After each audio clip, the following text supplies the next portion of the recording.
In response, Cheng Dale dismissed it, saying that it's not a shame to do things rashly. Cheng Dale asked seriously about the remaining number of men that are left. Exhausted, Lin Shui replied that there were 600 or 700 remnant soldiers, barely maintaining the defense line. Cheng Dale told Lin Shui that there was no turning back. The mountain was heavily guarded by 100,000 soldiers, but he assured him that he would lead them out of this vortex. Looking weary, Lin Shui asked if Cheng Dale had a way to take everyone out, and Cheng Dale had no answer. But he contemplated that with the skills of Black Bull, Yin Mu, and himself, it shouldn't be difficult to escape with Lin Shui. He thinks that it was nothing and that they just need to use gunpowder to open a way and rush all the way out, but realized that they need to take everyone out together. He contemplated that even if he used explosives to create an escape route, hundreds of people would still be up against 100,000 troops and be overwhelmed in a moment. Then, he wondered about the survival of the people when the time came and acknowledged that they could only leave it to fate. Cheng Dale questioned Lin Shui about how he would know if he didn't try. He dismissed the discussion of nonsensical possibilities and suggested Lin Shui pick up his weapon and fight alongside him. Feeling disheartened, Lin Shui thought that Cheng Dale had avoided the question. He called out Cheng Dale. In a serious tone, he mentioned how he had wanted to see him since receiving his letter. Lin Shui continued, expressing how it was so hard to wait for him to arrive, and revealing that he had 2 important treasures to deliver. Then, Lin Shui called Xiaokan, prompting Xiaokan to emerge from her hiding place. After Lin Shui called out Xiaokan's name, he suddenly coughed up blood, causing concern for Cheng Dale. He hurriedly turned around, suppressing a cough and wiping away blood. Xiaokan approached him, expressing worry and repeatedly asking if he was okay. While still kneeling and coughing, Lin Shui assured her that he was fine, and Xiaokan patted his back. Perplexed, Cheng Dale inquired about Xiaokan's. Lin Shui replied and introduced Xiaokan to him. He explained that she had taken her from Chang'an. With weariness in his voice, Lin Shui explained that he had promised to help Xiaokan find her sister and revealed that her sister is the Toad Village musician. He shared that he wandered all the way and had no hope, but felt relieved when Cheng Dale came. Lin Shui gently patted Xiaokan's head, advising her to go to Cheng Dale's village quickly as the battlefield is dangerous. He informed her that Cheng Dale would take her back to find her sister. Tearfully emphasizing her reluctance, Xiaokan stubbornly refused, stating that she would only follow Lin Shui and didn't want to go with other people. Lin Shui was confused by Xiaokan's statement, but he brushed it aside as he continued, mentioning another precious thing: the 600 men in front of Cheng Dale. He shared that although they were remnants of the Justice cult, they were also the last soldiers of the Lin family army. These men had been with him along to kill the enemies and become the elite of the elite. Originally, Lin Shui intended to go to Liangzhu and hand them over to Cheng Dale, but now they may all die there. While on his knees, Lin Shui acknowledged Cheng Dale's skills, stating that escaping shouldn't be difficult for him. Hence, he begged Cheng Dale to take them. In a serious tone, he implored Cheng Dale to take as many of the 600 people as he could. If he couldn't take any, he requested when he returned to Liangzhu. He pleaded for him to set up a grave for the last Lin family army. Lin Shui hoped that they wouldn't become wandering ghosts, and Cheng Dale confirmed his understanding. Afterward, Lin Shui immediately commanded all his troops to listen to his order. He introduced Cheng Dale to them, stating that he was his master. He emphasizes if he dies, Cheng Dale would lead them to fight their way out. The troops greeted Cheng Dale with enthusiasm. Cheng Dale assured Lin Shui that he was not dead yet and urged him not to say anything disheartening. He explained that since he had arrived, he wouldn't allow Lin Shui to be surrounded. Cheng Dale instructed Lin Shui to hold his weapon and follow him to fight their way back to the Toad Village. Lin Shui sought clarification from Cheng Dale, questioning if they could still leave. Then Lin Shui explained that people from all over the world were eager to kill him. The enemies were mobilizing their troops from the base to the mountain, and the upcoming wave would be the most violent large-scale attack. He also emphasized that his injuries wouldn't last for the next wave, while Cheng Dale called his name. However, Lin Shui continued and asked Cheng Dale if it was King New Mountain. Glances to his back, Cheng Dale confirmed and remarked that times had changed, and he could barely recognize it. Then, Lin Shui called his attention and expressed that this wasn't his original intention when he came all the way. He reminded Cheng Dale of their first meeting, recalling Cheng Dale's words about destroying the old world and rebuilding a new one where everyone has a home, and farmers have land. Lin Shui admitted that he had never seen such a world but thought that it would be a happy thing if they could help the weak and uphold justice in that world, eliminating injustice with silver spears. Cheng Dale urged Lin Shui to come back with him, promising that, whether it took decades or centuries, he would let them, or future generations, see a world like that. Lin Shui affirmed it and said that someone would see it one day. Reflecting on his actions, Lin Shui admitted that he had done many things along the way, but in the end, nothing was done well. He acknowledged his hands were covered with blood, having killed too many people, and withered bones had paved a yellow spring road for him. With a weary smile, Lin Yu commented on the beautiful scenery that is close to King New Mountain, which was suitable for bone burial. Cheng Dalei had a slight reaction to what he said. Smiling, Lin Yu stated that he only wanted to express that he wouldn't regret having a friend like Cheng Dalei. However, he recognized himself as a sinner that was not allowed in the world. With terror in his eyes, Cheng Dalei shouted at Lin Yu as he tried to stop him not to do anything stupid. In a sudden movement, Lin Yu pierced the spear into his chest, leaving Xiaoqin shocked and in tears. Lin Yu contemplated that if people like him continued to live, he was afraid it would become a scourge to the whole world. As he faintly fell, he caught a small glimpse of Cheng Dalei, who ran towards him. He said that he was dying. In his fading consciousness, he recalled the time when Cheng Dalei addressed him as young warrior Lin and asked if he was willing to join him in accomplishing their dream. Lin Yu's belief that the world cannot be peaceful, but at least he paused for a moment, while Cheng Dalei frustratedly called out to him. As he slowly removed the spear from his chest, Lin Yu declared that the justice cult no longer had any divine generals. Suddenly, a massive phoenix emerged from Lin Yu's body, blazing brightly. Under heaven, the justice cult was no more. With grim surprise, Cheng Dalei caught the lifeless body of Lin Yu. In the distance, Weikai with his soldiers, Lai Leshan, Lai Xingzai, Song Paking, and Minister Kui were shocked by what they saw. The Lin soldiers shouted, addressing Lin Yu, stating that the Lin family was loyal and martyred, had perished. They kept calling out to Lin Yu as they mourned. Xiaoqin expressed her distress as she kept calling Lin Yu's name. Grieving, she continuously called out to Lin Yu, angrily questioning why he did something so stupid, and emphasizing that he would lose everything if he died. While Cheng Dalei wept, he struggled to speak to Lin Yu, admitting that he had been fooled by his words and that he claimed that he was talking nonsense in order to trick him into joining them. Cheng Dalei berated Lin Yu for being stupid, expressing frustration even if he has been working hard in that direction behind the scenes. But he hasn't been able to. Feeling remorse, Cheng Dalei shouted that he hadn't been able to do it yet. Great Kingdom, the first year of chaos, in December's winter and heavy snow. Lin Yu stabbed himself. Blood spurted like a fiery phoenix soaring in the sky. The fire phoenix eradicated the thick dark clouds that wrapped around its body. Then, it sank into the ground. Some people cried in pain, while on the other side, others laughed. Victory's smirk formed on Weikai's face as he declared that Lin Yu was dead. He swiftly issued instructions to grab the corpse and kill Cheng Dalei. Delighted, Minister Kui promptly summoned Song Paking. Determined, Minister Kui commanded him to order the army to tear them apart, cut off their heads, strip off their armor, and strip their bodies with blades. He announced his intention to use the corpses of Cheng Dalei and Lin Yu to pay tribute to his son's spirit in heaven. As the drums resounded, Song Paking declared to inform the whole army. He ordered the troops that the heads of Lin Yu and Cheng Dalei could be exchanged for rewards. Their weapons and armor could be exchanged for rewards. And even their horses, hair, bones, flesh, and blood all could be exchanged for rewards. Following Song Paking's orders, his enthusiastic troops shouted with fervor and advanced to attack. Song Paking continued to announce that even if they could cut a piece of flesh from them, they would still receive a reward. On Cheng Dalei's side, he called Yin Mu and instructed her to protect Lin Yu and Xiaoqin while they mounted the bull. Cheng Dalei handed Lin Yu's lifeless body to them and remarked that Lin Yu was lucky to be his friend. He solemnly declared that he would take Lin Yu home. As Xiaoqin was still in grief, she embraced Lin Yu's lifeless body, weeping bitterly. Cheng Dalei called all rebel soldiers. He informed them that from now on, they were under his command. He vowed to lead them in killing the enemy, targeting Weikai, and breaking out of the siege. One of them reminded Cheng Dalei that they were the Lin family soldiers, and now that with the descendants of the Lin family dead, there was no need for their remnants to live. Determined, they shouted, urging each other to clear a path for Cheng Dalei and fulfill Lin Yu's last wish. Annoyed, Cheng Dalei waved off the banner in front of them, telling them not to talk nonsense. One person became irritated and argued with Cheng Dalei to let someone else carry the banner. He argued that picking up the flag bearer was the most conspicuous target in the army. Attracting all the arrows and weapons from above would be pointed at the flag bearer. Frustrated, Cheng Dalei retorted, telling them not to give him nonsense. He mentioned that Lin Yu had given them to him, and he would lead them out of this killing field. This surprising statement left the rebels taken aback. Cheng Dalei emphasized that staying alive was the most important thing.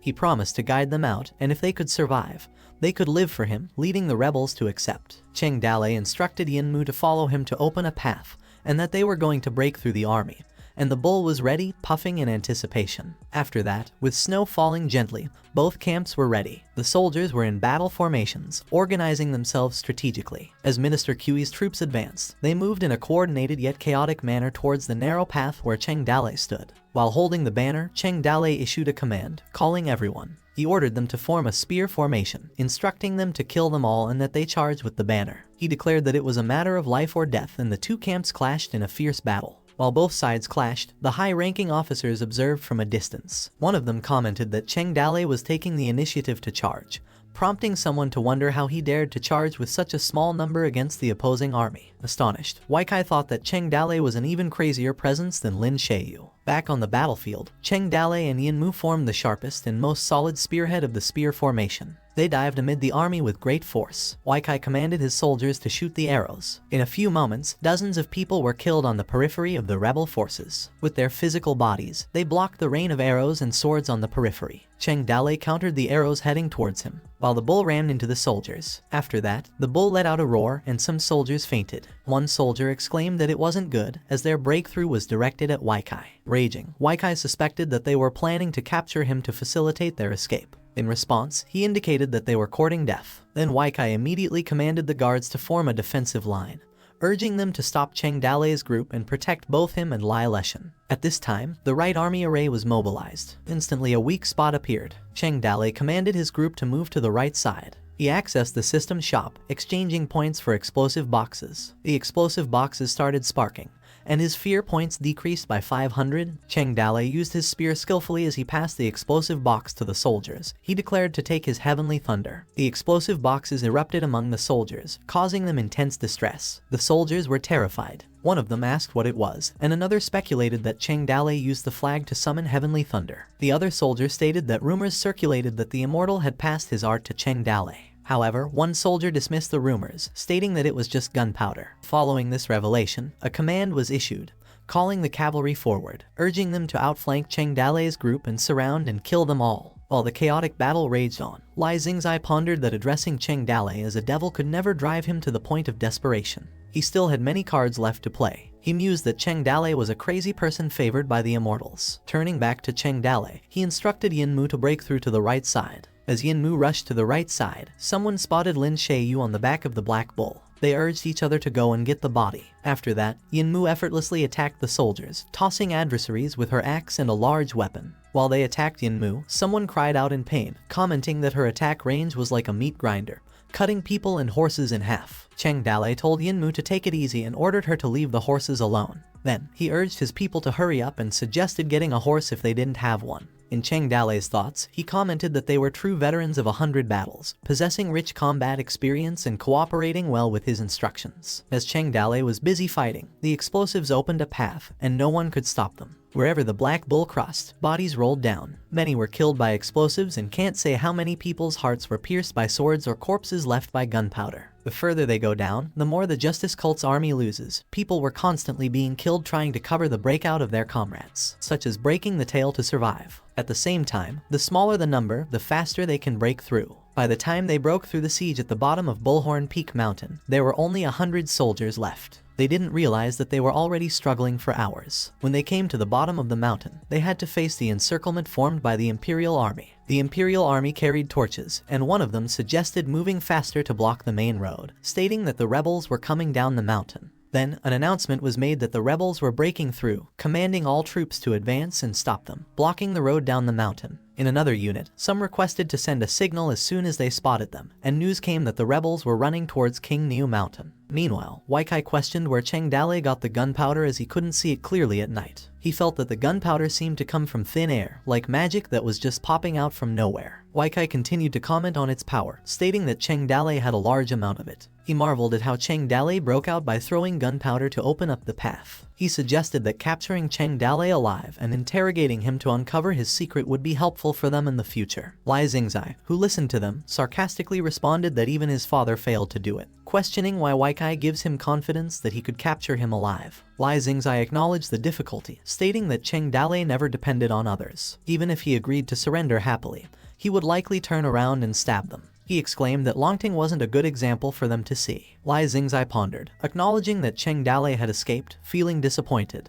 He worried about what Cheng Dale wanted to do, causing him such disgrace. In his contemplation, he noted that Cheng Dale seemed unwilling to see the common people being cruelly oppressed, and that no matter how strong he was, there were some things he couldn't do. Then, a butterfly approached him, and Lai Xingzai thought that Lin Shayu, who was held to be chivalrous, had become a traitor to the people, betrayed his lifelong pursuit of chivalry, and finally had to kill his own life. He pondered that even if Lin Shayu were saved, the world would have pointed fingers at him in the future, and inner torment would have forced him to die sooner or later. Lai Xingzai burnt out the butterfly, continuing to think that Cheng Dale couldn't save a person with broken dreams who was looking for death. With seriousness, he believed that Cheng Dale shouldn't die. As for the remaining soldiers and Lin Shayu's corpse, it didn't matter who got them. Lin Shayu's death, fulfilling his father's revenge, was enough for him. He concluded that the feud between the Lin family and the Lai family should also end here. Back in Waikai's conversation with Lai Leshan, he expressed his disappointment, stating that he didn't expect Cheng Dale to rush down the mountain,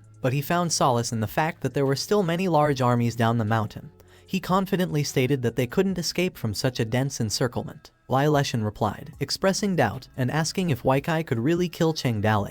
Weikai confidently stated that unless heaven sent a heavenly army to help Cheng Dale, escape was impossible. Listening to their conversation, Lai Xingzai suggested that Cheng Dale has the ability to do it. Lai Xingzai pondered that he felt Cheng Dale was a crazy person that favored by the immortals and could accomplish more than that. Suddenly, Lai Xingzai spotted something resembling a shooting star. Then a massive tornado formed in the sky and sucking air upwards. Terrified by what he saw, Lai Xingzai commented that there was no way Cheng Dale was planning to let the immortals summon a thunderbolt to kill 100,000 troops. Afterward, a thunderous noise rumbled as it struck down below. The sound of thousands of troops galloping in the valley suddenly came with the sound of weapons colliding and horses neighing.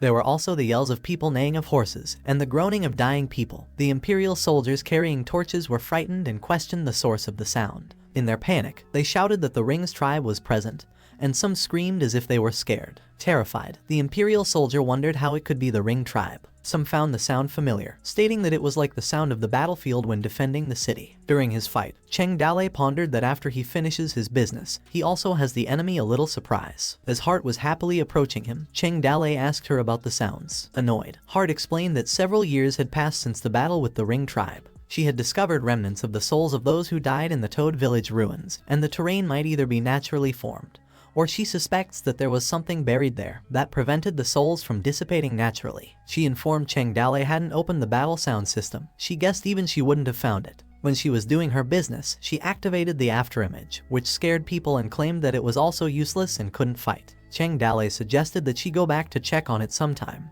but Hart dismissed the idea, stating that the suspicion was too large. She emphasized her indifference to the sprites and stated that it was low-lying, that it was extremely sinister, and possibly formed naturally. Hart advised that they couldn't send people to dig up several kilometers of land there just for something that may not exist. Cheng Dale remarked that this might be the folklore of hell soldiers serving as an excuse. Cheng Dale told his group, urging them to go and emphasizing that what was important had been done, and it was time to take them home. While the hell soldiers crossed the road, scaring every soldier and horse from all sides and causing chaos in the assembled forces, Cheng Dale took the opportunity to break through. With 100,000 soldiers surrounding the 3,000 remnants, they lost thousands of men but failed to break through the defense line. As a result, they broke into the encirclement and killed 6 generals. Lin Shayu killed himself, and the intruders Cheng Dale took away Lin Shayu's body and the remaining 100 remnant soldiers, finally breaking through the 100,000 troops' defensive line and swaggering away. The intruders were only 2 people and 1 bull. This was a great shame to the imperial army, so under the operation of Minister Kui,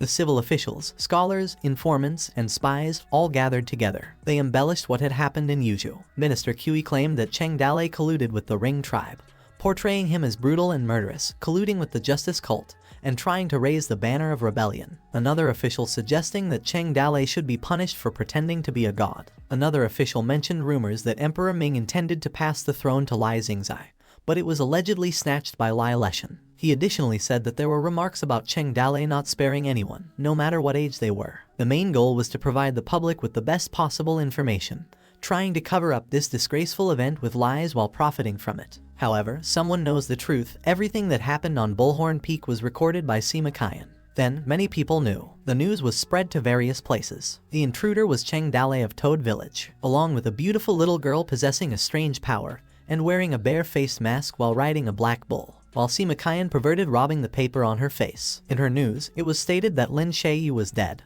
and the Justice Cult was destroyed. Therefore, the Justice Cult's era ended. But the empire was still in chaos. The era of hegemony continued, but it was still unknown who would eventually obtain the treasured seat. The Game of Thrones had just begun. Tens of thousands of imperial troops launched raids in Yuju. Meanwhile, Cheng Dale fled into the forest of Yuju with 100 remnant soldiers and vanished without a trace. Even after exchanging medicine from the system shop, some were still seriously injured and left behind. After more than 10 days of running, in Bingju Grassland, they met Fan Lihua, who traveled thousands of miles. According to Fan Lihua, Su Ying awoke in the middle of the night after meeting an immortal in a dream. Then she sent the Fan Lihua army to pick them up overnight. So, under the cover of the Fan Lihua army, from Yuju to Liangju, it took Cheng Dale more than half a month to return to his village. These remnant soldiers could still survive until they returned to Toad Village. Less than 100 people survived. After their journey, they arrived at Toad Village, where Liu Bei led the treatment of the wounded and Fan Lihua arranged the residence, while there were two old friends reunited. Some people got drunk in the streets, and some people drank without saying a word, missing their comrades with red eyes. Some people gathered together to brag that they had killed several enemies with their swords that day and saved several brothers. Some people loudly sang songs in memory of their fallen comrades, raising their glasses, singing, and crying. So, the long winter was finally coming to an end. As the snow slowly disappeared, someone inquired of Cheng Dale about Lin Sheiyu's funeral, asking whether he was buried in Toad City or Lin Sheiyu's ancestral home. Outside Toad City Cemetery, after the cremation of comrades who died in battle, from old age, illness, or injury, their bodies were buried. If they could not find the body, bury some clothes. As long as they buried them with their comrades, it could be called a home for the dead. Cheng Dale simply replied that there was no need to go to Lin Sheiyu's ancestral home. They could bury him right there. When asked if Cheng Dale wanted to gather all the people in the city for a grand funeral, he declined, saying it wasn't necessary, as Lin Sheiyu was dead, that there was no need to do all that. Instead, he suggested calling only a few people to attend. Following that, close friends of Lin Sheiyu visited his grave. They offered such as chicken, rice, and beer. Cheng Dale himself poured beer on Lin Sheiyu's tombstone. Suddenly, Shen Jai expressed his concern, mentioned that Lin Sheiyu's death was closely related to the Lai family, and suggested raising troops to take up the banner of the Justice Cult again and to seek justice for Lin Sheiyu. Cheng Dale responded that there was no need for that. He stated that Lin Sheiyu chose to end his own life, emphasizing that first was to let the world know that he was dead, and second was to explain the civilians who died in the rebellion. On the other hand, it was also to end the hatred between the Lin family and the royal family. Cheng Dale informed Su Ying that the remnant soldiers of the Justice Cult would be distanced from the royal family members, and if they dared to make trouble, he emphasized that they would be dealt with according to regulations. He also instructed Kinman that when they recovered from their wounds, they should establish a new team named the U Army, emphasizing that the army would be under his command and trained by Kinman, and Kinman agrees. Cheng Dale mentioned to the others that they should return to their work and said that he planned to stay alone with Lin Sheiyu for a while. After conveying this, everyone left except for Su Ying, who handed Cheng Dale a coat before departing. Following their departure, Cheng Dale sat alone by Lin Sheiyu's grave. As the silence settled in, Cheng Dale unsheathed his sword and carved the tombstone for Lin Sheiyu. The inscription read, "Phoenix fire lit the world." He also added that a young man's ambition was to become a chivalrous man. His family's hatred was engraved in his heart, and the Phoenix fire lit the empire into chaos and changed the corrupt empire to a new one. Reflecting on the past, time brought great changes, but ambition remained unchanged, demonstrating one's sincerity by dying. Cheng Dale stood tall and kept calling Lin Sheiyu, stating that a chivalrous man is independent and not ashamed of his shadow. A gentleman sleeping alone is not ashamed of his soul. Bodies die, and grudges disappear. He remarked that just this act was enough to put Lin Sheiyu in the coffin and asked whether Lin Sheiyu was willing to do that. After his words, sunlight broke through the sky, illuminating the flowers. The grass swayed in the wind into the house. Lin Sheiyu, who was sleeping, was startled as he suddenly opened his eyes and found himself in a gaze. He rose from his lying position. Talking to himself, he concluded that he wasn't dead and wondered if Cheng Dale saved him. As he looked at his surroundings, he pondered on the place, finding it familiar and as if he had seen it somewhere before. Dismissing his initial thoughts, he questioned how much time had passed, recalling it was winter, and suddenly realized it was already summer. Surprised, he realized that he was 4 years ago, in an abandoned house in Toad Village on King New Mountain. He theorized that he must have been rescued by Cheng Dale and recuperated in that place. After that, he hurriedly went out of the house. Perplexed, Lin Sheiyu remarked that it was exactly the same. Then, he wondered if it could be that he returned 4 years ago. He thought that his first dream began here and claimed that he would start again from here this time. Lin Sheiyu thought that with this chance of rebirth, he would make up for his regrets. As Lin Sheiyu was lost in his thoughts, Cheng Dale appeared behind him. Lin Shui was looking at Cheng Dalei as he remembered correctly, expecting Cheng Dalei to say, "for their dreams." As Lin Shui was about to greet Cheng Dalei suddenly punched him. Lin Shui's face twisted in pain as he recoiled from the punch, staggering away. Cheng Dalei called him aggressively, shouting at Lin Shui as an idiot, while Lin Shui was knocked out due to the impact of the punch. As Lin Shui fainted, the surrounding background crashed as they faded, while Cheng Dalei continued calling him. Tilted, Cheng Dalei grabbed Lin Shui's collar and sarcastically scolded him that he really did a great job.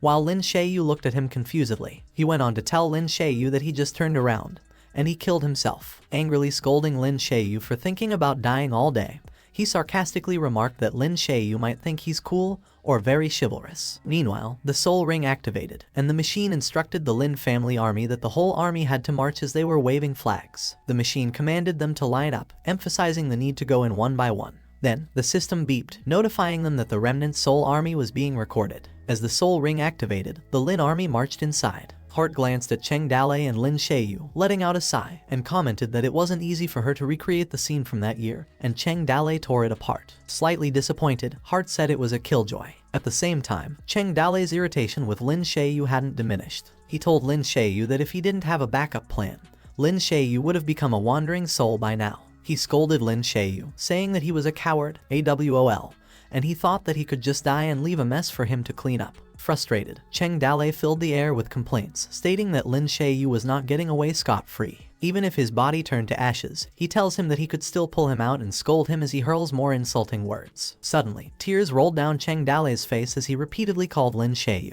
Looking puzzled, Lin Shui watched him and called him. Tears streamed down Cheng Dalei's face as he scolded Lin Shui, telling him that he has a brain but doesn't know anything, and realizing that they were suffering from serious illnesses. Cheng Dalei questioned what could be so unsolvable that he chose death. Lin Shui responded that Cheng Dalei was right, but he knew he was sinful and irredeemable. He wanted to help him break through the siege by using his spear to kill enemies, but he realized his injuries were too severe at that moment. He didn't want to be a burden to him. He also admitted that he didn't want to die at the hands of their enemies. Instead, he thought about dying in a more decent way, which Cheng Dalei found irritating. Cheng Dalei emphasized that there's no decent way to die, stating that the only decent option is to live and know what to do with one's will, and eventually could only take his own life in the end. In response, Lin Shui said that if he hadn't died, he wouldn't be able to face the world. Cheng Dalei responded to Lin Shui, acknowledging that indeed, he knew that saving him would entail facing a lot of trouble in the village, and Lin Shui might live in pain in the future. The Empire claimed he deserved to die,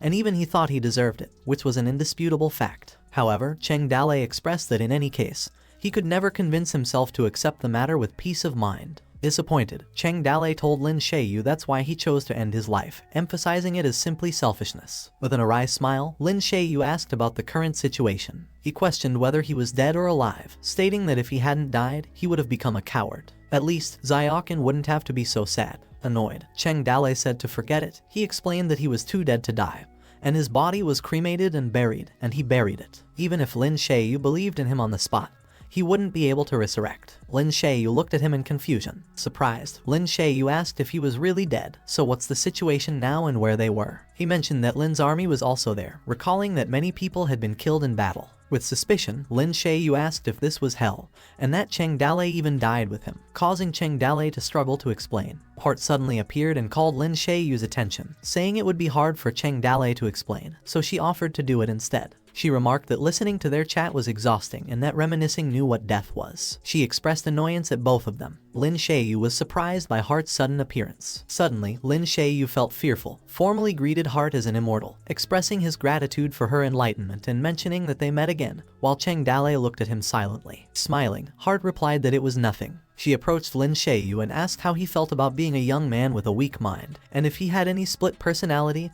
or memory impairment. She also asked if he remembered when he died. Lin Shui replied, questioning the time of his death, saying all he remembered was after he killed himself.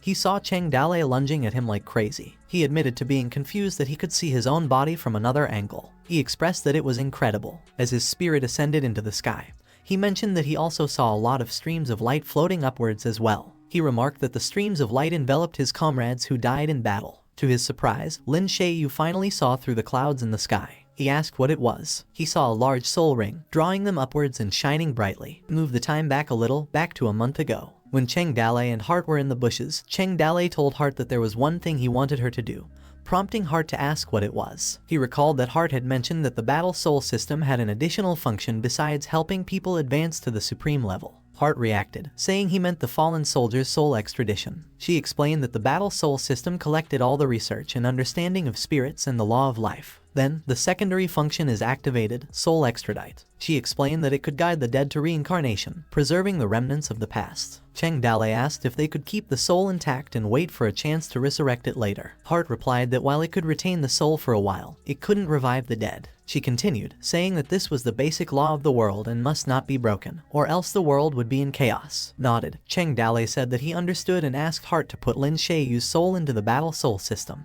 He mentioned that with the current situation, he had a hunch that Lin Shaoyu would probably die, and he might not be able to see him one last time. But in any case, he hoped to see him again and exchange a few words. Hart hesitated for a moment before she agreed. After that, Hart flew to the sky, pondering that Cheng Dale still hadn't figured it out. She pondered that according to the plan, Lin Shaoyu would have died, so there was no requirement to rescue him alive. But as the phrase indicates, saving the dying dream, the real content of the mission was to cross 100,000 troops, to reach Lin Shaoyu and take his final wishes and dreams and take away the remnants of the army. She also considered that Lai Xingzai was right and that Lin Shaoyu was the whirlpool of chaos itself. She concluded that only by dying in battle could he escape the whirlpool. The precious heart of chivalry could be extracted as the core of the new function. After contemplating, Hart positioned herself and sighed. She mentioned that since Cheng Dale asked her to take Lin Shaoyu's soul, she emphasized that she would have to make some changes to the plan. She remarked that it's fine to be a little selfish. After all, humans are normal beings, and questioned how there could be a real human who is always rational, without sorrow or joy. She considered this a test for Lin Shaoyu given by the sprite. Continuing, she pointed out that there are few people who can stick to their dreams and beliefs from start to finish, and they all have the most precious and purest hearts. As she activated, she reiterated that harsh reality often stands in the way of dreams, leading many people to surrender to reality. With a serious gaze, she explained that when all emotions and desires are mixed together, the mind becomes dyed black and becomes the person they used to hate the most. Summoning the soul ring, the system notified that the battle soul system had been activated. She remarked that this is why mundane people often can't understand. Continuing her realization, Hart kept pondering why a revolutionary martyr would choose to die rather than surrender, expressing her failure to understand why some people are willing to give up their lives and stick to their bottom line. Referring to Lin Shaoyu, she acknowledged his chivalrous heart but noted how he turned into a furious avenger, although Cheng Dale allowed him to regain his hidden attribute as a man who wishes to be a chivalrous soldier, but mentioned that Lin Shaoyu had been in the mortal world for several years and woke up from the sludge of hatred. Reflecting on his actions of killing many people and committing heinous crimes amidst chaotic times, Hart questioned whether he could still maintain his original intentions. As the full power unfolds, Hart also suggests that if Lin Shaoyu wanted to live, he could have abandoned his men and focused on escaping, allowing Cheng Dale to take him away. She proposed that he could live anonymously in Toad Village for the rest of his life of shame and remorse. In this way, his dream would be completely shattered, and his heart would be stained with a smudge that could never be cleaned and become a mundane thing. She continued, emphasizing that in the end, the only gain would be a living person with a dead heart and countless subsequent troubles. Or he could choose to kill himself to become a human being to achieve the most radiant and pure heart of Phoenix chivalry, to die to live. Just then, a beep from the system sounded, indicating that the unfolding of the Battle Soul Hall was complete, with power reaching 1000%. As they connected to the border of life and death, Hart remarked that this sprite would wait and see. Hart continued to explain various things, detailing this and that. Disbelieving, Lin Shaoyu apologized, admitting that such kind of thing was beyond his comprehension, while Cheng Dale simply stared in astonishment. 10 seconds later, Lin Shaoyu's expression turned indifferent as he commented that it was her magic that brought his soul, directing the question to Hart. Delighted, Hart smiled and confirmed Lin Shaoyu's statement, agreeing that it was pretty much the same thing. As Lin Shaoyu pointed toward the people around them, he questioned whether they were similar to those people who died in battle. Hart responded that they were not. They were residual souls without consciousness. She explained that the soul is too complex to retain complete consciousness, so she only retained his complete soul, while for others, she kept only a sample of their soul. She further explained that it was enough for them to enter reincarnation and for herself to build the spirit army, emphasizing the complexity of the matter, noting that Lin Shaoyu wouldn't understand everything. And Lin Shaoyu smiled embarrassedly. He realized that he now had nowhere to go. He asked Heart if he was truly dead and if what remained was just his spirit. Worried, Lin Shaoyu asked Cheng Dale what he should do next. Cheng Dale chuckled suddenly, admitting that he honestly hadn't thought much about it. He confessed that at that time, he had wondered how long it would take to break through 100,000 troops, chopping them down one by one until the next year. In his view, Cheng Dale explained, he had thought it was over and it seemed like Lin Shaoyu was dead. Perhaps his dead body was the only thing he could collect after all that effort. Realizing the seriousness of the situation, he jokingly begged Heart to quickly take Lin Shaoyu's soul so he could at least see his bratty side. Cheng Dale laughed at his remark while Lin Shaoyu looked on in bewilderment. Lin Shaoyu asked Heart what he should do next, whether he should continue to stay or go inside the big luminous ring like them. Heart suddenly turned serious and told Lin Shaoyu that as the one responsible for killing thousands of people, he still had a chance to enter reincarnation. Lin Shaoyu's eyes, the appearance of the immortal was a human figure composed of light, which was almost impossible to directly look at. The light, that pair of blue eyes stared straight into his heart. Lin Shaoyu only felt that there was heavy pressure on his shoulder. In the immortal's eyes, his soul was completely penetrated. There was no secret. Smiling, Lin Shaoyu nodded, saying he understood. With a formal bow, he expressed acceptance, whether he fell to the 18 levels of hell or his soul never experienced reincarnation. He claimed to have no complaints. Cheng Dale glanced at Heart and tugged at his robe, asking about her plan and whether she intended to dispose of Lin Shaoyu like Minister Kui. Heart looked at Cheng Dale with disgust and told him to let it go. Side-eyeing Lin Shaoyu, Heart whispered something to Cheng Dale, scolding him to stop and reminding him she was judging Lin Shaoyu, and that she needed to show more dignity. Cheng Dale reacted as he understood. Suddenly, Heart flew up and snapped her fingers to call Gao Shang and Machine. They approached her but with a sudden puff. Heart's appearance changed. She transformed into a Roman judge, clearing her throat. She announced that the second system court was officially held. She banged the gavel, and they all proceeded to the courtroom. They seemed to be in a play, with Heart taking on the serious role of the judge. The machine commented that Heart was fooling around again, while Lin Shaoyu wondered if this was the court where criminals were sentenced in the immortal world. On his left was a strange machine, and on his right was Gao Shang. Gao Shang also remarked that he remembered the last time the court was held when he was the judge. Hollowly, Cheng Dale commented that despite such a big spirit,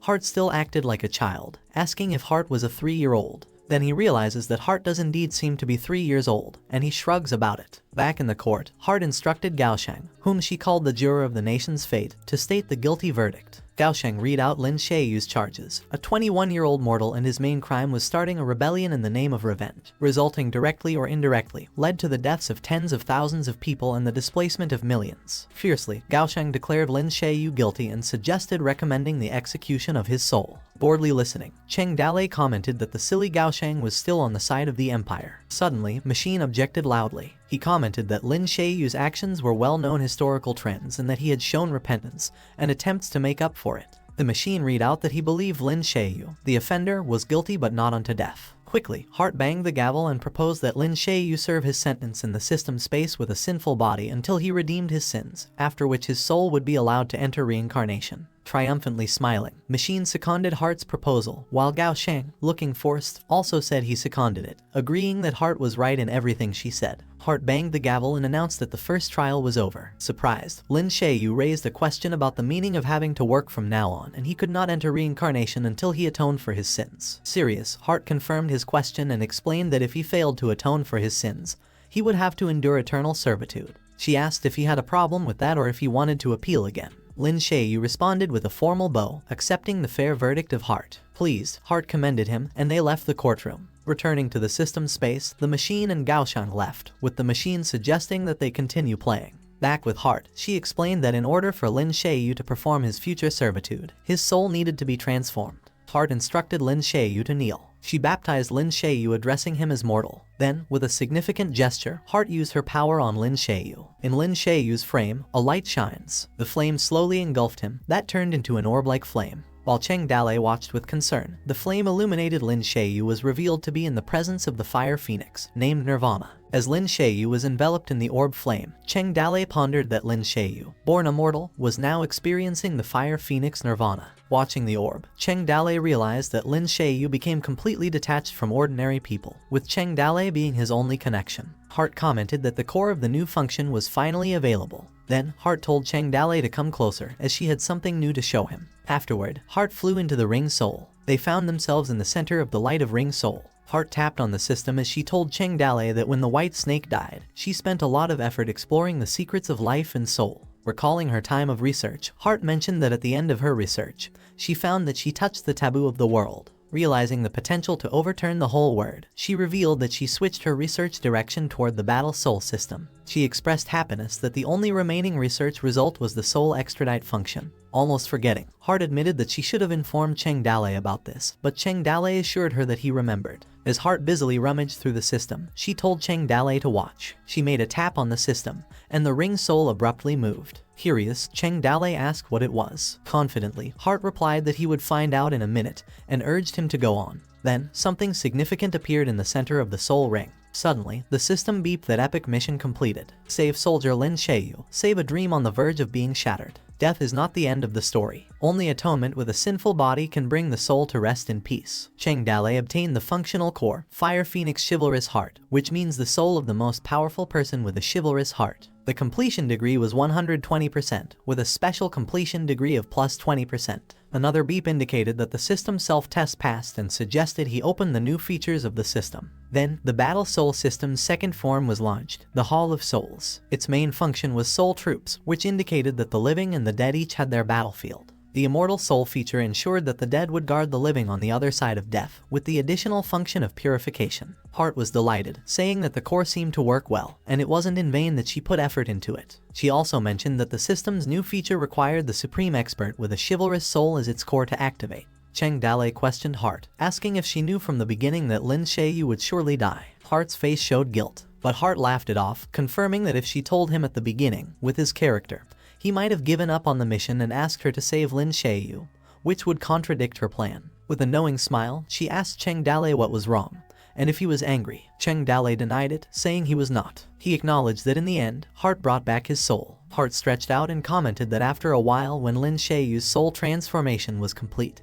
he would be able to meet him again. Curious, Cheng Dale asked how long it would take. Tired, Heart confirmed that probably it would take a few months. The soul is too complex, so she's not sure. It's her first time collecting mortal souls into the system space. She suddenly felt joy and mentioned that they should look forward to Lin Sheyu's appearance after Nirvana. Cheng Dale looked at her blankly. Proud, Heart mentioned how much Gao Sheng had changed in these few months and she laughed. She stated that her initial intention was for Lin Sheyu's soul to be killed in battle because this function should not have the consciousness of mortals. She explained further that the soul of a warrior cannot have hesitation, fear, or any other emotions that would affect combat power. A soul as a core cannot exist because a conscious soul is easily contaminated by desire, and such a core does not have a long shelf life. But since Lin Sheyu had passed the test between life and death, she believed that souls with such strong convictions met the core criteria and were worth using. Cheng Dale responded that it was her firm belief, stating that it was just mindless. Heart giggled at his remark, commenting that it's not uncommon to see such levels of stupidity. She apologized to Cheng Dale,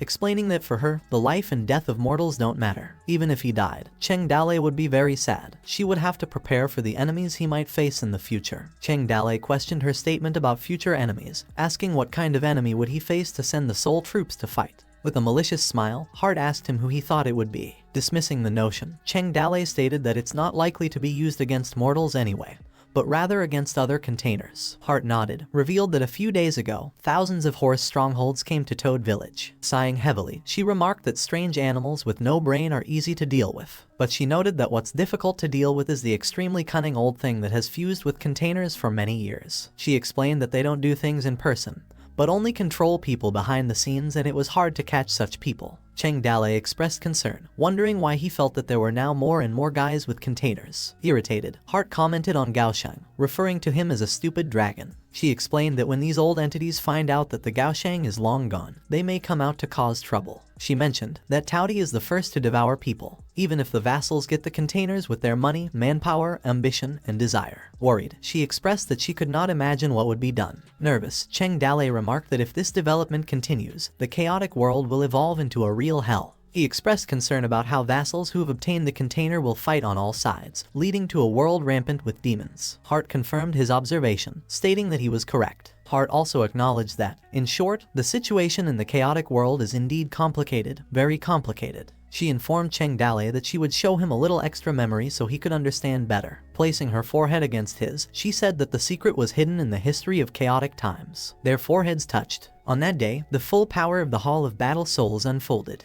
Her perception could cover almost the whole empire, 108 cities across 13 states. It was a day when a few containers hiding next to Bullhorn Peak, who were trying to pick up the pieces. She mentioned that some of the containers were not much of a threat. Others were not even human anymore, and one had broken the law between life and death. When Hart sensed them, they sensed her too, so they quickly fled. Hart had a vague feeling that there were at least a dozen of them in the empire, and they were like gangrene in its dark corners. Based on her calculations from the containers she had obtained, the last time they were active on such a large scale was 300 years ago. Perplexed, Cheng Dalei asked about the events of 300 years ago and what happened then. With utmost seriousness, Hart asked if he remembered the history of the establishment of the Great Empire. Cheng Dalei nodded, remarking that it was more than 300 years ago. He shared that after the chaos of the 10 permanent functionaries, Dongzhu had disrupted the world. To him, the history he was familiar with in his previous life suddenly turned into a mess, and the geographical location was different.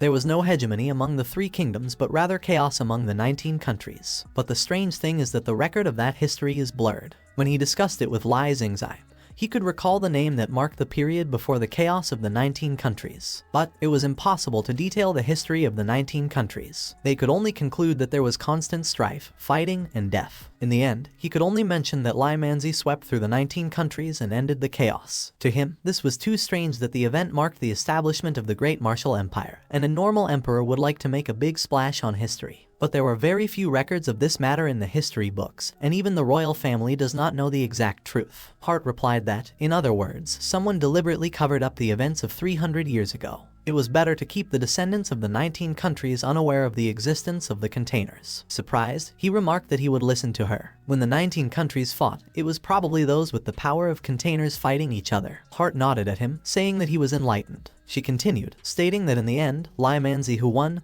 unified the country and established the Great Martial Empire. Then he placed his container, an embodiment of national fortune, to suppress the empire. Cheng Dalei asked if he tried to cover up the history of that year. He added that back then, it was indeed a battle of immortals. The chaotic war among the 19 countries lasted for 100 years, and he feared tens of millions would die. Hart confirmed, stating that she couldn't even imagine what kind of monsters could have been raised in those hellish times. Curious, Cheng Dalei asked why Lai Manzi would do that. Hart explained that she thought he didn't know how to destroy the container, so he tried to suppress it as much as possible, just for the sake of being able to dominate the family in the future. She further explained that Lai Manzi may have waited for the power of the container to slowly dissipate into mundane things. She gave an example, citing the first container Cheng Dalei found as evidence of the power's dissipation. As a result, times have changed, and after 300 years, even the Lai family doesn't know about it. Of course, she clarified that this was just her guess, based on her sixth sense as a sprite. Then, Cheng Dalei grimly realized that the culprit of the chaotic times was not Lin Shuyu but himself. Hart pinched Cheng Dalei's cheek and called him a fool, stating that it wasn't him, but them. She made him realize that he took away the power of the nation's fortune for her, and he shouldn't forget that. Cheng Dalei replied that although the Great Martial Kingdom could last a few years, they still had a responsibility. Then, Hart snapped her fingers. After snapping her fingers, a table and tea set appeared. Cheng Dalei remarked that they needed to end these chaotic times. While Hart sat, she responded that since they wanted to end the chaotic times with their own hands, it was necessary to take over the empire. Cheng Dalei confirmed this and shared that there was a plan, stating that as long as he pushed gunpowder production,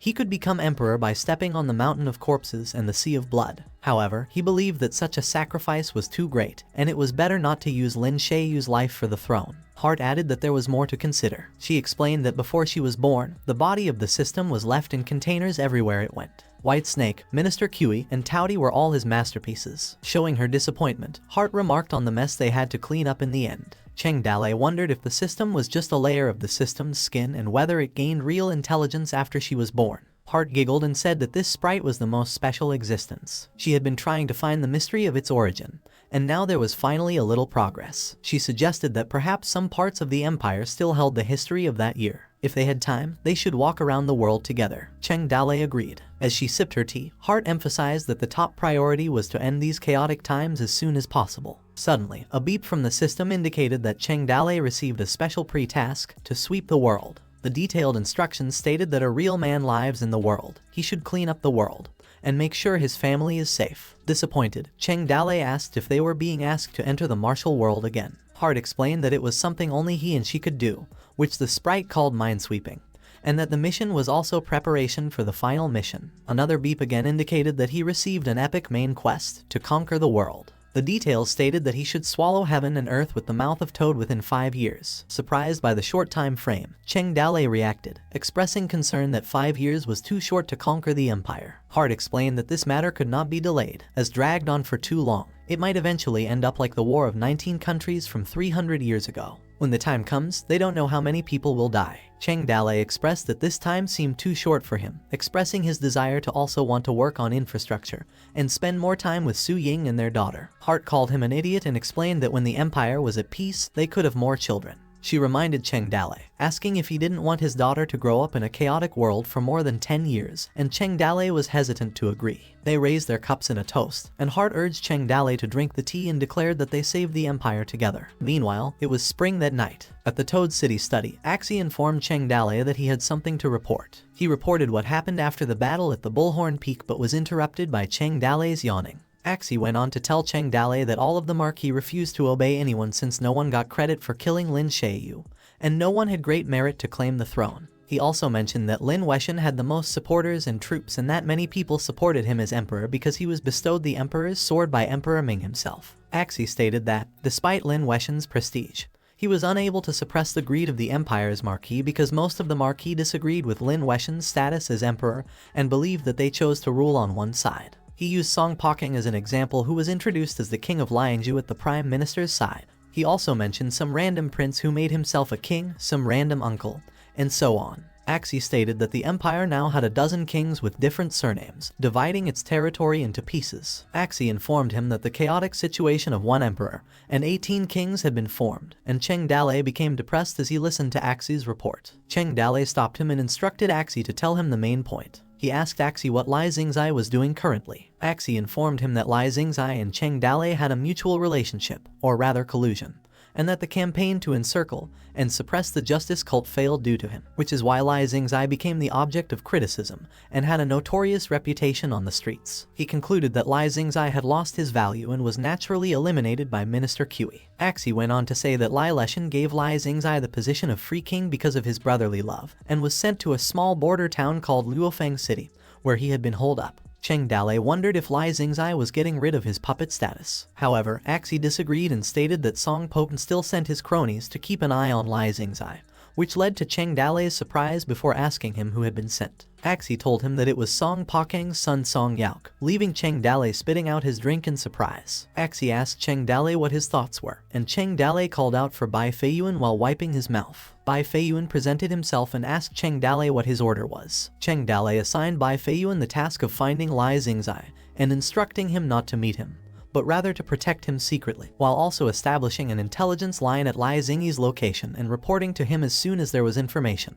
And Bai Feiyuan agreed. Cheng Dalei called out to Axie, asking for his assistance in finding a woman, and Axie inquired as to which woman he wanted. Cheng Dalei stated that the woman was very special. He asked Hart if she knew where Sima Qian was. Hart informed him that Sima Qian was at the border of Liangzhu and Bingzhu. Cheng Dalei proceeded to inform Axie that the woman called herself Sima Qina, and described her as a creative writer who was good at painting, and was last seen at the border of Lingzhu and Bingzhu. He additionally said that she had red hair, carried a backpack, and ran fast, and that she was the author of the biographies of Strange People and Harmonious Biography, leaving Axie and Aku staring at one another. Cheng Dalei warned them that Sima Qian ran so fast that they might not be able to catch her. Cheng Dalei believed that Sima Qian would be willing to come as long as they mentioned his name. Axie asked Cheng Dalei if Sima Qian was a very important person to him, and Cheng Dalei agreed. Axie wondered and asked Cheng Dalei if he should take Sima Qian to Su Ying first for some reason, which made Cheng Dalei speechless. Anxious, Cheng Dalei yelled, instructing him not to ever do it. He had a thought, believing that Sima Qian would become a wolf if she saw Su Ying.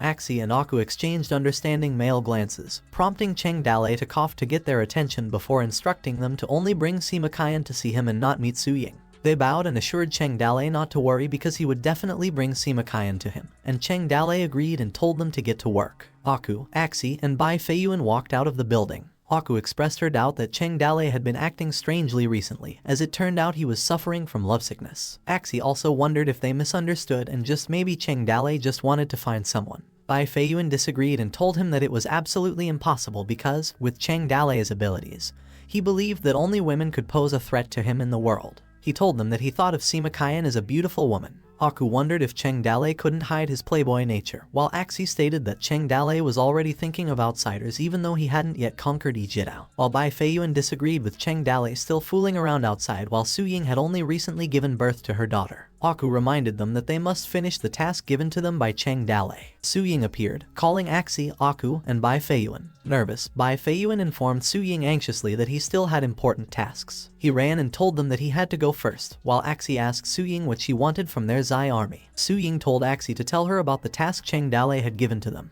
After a while, as the night grew longer, Cheng Dale excitedly asked Su Ying if their daughter was asleep. He asked her if she could help her look at his plan if she had the time. Su Ying smiled and ordered Cheng Dale to come near. Cheng Dale stood straight, calling out Su Ying as he wondered. Su Ying suddenly pinched his ears. She asked him if he was going to do something that would make him feel sorry for her, leaving Cheng Dale in confusion. Su Ying told him that if he wanted to marry a concubine, he should discuss it with her and do it secretly, before asking what kind of fairy would drive him insane. She also told him that a man should have great ambition and not let his will wear down for a woman, which still left Cheng Dale confused. Cheng Dale bowed his head and cried in forgiveness towards the enraged Su Ying. As the night grew, Su Ying, annoyed, told Cheng Dale to get out, wondering what kind of plan he wanted to discuss so late, and scolding him that if he didn't want to sleep, he could at least let his daughter sleep because he only knew how to work every day. Su Ying shut the door as she stated that such a man Cheng Dale was, who also wanted to rob his daughter's milk to drink. Finally, Cheng Dale was driven to Liu Zijian's room for the night. After a while, the wind rose early that spring, and someone called out for Cheng Dale. Cheng Dale answered the call. Liu Zihan asked him what he was looking at, and Cheng Dale informed her that it was just a plan for the future development strategy of the village. Liu Zihan expressed her displeasure and asked Cheng Dale to tell her about it. Cheng Dale responded that it was to develop the village faster, and the first step was to develop production, including planting, breeding, and daily necessities to prevent war shortages of food and materials, claiming that the cottage must be self-sufficient, so they must have food, cloth, paper, salt, iron, and so on. Cheng Dale also stated that the second step was to strengthen the military, expand the army, train, and prepare for future battles. Despite the fact that the Toad village had 30,000 elite soldiers, he thought it was not enough to achieve his goals. He realized that many of their brothers still wore cloth armor, and there were very few soldiers who could put on proper armor. He also noticed that hundreds of people in the workshop had produced only 3,000 sets of armor in the previous year, which was just enough to equip the Qin army, and he predicted that more advanced heavy armor, cavalry armor, saddle stirrups, and other items would take even longer. Cheng Dale also discussed the progress of firearms research and development, food production,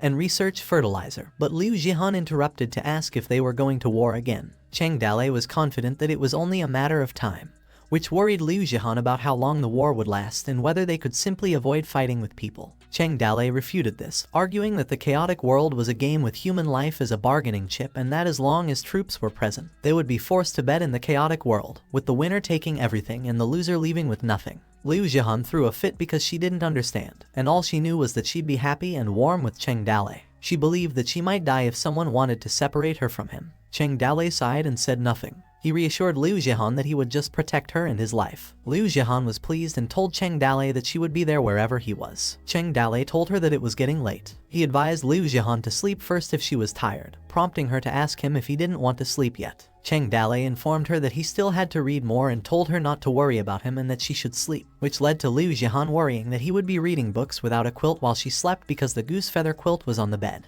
Cheng Dale told her to sleep and assured her that it was okay, and Liu Zihan still argued. Cheng Dale once again told her to sleep. Moments later, under the candlelight, Cheng Dale was reading a book. He had thought that the general plan and direction was to be like this, as there were many details to be considered. He blew off the candle. Cheng Dale walked on tiptoe as he laid down next to Liu Zihan. Liu Zihan held his hand, leaving him confused. Awakened, Liu Zihan called out to Cheng Dale, who was wondering. She kissed him, interrupting his speech. As the night progressed, the two continued their romance. In some valley on a cloudy day, the bustling noises of the crowd were heard, and someone called everyone's attention, instructing them to disperse the civilians and not allow any uninvited people within 3 miles because they would fire at their vicinity. Fan Lihu ordered the Lihua army to disperse the idlers and patrol the 3-mile perimeter. Jiang Fei asked Guan Yu what the lump iron was for, and Guan Yu pondered for an answer. Kinman chimed in and assumed that the Grandmaster had asked the craftsman to create a new siege weapon, which prompted Gao Feihu to wonder if it would be useful on the battlefield and how it could be used. Gao Feibao, on the other hand, reminded them that it was the result of several months of painstaking effort by the craftsman's workshop. Zhu Yu also told Cheng Dalei that she didn't know how many problems were solved after repeated experiments and barrel explosions. She expressed her relief. She announced to Cheng Dalei that they had finished the big killer. Cheng Dalei was pleased and told them that they were going to start the firing test. The men helped each other load the cannon. They took aim at some target at some distance. Someone informed them that the target dummy was 1 mile ahead. The man ordered the others to prepare to fire and light the cannon's fuse, while the men firing told each other to fall back. The cannon fired, making the audience cover their ears and yell. Another cannon fired, blasting the target and making a huge explosion. Gao Fei, whose jaw dropped, claiming that if it hit the city gate, it would be so fierce. And Qin Man stated that if an ordinary person were hit by those, their whole body would definitely explode. Black smoke came out inside the cannon. A man reported to Cheng Dalei. He informed him that the test fire was successful, and the cannon was in good condition, and both the cannon barrel and base were intact. Cheng Dalei expressed his satisfaction with the cannon's range and accuracy before asking the man how he made such a good shot. Ling Zhen told him that practice makes perfect and he relied on his feelings, which he could point where to hit within half a mile. However, he explained that the cannon could only shoot up to 2 miles away, and if it shot so far, he believed that the accuracy would be completely off. Cheng Dalei repeated some parts of what Ling Zhen said and asked him if it was possible that a range table hadn't been made. Confused, Ling Zhen asked what a range table was. Cheng Dalei explained that the so-called range table was used to record how much gunpowder was added to the cannon when firing the artillery, as well as how far the artillery could hit when the barrel was raised to a certain angle, and how much gunpowder was added, similar to the artillery's specifications and all of the data listed on the range table. Still perplexed, Ling Zhen questioned whether it was truly useful, claiming that he didn't need a range table because he could point and shoot it anywhere within a mile, and Cheng Dalei objected, claiming that rules were important because without them, no one else could correctly follow the instructions. Cheng Dalei also explained that they couldn't rely on one's vague experience and feelings, and they must have a perfect specification system to train a qualified artillery battalion. Ling Zhang understood since he noticed that the village brothers said they couldn't learn from his shooting experience. Cheng Dalei instructed him to continue testing and measuring the artillery's specific data and compiling it into a booklet based on his experience. He informed him that he would set up an artillery battalion and ordered him to train their brothers to use artillery for Toad Village. And in the future, he assured him he would be the chief advisor of the artillery battalion. Lin Zhen accepted. While Cheng Dalei was lost in his thoughts, a system notification appeared stating that the exclusive character quest to bombard cannon Ling Zhen had been completed, with its content stating that a good bird chooses a good tree. Cheng Dalei concluded that the first cannon was not enough, as it needed to be paired with a complete system of various training methods to form the My Lord, Time Has Changed artillery battalions. He also claimed that the mass production of artillery was also a problem. Before asking Zhu Yu what method she had used to build the artillery, and why it was so slow, Zhu Yu informed him that the craftsman workshop used the clay molding and casting iron method, and they also used the same methods to produce agricultural tools. She went on to say that it usually took a month to dry the clay mold, and about 3 months if the weather was rainy, snowy, or chilly. Cheng Dalei realized that the era of casting technology was also far behind, as they used clay mold casting cannons, before wondering when 100 cannons could be made to sweep the empire if each cannon took a few months to produce. Cheng Dalei pondered as he repeated the clay mold casting cannon in his head. He remembered that a man named Gong Zhenling in the 19th century improved the method in later times. Cheng Dalei thought that he improved mass production of casting cannons called the iron mold casting method. But a sudden system notification appeared stating that the mission Brilliant Art had been updated with a 30% progress, and a content to develop a gunpowder weapon. The system also unlocked gunpowder weapons like cannon, mines, missiles, fireballs, and more. Hart informed Cheng Dalei that the next step would be to upgrade his industrial base and mass-produce artillery. A system information appeared, stating that the host received a side mission in which the first step was to develop the artillery mass production process, the second was to build an artillery battalion,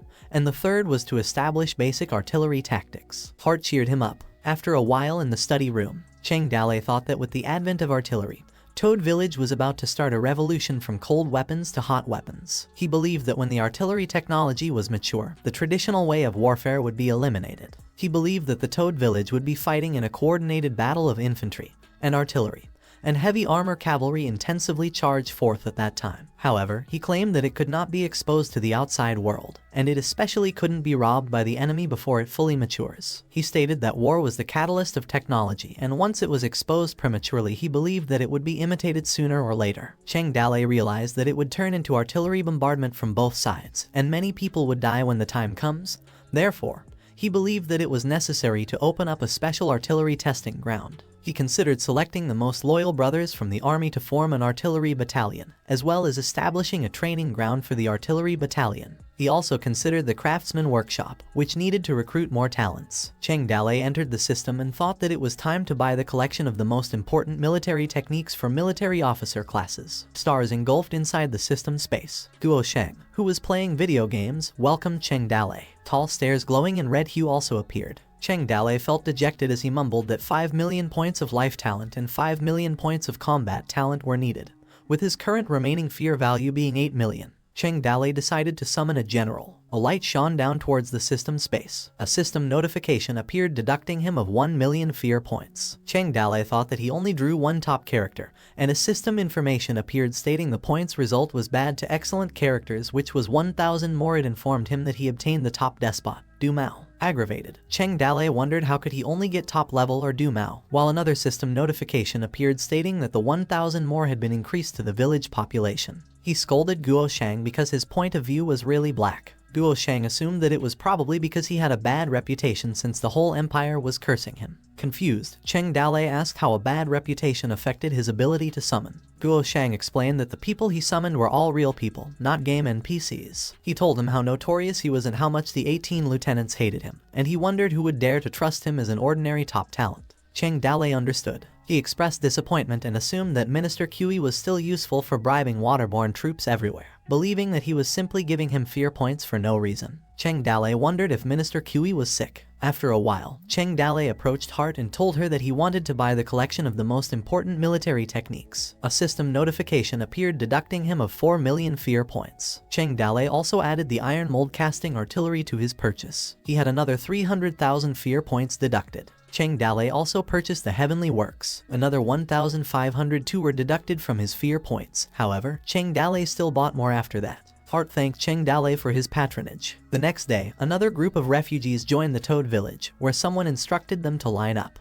Adelina invited them to come and register if they wanted to join the Toad Village, and instructed them to write their name and birth date, and also use their fingerprints if they couldn't read or write. She informed them that Cheng Dalei had to review their history in person, and someone would take them to the internal government department, and someone there would help them assign if they were for farming, weaving, home construction, joining the army, or other jobs, and Liu Bei warned them that they did not keep idle people in the village. Adelina invited the next person in line to come. Du Mao stood menacingly. Liu Bei and Du Mao stared at each other without saying a word. Adelina asked Liu Bei if Du Mao was an acquaintance. The man behind Du Mao asked him what was up. Liu Bei sighed. With a look of boredom, he expressed relief. He told Du Mao that it was not worth it, which made Du Mao gulp. Du Mao ran, leaving his men wondering where he was going, while Adelina scolded Liu Bei. Adelina told Du Mao to come to her to register and not worry about Liu Bei because his character was so bad. She promised to help him shut his mouth if Liu Bei dared to talk nonsense again, and Du Mao shivered as he walked towards her. She instructed him to fill out the form.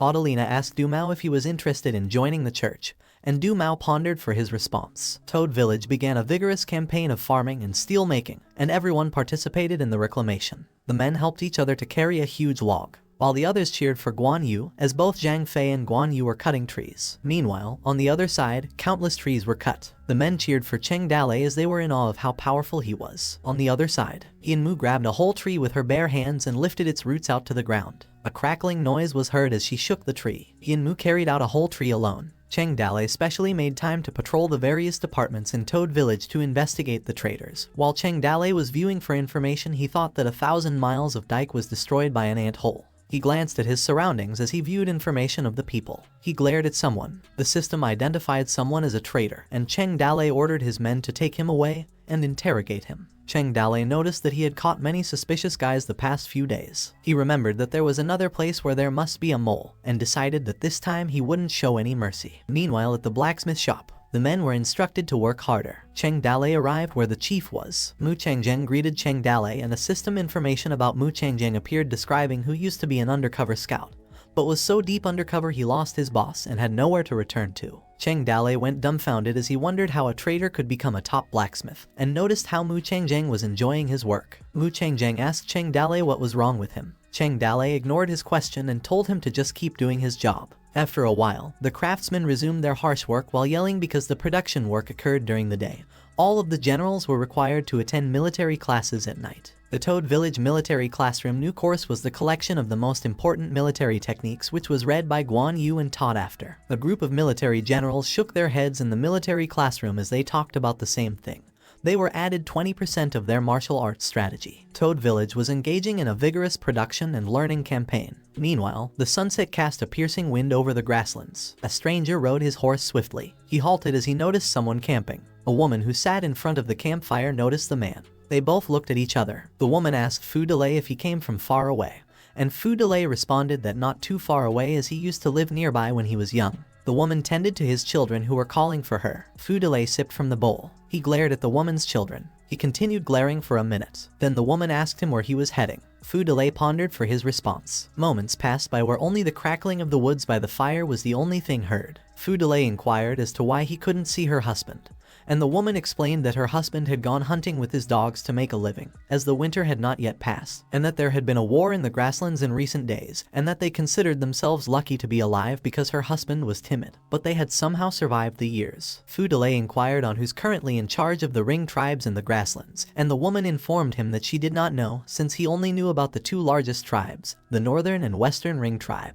He asked who led the Northern and Western Ring tribe. The woman informed him that the Northern Ring tribe was led by Huyan Lai, while she paused before mentioning Jin Wendao, who commanded the Western Ring tribe. Fu Delay remembered an image of Jin Wendao as he spoke of his name. He realized that Jin Wendao was still alive. He took another sip of the food. Fu Delay thanked the woman for the horse milk tea she had served him. Fu Delay took his horse and left. As he left, the woman realized something as Fu Delay drank his horse milk. She informed him that he resembled a child that she knew, which piqued Fu Delay's interest, and asked her who. The woman told him that she couldn't remember the child's appearance since it was a few years ago. She went on to say that she only remembers the scene of him talking and eating, and she sometimes dreams about it, but couldn't see it clearly. She also remembered that the child was very nice and gentle. Fu Delay asked her if the child was okay. The woman told him that the child was dead since a few years ago. He died in the Empire with his brother during the war, and expressed her fears that no one remembers him. Fu Delay assured the woman she had done enough for the child if she still remembered him. He left riding his horse as the clattering noise from the horse grew from the distance. After a while, as the crescent moon shone down on the land, Fu Delay took a rest. He realized that the woman named Amu was living a good life and decided that he shouldn't bother her. He wondered where he would go next and what he would do. He thought that walking out of the valley full of corpses and leaving behind Toad Village meant cutting off ties from the past for him. However, he couldn't just let go of some people. Fu Delay expressed shock that Jin Wendao was still alive and had become the tribe's leader. He wondered where his sister Wuli and her tribe were. He decided that he needed to settle some accounts. Meanwhile, at Chang'an, people gathered at the city gate to look. The people realized it was an order from the Imperial Palace, and someone stated in the content that regardless of origin, as long as they have the skills, they could join the eldest prince to get a job. People gossiped that they had heard that it wasn't just the Imperial Palace, but that the other marquee kings were doing the same thing, while others discussed job recruitment, which involved cultivating disciples. The crowd assumed that the future might be the world of martial artists, killers, and lobbyists. Song Yaok informed Lai Xingzai that the city they were going to was a small city of Luofeng with a population of only tens of thousands of people. He also added that the city was poor and the land was even poorer, and the city residents could only rely on the sea to fish for a living. As he examined the map, the city's geographical location was at the junction of Yuju, Jeju, and Kingju, where he believed pirates frequently caused trouble and life for the city's people was difficult, claiming that being the city lord there was a difficult job. Lai Xingzai told him that he had known about that for a long time, and that was the reason why he asked Lai Lenchen for that city. He went on to inform him that Lai Lenchen also needed to have more voices to support his claim to the throne at that time. Lai Xingzai added that he promised Lai Lenchen that he would support him to become the emperor, and that he would withdraw from fighting for the throne, and that was the reason he gave him Luofeng City and the title of Free King, since he wanted a small city on the border until he died. Lai Xingzai assured Song Yaok that Luofeng City was still their territory, despite its bad foundation, before reminding him that when Cheng Dalei began his expansion, he only had one thin horse and 5 people in the Toad Village. He told Song Yaok that they were going since Luofeng City was thousands of miles away, believing that it would be good to go there as soon as possible. Minutes later, Lai Xingzai was suddenly alerted. A strange man stood in their way. Lai Xingzai halted and asked the man who he was. The man asked him if he was Lai Xingzai, the Free King. Confused, Lai Xingzai agreed, before asking the man who he was again and why he was blocking his way. The man took off his hat. He knelt and introduced himself as Zhu Hanchuan, who was there to join him, which led to Lai Xingzai's shock. He wondered if Zhu Hanchuan was insane for joining him and questioned what he would get by doing so, before telling Zhu Hanchuan to think carefully because he had no soldiers, generals, or money, and warned him not to waste his future because of a free king like him. Zhu Hanchuan informed him that they had met when Lai Xingzai was traveling and spent a few days in Black Rock City, and that he did not consider himself a soft person at the time. In fact, Zhu Hanchuan had already been rejected by many forces, and his experience of backstabbing the Black Rock City Lord made him unpopular with other forces. Then, Zhu Hanchuan proposed himself, saying that he had come to join him that day. He also promised to leave, stating that he did not want to embarrass Lai Xingzai if he looked down upon his knowledge. Lai Xingzai told him to come with him to Luofeng City as it wasn't the right place for them to talk. He promised Zhu Hanchuan that the three of them would call each other as brothers from now on. He also assured him that they would drink wine and eat meat together when they were ready in the future. Lai Xingzai reflected on how he had not expected it from the Free King's faction and their freestyle nature, before wondering why he felt so much like a mountain bandit. They left the city swiftly. Meanwhile, at Huangtu City in Zhezhou, someone informed the second night watch to be careful with the candles as it was dry. At the inn where Nai Yining was sleeping, she released some strange speckles of dark pieces. A strange power came out of the building. The people recognized that it was an insect. The insects entered every person's body. A young Nai Yining was instructed to get in the tank. She realized that the countless man-eating insects had eaten all of them. The insects formed into a human form as they stayed together, which awoke the sleeping Nai Yining as she realized it was a human. She screamed in fear. After a while, she gasped for air in exhaustion. She reminisced about the dream, which she would never forget, the tragic incident of that day. She took off her clothes, before assuming that the swarm of insects from that year was still hidden deep inside her body. She claimed it had been like a maggot on her back since she was a child, before wondering what the plague of man-eating insects that year was, and how she would have starved to death in the water tank if it hadn't been for her master. Nai Yining realized that the third night watch had arrived. She spread out her weapons and decided that she would better get busy. She held out the blade belt in her hand, strapped some of it on her arms. She covered her face with a veil. Nai Yining stood under the crescent moon. Standing above the building roof, she looked down for her target. She jumped from one building to another. She landed in one building where 2 guards were stationed. Blood splattered through the door. Light shone as the door was opened, where a headless corpse was lying on the floor inside. The next day, Nai Yining walked the city streets. As she was eating, she noticed a child who was looking at her. She gave her food to the child. Nai Yining told the child to eat and go home and warned her that the city would be in chaos. Someone informed everyone that the search had been ordered and instructed them to lock the gate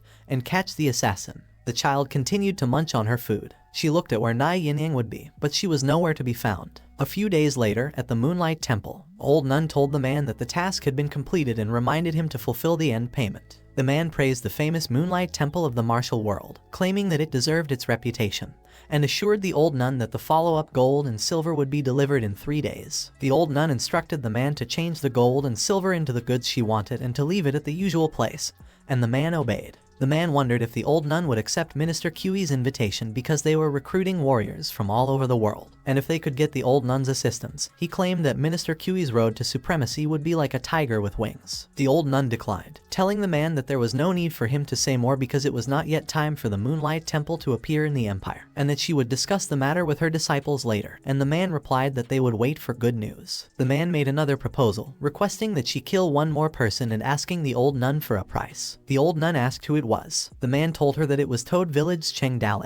Nai Yining came to a stop in front of a river and drew water from it. She splashed the water she took on her face. Nai Yining thought about killing another person and realized that she had killed so many people, before wondering if the empire was really getting better. Someone asked Nai Yining how many times it was. Nai Yining told the old nun that it happened 18 times, and the old nun encouraged her to kill one more person for her and promised her that she would be free to leave and live her own life. The old nun offered to give her a skill because she believed that it would be enough for Nai Yining to travel around the empire and find the truth of that year. Nai Yining wondered who she would kill, and that was when the old nun handed her a scroll. The old nun told her that it was Cheng Dale. She informed Nai Yining that Cheng Dale had caused significant trouble in Chang'an, obstructed the peace, collaborated with the justice cult, killed many people, and was regarded as the empire's biggest villain. Nai Yining took something out from her clothes. She assured the old nun that she would bring Cheng Dale's head to her. Nai Yining wasted no time and jumped. All she saw was a forest. She steadily continued on her journey. A few days later, at Liangzhu border, Sima Qian asked Axi if it was Cheng Dale who sent them to find her. Axi agreed, telling Sima Qian that Cheng Dale was fond of her, and that she must not let him down. while Aku added that this was why he sent them to find her. Simakayan asked them what they were talking about. Annoyed, she told them to forget it, informing them that she was going to look for Cheng Dale as well and instructing them to tell him to wait in peace. Axie invited Simakayan to come along with them, and they would lead the way because the Toad domain was in the war production stage and personnel screening was relatively strict, so they could easily take her into the city. Simakayan told them that there was no need since they were too slow, and ordered them to go back first and she would visit personally in a few days. Axie agreed and informed her that their brother was waiting for her at the city gate, and hoped that she would come to their door as soon as possible to relieve Cheng Dale's lovesickness. Simakayan waved at them, saying she knew and was annoyed, which Axie and Aku understood. As they left, Axie told Aku to look at Simakayan's attitude and assumed that she seemed to be Cheng Dale's unrequited love, which led to Aku wondering why couldn't Ijirao be compared to Simakayan, and Axie added that he must tell Ijirao to take the initiative. Simakayan thought that they were inexplicable. She sighed as she realized that it was a good time to dawdle since spring had arrived and the flowers were in bloom.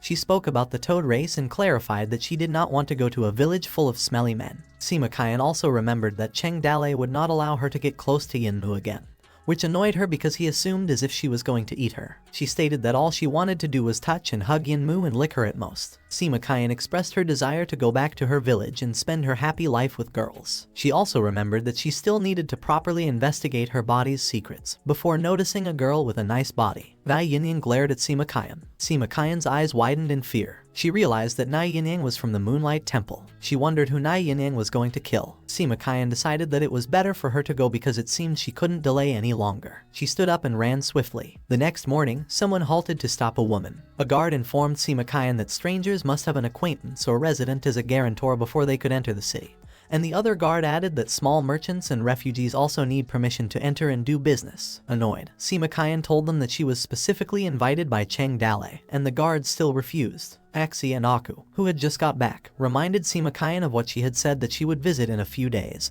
and Aku expressed disbelief that she had arrived earlier than them. Simakayan told them that she couldn't wait and wondered if they could take her to see Cheng Dale, prompting Axie to agree with her and tell her brothers to give way. One of the guards greeted Axie. The guard asked Axie who Simakayan was because when she arrived, she said she was looking for Cheng Dale, so they dared not let her in, and Axie replied that she might be Cheng Dale's old friend. Axie informed the guard that Cheng Dale had sent the Zai team out to find Simakayan, and that she had a bad attitude at first, so he assumed it was Cheng Dale's unrequited love, prompting the guard to inquire further. However, Axie told them that he didn't expect Simakayan to be more anxious to see Cheng Dale than them, which led the guards to believe that it was Atsundir, as Cheng Dale referred to it, which confused Simakayan on what they were talking about. Aku believed it was a legendary two-way trip and expressed her envy. They assumed that the rumors about Cheng Dale in Toad City had become more intense and well-defined. As Simakayan entered the Toad City, she was in awe and wondered if this was really a city in a chaotic empire. She noticed how prosperous the city was because everyone had a straight back and rounded cheeks. She noticed how clean the streets and houses were, and she claimed that it was extremely difficult to have enough food in the world. Simakayan deemed the place as thriving. Meanwhile, at the study in City Lord's mansion, Simakayan entered the room and greeted Cheng Dale, saying he was having a good and prosperous life in the city. Cheng Dale, bored, recognized Simakayan and referred to her as a perverted female before inviting her to take a seat. Simakayan asked why she hadn't seen Yinmu, but Cheng Dale told her to say less because they were about to get down to business. Cheng Dale told her that he hates to beat around the bush as a riddler and decided that they were going to get right to the point and mentioned about the power Simakayan had. He also mentioned what he wanted her to do, which shocked Simakayan before asking Cheng Dale if he wanted her help. Simakayan informed him that her fee was very expensive. Cheng Dale assured her not to worry since the Toad village could afford it. In the study, after their conversation, Cheng Dale explained to Simakayan how her power worked, while Simakayan listened and remained silent. Shocked, Simakayan asked him the reason why she could stand up and run so fast was because of the container taking effect. She also added a question if Cheng Dale was sent by the Immortal to recover her power, and he agreed, before informing her that it was all a mess left by someone. Simakayan told him she didn't believe him and wondered if Cheng Dale was kidding before asking if he, too, was an immortal. Enraged, she assumed Cheng Dale was coveting her body and wanted to eat her just like everyone else. Cheng Dale asked her what it would take for her to believe him. Simakayan proposed something since he was saying that there was an immortal behind him. She requested to meet the immortal. Heart and Cheng Dale looked at each other anxiously. Disgusted, Heart expressed her disappointment. A light shone beside Cheng Dale, which surprised Simakayan. Simakayan was in disbelief. She stuttered as she mumbled immortal before declaring that there were indeed immortals in the world. Cheng Dalei asked Sima Qian if she believed him, and Sima Qian completely ignored him as she stated how bright it was that she couldn't see clearly, and how she was now certain that Heart was the immortal in the sky that day, before laughing hysterically because she could now see such things and asking Heart not to move her feet. Sima Qian exclaimed how great it was and was about to jump Heart, but Cheng Dalei stopped her. Heart told Sima Qian to calm down as she had something to ask her. Sima Qian told Heart to go ahead, and Heart coughed before asking her about the kindred she found over the years and if she could tell them. Sima pondered an answer and told them that there were two in Jiangsu, one was a Taoist and the other was Minister Qi's son, whom she had heard had been killed, prompting Cheng Dalei to reveal that he was the one who killed him. Heart told her to go on as she was keeping track. Sima Qian, irritated, informed them that there was a secluded sect called the 10,000 Scrolls Academy in Zhuzhou, and that when she traveled there back then, she narrowly avoided being beaten to death for saying the wrong thing. She claimed that they were all fierce people and a bunch of muscle heads, which made Cheng Dalei wonder if the academics were refined scholars, how there could be a muscular man there, and what Sima Qian had said. Sima Qian told them that she was inquiring about the boudoir novels about poor scholars and upper-class girls who eloped with beautiful ladies and gifted scholars, and whether they wrote them for the purpose of hooking up with upper-class girls. Disgusted, Cheng Dalei asked her why she asked that. Sima Qian told them proudly that she also wanted to write a book to hook with those girls, so she went with an open mind to ask them for advice. Dejected, Cheng Dalei proceeded to ask more. Sima Qian told them that as a result the scholars became furious and they threw her off the mountain while shouting that she would die at the end of the day. Cheng Dalei was confused as to why they would shout that, and Sima Qian answered that their words came from the Master Lun Yu and that it meant that if they found the way to their house in the morning, they could die in the evening. Heart whispered to Cheng Dalei saying that it should mean that when you get home from school, do not dare to run away, and Sima Qian expressed her relief that she ran fast. Wiping his sweat, Cheng Dalei mentioned that the educational policy of the academy was really special, and told Sima Qian to go on.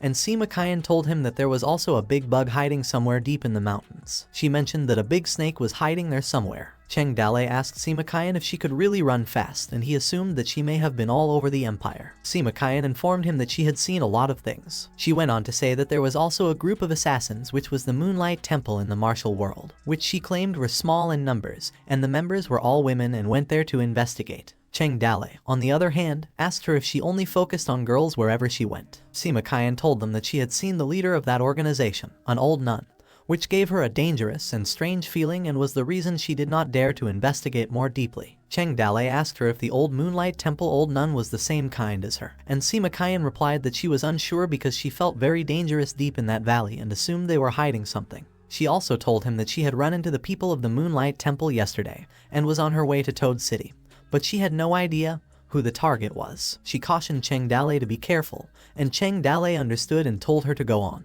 Cheng Dalei requested that he have to trouble her to keep looking for that kind of information, prompting Sima Qian to ask him if she could have some alone time with Heart as a reward. She told them that there was something she would like to talk about to Heart alone before giggling, and Heart furiously declined. The next day, a random man asked why the city gate was so strict that day, and the other guy replied that there was no problem leaving the city, but it was difficult to enter as you must be introduced by an acquaintance and be searched. Nai Yining overheard what they were saying. Another man also stated that he just wanted to enter the city to sell some vegetables and straw sandals, but he had to be questioned for a long time before entering, and the other guy beside him expressed how much of a pain in the ass it was. Also, another man asked the guard why he couldn't even bring an inch of iron into the city that day since yesterday was still an inventory check, and told the guard that he was a kitchen knife seller. Nai Yining decided that she would better wait for nightfall since there was such a tight check and forcing a breakthrough into the city was bound to alert Cheng Dalei. After a few days, she noticed that there were 5 steps to post and 10 steps to post. Nai Yining claimed that the walls were actually heavily guarded at night, and all of the guards were men.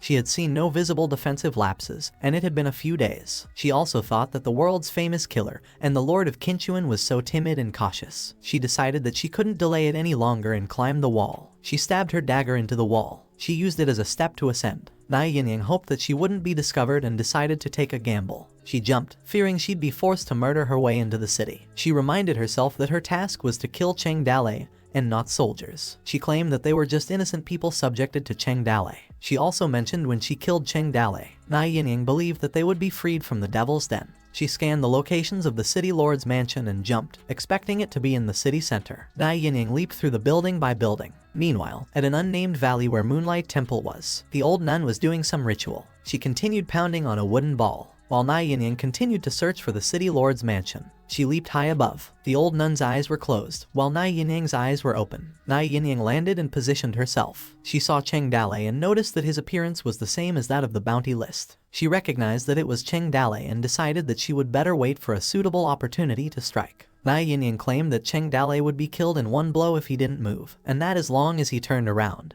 And there was a breach. She believed that she could cut his head off in one breath. Someone called out for Cheng Dalei, which led to Na Yinying turning around. Su Ying was waiting outside Cheng Dalei's room carrying their daughter. Cheng Dalei asked her why she was there. Su Ying asked him why he hadn't spent some time with his daughter the past few days. Cheng Dalei told her that there had been many things happening recently that he couldn't afford to leave. He invited her to come so he could hug her daughter, and his daughter opened her arms excitedly. Cheng Dalei played with his daughter. Su Ying noticed that Cheng Dalei had been very busy lately, and Cheng Dalei agreed, stating that he had a lot of things to do before apologizing for not spending enough time with them. Su Ying informed him that their daughter began to remember things, and told him that he should accompany her more since she was always making a fuss when he wasn't around. Cheng Dalei cuddled with his daughter and taught her to say Papa. The baby responded and said Baba instead. Na Yinying noticed what was happening. However, the old nun's dark aura came out and pounded the wooden ball once more. Her eyes grew furiously. She ordered Na Yinying to do it and kill Cheng Dalei. A dark aura began to envelop Na Yinying as the old nun ordered her to kill them and promised her that she could leave the Moonlight Temple once it was over. Na Yinying kept hearing things ordering her to kill them. The old nun continued to say to kill one to save 100. As death flies began to swarm, Na Yinying's father called her out as he caressed her, while she called for her mom, and someone said that it didn't want to wait a bit more. Na Yinying's mother told her to leave as the swarm was about to get her. Someone told Na Yinying to run and hide quickly as her mother died. Another person whispered that she wanted to wait a bit more. As the young Na Yinying called out for her dying father, she wanted to wait a bit more because she did not want other young children to see their parents die in front of their eyes, as she did. However, the old nun ordered her to kill Cheng Dalei's child. The old nun's eyes widened. She instructed Na Yinying to behead Cheng Dalei's first love. Lastly, she instructed her to kill Cheng Dalei. As Na Yinying's eyes began to change, her eyes were now lifeless. Just like a robot ordered to kill, she decided to kill them. Meanwhile, at the system space where Guo Shang slept, he was awoken by a familiar and disgusting smell which he claimed stunk. Guo Shang expressed what an eyesore they were, daring to extend their tentacles there. He told the buzzing noise to get out. Light began to cut the dark aura around Na Yinying. The curse inside her, which glowed dark, crashed. Na Yinying snapped. As the curse crashed inside her, she groaned in pain. She coughed up blood. Na Yinying fell down and crashed on a roof. Cheng Dalei turned around and asked who it was. Worried, Su Ying asked Cheng Dalei what was wrong. Cheng Dalei remained silent. He then assured her that it was probably a wildcat and told Su Ying that they were going to cut down the trees around the study tomorrow. Meanwhile, at the Moonlight Temple where the old nun was doing her ritual, her rosary beads snapped. She realized that her connection was cut off as the beads rapidly rolled. The old nun called Na Yinying names who forgot her roots and starved a wild bastard who disobeyed her. She went on to say that Na Yinying was a foolish, unproductive seed with a maggot heart full of obstacles and that it was not good for it to die. Exhausted, the old nun gasped for air. She decided to forget about Na Yinying since she fell into a den of mountain bandits, where the symbiosis belt was broken and believed that it would be a waste if she were rescued, so she decided to raise another one. The old nun expressed pity for missing an excellent martial arts body that was rare to find in 100 years, before mumbling that the nation's fortune, which she believed someone was hiding, was weakened there. She also mentioned that he and Lai Manzi once swept the 19 countries and finally held the whole world's nation's fortune. He went on to say that he was now reduced to just a city. The old nun also stated that instead of choosing a prince of the Lai family, he chose a mountain bandit that even the nation's fortune had abandoned the Lai family and giggled. The old nun assumed that the destruction of the great empire had a large impact on Guo Shang and wondered if she could get a few old friends to help. She wondered if there was any chance of eradicating Guo Shang. Na Yinying ran and wondered how it could happen. She cursed as she realized that her body was seriously injured by an inexplicable force even though she hadn't started yet, and also realized what state she was in now. Na Yinying gasped for air as she noticed that her whole body was bursting with pain. She had no idea if Cheng Dalei found out, and whether the team searching for assassins had begun or not. She's cold and her head hurts, declaring that she must not pass out while gasping for air. Na Yinying planned to disguise herself and hide because she couldn't faint there, and she needed to hide her assassination tools. She remembered that where she was a bandit's den.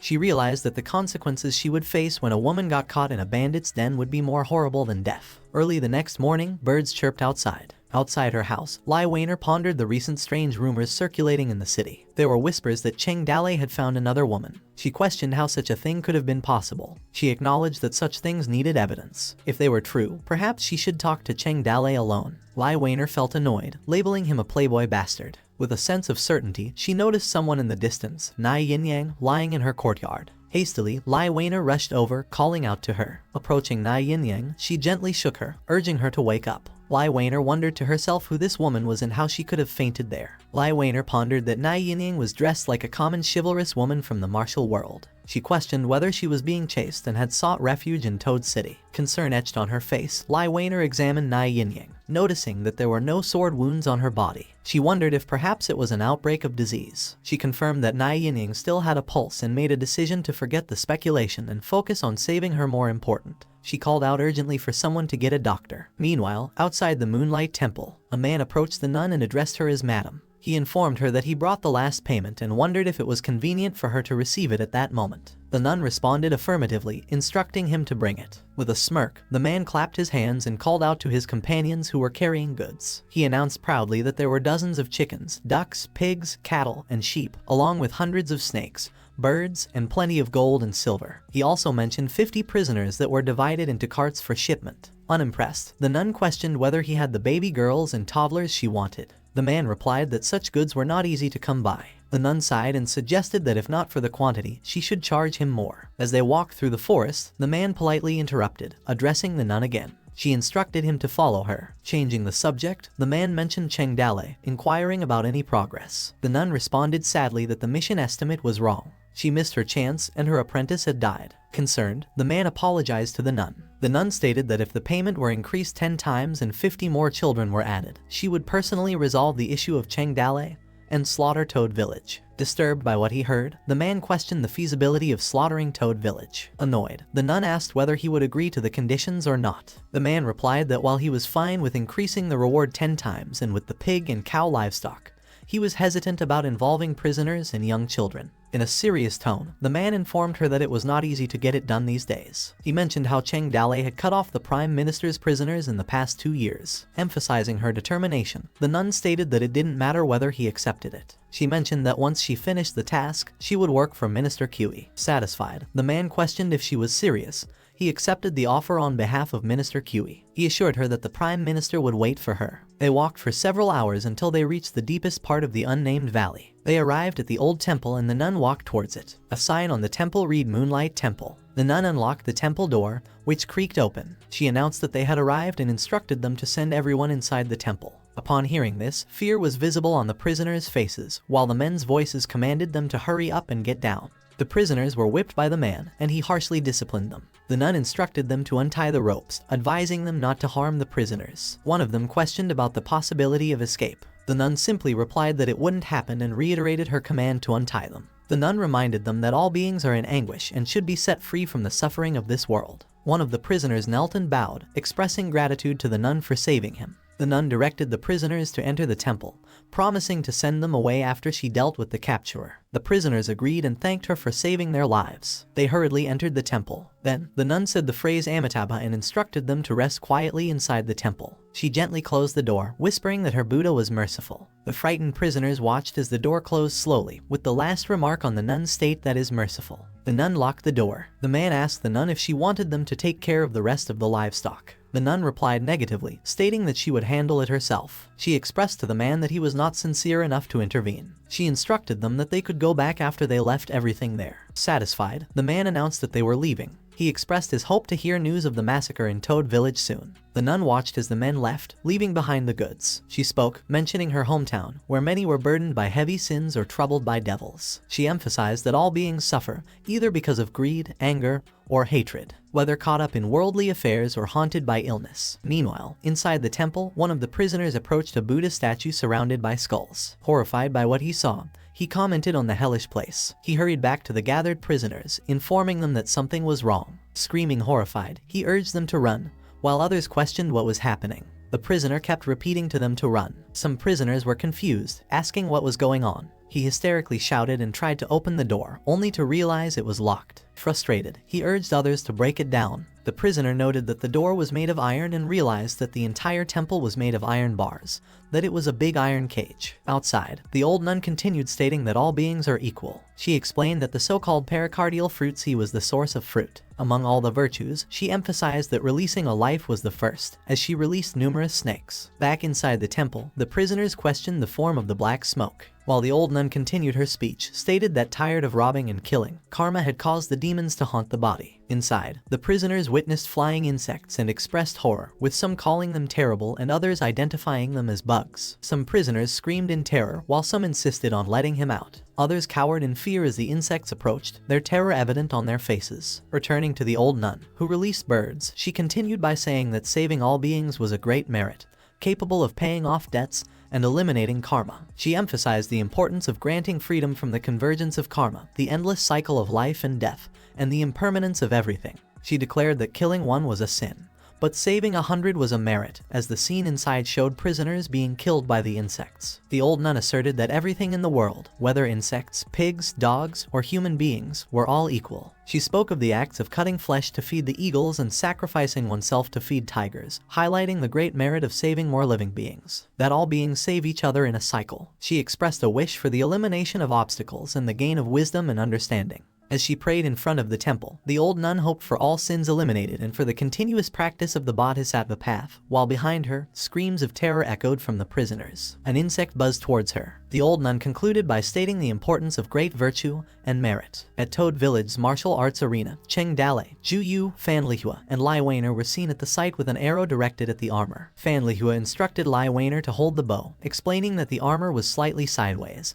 so the bowstring wouldn't hit the chest. She warned Lai Weiner not to release the bow and arrow empty-handed, as it would be very dangerous, while she guided Lai Weiner's grip on the bow. Struggling, Lai Weiner grimaced, while Fan Lihua instructed her to focus straight on the target. Then, Lai Weiner released the arrow, and it hit the armor's chest. Lai Weiner felt pleased and looked at Cheng Dalei, who smiled. She continued to celebrate and told Cheng Dalei that she hit the bullseye. Cheng Dalei approached the armor. In his thoughts, Cheng Dalei commented that it was the most common armor in the empire. He thought that Lai Weiner's bow only had a bit of stone, yet it penetrated the armor. He read the details of the armor through the system, noting that it was made from animal leather with embedded iron pieces in the chest, shoulders, and joints. He believed that without a protective iron sheet, the defense was too low. He removed the arrow stuck in the armor, commenting that it was leather armor. He turned to Zhu Yu and asked how long it took to make it. Zhu Yu replied, reporting to him. She explained that producing leather armor goes through many processes such as leather making, degreasing, alkali tanning, painting,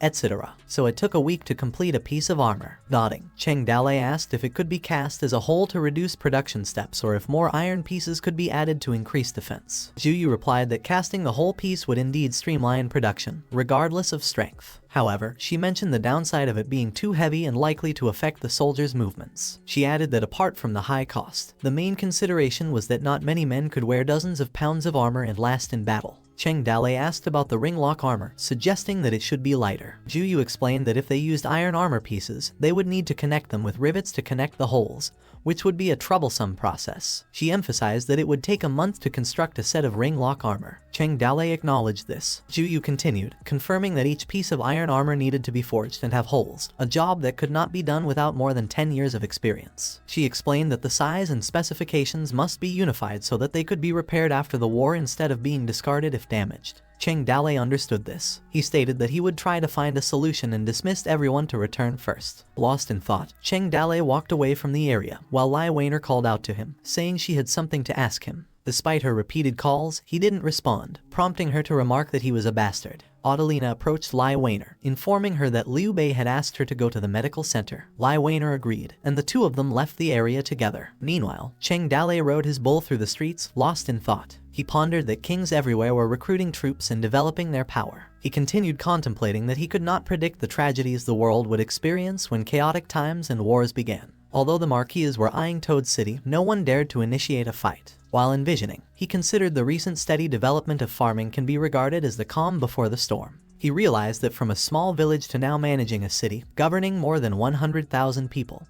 he was recognized by the people on the streets. In his thoughts, Cheng Dalei declared that in Toad City, His words were final. As the backdrop, the people showed respect, saying to him to have a long life, and some offered greetings. He continued, stating that as long as he gave the order, he pondered what changes he wanted to make, what he wanted to create, and what he wanted to fulfill, the will and dreams he pursued. At the same time, a person asked what Cheng Dalei could do for him. Cheng Dalei lost in thought, stating that all his men would definitely carry out his orders. He answered the person and reassured him that it was fine, as they were busy with their businesses, so they need not worry about him. He continued to wonder if he desired a woman, glancing at a woman who blushed in his presence. He mused that he didn't know how many women in the city would come forward to embrace him. With a wave of his hand, he believed he could make countless heads fall to the ground. While observing the people who respected him, he gradually understood the magical allure of power, its strong temptation, as if it could overwhelm any need, being sweet and fascinating. He reflected on how his single word could take away people's wealth and one word could determine life and death, feeling as if everything in the world was under his control, as if he were no longer an insignificant mortal but a son of the heavens. He acknowledged that this was the power of the city lord, unsure of how far it would expand if he sat on the throne. He calmed himself down. He sped his black bull rushing out from the street. He realized that greater power comes with greater responsibility. While enjoying the power, he must bear corresponding responsibilities. Because of this, he must always remind himself not to get lost in it, so he decided to better take a walk outside. He now in the farmland. He observed the place and thought that the industrial foundation of this era was weak. He thought that craftsmanship depended on the experience of predecessors, so technological progress had been slow for thousands of years. He thinks that to improve productivity, his head swirled with thoughts, pondering to build a Watt steam engine, considering that the principle was quite simple and he just from his knowledge of high school. He still remembered the structure. Frustrated, he gently hit his forehead as he concluded that it was impossible. With the current iron smelting technology, high-pressure boilers and cylinders couldn't be made. Besides steam power but also manpower and animal power, watching people building houses and animals plowing the fields. In his contemplation, he noticed the water wheel and acknowledged its potential, muttering to himself about water power and the water wheel forging hammer. Meanwhile in Toad City, at Liu's medical museum, Lai Weiner asked Liu Bei about Nai Yinyang's condition. Liu Bei responded that he brewed some herbal medicine for her. Her fever temporarily subsided, but she remained in a coma. Continuing, he remarked that she appeared to be bewitched, prompting Lai Weiner to ponder the term and repeat it. Liu Bei read a book and explained that in Western Shu's witchcraft, the symbiotic parasite usually resided within the heart vein. Admitting his uncertainty, he confessed that he didn't know how she managed to kill the parasite. But since the parasite attached to her was dead, she was destined to remain bedridden and unconscious. Expressing curiosity, Lai Weiner inquired about Western Shu in the presence of poisonous insects, questioning how such a thing could appear in Toad City. With a sigh, Liu Bei replied, "Who knows?" He expressed the sentiment that it would have been good if the parasite had not died and explained that with it, the toxins would slowly spread throughout her body. Even with medicine to recover and suppress the toxins, she only had a few years to live. Worried, Lai Weiner asked why he was waiting. She urged him to hurry up and cure her. In response, Liu Bei addressed Lai Weiner by her name and admitted that he wasn't confident in his abilities. He expressed that he was only 20% sure, and if he failed, it would result in her death. He asked her if she wanted to take a gamble or live peacefully for the final years, and Lai Weiner fell silent. She remarked that it would have been Nai Yinyang's decision, but now that she was comatose, as a doctor, she felt she had no right to make decisions on her behalf. Liu Bei responded by urging Lai Weiner to make a decision, reminding her that she brought Nai Yinyang here. In turn, Lai Weiner asked if there truly was no alternative solution. Liu Bei responded that if his master were present, he would have a better chance of curing her. Lai Weiner asked where his master was now. With a weary expression, Liu Bei lamented that he had been separated from his master for many years. He explained that his master was now old, and he wasn't even certain if he was still alive. Liu Bei revealed that the book he was reading was a medical practice book authored by Hue Chuo. Feeling despondent, Lai Weiner fell silent for a while before deciding that Liu Bei would be the one to do it. She thought she'd rather die than keep the parasite, and she certainly wouldn't want to remain in a coma until her death. If she died, she would find out her identity and support her parents. Liu Bei glanced at Lai Weiner and agreed to her decision, stating that he would do his best. After their conversation, outside the medical house, Zhang Fei asked Gao Feibao what was going on. Gao Feibao replied that he heard that Lai Weiner had saved a beautiful woman and he wanted to see what she looked like. The two of them peeked inside from the fence outside Liu Bei's medical house. Zhang Fei said that he heard that this room was the place where Liu Bei amputated the leg of his seriously injured. He remarked that Liu Bei never let anyone see him in that room. Meanwhile, Adelina entered the room and called Liu Bei, asking for the liquor he wanted, and Liu Bei thanked her. Questionably, Gao Feibao asked what Liu Bei wanted the liquor for. Both wondered, and Zhang Fei replied that Liu Bei likely wanted to strengthen his courage with the wine, similar to executioners who drank before beheading someone. He predicted that it would definitely be bloody later on, finding it scary. Impressed, Gao Feibao praised Zhang Fei for being knowledgeable. Zhang Fei expressed his desire to see the scene, but unfortunately, Liu Bei never allowed anyone to see it. Liu Bei noticed them and glanced in their direction. Annoyed, he scolded them and called Zhang Fei, cursing him to leave the area and stating that no one was allowed to enter during medical treatment. He threatened them that if they dared to peek, he would use his knife to dig out their eyeballs. With sternness, Liu Bei told Zhang Fei that he knew he never lied. He slammed the door shut, leaving both Zhang Fei and Gao Feibao trembling. They hurriedly left the area, with Zhang Fei urging Gao Feibao to go. However, Gao Feibao insisted on seeing more. Zhang Fei pushed Gao Feibao away from the area and told him not to look, as Liu Bei was angry. Inside the medical room, water boiled vigorously. Adelina assisted Liu Bei, who observed Nai Yin-Yang's prone body. Liu Bei retrieved a large box, which Adelina questioned inside. Inside the box were medicines and books. He also took smaller surgical instruments from inside. He held them and murmured to his master. He glanced at Adelina, instructing her to place the tools in boiling water for a quarter of an hour. Adelina nodded in acknowledgement. Next, he mixed some medicines, stirring them before giving them to Nai Yin-Yang. A quarter of an hour later, Adelina returned, and Liu Bei instructed her to leave the items there and also to leave the room. Adelina complied, while Liu Bei washed his hands with liquor. With determination, he approached Nai Yin-Yang's body. As Adelina left, he took a deep breath. He grabbed the surgical item. He looked at the surgical knife while thinking of his master. He thought, hoping that he, the apprentice, wouldn't dishonor him today. He vowed not to bring disgrace to his master. Meanwhile, in Cheng Dalei's room, he requested the system to exchange for a blueprint design of a hydraulic forging hammer. A beep from the system notified him that his fear points decreased by 500,000. He checked the book he had purchased, which included visual diagrams. Pondering over it, he remarked that the principle of the hydraulic forging hammer seemed quite simple. The water wheel rotated and pried the forging hammer up and down to forge steel. It could also be used as a mortar pestle for irrigation. He wondered how its application would depend on the craftsmanship workshop. He called for someone to summon the chief of the craftsman workshop and all the craftsmen who made armor, as well as Kin Man. Soon, the craftsman and Kin Man arrived in his room, and Cheng Dalei greeted them and asked for his orders. Cheng Dalei stated that he found someone to design a water wheel forging hammer, and he asked if they could see if it would work. Zhu Yu inquired about the water wheel forging hammer. Cheng Dalei confirmed and instructed them to gather all the craftsmen and build the water wheel forging hammer and gears according to the size on the blueprint. He also instructed them to construct new houses and more workshops on the banks of the Qin River. Then, Zhu Yu distributed the blueprint to each craftsman. They examined it, and one of them questioned why they needed to fix these things. Mu Chengzheng also remarked that the design was quite simple, but he wondered if the water wheel would rotate slowly and if it could forge iron or if it was strong enough. Some craftsmen asked what would happen if the river froze in winter. Mu Chengzheng commented that he believed the design would work. Standing beside him, the man suggested that they could enlarge the wheels to lift a forging hammer weighing several thousand pounds. Mu Chengzheng added that with this, they could produce more armor and weapons. Satisfied, Cheng Dalei told them to proceed with building it and see if it worked so that they could slowly improve it.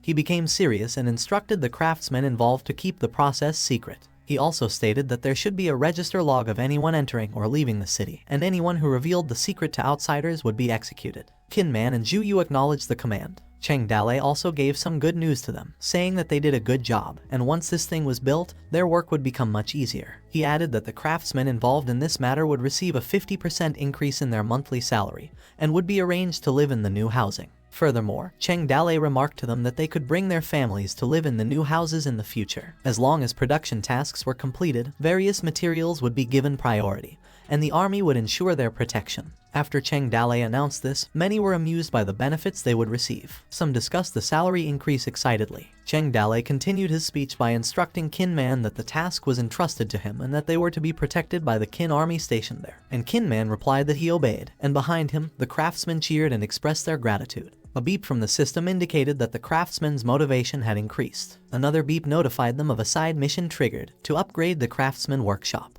While Hart chuckled and commented that only by giving preferential treatment to talents could they retain them, and that developing technology was the first productive force. In the subsequent at Lu's medical, Nai Yinying regained consciousness suddenly and woke up abruptly, asking where she was. As she tried to recall her last moments before passing out, Nai Yinying slowly sat up, only to be met with a sharp pain in her head. She remembered she was still in Toad Village, prompting her to sit up hastily and question her surroundings. However, her sudden movement caused a sharp pain in her chest, prompting her to remark that her chest hurt. Frustrated by the pain, she noticed an additional wound on her chest, which had been stitched and bandaged. Surprisingly, she found no signs of violation or discomfort in her lower body. She had expected that she would wake up in a dungeon, under the pressure of those disgusting and filthy men. Wondering if she managed to escape and who had saved her, she contemplated if this was how it was going to be, she would have to end it. Suddenly, the door creaked open, and Adelina entered the room. Adelina was pleased that she was awake, prompting Nai Yinyang to be startled. She inquired about who Adelina was and her whereabouts, but Adelina advised her not to force herself to move and to lie down, warning her that her wounds could reopen if she moved around. Adelina rushed to find Liu Bei and informed him that Nai Yinyang was awake. Minutes later, Nai Yinyang inquired if this was Toad Village, seeking confirmation. Liu Bei replied that it's actually called Toad City. He explained that they were in the medical center, where he was the doctor. He introduced Lai Weiner as the one who saved her. Then, he humorously called Adelina a blonde girl and introduced her as a handyman, suggesting Nai Yinyang could call her blonde girl handyman.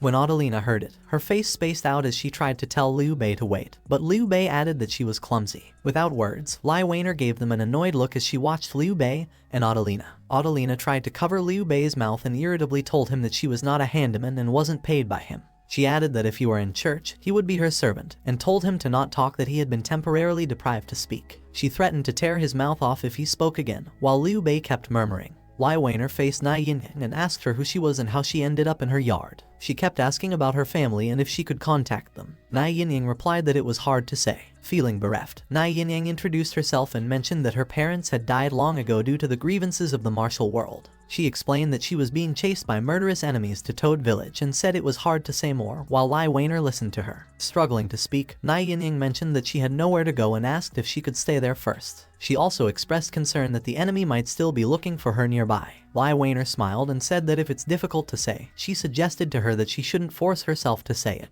She acknowledged that the world isn't peaceful and everyone has secrets, but she didn't think Nai Yinyang was a bad person. Lai Weiner suggested that Nai Yinyang should recuperate in Toad Village first, and not worry about any enemies coming. She reassured her that they could talk about other things later. Cautious, Nai Yinyang thought to herself that Lai Weiner was so kind, and she found it surprising to encounter such kindness in a mountain bandit's den. She recalled a time when she hid in a city for a year to kill a senior official, and she planned to approach this situation the same this time. First, she would stay to recuperate, and she would wait for an opportunity to strike again. She let out a sigh of hesitation. In March, the warble flies and the grass grows. Outside Toad City, it was a good time for spring, while the water wheel rumbled. Somewhere in the craftsman's workshop, Cheng Dalei was present.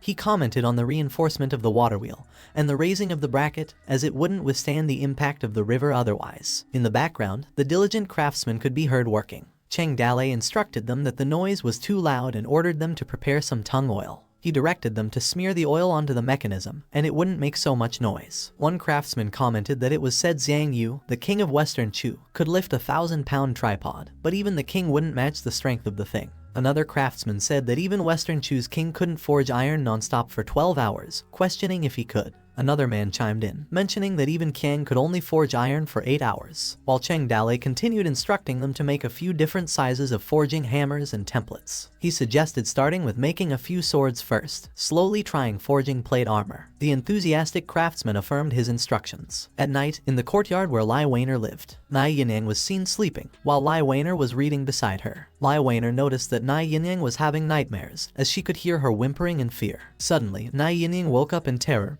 her heart pounding heavily. She glanced at Lai Weiner beside her. Feeling uneasy, Lai Weiner asked if she was okay. Nai Yinyang expressed chaff as she asked her if she talked in her sleep. Concerned, Lai Weiner nodded and asked if Nai Yinyang had a nightmare, noting her frightened expression. Nai Yinyang showed sadness and mentioned that it was just a childhood experience she couldn't forget. Lai Weiner reassured her to rest some more and promised to stay by her side, telling her not to be afraid. Nai Yinyang disagreed, saying she wouldn't be able to sleep again once she woke up. She expressed her gratitude to Lai Weiner for taking her in. Lai Weiner casually responded that it was a small matter and not to worry about it. Nai Yinyang sat in front of Lai Weiner and offered to help, wondering what she was doing. Lai Weiner replied that it was just some internal affairs and nothing Nai Yinyang needed to worry about. She shared that 2 years ago, she was abducted and taken to Toad Village by him and that she was getting used to it. Surprised by what she heard, Nai Yinyang asked about being kidnapped 2 years ago and inquired if she was Lai Weiner of the Empire. Lai Weiner's expression changed, showing a bitter smile, before stating that the Empire was gone, and Lai Weiner had already died.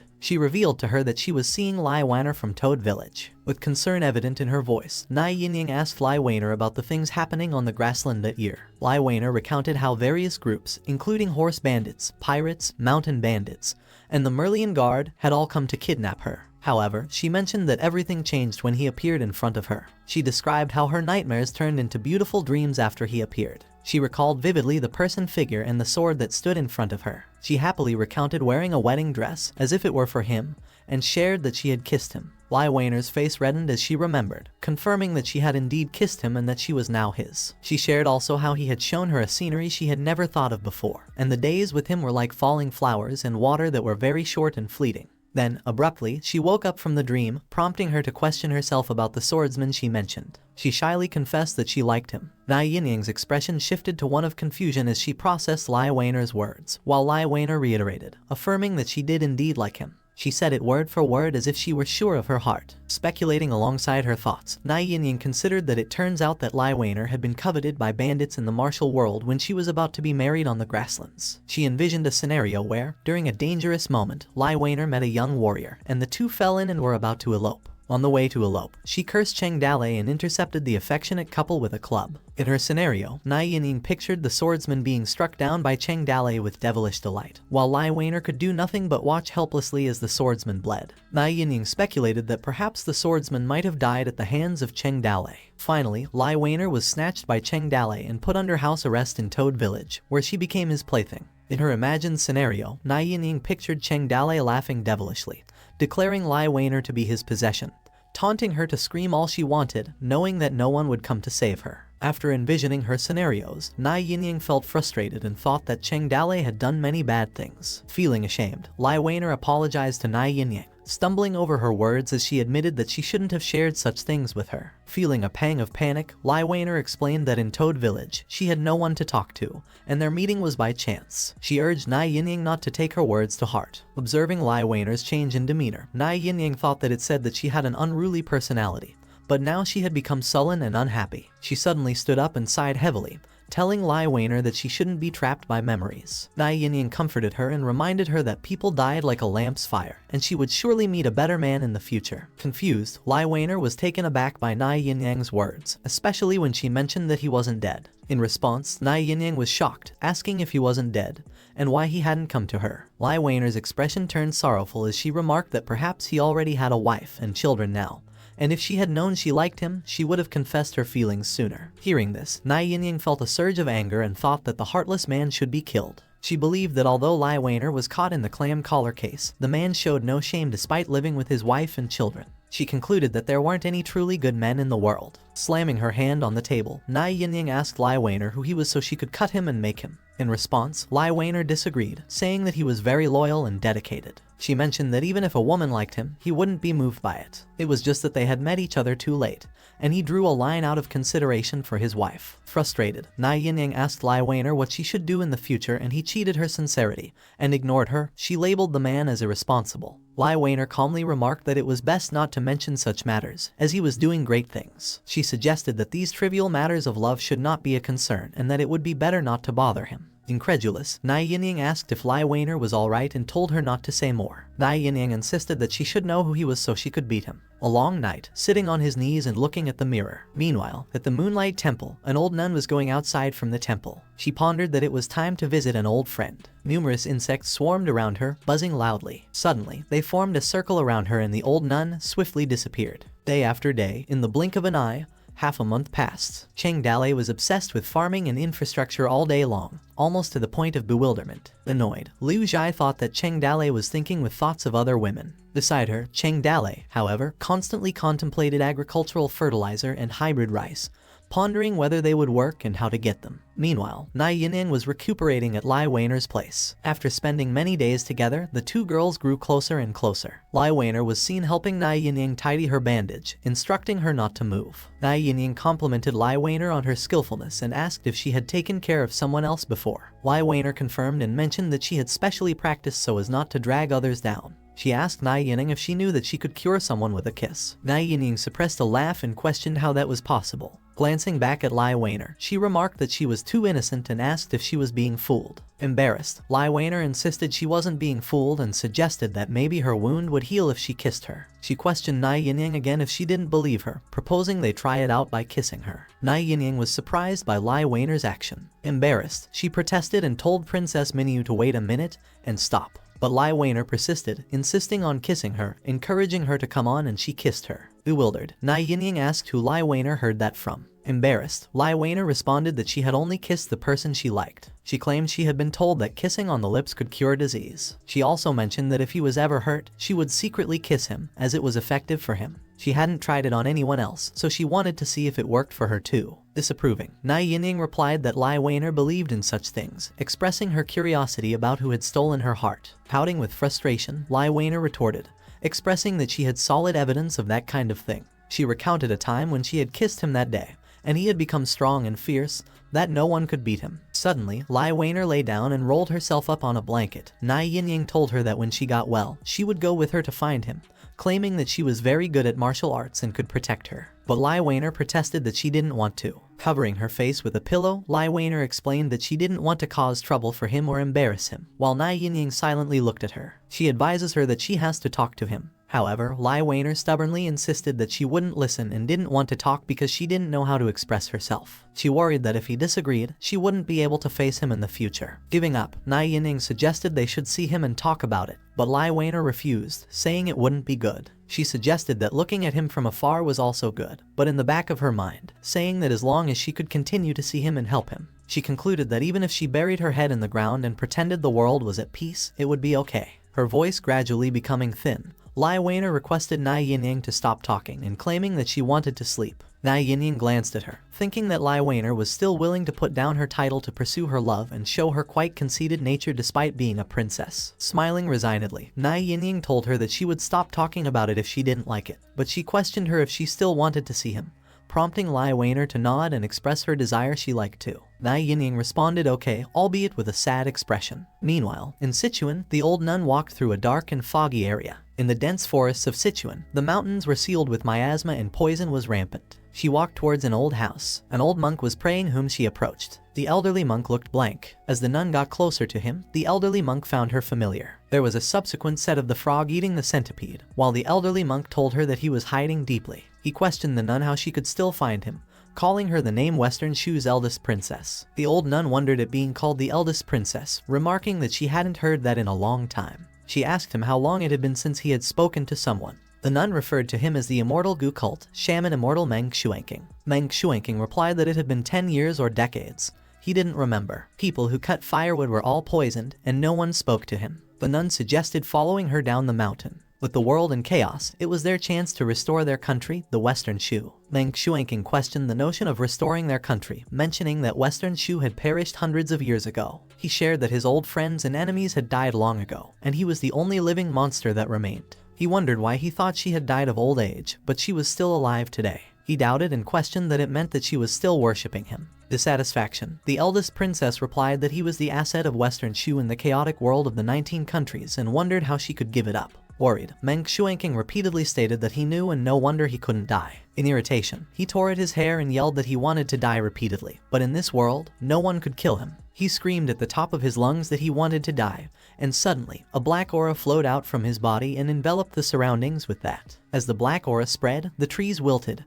and the birds fell dead. The eldest princess looked at him, wondering why he appeared to be such a loser. She remembered how in the past, he had swept the world with his immortal Gu art, being hailed as the world's peerless immortal shaman, killing the lives of 100,000 people as well. Now, here he was, expressing a desire for death. Meng Shuanking questioned the title bestowed upon him as an immortal shaman. Then, he burst into laughter, commenting that countless poisonous insects were rolling and wriggling inside his body, causing him constant suffering from the agony of Gu's gnawing. Enraged, he declared that the venom in his mouth could kill and prevent the growth of grains, humans, and animals within a 10-foot radius. He lamented that his parents, wife, children, and friends had all fallen victim to his poison. In frustration, he scratched his face, expressing his loneliness as the only remaining being in the world, as something that could not die. His face contorted in agony as he expressed that day after day, year after year, he could neither live nor die. Finally, he became a monstrous being composed of poisonous insects. With a horrifying appearance, he acknowledged his true form as neither human nor spirit,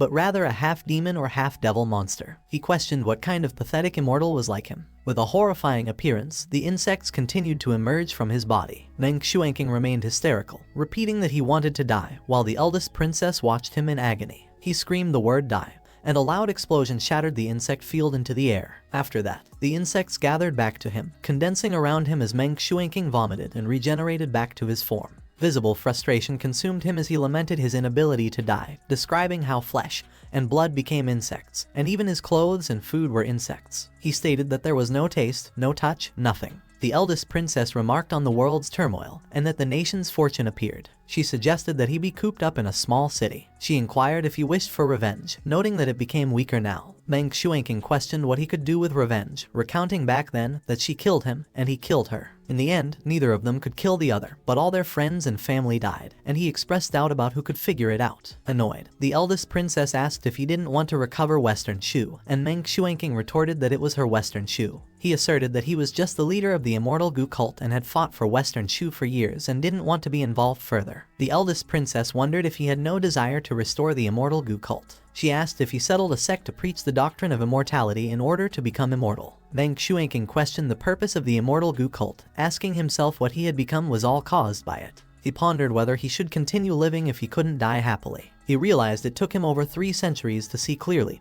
cursing his misguided path from the start, remarking that if he continued walking on this path, he would fall into a bottomless abyss, and he cursed the immortals and chosen ones. He spat, mentioning murder, gluttony, desire, lust, and greed as the bunch of beasts driven by their desires to keep biting. The eldest princess acknowledged that his words may not be unreasonable, but insisted that living people must do something. Meng Shuanking suggested that if she wanted to slaughter an entire city and deal with the nation's fortune, there should be someone better suited for that. He questioned why she hadn't sought them out, leaving her silent. She mentioned that the enchantress was hiding in a desert village and sleeping soundly, indicating that she couldn't wake her. She recounted how the vixen of the Shang Kingdom was the one who destroyed the Shang Kingdom in the first place, questioning how she could want to restore it. Now, she only knew how to hide in the wild forest and capture men to absorb energy, how prodigal. She also mentioned the guy who reincarnated into a Taoist priest in the capital state this time, free and happy. But he was not one of the people of the 19 countries, so she could not invite him. She also talked about Skeleton Island. As for the others, most were too old to move, not to mention, most of them became muddle-headed. There were also a few who had been suppressed for too long. No one worshipped them, and they died of power exhaustion. Amused, Meng Shuanking commented that he envied those dead guys. The eldest princess mentioned that she had to say that Lai Manzi's suppression really caused the 19 countries restoration alliance from 300 years ago to collapse. Meng Shuanking responded that those were just centuries-old dreams. Things have changed now. He mentioned the 10,000 Scroll Academy in Donghai and questioned if she wouldn't go find him. The eldest princess added that even Lai Manzi was jealous of him. She questions how dared she was to ask him. Meng Shuanking was about to say something when the eldest princess interrupted, stating that she came to him, not asking him to come out to help her restore her country. She pleaded with him, just once, to help her slaughter a city. With a scornful expression, Meng Shuanking shouted and said that if she hadn't worshipped him, he would have died and that he was still alive, enduring and suffering from these poisonous insects. He claims. She asked for his help to kill, to satisfy his soul and flesh. He questioned how he could die like this, wondering if she thought he wasn't dying slowly enough. The eldest princess replied, advising him not to be anxious, as she had a way to cut off the connection between him and them. Sooner or later, without his power, he would die. Surprised, Meng Shuanking asked if that was true. The eldest princess confirmed it. Satisfied, Meng Shuanking agreed, saying it was a deal then. He took a deep breath, exhaled, and many dark insects flew out of his mouth. A frog jumped out, and Meng Shuanking caught it. He handed the frog to the eldest princess, instructing her to take it and throw it into the well of any city she wanted to slaughter. The poison would flow through the water, and any ordinary person who drank it would die in 7 days. The eldest princess accepted it, asking if the poison had no effect on them and if it would take 7 days to kick in, spiritually. Meng Shuanking replied that it was good enough for ordinary people, adding that since she wanted to deal with the nation's fortune, she shouldn't be tainted with their power, or else he would find her before she could even enter the city. He suggested that to slaughter the city, a silent and incurable plague would be more effective than the blood-sealed poison. Satisfied, eldest princess said she would go to a village to try the effect first, and she put away the frog. Stumbling to his words, Meng Shuanking questioned her what was wrong, and asked her if she still didn't believe in his skills. Meng Shuanking said that once the poisonous toad is used, the place will become a land of death. Annoyed, the eldest princess replied that the civilians in the Great Kingdom were all like raccoons, playing the jackal to the tiger. Killing them would also end their sins. She added that without the means of Thunderbolt, she wondered how they could cultivate the heart of a bodhisattva. Meng Shuanking thought to himself that alas, the eldest princess had already turned from a Buddha to a devil. It's only a matter of time before she becomes a monster like him. He also remarked that from Western Shu's immortal Gu cult lineage, she and he were the only ones left. Even if the country is restored, he questioned what the point would be. He wished the eldest princess for her swift success and hoped for the restoration of the country as soon as possible. He added that she should send him back to the west as the mountain road is difficult to travel, so he wouldn't see her off. The eldest princess replied thanking him for the good advice. She also wished for him to get what he wanted and to die sooner rather than later, which led Meng Shuanking to react and thank her. Meng Shuanking thought that the method of insect escape, she cultivated the same Gu as him, but her cultivation was still shallow. Confused, he wondered if he had been practicing immortal Gu arts for so long. But he had never found a way to cut off the connection with the immortal Gu. Otherwise, it would have been cut off by itself, and there would be no need for him to die here. He pondered the eldest princess's ability. He questioned how dare she make such a promise. He cursed in his mind, thinking she was so anxious, and he believed in her lies. He slowly stood up from his seated position and said no and decided that he better go down the mountain. He walked away from his place, pondering that maybe someone in this world could kill him. In Toad City's stables, Yinmu was seen carrying a bundle of forage towards a black bull. She carefully placed the forage in front of the black bull, who promptly began to munch on it. As the black bull munched, Yinmu was surprised by the black bull's enthusiastic appetite as he cleaned up his food. She swiftly provided a second batch of forage, and the black bull promptly munched it again. She wondered at the bull's voraciousness as the black bull swiftly cleaned out his food once again. Yinmu remained curious, deciding to offer a third batch of forage. Suddenly, a horse attempted to approach the black bull's food, only to get bitten by the black bull, resulting in a loud neigh from the startled horse. Yinmu was taken aback as the black bull emitted a reddish aura and began to whine. Meanwhile, Touty emerged from the black bull's body, clearly irritated by the situation. The confrontation between Yinmu and the black bull escalated, leading to a significant disturbance in the stable's surroundings. As a result of the confrontation, the stable suffered significant damage, causing the horses to scatter in panic. Outside the blacksmith's shop, Yinmu attempted to convey her message through gestures to Cheng Dalei. Cheng Dalei managed to comprehend her explanation and questioned whether she meant the black bull went berserk, and she subdued it. Not knowing what happened to him, she brought the black bull to him, a notion Yinmu nodded in agreement. Upon looking at the black bull's body, Hart concluded that it was under the influence of Touty's residual soul. Cheng Dalei concurred, remarking that Hart fed the black bull a residual soul. Hart explained that the black bull had absorbed the residual soul, resulting in remarkable peerless achievements, but it also altered the black bull's character. She surmised that the once gentle black bull had become violent and greedy. Furthermore, Hart speculated that it could even assimilate the black bull's soul in an attempt to regain its life, warning that instant success would inevitably be accompanied by consequences. She remarked that this was an ancient beast, and even death wouldn't stop it. Concerned, Cheng Dalei questioned what they should do next. He feared that if the situation continued, the black bull might become the second Touty. Annoyed, Hart asserted that she expected this situation to be such an eventuality,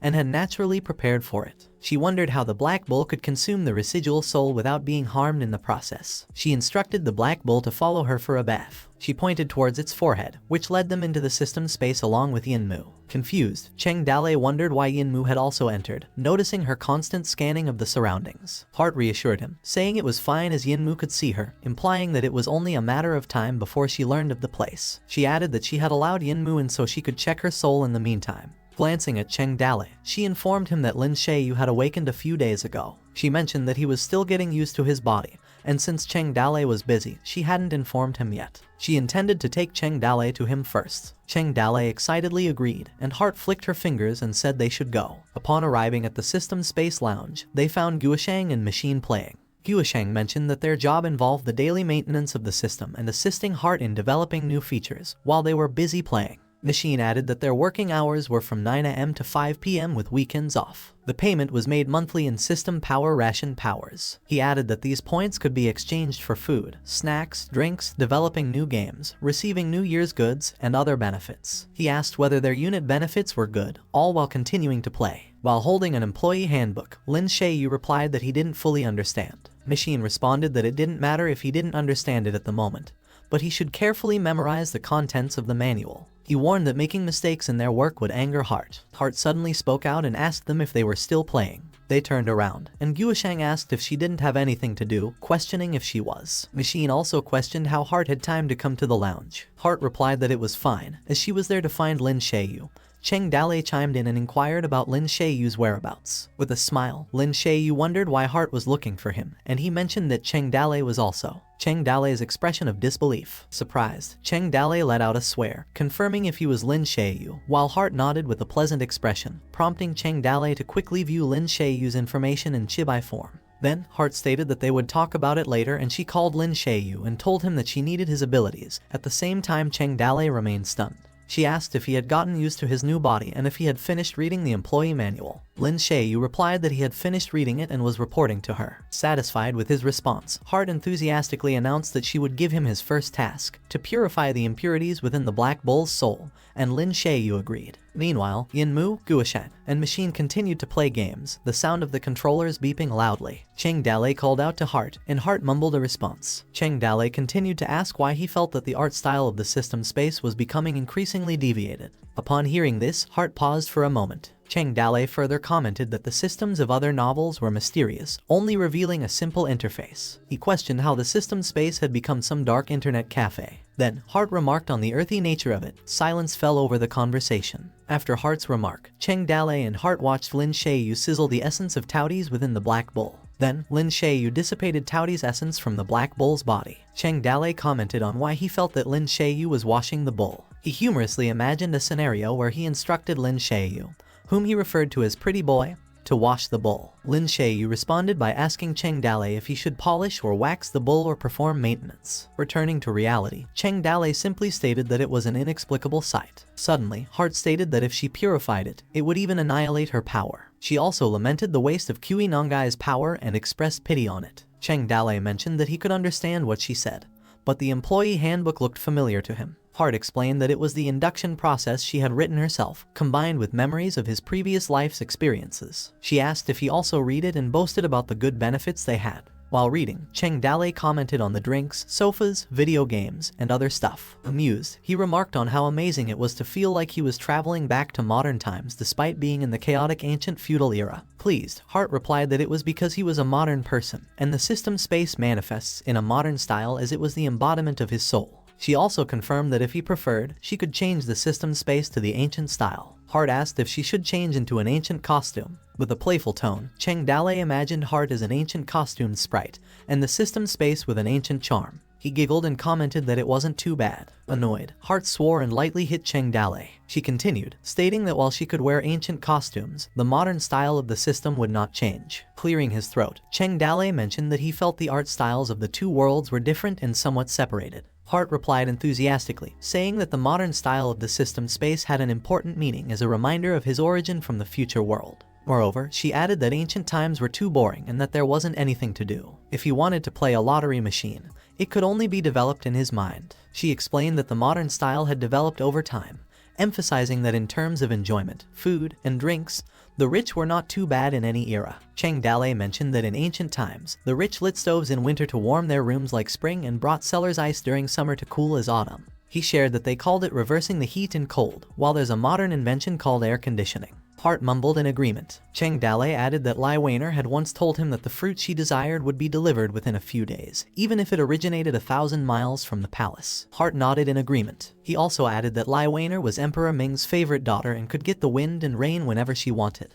Cheng Dalei recalled how proud Lai Weiner had been when she told him about it. With a smug expression, he commented that for him, this was the most ordinary thing in modern times, although deep down, Lai Weiner had no idea who he was. While Heart irritably gazed at Cheng Dalei's expression, Heart remarked that in the end, he still missed the era of mobile phones and the internet. Cheng Dalei said it was like a consumption downgrade. If one had seen a better life, they would never be satisfied with the status quo. Heart winked as she asked him if given the chance to return, would he choose to do so? Taken aback, Cheng Dalei hesitated for a moment, said no, although he missed his family from his previous life. They should be living a good life, and he didn't need to worry about them. He expressed more concern about his brothers and loved ones in this ancient and barbaric world, facing famine, war, and pestilence, with devils and monsters coming out to make trouble. He felt he could make a difference and must not abandon them. Heart mumbled in agreement and asked if that was so. Cheng Dalei replied that no saint in the world would come up with the idea of saving the people. He had transitioned from being a cynical mountain bandit to being a husband, a father,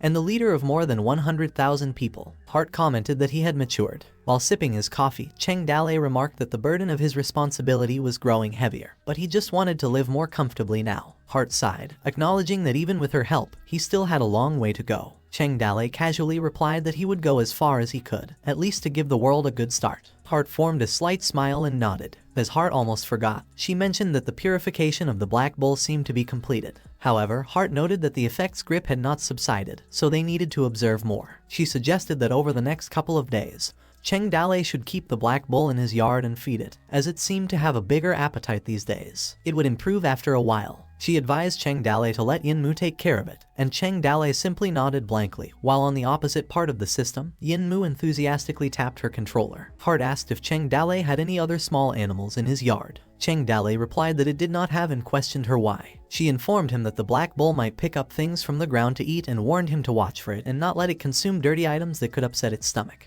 After everything was settled, Cheng Dalei told Lin Xiaoyu that he had to reform himself and start a new life here. Lin Xiaoyu simply smiled in response, while Hart approached Yin Mu, who was deeply engrossed in playing a game. Cheng Dalei grabbed Yin Mu, who was protesting, while Hart created a portal for their exit. Meanwhile, in Lai Weiner's yard, insects chirped in the background. Nai Yinying could be seen wrapping herself in a towel, accompanied by Lai Weiner, who informed her that the water was ready and encouraged her to try it. Slowly, Nai Yinying entered the tub, reflecting on her month-long recovery there and finding life to be very interesting. She believed that her wound had completely healed, and it was time to complete the task and leave. She acknowledged that she probably wouldn't have many chances to come back in the future. As she rested in the tub, she admitted to herself that she had developed some attachment to this place, which was unimaginable before, and let out a lighthearted noise. She pondered over the symbiotic parasite hidden in her body, wondering who had planted it. However, she noticed that the city seemed to be preparing for something recently, with the number of patrolling guards increasing several times over. She realized she couldn't act rashly and decided to stay for another 2 days. Lai Weiner knocked on Nai Yinying's door to inform her that she had prepared a change of clothes for her,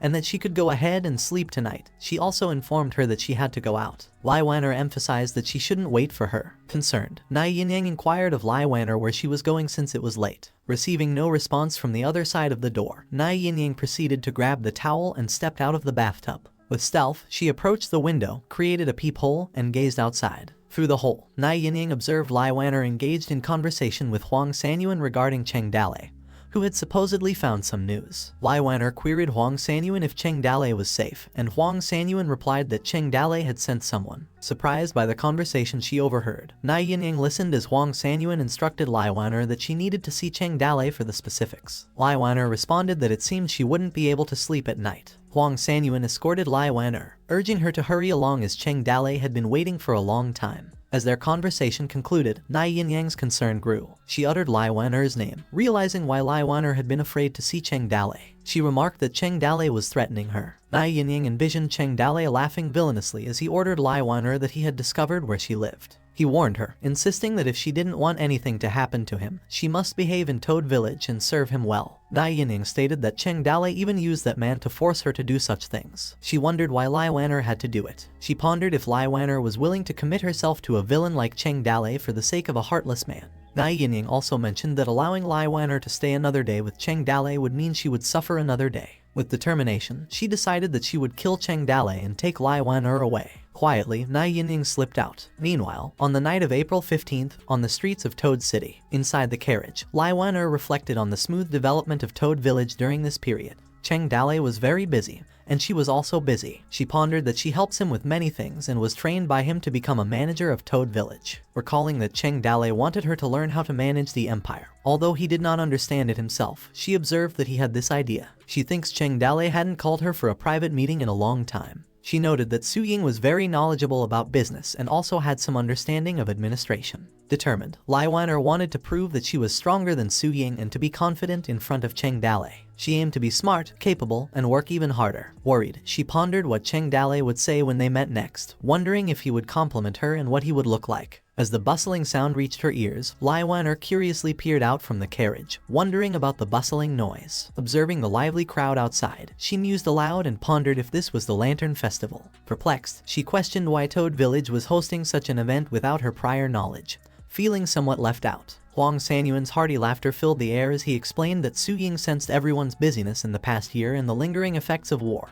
and had arranged this festival as a gesture of relaxation for all. He further revealed that Su Ying, recognizing Lai Wan-er's busy schedule, had intentionally kept the event a secret from her, and planned the event without informing her. Also, he disclosed that Cheng Dalei seized the opportunity to surprise her. Upon hearing Huang Sanyuan's revelation, Lai Wan-er's smile turned red as she softly uttered the Lantern Festival, and her gaze drifted toward the lively street. Huang Sanyuan shared the local belief that confessing one's feelings during the Lantern Festival ensured that they would stay together forever in old age. In some places, Zhu Wenting appeared to be expressing affection towards Qin Man, while Liu Bei was seen in the company of Adelina. Tong Fei and Zhao Zilong enjoyed the festivities. Zhu Shenji, Zhang Fei, and Gao Feibao were enjoying themselves drinking. Huang Sanyuan continued, commenting that after tonight, many men in Toad City would likely be heading toward marriage. Chuckling heartily, he jested on the prospect and playfully inquired if Lai Wan-er had someone in her heart, asserting that she couldn't afford to miss such an occasion if she did. Lai Wan-er's cheeks flushed suddenly,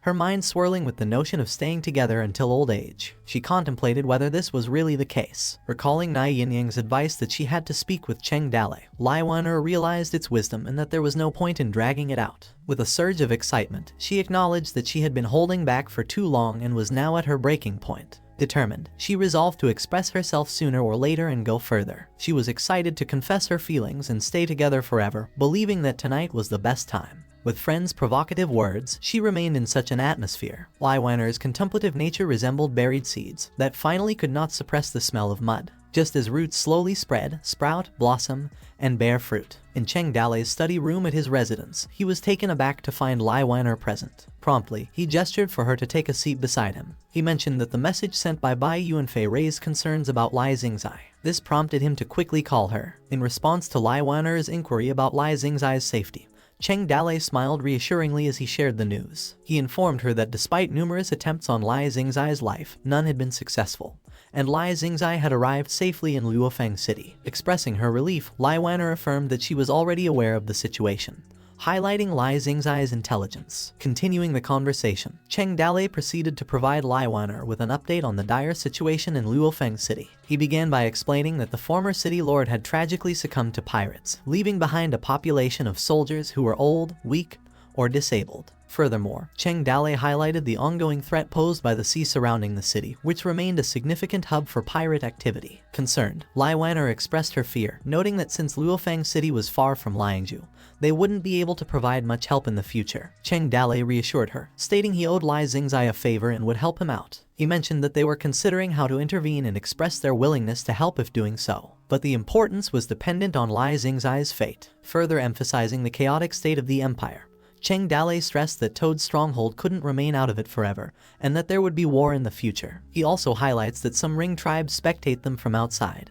and he expresses uncertainty about what the ring tribes are up to. In response, Lai Wan-er disclosed her efforts to cultivate manpower and embed spies within vassal manors. She outlined her plan to establish a talent recruitment center in Toad City. Confidently, she mentioned that she picked up a martial arts master and emphasized that Nai Yinyang was pretty good. She plans to have her as her assistant. Curious, Cheng Dalei asked Lai Wan-er why Nai Yinyang hadn't mentioned about the reason for her presence. Lai Wan-er responded that it seemed like Nai Yinyang had been hunted down by her enemies and had hidden there after being seriously injured. She mentioned that she was still investigating, and Cheng Dalei nodded in understanding. Following their conversation about Cheng Dalei's recent design 5-year plan and acknowledged that this day starts the first year of that plan. Curious about the plan's specifics, Lai Wan-er inquired further about the 5-year plan, prompting Cheng Dalei to explain it to her. After their discussion, a moment of silence ensued. Cheng Dalei, noticing Lai Wan-er's contemplative expression, became concerned. He questioned her with a hint of perplexity, asking what troubled her and what piqued her thoughts while gazing at him.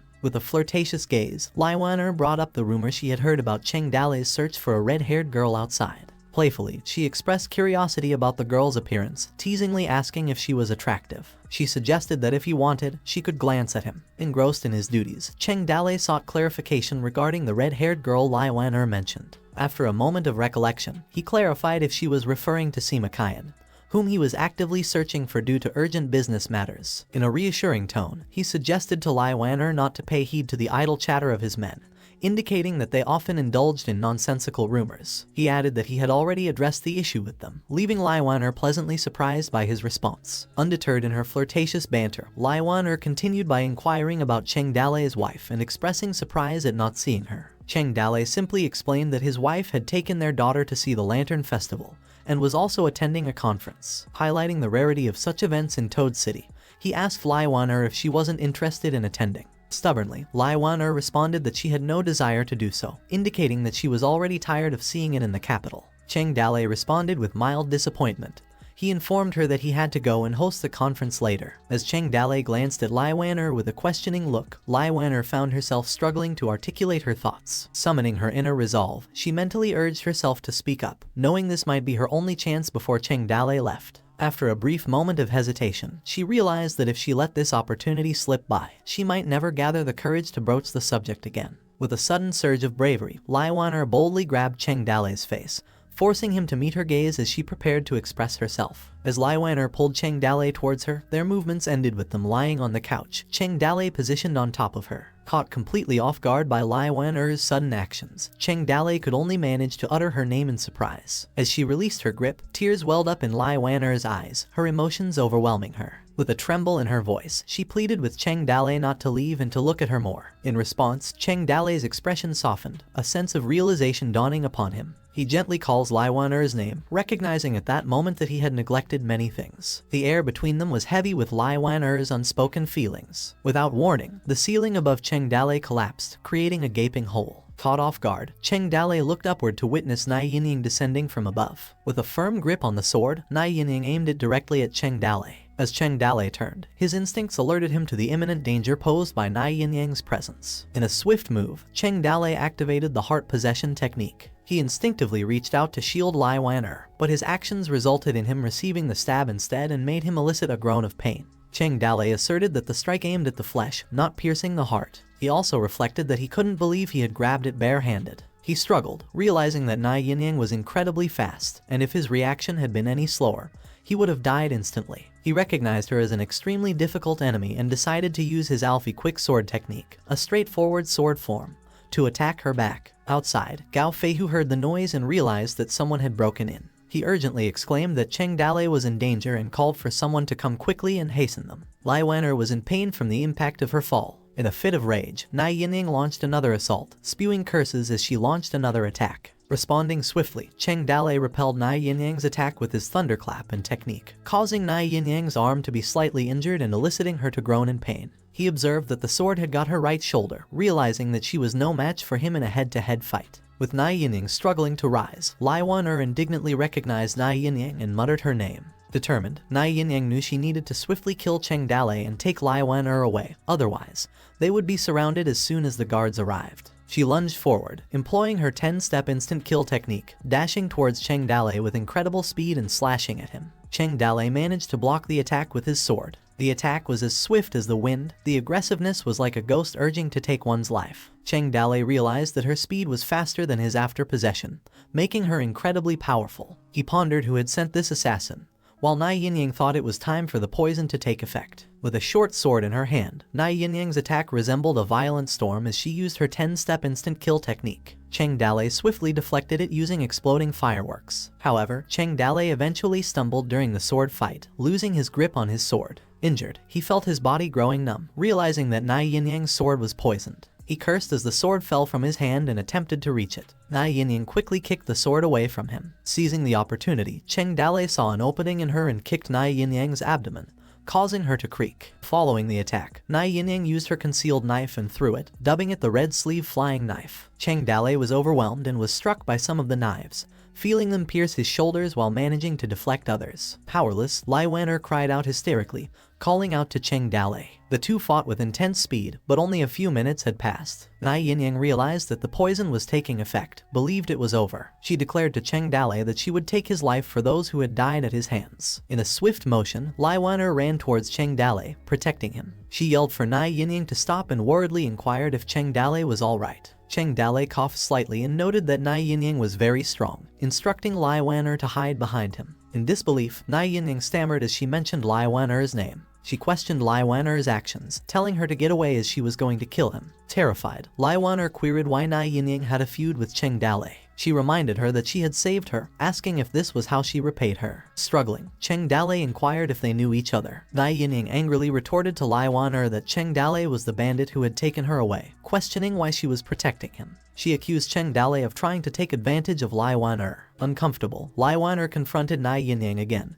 cursing her and stating that if she must kill Cheng Dale, she should kill her first. Hostile, she asserted that if anything happened to Cheng Dale, she didn't want to live anymore, daring her to come and kill her. Na Yinying, stumbling, questioned Lai Waner about the nature of her relationship with Cheng Dale, asking if he was truly worthy of her protection. Lai Waner responded bitterly, questioning her question about what kind of person he was, emphasizing that she had said many times before. She described Cheng Dale as a playboy, a slow-witted blockhead, and the biggest jerk in the world. But she also acknowledged that he had saved her life and was the only person who had entered her heart. With joy, she referred to Cheng Dale's name, calling him the man she liked. Na Yinying was shocked by Lai Waner's words, questioning if she was kidding and addressing him as a mountain bandit. Worn out, Cheng Dale murmured Lai Waner's name quietly. Suddenly, Heart intervened, providing suspenseful information that the trigger conditions were met, and the possession had been lifted. A notification appeared, indicating that the Snatch the Fort Mistress quest had been triggered. Heart informed Cheng Dale that Lai Waner's wife's task was very special, warning that while the target's favorability may be high if it wasn't handled properly,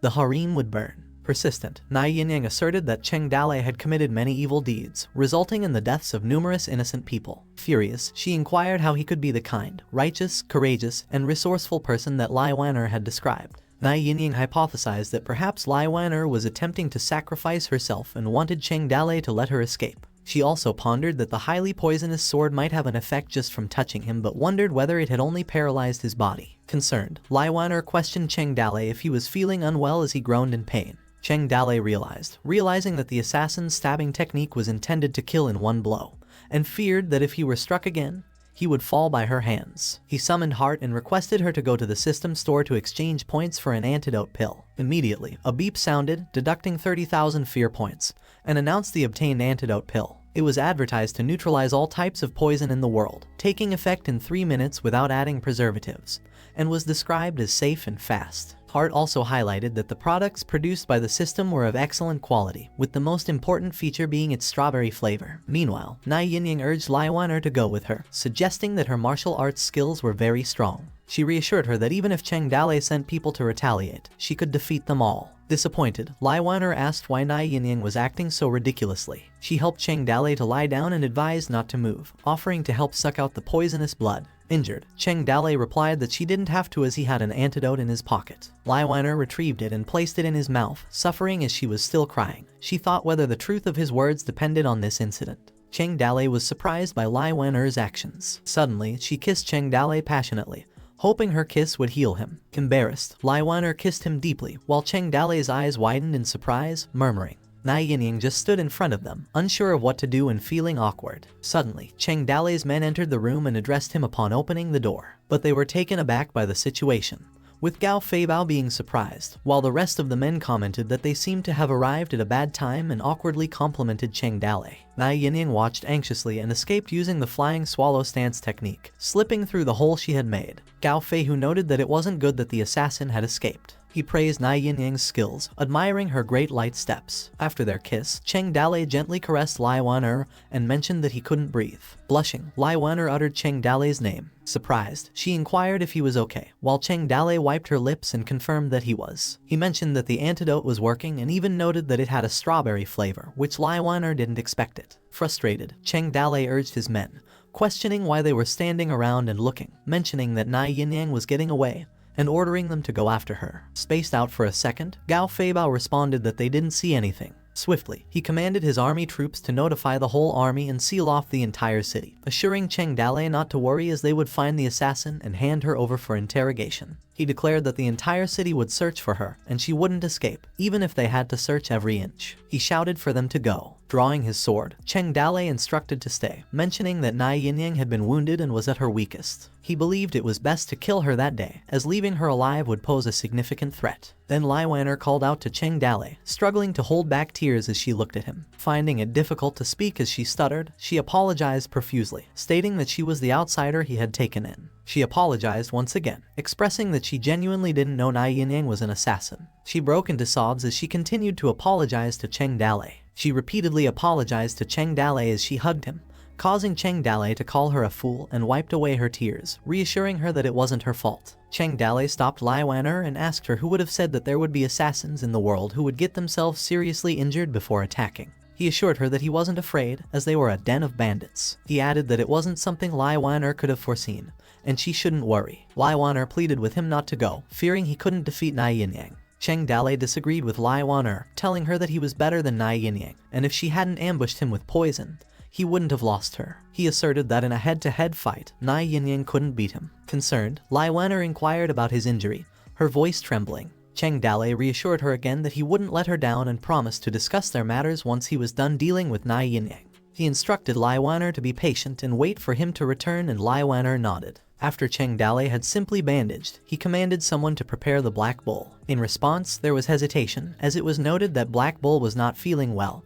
and still recuperating, which was acceptable. Cheng Dalei also asked about Yin Mu's whereabouts, instructing them to summon Yin Mu, while Lai Wan'er observed him from the window. A relieved smile adorned Lai Wan'er's face as she considered that despite Cheng Dalei being poisoned just now, he remained alive and energetic, watching him. She deliberated whether his body had indeed recovered, pondering if she could actually cure him by kissing him. Meanwhile, Cheng Dalei informed Yin Mu to accompany him to catch an assassin. Yin Mu hesitated in response, prompting Cheng Dalei to question why she intended to feed the Black Bull when she had just done so, with Yin Mu whistling in response. Cheng Dalei pointed out that Black Bull had a big appetite now, concurring that she could allow him to starve all night, and Yin Mu whistled again. Lai Wan'er smiled as she observed Cheng Dalei, while he grasped what Yin Mu stated, that she could not resist the urge to play a game. Yin Mu nodded in response. Inside the room, Lai Wan'er gazed at the night sky, her eyes fixed on the moon as she reminisced about memories with her father, remembering the time when her father advised that she had to marry, and that sooner or later she would encounter someone. She softly mentioned her father's name. Turning away from the window, she sat down and considered that she had truly found that person. A smile formed on her face as she experienced a rush of excitement. She thought about what she should do next. Meanwhile, on the bustling streets of Toad City, Liu Zhai and Su Ying strolled together while holding her child's hand, with Fan Lihua as well. They took pleasure in the sights of the festival, engaging in playful banter as they moved. Suddenly, Su Ying spotted a swift shadow on the roof, prompting her to inquire who it was, noting the light step skills. The clamor of approaching soldiers caught their attention, and Liu Zhai asked about the commotion. Dao Feibao confirmed that an assassin had infiltrated the city, relaying Cheng Dalei's orders for a whole city search. He also warned his soldiers against shooting arrows to avoid injuring civilians. As the soldiers navigated through the streets, Su Ying reflected on the heightened security due to the Lantern Festival held in the city, which prevented people from causing trouble, and that all the guards were on alert. She wondered why an assassin would choose such a time to act. Glancing at Fan Lihua, Su Ying suggested they head back and that the festivities were over, and Fan Lihua concurred. Then Qin Man interjected, dismissing the crowd repeatedly and instructing everyone to return home. He mentioned that his army was on the hunt for the assassin, prompting the dispersal of the people. Meanwhile, in another part of Toad City's central square, Zhu Shenji, Gao Feibao, and Zhang Fei were seen enjoying a large jug of wine. Suddenly, their man approached them and alerted Zhang Fei and Gao Feibao's attention, and reported that something had occurred. But amidst his report, the trio laughed heartily. The trio's laughter halted, and Gao Feibao, visibly angered, cursed, stating that someone had dared to target Cheng Dalei. Similarly, Zhang Fei, also incensed, inquired if Cheng Dalei had suffered from Nai Yinyang. Their man replied that Cheng Dalei hadn't suffered much. Zhang Fei, calling Gao Fei with fierce determination, proposed killing Nai Yinyang to protect Cheng Dalei. Zhu Shenji, visibly intoxicated, inquired about what was wrong, slurring his words as he wondered if there were no more drinks while watching the other two splash the water over their faces. Concerned, Gao Feibao asked Zhu Shenji if he could find his way home alone if he weren't drunk, and Zhu Shenji responded, still slurring. He retorted not to underestimate him, claiming that he could hold his liquor well. He added that winning a drinking contest didn't make him overly proud of himself. Intoxicated, Zhu Shenji stated that he would show mercy on them as juniors, thus he let them go this time. He challenged them, questioning if they truly believed he was afraid of them. Then, he reluctantly drowned himself in a jug of wine, suggesting they drink again. However, Gao Feibao praised Zhu Shenji's strength, while Zhang Fei happily remarked that it appeared Zhu Shenji wasn't intoxicated after all. Gao Feibao added a comment that they weren't very drunk, considering their years of drinking, and wondered how Zhu Shenji could be worse than them. Zhang Fei mentioned that it was time to get to work and move on,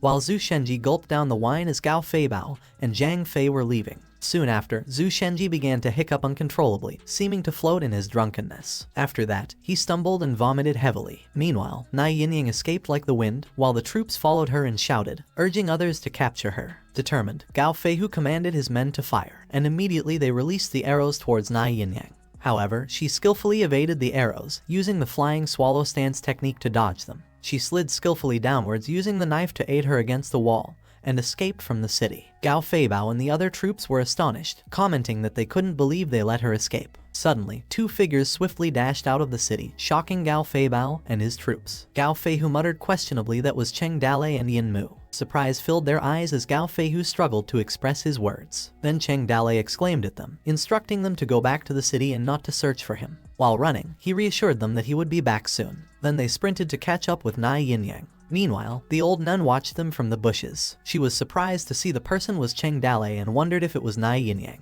Contemplating, she realized that Nai Yinyang hadn't actually died. Realizing that Nai Yinyang lured Cheng Dalei away from the city, acknowledging that she played a big role. She remarked that the pressure from Guosheng hadn't weakened at all, wondering if Cheng Dalei wasn't possessed by him, who he would be possessed by. Then her body transformed into an insect. Later, on the upper wall, the troops were patrolling. Suddenly, they halted, alarmed by a sense of something amiss. Then the old nun swiftly leaped behind them. Two troops behind were slain, causing a splash of blood. The others turned around, bewildered by what they saw. The old nun followed to slaughter them, resulting in terrified screams from the soldiers. One of them, who has a gong, just watches in disbelief as he sees his companion getting decapitated. The insects formed into an old nun. The man holding the gong yelled in terror and started calling others, but the old nun swiftly silenced him as she choked the man, causing him to spurt out insects from his body. She squeezed the man's face while the insects stung him. The old nun's gaze was fierce as she snapped the man's neck, causing it to spurt a lot of blood. Gradually, the man fell, resulting in the gong he held emitting a faint sound. Then the old nun released her insects from her body, and the dead troops were consumed by them, making eerie noises. The old nun pondered that the bodies on the walls would be discovered soon, realizing she must act quickly. With intent, she realized that she expected the pressure from Guosheng hadn't changed. She observed that without using the immortal Gu and just relying on mundane martial arts, ordinary Gu wouldn't attract Guosheng's attention. She left the lifeless bodies behind, believing that this would make tonight much simpler. Back to Nai Yinyang, who runs through the forest as she runs swiftly. Nai Yinyang ran gracefully through the woods, her footsteps recognized by their sound. Suddenly, she halted at a tree due to exhaustion and she breathed heavily. Later, she wondered why this was happening, wondering how Cheng Dalei was a mountain bandit. Tears welled up, and she thought of Lai Wan-er, who bore the blood of the imperial family, carrying the dignity of royalty. Frustrated, she voiced that a man like Cheng Dalei wasn't worthy of Lai Wan-er. She cried bitterly as she contemplated what she should do, why she hadn't thought of this earlier than in recent days, and that Lai Wan-er saved her and took care of her. Distraught, she confessed that perhaps Lai Wan-er must hate her so much. Later, Cheng Dalei finally caught up with Nai Yinyang and acknowledged her impressive speed and also admitted to feeling exhausted.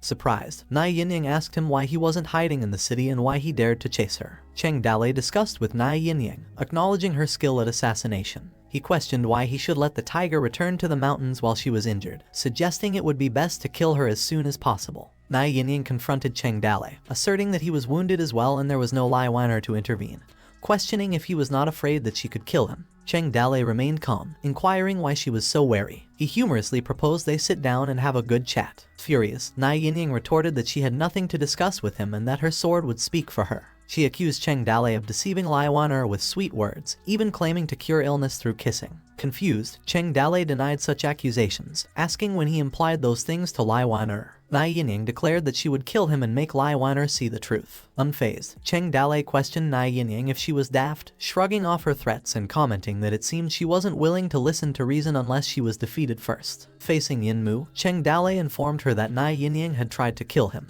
He suggested that they join forces to fight her, instructing Yin Mu to catch her alive, and that she could play a game for an hour the next day. Yin Mu looked blankly at him as she received his proposal without response. Then, Cheng Dalei hesitated as Yin Mu wanted to play for a whole day, but Cheng Dalei dismissed that, mentioning that she would become silly from playing too much. Negotiating, Cheng Dalei proposed 2 hours, but Yin Mu remained despondent in her response. Cheng Dalei insisted on 3 hours and nothing more, and Yin Mu finally agreed, nodding happily. While Nai Yinyang was confused watching them, Yin Mu eagerly tapped his fingers, eager for a fight, with Nai Yinyang wondering what Cheng Dalei was up to. Resolutely, Nai Yinyang also pondered whether Cheng Dalei knew that she couldn't deal with children, thus using fancy words to deceive the child into being a shield. She accused Cheng Dalei of foul play, questioning how he dared to use a child as a shield. Cheng Dalei rebuffed her and questioned her right to say it, citing her use of sneak attacks and poisons. Pointing at her, Cheng Dalei commanded Yinmu to give her 2 slaps. Quickly, Yinmu seemed to vanish in speed and ran towards in front of Nai Yinyang.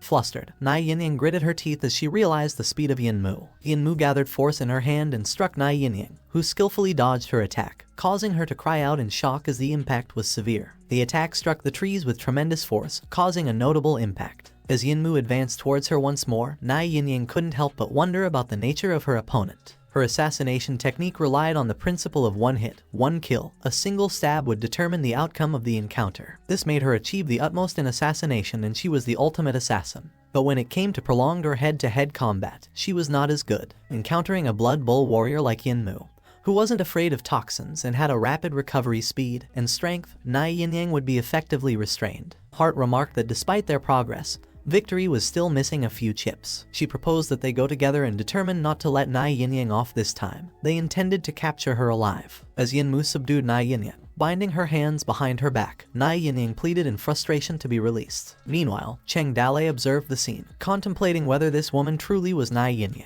the famed assassin from the Ming dynasty as depicted in the novel. Nai Yinyang looked at Cheng Dalei and inquired if he wanted to kill her or if he still wanted to humiliate her. Confused, Cheng Dalei pondered why Nai Yinyang would come to assassinate him and questioned if she was truly an assassin. He mused why it all felt so strange, wondering if it was a disguise, or was she genuinely foolish. He decided to find out more first. Cheng Dalei sat down and inquired if Nai Yinyang if they could finally talk properly. He felt a need to inquire, seeking clarification on their lack of grudge and questioning why she must kill his life. Irritated, Nai Yinyang declared that she wasn't killing for personal revenge but for the people of the empire. By killing a villain like him, she could save countless lives. Cheng Dalei was puzzled, wondering where she had heard such nonsense as calling him a villain. Nai Yinyang clicked her tongue disapprovingly, asking Cheng Dalei if he truly believed he was a good person. She alleged him of killing people in Kin Niu Mountain, living leisurely in Chang'an while causing trouble, obstructing Lai Waner's marriage for peace, and wreaking havoc in Qinchuan. Wondered, Cheng Dalei admitted to having done those things, but he maintained each action had a reason. Drawing closer to Nai Yinyang,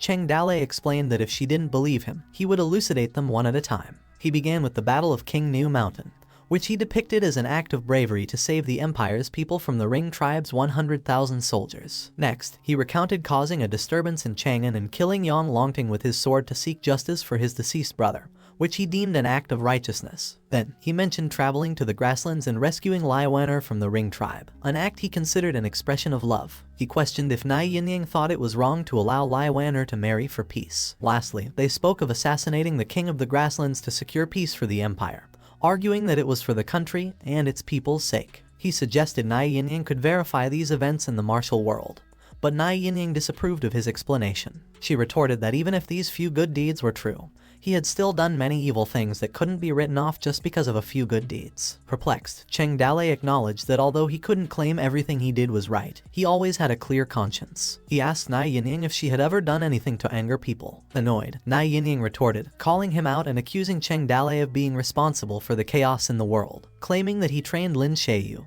who killed Emperor Ming, and that he was responsible for it. With intense hatred, she questioned how Lai Waner could possibly love a villain like him, accusing him of snatching Lai Waner and deceiving her with sweet words. Confused, Cheng Dalei conceded that it did make sense. Nai Yinyang continued, accusing Cheng Dalei of seizing control of Qinchuan by treacherous means, selling people, and holding civilians everywhere to mine for him. Perplexed, Cheng Dalei wondered why he hadn't even gone out to do bad things recently. In a paranoid tone, Nai Yinyang accused Cheng Dalei of bullying men and women in Yuzhou, committing crimes such as rape, murder, looting, and all kinds of crimes that he did not even spare children nor the elderly. Cheng Dalei sarcastically expressed surprise, questioning if he had truly done such things. Angry, Nai Yinyang labeled him a sex maniac, accusing him of assaulting Minister Qi's daughter-in-law, Lai Xingzai, Wang Kai at the village entrance, and others, emphasizing that nobody could escape his poisonous grasp. Cheng Dalei, on the other hand, reacted with a bewildered expression. Then, he asked her to wait a minute, questioning the source of her information. Nai Yinyang defiantly asserted that news of his deeds spread throughout the martial world, and what she had just stated were all things she had seen and heard. She claimed that the entire empire was now cursing him. She condemned Cheng Dalei as evil and brutal, leaving him confused. Confusion clouded Cheng Dalei's expression as he quickly consulted his detailed records, muttering to himself as he tried to grasp what she said. Upon reading further, Cheng Dalei discovered that his notorious reputation had spread all over the world, prompting an incredulous reaction to the details he had just absorbed. For a moment, he fell into silence. Despite his astonishment, Cheng Dalei attempted to convince Nai Yinyang that he was a good person, imploring her to believe it. Initially silent, she responded to Cheng Dalei's remark about being a good person. Cheng Dalei urged her to stop interrupting, emphasizing that individuals who accomplish great deeds often have both positive and negative reputations. He introduced himself and asserted that as long as he did his job well, the opinions of others didn't matter. In a grave tone, Cheng Dalei advised Nai Yinyang not to listen to the words of the people in the martial world,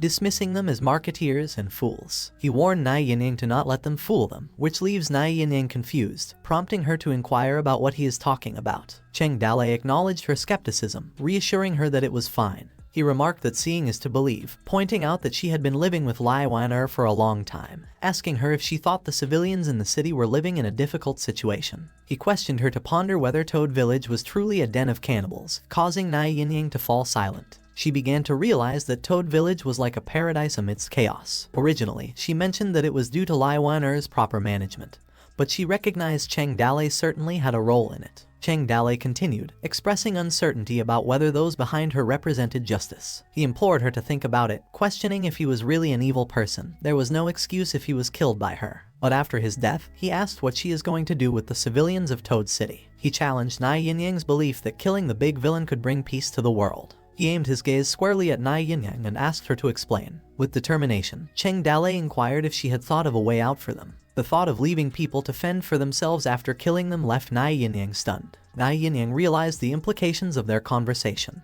Then, she voiced, revealing that her master had instructed her to kill whoever was deemed to be a villain, without considering their right or wrong and admitting that she really did not think about it. This revelation left Nai Yinyang bewildered, contemplating her surprisingly nonchalant response. She pondered whether she unconsciously regarded herself as one of Cheng Dalei's people. She admitted that she was quite close to Cheng Dalei at that moment. Cheng Dalei gave her eye-to-eye contact. Breaking the silence, he joked that he must have been a thoughtful fellow to have been lurking around Lai Wan for so long. However, he concluded that the entire assassination plan was completely brainless and clearly not planned carefully. He pointed out that assassins were merely tools of the organization, yet Nai Yinyang had run to him, loudly advocating killing in the name of the people and the empire. As a result, Nai Yinyang gave up the assassination when Lai Wan stood in front of him. He mused her purpose. After all, it was the first time he had seen such a strange assassin. He reflected on her words and mumbled a few remarks about justice before finally summing up. He smiled disapprovingly, surprised that Nai Yinyang, despite her unparalleled martial arts talent and ruthless assassination skills, was in reality just a kind-hearted, childish, and naive little girl who cared for others. Frustrated with himself, he cursed and wondered what a ludicrous conclusion it was. He stated that she was not suited for killing people at all. A smirk formed on his lips, and suggested that she join his Toad Village. Mu was shocked by Cheng Dalei's suggestion, as was Nai Yinyang, who was left surprised. Then, Cheng Dalei proceeded to discuss, and Hart questioned if he was out of his mind, daring to try to recruit an assassin. Back inside the Toad City, many armies patrolled outside while the old nun insects scattered in each place, searching the houses within. The old nun stated that although the underground water pipes were all connected, to maximize the number of people drinking poisoned water, she must find the largest upstream convergence point between all the water pipes. She explained that there were 2 points, Cheng Dalei's mansion and the well in the city center. She considered that there were too many experts in Toad Village, all gathered in Cheng Dalei's mansion, and being surrounded would be troublesome. It would be better to go to the city center. Then she swiftly moved towards the city well. Sensing Guoshang's presence in the sky, she noted that the city's center was where Guoshang's aura was strongest. She observed that this meant Guoshang was already very close and that it was better to be cautious. She closed her senses, suppressed her aura to a minimum, and made sure not to make the slightest sound. The old nun descended from the roof and landed in front of the well. Approaching the well, she thought that she would just throw in the poisonous toad and wait for the people to fetch water to cook. After a few days, Toad City will become a city of death. Feeling fortunate that there were no guards around, the old nun's thoughts were abruptly interrupted as she was startled by a voice inquiring about her presence. Turning to the source, she discovered Zhu Shenji seated by the well, surrounded by jars of wine. Zhu Shenji blinked, his gaze shifting towards the direction of the old nun. Zhu Shenji found himself in a state of intoxication, his gaze fixed on something. Shocked, he glimpsed the image of the old nun walking by. Filled with fear, he pointed in the direction of the old nun and inquired who was there. His jaw dropped as he gasped with concern. Speculating, he considered whether the figure before him was a human or a ghost. He questioned whether he yelled like this would the white-clothed figure haunt him. Meanwhile, the old nun, who was holding a poisonous toad, quivered upon seeing Zhu Shenji. The two of them stared at each other, with a gust of wind passing between them. The old nun looked fierce as she observed Zhu Shenji, while Zhu Shenji remained in shock. The atmosphere suddenly became strange. He contemplated the old nun, considering her as a white shadow possibly signifying the end of his life. The thought crossed his mind that the white guards might have come to capture his soul. Fear was visible in his eyes as he pondered if he possessed a soul-calling bell or a death drum. As long as he utilized it, he believed it would take away his soul. Zhu Shenji reminded himself to relax and not to panic. He was convinced that the more afraid he became, the greater the chance of those ghosts and demons pursuing him. Consumed by fear, he reminded himself to consider what Cheng Dalei would do in this situation, considering the potential loss of momentum after encountering a ghost. As he reflected, memories surfaced of Cheng Dalei's humorous remarks about Bai Suzhen, Fahai, and Zhu Ziyan as despicable characters. Meanwhile, the old nun's gaze remained unwavering as she prepared to unleash her insect goo. Reflecting on the gravity of executing someone under the watchful eye of the Guisheng, the old nun realized the necessity to control her power to avoid detection. Zhu Shenji's sudden act of bravery diverted the old nun's attention. Taken aback by his boldness, Zhu Shenji addressed the old nun as a jade-faced scholar, questioning why she didn't choose to flee but instead approached him. The old nun recognized Zhu Shenji's name and realized he was the strategist from Toad Village, known as the Jade-Faced Scholar. She recalled the rumors that circulated about Zhu Shenji's wisdom and supernatural abilities, capable of controlling natural elements and even turning beings into soldiers. He was considered a formidable opponent by many. She realized his strategic insight, noting the absence of guards in the city center because he was the guardian. Pondering further, she considered whether he had calculated everything, including the possibility of someone poisoning them. Her eyes sparkled as she witnessed thunder rumbling behind Zhu Shenji, revealing a calm expression on his face. Meanwhile, inside the system space, the machine, Lin Sheiyu, and Guisheng were playing cards. Guisheng suddenly sneezed, and the machine laughed at the backdrop. With a smug expression, the machine inquired Guisheng what was wrong. Guisheng replied that nothing was amiss, perhaps someone was thinking of him again. Guisheng's eyes gleamed as he revealed his two royal flush jokers and laid them on the table, referring to the two individuals in the city center. This caused Guisheng to roar triumphantly, striking fear into the old nun, who sensed his presence. She pondered how Guisheng was connected to Zhu Shenji, realizing Zhu Shenji was observing her. She questioned how this was possible, as she hadn't exposed any of her powers. She scrutinized Zhu Shenji, surrounded by an aura. Suddenly, he humorously yelled, calling the might of the great heavenly dragon and chanting Dharma mantras, commanding the old nun to back off. After that, the old nun disappeared before him, leaving him speechless and terrified. Trembling as he felt nauseated, he gazed at the sky and gasped for breath. Feeling victorious, he believed he had successfully thwarted a ghostly threat, prompting him to humorously remark that he needed to hurry and change his pants. After swiftly evading Zhu Shenji, the old nun deftly navigated the rooftops, skillfully avoiding the patrolling troops. Contemplating the situation, she surmised that Guisheng was stationed at the Toad City Center and had taken possession of Zhu Shenji's body. Glancing behind her, she questioned why Zhu Shenji hadn't given chase, speculating that he might only suspect her involvement and was guarding against diversionary tactics. Disappointed, she considered moving elsewhere if her plan didn't work here, reasoning that the poison would have the same effect regardless, though the massacre might not be as complete. She continued her journey, leaping from roof to roof in the dark of night. After fleeing from Zhu Shenji, the old nun found herself at the stable of Cheng Dalei's mansion, where the black bull lay peacefully sleeping. The black bull woke up suddenly and noticed her. Aware of the heavily guarded nature of the city lord's mansion, the old nun knew she had to proceed with caution and ensure not to make a sound. She carefully set aside the poisoned toad and checked if the water source under the well was interconnected,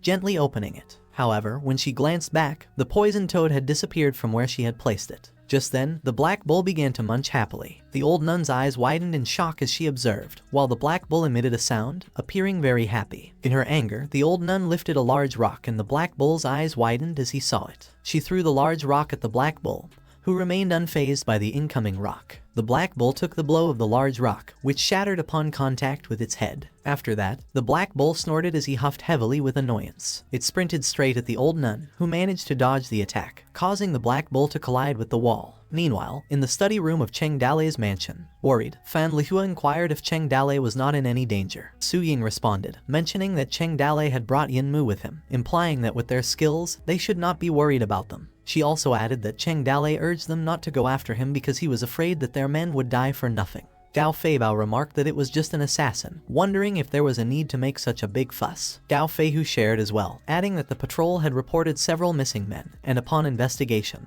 they discovered several teams of guards dead, their bones gnawed beyond recognition. Fan Lihua chimed in and asked if other outsiders were infiltrating the city. Su Ying advised them not to let their guards down to strengthen their defenses, with Cheng Dalei's mansion as the center point, and to protect the important personnel as soon as possible. Curious, Zhang Fei inquired about who sent the assassin, prompting Guan Yu to share what he heard, that it was a female warrior lurking around Lai Wan for the past 2 months. Someone interjected, speculating that Lai Wan could be the suspect, but Gao Feibao rebuked him, questioning if he was being stupid, and asked why Lai Wan would need to hire an assassin to kill Cheng Dalei. He began to share what Gao Feihu had seen at the time when Lai Wan and Cheng Dalei, but before he could continue his sentence, Qin Man silenced him with a stern look, scolding him to stop gossiping. Unbothered, Su Ying intervened, stating that whoever they suspected was fine, but they should not involve Lai Wan. As far as she knew, the relationship between Cheng Dalei and her. But her speech was abruptly interrupted as the door suddenly swung open. They were all alarmed, and someone asked what the noise was. Another person shouted that something was wrong, mentioning the stables, and they were urged to move out. At the stable area, the old nun and the black bull had wreaked significant damage in their fight. The old nun scolded the black bull to give it back and to spit it out, while she struck him in the back, causing the black bull to scream in pain. She nearly slipped as she landed on the ground and remarked that this black bull seemed to have a strong body. The old nun swore at the black bull and prepared to attack again. She declared her intent to cut its belly open and managed to strike the black bull's stomach, causing blood to spurt. The old nun successfully retrieved the poisoned toad from the black bull. Frustrated, she realized that the black bull had killed the poisoned toad. Noting that the poisoned toad was dead and wouldn't be able to produce a steady stream of toxins, she pondered how she could execute her plan to poison the city now. She decided that it was better to retreat for now and would look for a good opportunity. The black bull suddenly shouted and charged towards her. To her surprise, the old nun looked back, and the black bull almost bit her. She managed to evade it and swore, wondering why this black bull was not dead. In frustration, she slapped the black bull hard, causing it to cry out in pain. The black bull remained undeterred and bit at the fabric worn by the old nun. However, the old nun still managed to leap onto the fence wall. The black bull refused to give up and made a loud noise. The old nun notices the black bull's wound regenerated. Recognizing it as Taudi, she wondered why the nation's fortune was guarding this place and questioned how remnants of Taudi's soul could be present. However, she doubted it and noted that something wasn't quite right as it didn't exhibit the sign of gluttony. Suddenly, she noticed behind her that someone was commanding Team 1 to fire, and a rain of arrows was heading towards her. However, the old nun deflected the arrows with just a swift swing and realized that the troops from the Toad village had gathered quickly. Knowing she couldn't fully display her power yet, she pondered taking advantage of the gap in the arrow rain to break through and fight her way out, mindful of the trouble when Zhu Shenji arrived. Meanwhile, Gao Feibao commanded his troops to stand back, ordering the vanguard and rearguard positions to advance. At the same time, she pondered the relentless arrow rain and noticed there was no gap. Despite this, someone still issued commands to fire. The troops were well prepared, continually surrounding her and preventing her escape. Another rain of arrows ceased, but the encirclement had already formed. The old nun looked to her left where Zhao Zilong and Tong Fei stood, while Qin Man stood to her right. 4 peerless ranks had gathered to kill one person. Gao Feihu asserted that he had never seen the old nun before and questioned whether she was the one who had broken into the city and killed their men.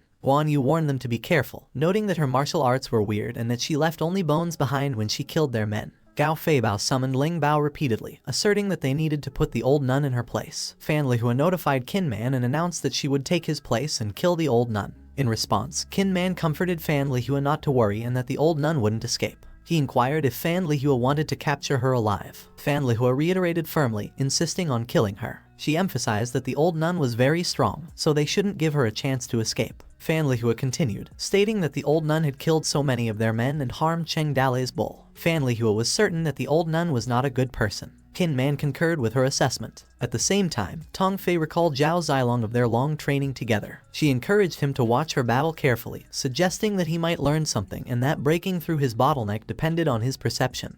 And Zhao Zilong simply concurred. The tension in the air escalated as they surrounded the old nun. Meanwhile, in the forest outside the city, Mai Yinying dismissed Cheng Dalei's suggestion that she join the Toad Village. She criticized him as crazy, questioning how he could suggest such a thing. Surprised, Cheng Dalei reflected that he believed she possessed great skills. He proposed that following him and Lai Wan would be better than being a mere killing machine. Mischievously, he speculated whether Nai Yinying had been deceived by a man and betrayed her master, wondering why she couldn't do what others could, especially considering her friendship with Lai Wan. He asserted that Nai Yinying's skills would be a great help to recruit her. Perplexed, Nai Yinying exclaimed that Cheng Dalei had gone insane. Determined, Cheng Dalei expressed that Nai Yinying had a deep misunderstanding of him. He revealed to have dreams of himself. Nai Yinying was surprised and questioned whether he had dreams. Cheng Dalei glanced back at her and probed if she wanted to hear about his dreams. Hesitant, Nai Yinying responded that she didn't really care. Nevertheless, Cheng Dalei still shared that he had once held the sage book in his hand. However, while traveling around, witnessing the suffering of refugees and the powerful behaving like tigers and wolves,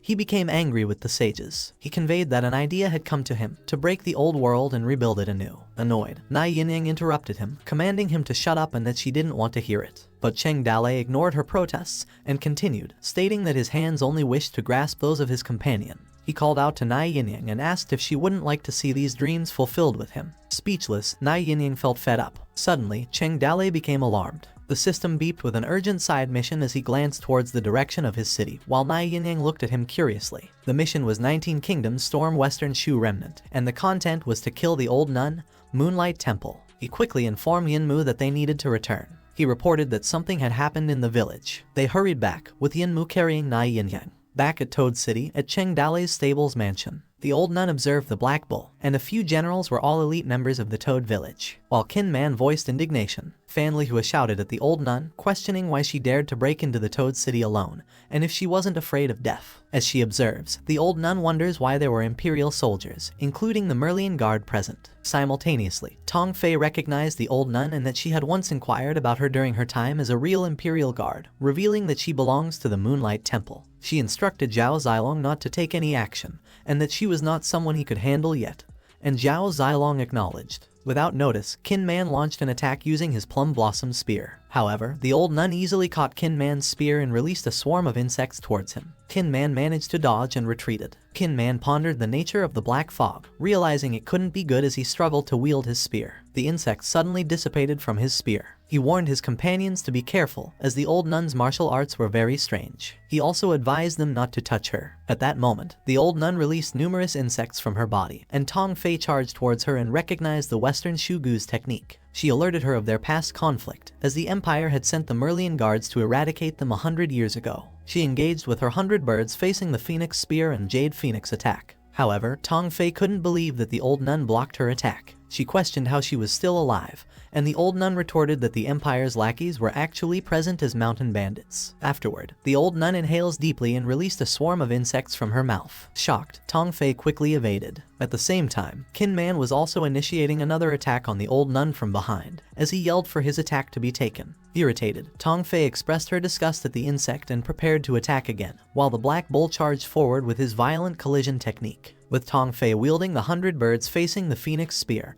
and Kin Man wielding the Plum Blossom Spear technique. A tremendous impact occurred as they attacked the old nun, causing the fence wall to collapse. As Zhao Zilong watched, he couldn't help but reflect that such a battle wasn't something an ordinary person could enter. He voiced his concerns to Tong Fei. Proud, Zhang Fei observed the nature of the martial world. He recognized the old nun's excellent martial arts and strange skills, but questioned what she could do in the face of thousands of troops. He noted that it would only require a bit more effort and sacrifice a few more people. Guan Yu suggested to Fan Lihua that they should go together. Subsequently, Axie summoned the Zai team and directed them to assemble quickly, ensuring that everyone was ready. Fan Lihua commented that there was no need anymore, as the old nun was already like a turtle in a jar, so there was no need to sacrifice their men. She inquired if the Zai team wasn't in place yet. Guan Yu responded that he was on it but doubted if they really needed to use that, as it seemed like overkill for an old nun. He noted that if they did use it, the courtyard would be ruined. Fan Lihua assured him that there would be no harm and it was just a stable. She pointed out that a nun who could sneak in without a sound wasn't simple. She hypothesized that she must be connected to the assassin who targeted Cheng Dalei.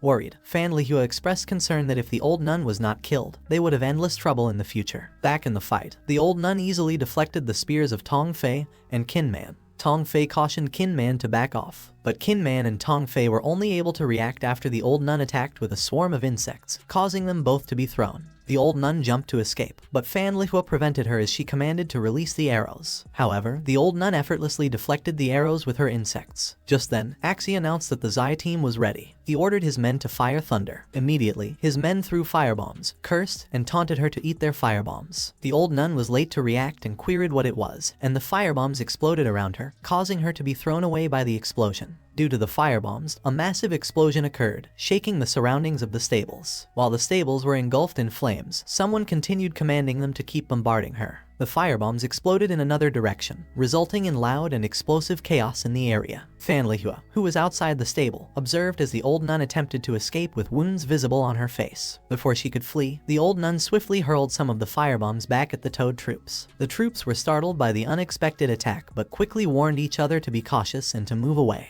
However, they reacted too late, and the Toad troops were caught in the explosion, causing them to scream in pain. Someone exclaimed that it wasn't good, suggesting that the old nun was taking advantage of the chaos to break through. The troops urged each other to stop her and not let her break through. They all determined to kill her. As they attempted to block her path, the old nun used her insect abilities and swiftly dismembered the Toad soldiers that were blocking her way, causing them excruciating agony. The Toad troops were thrown away as the old nun controlled her insect attacks against them. With sternness, Fan Lihua questioned, asking if her horse wanted to leave, and the horse neighed in response. Decisively, Fan Lihua commanded him to stay. They charged straight toward the old nun and fearlessly engaged in a one-on-one battle. The old nun widened her eyes in shock as Fan Lihua swiftly wielded her pear blossom sword. She delivered a powerful strike that caused the old nun to fall. A black insect spurted out from her body, while her dismembered hand lay at a distance. Fan Lihua remarked that regrettably, the sword had failed to sever her head. Suddenly, the cut-off hands of the old nun began to move, swarmed with insects. Fan Lihua noticed this and wondered why there was no blood. Rising to her feet, the old nun proclaimed that it was enough and referred to them as a bunch of dogs. She declared that she would kill and eat them all, pondering how dare such a group of weak and defeated wretches challenge her. She asserted her identity as the eldest princess of the Western Shu Kingdom. With fury in her eyes, the old nun questioned how they dared to force her into this situation and vowed not to spare them. Observing Zhu Shenji's absence, she expressed outrage at their audacity. She mocked Toad people as a swarm of insects, emphasizing their impudence in daring to hunt and kill her. Rising slowly to her feet, she pondered aloud that only using worldly martial arts against them was a constraint. She determined that regardless of the risk of exposure, Zhu Shenji would require time to arrive from the city's center. With eyes blazing with fury, the old nun resolved that she would fight her way out at that moment. Simultaneously, Fan Lihua sensed a change in the old nun's momentum. Zhao Zilong warned Tong Fei to be careful,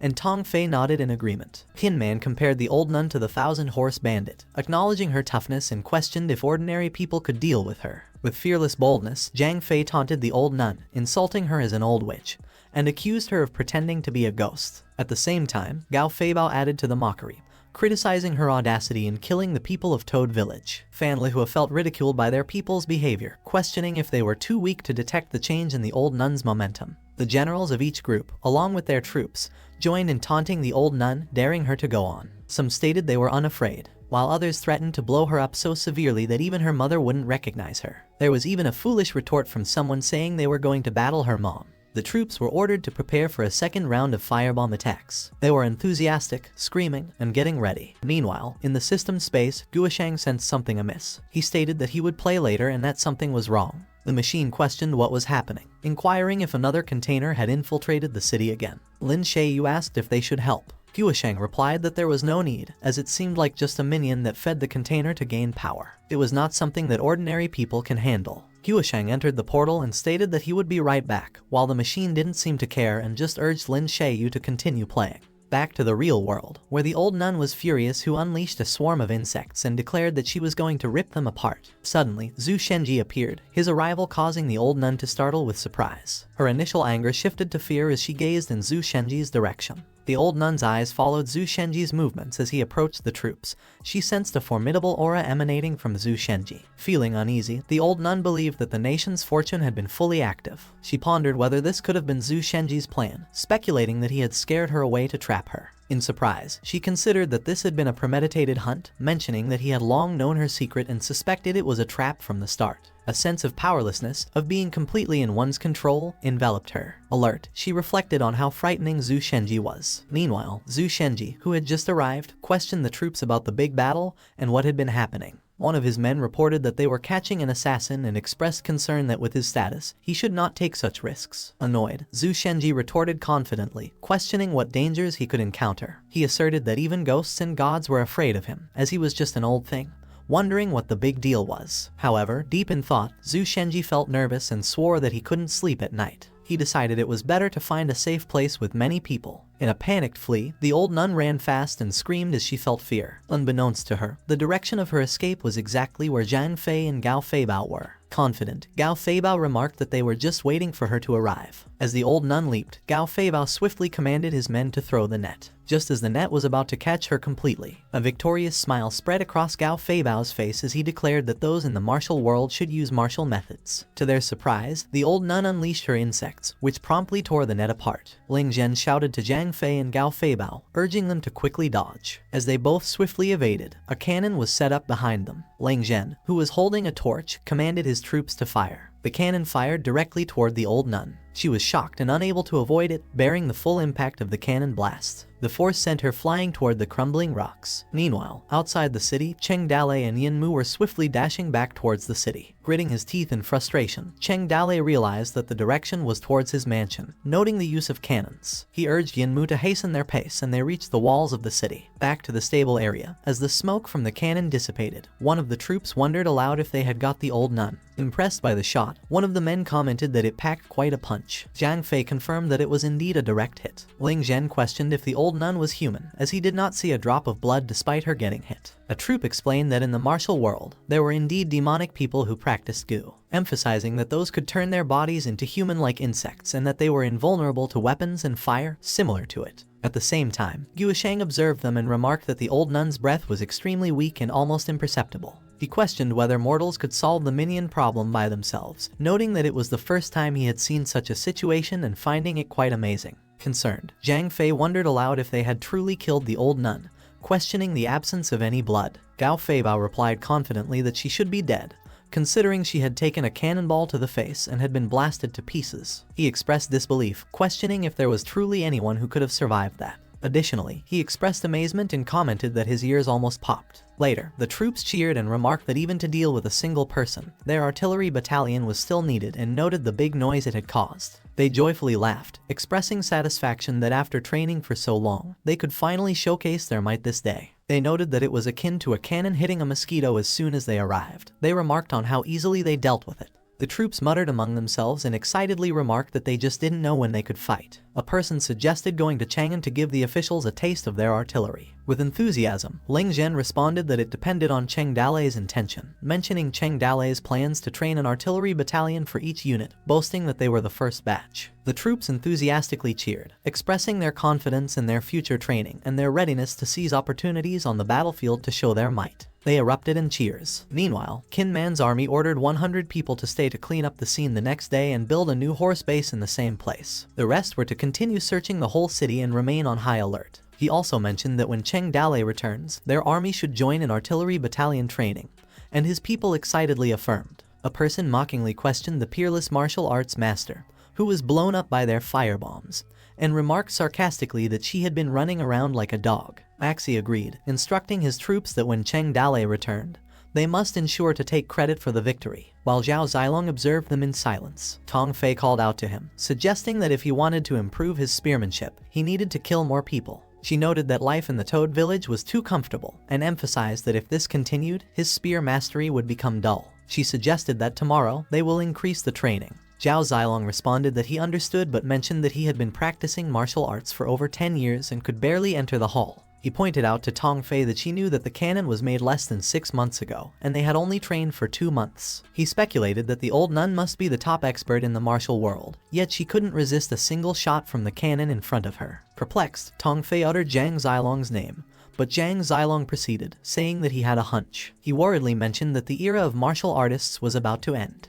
After Zhao Zilong asserted, Tong Fei fell silent before reassuring him not to be depressed. She pointed out that while martial artists are strong in one-on-one fights, she observed that they can only kill about 100 enemies. She continued, adding that battlefield weapons like cannons are meant for sieges, and pondered whether he should compare himself to such weapons. Furthermore, she stressed that it's just a weapon, no different from the spear in his hand. She wondered why martial artists should worry about weapons threatening their status when they can also learn to use them. Zhao Zilong agreed that they indeed could and recognized his understanding. Soon, Su Ying arrived at the place, and Fan Lihua noticed her and greeted her. Su Ying asked if everything was resolved, and Fan Lihua confirmed that it was. Giving a thumbs up, Fan Lihua commented that the old nun had been quite tricky, killing and injuring a dozen men, but it was not a big problem. She voiced concern about Cheng Dalei's precious mount, stating that after such a fight, the Black Bull would probably be dead by now. Suddenly, in the smoke, a loud deep sound was emitted. Only the Black Bull ran out of the stable, and Fan Lihua, unsurprised, remarked that it seemed fine and noted its luck. The Black Bull proceeded to munch on the grass once it was out of the stable, while Fan Lihua and Su Ying, along with their troops, observed it. Fan Lihua instructed his men to go and get some hay to feed the Black Bull, and the men acknowledged the order. As they watched the Black Bull munching on the grass, they suddenly became alert upon realizing that it was eating the dismembered hand of the old nun. Fan Lihua commanded the Black Bull to spit it out. Annoyed, she reprimanded the bull, instructing it not to pick up things from the ground to eat. She hit him, causing it to spit out the hand and fall to the ground. Suddenly, the hand moved, catching Su Ying's attention,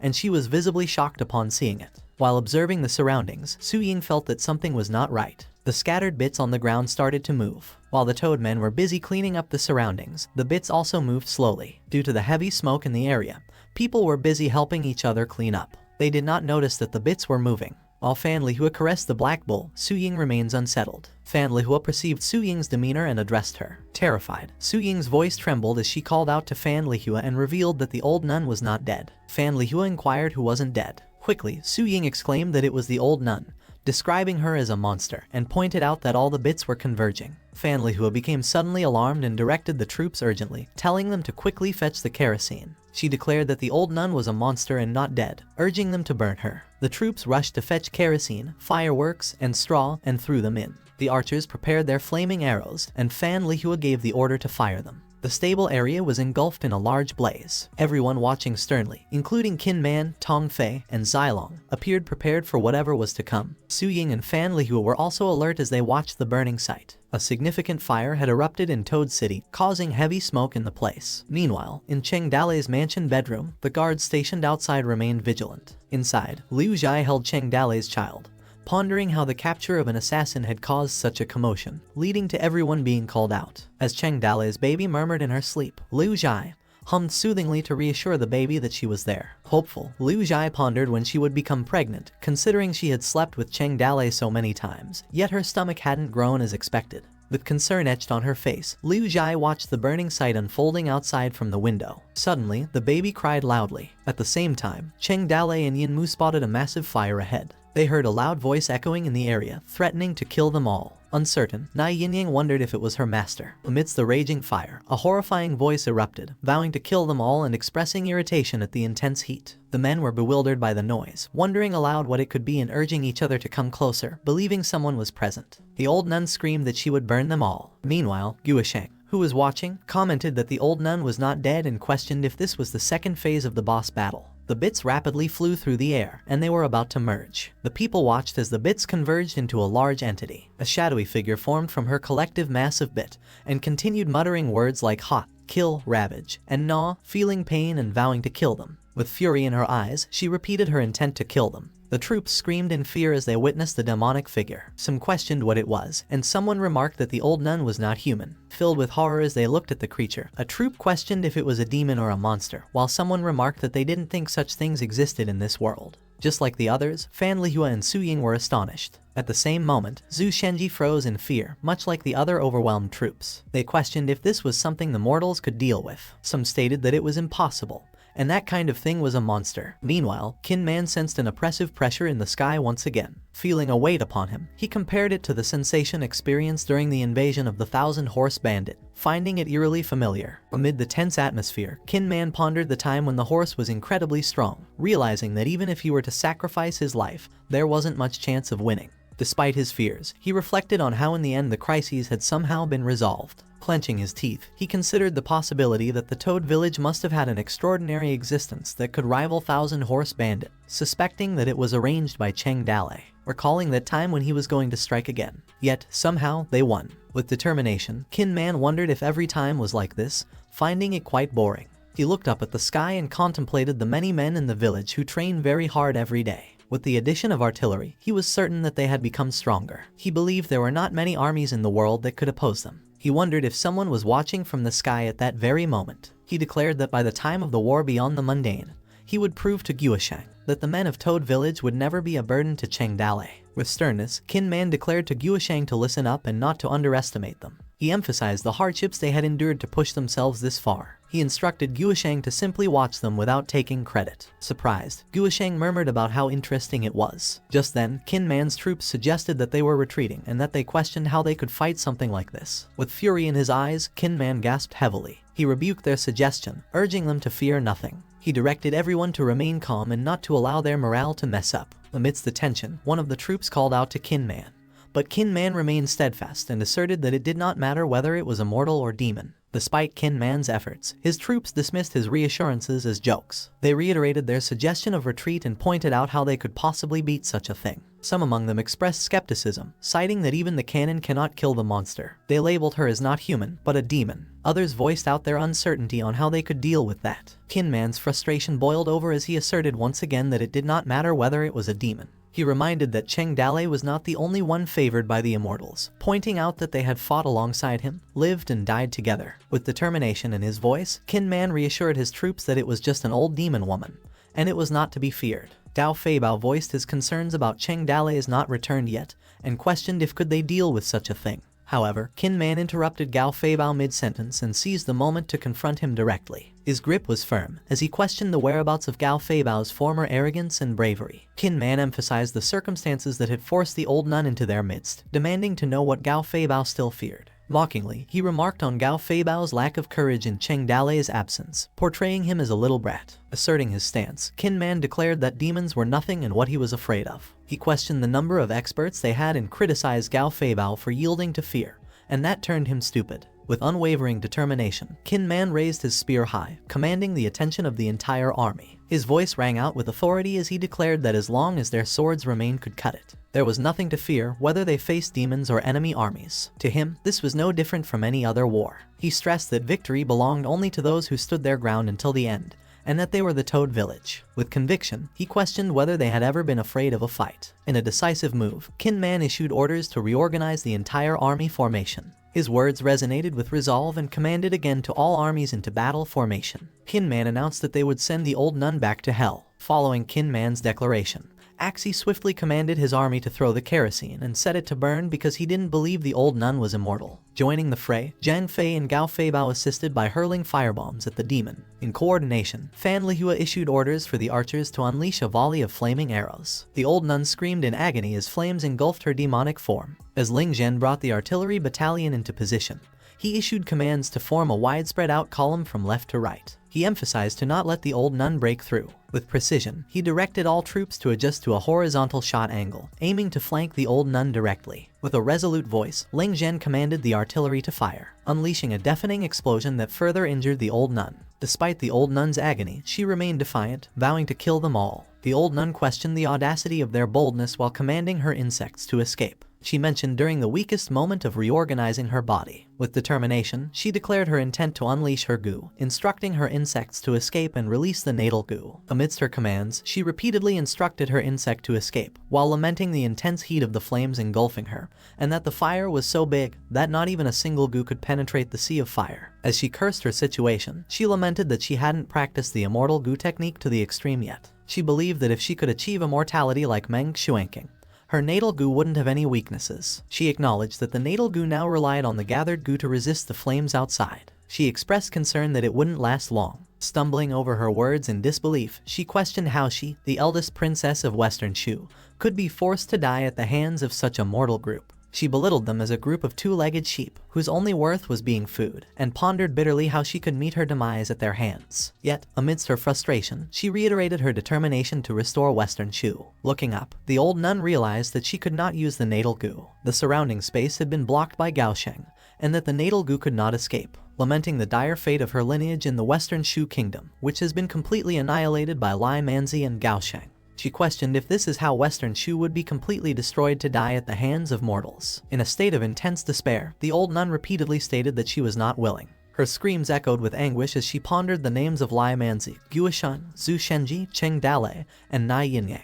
She cursed them, directing her rage towards the people around her, declaring their flesh and blood were only worth her nourishment. In a fit of frustration, she expressed her disbelief at their existence, labeling them as pieces of shit. Her gaze shifted to Su Ying as she repeatedly stated that if it weren't for Su Ying, she would have repaired her gu body and escaped from there. Annoyed, she questioned why Su Ying talked so much. Grudgingly, she voiced her desire to kill Su Ying. Enraged beyond measure, the old nun swore to kill the mortals, her eyes ablaze with fury as she acknowledged that she would die anyway. Suddenly, the gu inside her ignited. With a chilling vow to drag them all to hell, her form began to tremble with the impending explosion. Amidst the chaos, Guosheng's shock was palpable as he called out to Kinman, who was taken aback by Guosheng's urgency and urged him to run. Kinman quickly commanded his troops to flee and evacuate the area. However, the old nun's gu technique explosion was unleashed, and a massive blast engulfed. The natal gu exploded. Even if it didn't kill everyone, she could still use the explosion to break through the sea of fire and disperse the last gu in her body. The explosion was massive. These insects are weak, but because they are as weak as mosquitoes, Guosheng cannot detect them. Rather than being burned alive by them, she'd rather drag them all to die together. As the insects buzzed away, even in death of fire, she would drag thousands of lives to hell. With her last hateful breath, she drilled into their bodies, and the insects flew into the sky, buzzing around, gnawing at their flesh and blood and torturing them to death. The old nun blew herself up, and the last 1,000 gu broke through the sea of fire, amidst the buzzing of insects surrounding the night. After the explosion, Kinman swung his spear with ferociously striking down the remaining insects, while urging his men to run for their lives and warned of the swarm of insects. Repeating his instructions, Kinman stressed the importance of escape and finding a safe place to hide. He reassured his men, urging them to be careful and avoid letting the insects get their flesh. The faces of the troops bore expressions of terror, with some shouting in fear, others questioning the thing, and still others asking for a torch. Tong Fei joined the fray alongside Zhao Zilong, voicing her disgust for battling the insects. She expressed her hatred for fighting the old nun and remarked that they were disgusting even in their dying moments. Amidst the chaos, troops desperately attempted to fend off the insects, some frantically screaming in terror, while some urged to kill them. Among them, Gao Feibao, Gao Feihu, and Guan Yu, Zhang Fei were also busy relentlessly attacking the insects. At the same moment as well, the insects were closing in on Su Ying. In a swift motion, Fan Lihua killed the approaching insects. With determination, she swiftly grabbed Su Ying, stating that they needed to get out of the area first. She assured Su Ying that she would protect her. Fan Lihua guided Su Ying away from the danger, with Zhu Shenji slumping over on Fan Lihua's horse, appearing to be faint. Thousands of gu spreading, the continuous buzzing around the city, entering each house. The insects reached the sleeping Liu Zhai and Cheng Dalei's child. Witnessing another massive explosion from afar, Hart speculated whether the intruder had self-destructed and pondered if the village had managed to resolve it themselves. Impressed, Hart commended them, remarking that the intruder was dead on arrival and praising them for a job well done. She acknowledged that the intruder had been forced to resort to self-destruction. Despite the presence of insects still flying around the city, Hart viewed the outcome as the best result that those mortals achieved by themselves. She expressed her disgust at the sight of the insects. As Nai Yinyang recognized the voice of the old nun, tears welled up in her eyes. Clenching her lips with realization, she stated that the swarm of insects was caused by the old nun and realized that the old nun was her enemy. Cheng Dalei turned to Hart, seeking answers on how to stop the spread of the insect swarm. She responded that those insects are too weak, just like summer mosquitoes. As long as they spread and drill into the hosts, they can't be completely dealt with. He questioned if they were too late and if coming earlier could have prevented the old nun's self-destruction. Hart disagreed, saying that even if she were there, she probably would not have been able to prevent her from exploding or releasing the insects. Surprised, Cheng Dalei questioned the extent of power possessed by the old nun. He pondered whether even Hart could not stop her. In a sarcastic tone, Hart dismissively remarked that while Cheng Dalei could kill a bug, he couldn't stop it from exploding. Indifferent to her sarcasm, Cheng Dalei calmly recalled her ability to freeze time. Annoyed by Cheng Dalei's mention, Hart retorted that freezing time required her body to descend, but it was just a bug. She emphasized that even if she were to grasp it, she wouldn't be able to extract its power. She questioned the necessity of her personally dealing with a bug. In response to her query, Cheng Dale remained doubtful. Hart explained that this kind of bug likes to explode and sweat all over him when it's in a desperate situation. She says she has something to tell him, and admits that she doesn't want to crush it with her hands because the elf has a cleanliness fetish, and it feels disgusting. If he takes out the sword and cuts it, he'll have to wash the ordinary sword several times before she repairs it. Cheng Dale was silent as he listened. She informed him that now the situation is good. These goo pests are very weak, not the kind of powerful insect pests that will explode if touched. She suggested cleaning up the mess, and he will do it. Suddenly, a beep from the system indicated that the mission was complete, stating that kill the old nun, Moonlight Temple. After the long night finally passed, and the sun rose in the east, the number of goo patients in Toad Village was rising. Adelina asserted that this situation was as tragic as fighting a major battle. Looking at the patients, she felt pity. However, she noted that only a small number of people had been injured. Most of them were affected by something called goo, and the patients were frustrated. She pondered that the whole body became weak and pale, and all the doctors in the city were gathered, but there seemed to be nothing they could do about the goo. On the backdrop, a villager asked the elderly doctor what herbs he should take to get rid of goo, but the elder doctor couldn't answer. She concluded that this was a plague, wondering if it meant that many in Toad Village would die of illnesses this time. Meanwhile, at Liu Bei's medical center, many were looking for Liu Bei, and people crowded outside the gate. One person mentioned that they heard Liu Bei could cure this goo. Another replied that Liu Bei operated to remove the insect from the body. Some people pleaded for help from him. Inside the medical center, Liu Bei was busy operating. After he removed the goo, he snitched the arms where he operated and instructed Guan Yu not to practice martial arts or drink alcohol, and to avoid spicy foods before the wounds healed. He added that Guan Yu could head out when he finished cleaning the tools and could call the next patient in. He instructed Guan Yu again to tell them the rules, not to touch his things when they come in, and Guan Yu confirmed. After Liu Bei used the items, he sterilized them while he flipped the books. Liu Bei reads through some pages of the book, but outside the door, many were looking for him, asking when it would be their turn. People shouted his name and pleaded for help. An elderly person in the yard approached Guan Yu, asking for his help to ask Liu Bei to save him. Guan Yu reassured them to please calm down, explaining that Liu Bei was still packing and preparing, and it wouldn't take too long. But some people didn't listen, continuously expressing their discomfort while calling Liu Bei. Meanwhile, inside, Liu Bei could only hear the murmurs from outside, and Guan Yu instructed everyone to go out and wait, emphasizing that entry without permission was not allowed. He warned them to wait and not to rush, otherwise, they shouldn't blame him for being rude. Liu Bei listened quietly, though he sighed often. Today, he let out a particularly long sigh. Suddenly, Cheng Dale arrived at Liu Bei's medical center, called everyone's attention to the villagers, and requested them to grant him a favor by allowing him to see Liu Bei first. The villagers looked at Cheng Dale in surprise. Cheng Dale shouted to Guan Yu and implored him to inform them. In response, Guan Yu spoke to Cheng Dale and recognized his politeness. Eventually, Liu Bei invited Cheng Dale to enter. Cheng Dale promptly inquired if it was convenient for Liu Bei then, seeking assistance to observe his daughter's condition. Expressing concern, he elaborated that his daughter had been crying and feeling unwell since the previous night,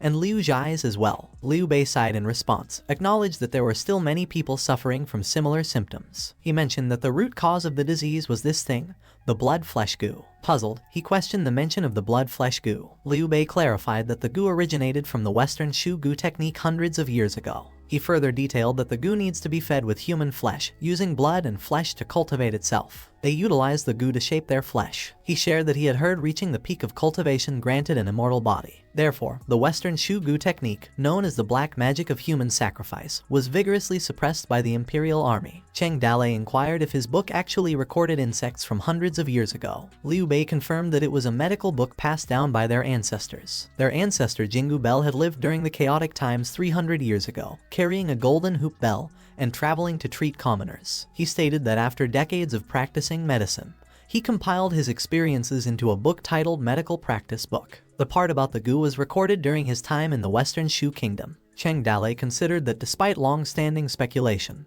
his ancestor was indeed Huechuo. He remarked that Cao Cao's early demise was fortunate, and that it was good that Huechuo did not suffer from him. Liu Bei continued to elucidate that under normal circumstances, after entering the body, the goo will lurk in the flesh waiting for the order. However, since the old nun had turned to ash, the goo remained in a dormant state. But once the goo matures and awakens, it will carve through the flesh and return to the goo. Cheng Dale interjected and questioned whether the victim would be cured. to which Liu Bei replied that the host would be tortured to death by it. Even if not, it would initially kill the host through the heart before finally breaking out of the body. Cheng Dalei questioned what would happen to the goo that didn't parasitize a human body. Liu Bei reassured him, stating that the parasite that failed to parasitize a human body wouldn't survive more than a few days. Curious, Cheng Dalei inquired how long it takes for the goo to mature. Liu Bei replied that for adults, it takes about a year, but for small children, it might not take as long. Without hesitation, Cheng Dalei swiftly requested Liu Bei to operate and remove the goo from his daughter's body. Surprised, Liu Bei questioned the mention of removal and operation.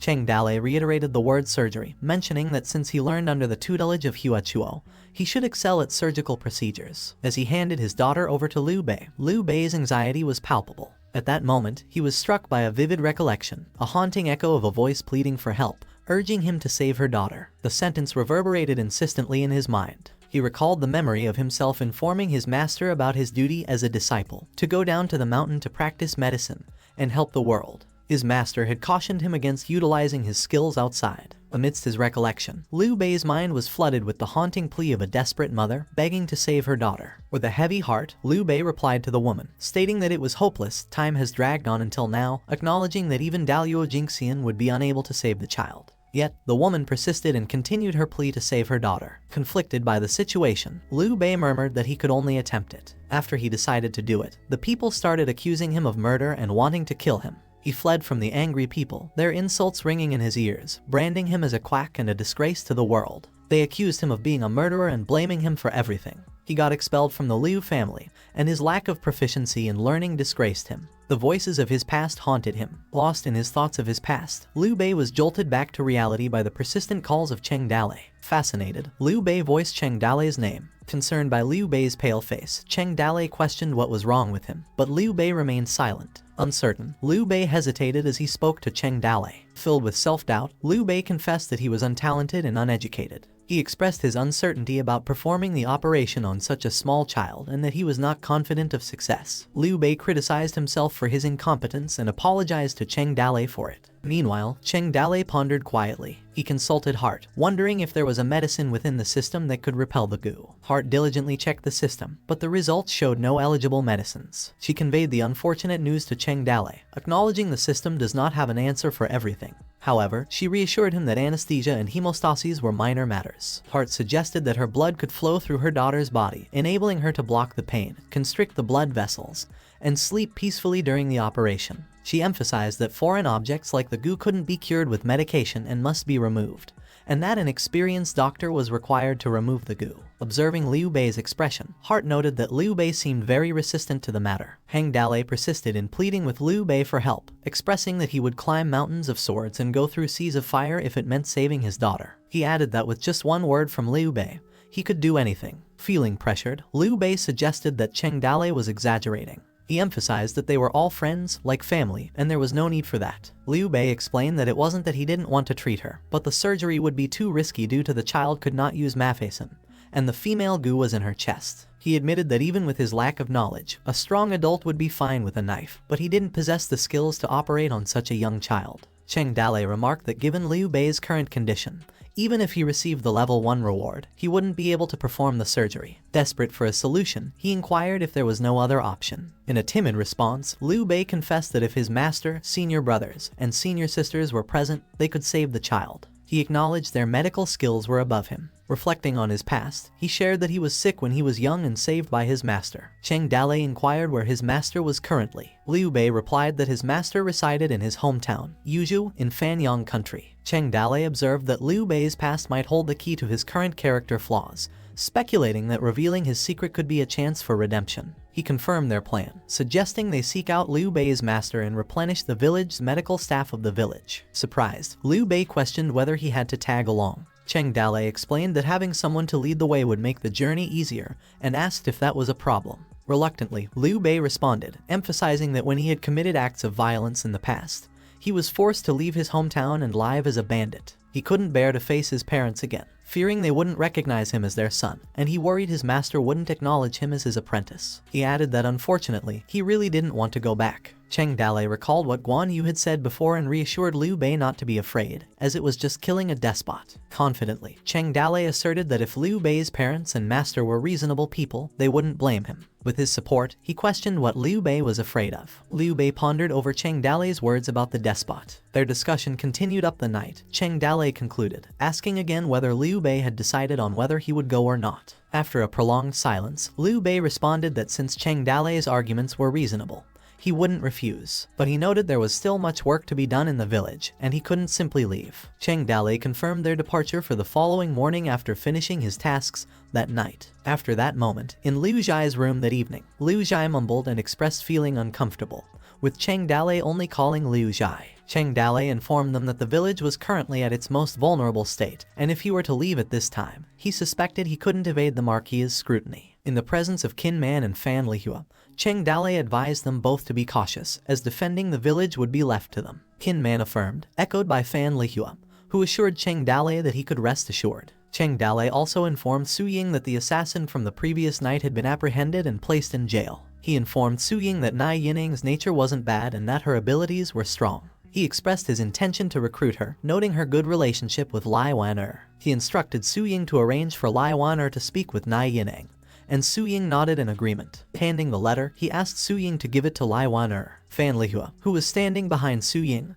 was puzzled by Cheng Dalei's request. While Su Ying accepted it, she hesitated to ask Cheng Dalei about him and Lai Wan-er. Cheng Dalei realized, acknowledging that Su Ying had noticed Lai Wan-er's unrequited love. He had been the only one who didn't understand, until last night. He admitted that she knew, conceding that he felt a bit foolish about such things. However, he reassured Su Ying that since Lai Wan-er had confessed, he couldn't disappoint her, but their relationship was not something that could be explained overnight. He apologized to Su Ying, stating that his daughter and people were suffering, and he wasn't in the mood to talk about love affairs at the moment. He informed her that he would leave early the next morning and would talk about the rest when he returned. Fan Lihua was incredulous, while Su Ying mumbled in response. Meanwhile, at Liu Bei's medical center, Adeline informed Liu Bei that the patients had all been sent home. She questioned what he was doing there. Liu Bei instructed Adelina to hang a wooden sign at the medical center's entrance. He informed her that she wouldn't need to come to help from the following day onwards, as the medical center would be temporarily closed, and he needed to go out. Perplexed, Adelina asked where he was going. Liu Bei responded that he and Cheng Dalei would be going out, assuring Adelina that they would return within 3 months, or at most 6. Adelina was surprised at the extended duration, commenting on its length. However, Liu Bei continued, instructing her that when he is gone, if anyone sought medical help from the church, she should refrain from talking to them about joining the church. After he wrote, he advised Adelina that after so long, she should understand that religion cannot cure disease. He urged her to be practical and prescribe medications to the patients. Handing her the note, he further explained that the prescription could relieve pain and detoxify, though it could only treat symptoms and not the root cause. Nonetheless, it could always make one feel better. Adelina remained silent, which prompted Liu Bei to urge her. Suddenly, Adelina stated that she would be going with them. Surprised, Liu Bei asked if she wasn't going to serve her goddess anymore. Triggered, Liu Bei advised Adelina not to underestimate the security of Toad Village. Remarking about the chaos still prevalent outside, he questioned her motives for wanting to leave. Annoyed, Adelina retorted that preaching was necessary, especially in times of chaos, as people needed the guidance of the goddess. Determined, she insisted that the ransom she owed to Toad Village had been paid, yet Cheng Dalei wouldn't let her go out and that she must go out this time. Liu Bei sighed in resignation. Assertively, Adelina instructed Liu Bei to stop talking, as he was temporarily deprived of the right to speak, and the matter was settled. Liu Bei sighed heavily in response. Exhausted by their conversation, Liu Bei conceded that Adelina could do as she pleased and follow if she wished. However, he reminded her that they were leaving the following morning, so she should return and pack her belongings now, and Adelina nodded in acknowledgement. After their conversation, Adelina hurried home, while Liu Bei watched her from the window. At the same time, Adelina's face filled with satisfaction at their negotiation. Liu Bei sighed heavily while watching her. As he pondered with his master, he asked whether it was okay to bring Cheng Dalei to see him. He considered the world boring, pedantic, foolish, and ignorant, even if it was Cheng Dalei, and wondered if he could understand. Their path was treacherous and utterly devoid of conscience. As the evening turned into morning, Su Ying escorted Cheng Dalei outside the city and suggested he should not bring the Black Bull with him. She reasoned that while people in the world might not recognize his face, the Black Bull would attract too much attention due to its conspicuousness. She cautioned him that once he got discovered, no one could tell how many people would want to kill him. Cheng Dalei reassured Su Ying, stating it was fine that he had no plan to hide his identity on this trip. Moreover, if someone wanted to kill him, there would be others who would not dare to make trouble due to his reputation. Simultaneously, Liu Bei reprimanded Adelina, telling her that if she couldn't ride a horse and still wanted to follow, she should stay put, as he wouldn't bother to help her if she fell. Speechless, Adelina felt embarrassed. Cheng Dalei recalled an important matter. Turning to Su Ying, he reminded her to pay attention to using sulfur to repel insects in the village. He also reminded her to prepare more mosquito nets as a precaution. With everything settled, Cheng Dalei gave the command that they set off. As Cheng Dalei was already far away, Su Ying reminded him that the journey ahead would be rough and stormy, urging him to take care of himself and their daughter. Cheng Dalei replied, reassuring them not to worry and instructing them to go back. He promised to come back after finding someone. He rode a bull to leave Toad Village and did not bother hiding his tracks, heading eastwards. The spies planted around Toad City soon learned of this and sent people to report to the Marquis. As they traveled, a person spotted Cheng Dalei and was surprised. He remarked about the black bull and confirmed it was Cheng Dalei. His companion asked if he had gotten a good look at him and questioned how he could be certain. The companion replied that there was no mistake as he could tell just by looking at the black bull. Another person inquired if Cheng Dalei was not afraid of death, as so many people in the world wanted to kill him.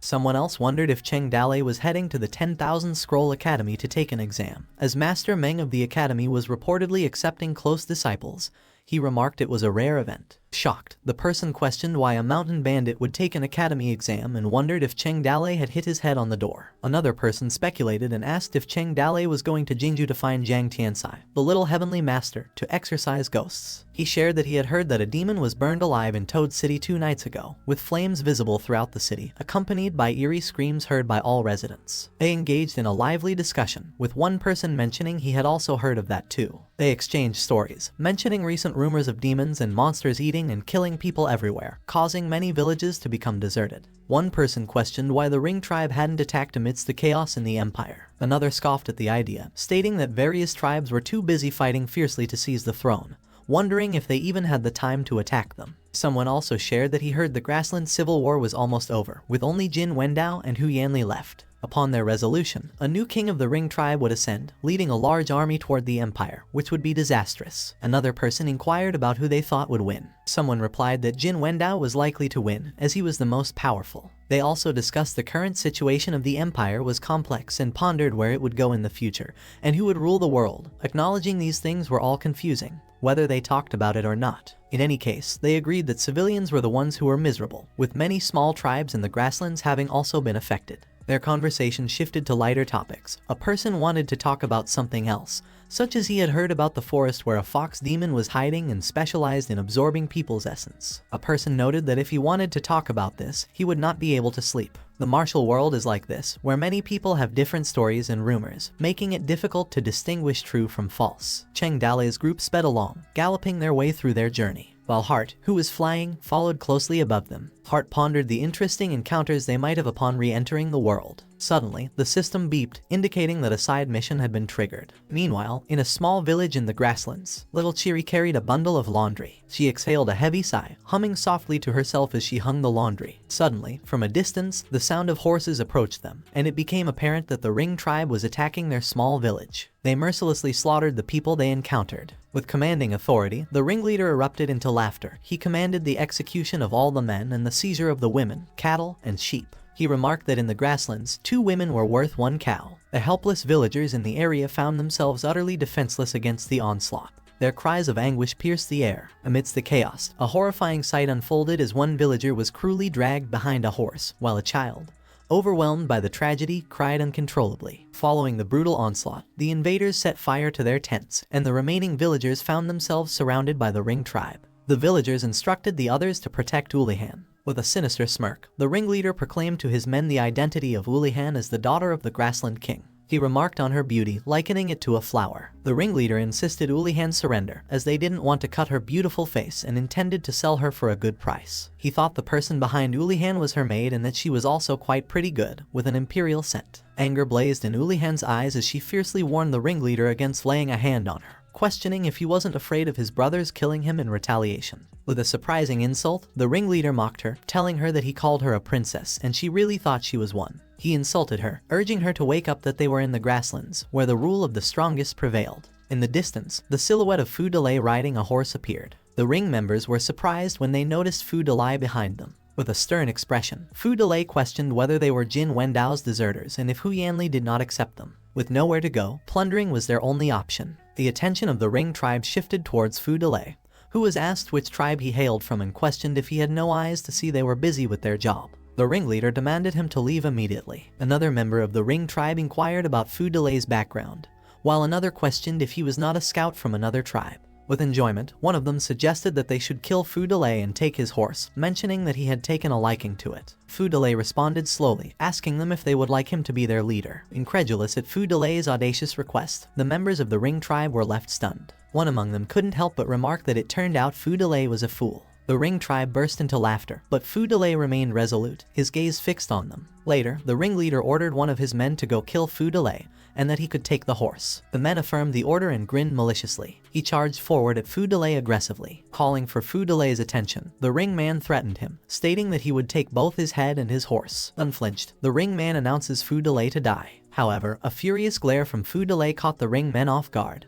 He got startled, but instantly Fu Delay unsheathed his sword. He swiftly beheaded the ring man, causing blood to spurt. The shocking display of Ulihan, villagers, and even the Ring tribe themselves in disbelief. The ringleader questioned how dare Fu Delay kill one of them and that he was courting death. Fu Delay remained undeterred. He reiterated his demand, asking once again if they were willing to serve him as their master. His bold demand enraged the ringleader, who screamed to Fu Delay that he was crazy and too arrogant. He immediately commanded his men to kill Fu Delay. Unmoved by the defiance of the Ring tribe, Fu Delay stood his ground and reiterated that since they refused to submit, he would send them to hell. Once again, Fu Delay swiftly struck down one of the Ring tribe, honored as the strongest man of the grasslands. Simultaneously, they attacked Fu Delay, but he effortlessly sliced them down. As the three members of the Ring tribe attacked together, one of them irritably complained about the continuous spouting of Fu Delay, while the other announced to kill him. With a swift motion, Fu Delay's sword sliced through his enemies, allowing blood to gush forth. One man stood against hundreds, using death to bring forth life. Their faces were sliced as they continued their attack, splattering warm blood and foul viscera and no longer feeling disgusted.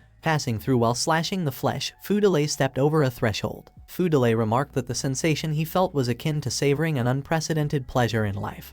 He smirked as he licked the blood from his lips. Undisturbed by the Ring tribe's attacks, he swiftly countered their slashes, while the villagers watched him in awe. In Fu Delay's battle, he muttered mistook him for Kai Mei. Chuo Man pondered the realization that the figure before him was not Kai Mei. As Chuo Man recalled his past, he also participated in the battle to invade Yuzhou. He remembered Fu Delay as an innocent, and even cute young man. He recalled Fu Delay's determination to protect a woman despite facing a lot of bullying. Reflecting on the past, Chuo Man noted that the 100,000 troops were completely annihilated in that battle. He remembered being ordered by Kai Mei to send away an imperial woman, and luckily, they avoided a disaster. He concluded that the weak boy might be the same as Kai Mei, who died on King Nu Mountain. The familiarity he felt towards Fu Delay was due to his resemblance to Kai Mei. Meanwhile, little Chiri was flustered, wondering how this could be possible. She shouted, asking if Fu Delay would be able to protect them if he became their leader. Amidst in battle, Fu Delay urged them to honor him as their leader and join him in the fight, promising to protect them from this moment forward. Little Chiri found herself overwhelmed by a flood of memories and recalled Fu Delay's unwavering promise to protect her. Tears welled up in little Chiri's eyes as she recognized Fu Delay. Chuo Man commanded their people they kill all their enemies. Fueled by determination, the remaining villagers charged forward. As flames engulfed, the villagers' hearts set on defending their home from the Ring tribe's onslaught.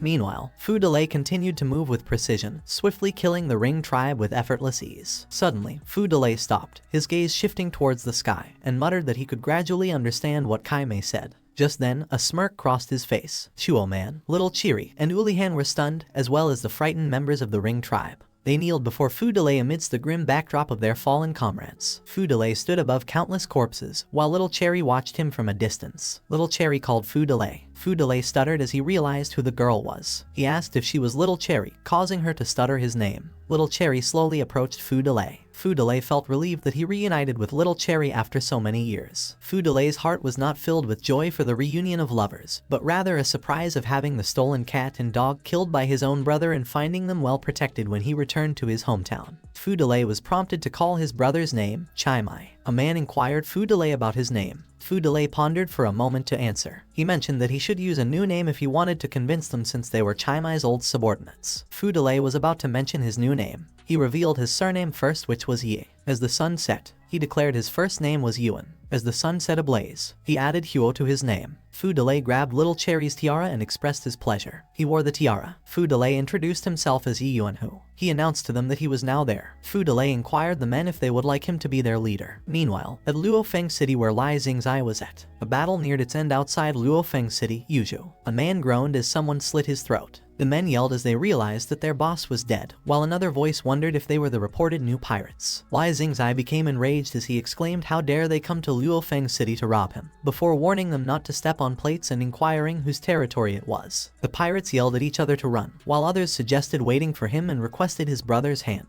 They also noticed that the wind was blowing. Lai Xingzai continued to taunt them, claiming that their grandpa Lai had arrived and warning them not to blame him for slicing their throats if they dare to rob his land again. He continued to taunt the pirates, telling them to move everything to their lair, and declaring that what they robbed would belong to them, which caused Zhu Hengchuan to doubt him before wondering who the real pirate was as he noticed that Lai Xingzai's slang went on and on. Lai Xingzai was pleased as he expressed how good it was to steal things from others, before realizing that they could only have food when the pirates came.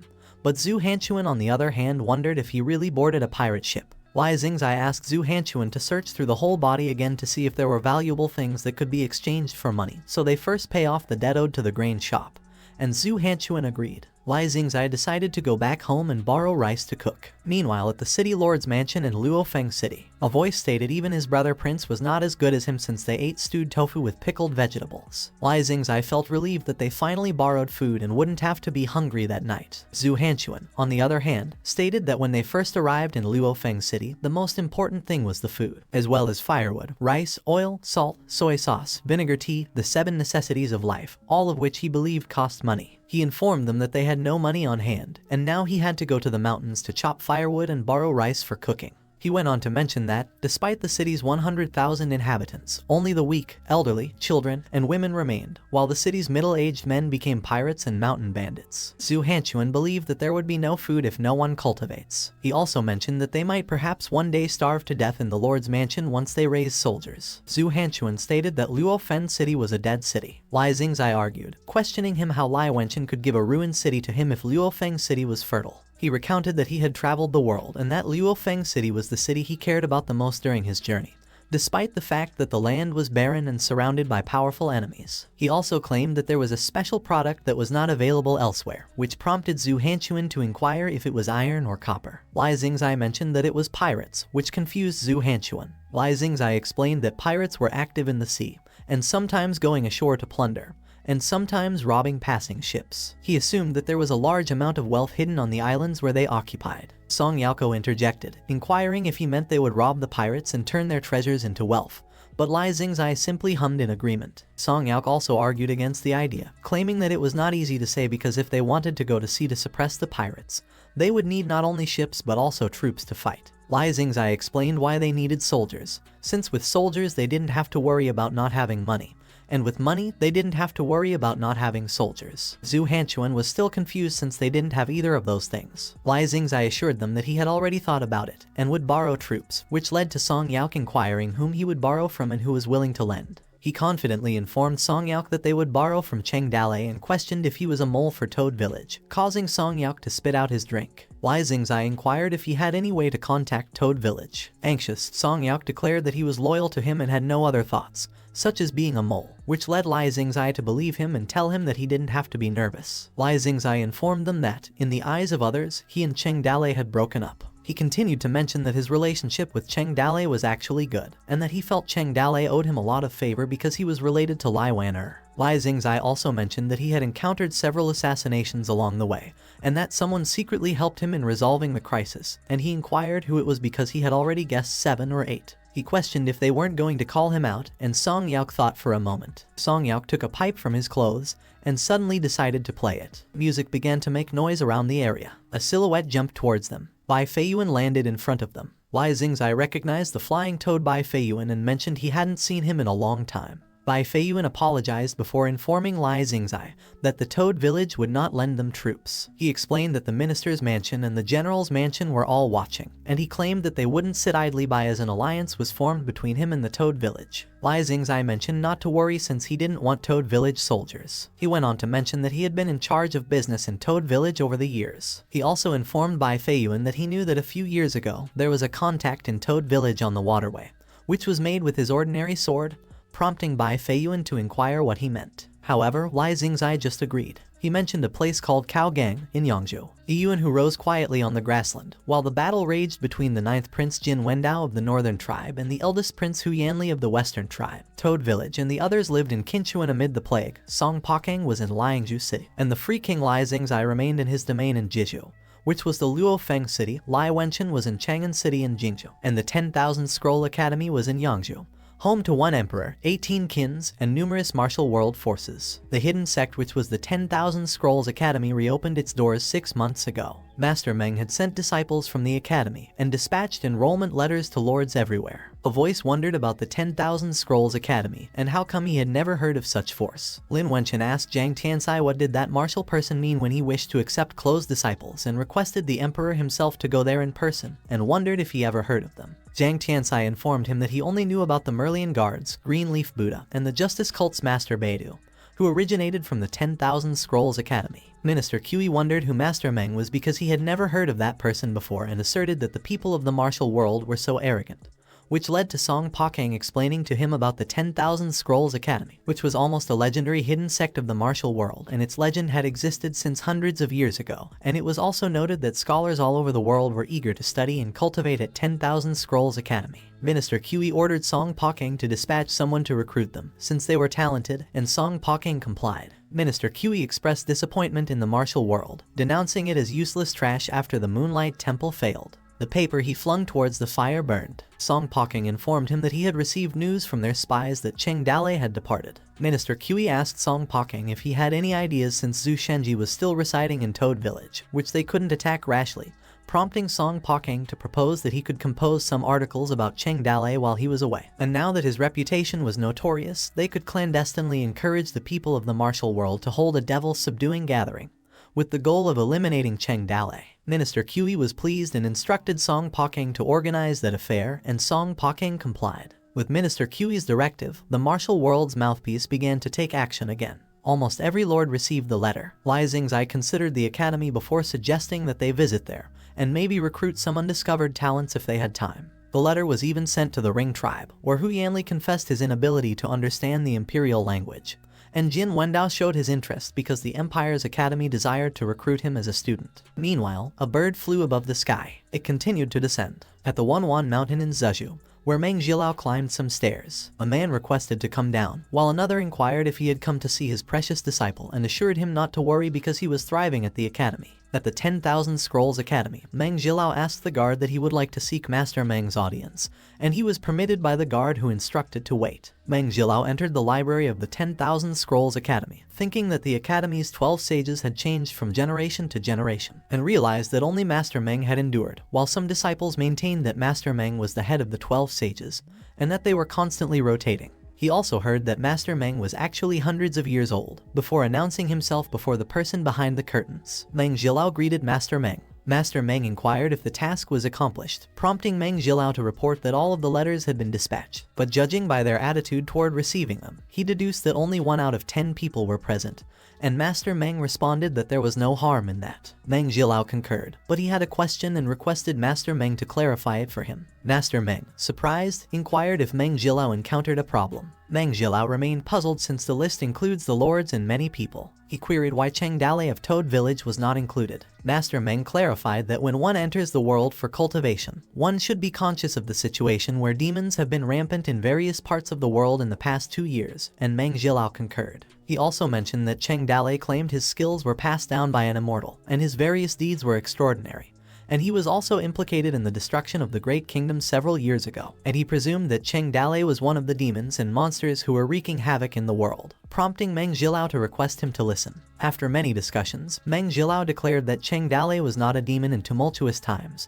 despite the world's belief that he was. On the contrary, he believed that Cheng Dalei was the envoy sent by the heavens to conclude the chaotic times, which astonished Master Meng because Meng Jilao held such a high regard for Cheng Dalei. Meng Jilao urged Master Meng to deliberate thoroughly and judiciously, and advised him not to be swayed by worldly rumors. Master Meng contemplated his response. Suddenly he tossed a piece of envelope towards Meng Jilao. Master Meng was satisfied by the time the envelope landed. Afterward, Meng Jilao directed his junior brother Ziyu to dispatch the letter to Cheng Dalei of Toad Village, and Ziyu questioned whether it was Cheng Dalei from Liangzhu of Qinchuan Toad City. Ziyu also inquired if Meng Jilao had a portrait of Cheng Dalei. Meng Jilao described him as having an ordinary appearance and that not many people could recall his face, and instructed Ziyu that he just needed to recognize a few traits. He depicted Cheng Dalei as mounting a black bull, wielding an ordinary sword, and accompanying a mute girl with an axe, leading Ziyu to query if he was a mountain bandit, to which Meng Jilao affirmed. Ziyu pondered what if someone masqueraded as Cheng Dalei, which led to Meng Jilao musing if Ziyu was jesting, because Cheng Dalei was the most notorious and vile criminal in the empire, before musing who would dare to impersonate him since it was just inviting death. Ziyu declared that he had fully comprehended, and Meng Jilao expressed his gratitude.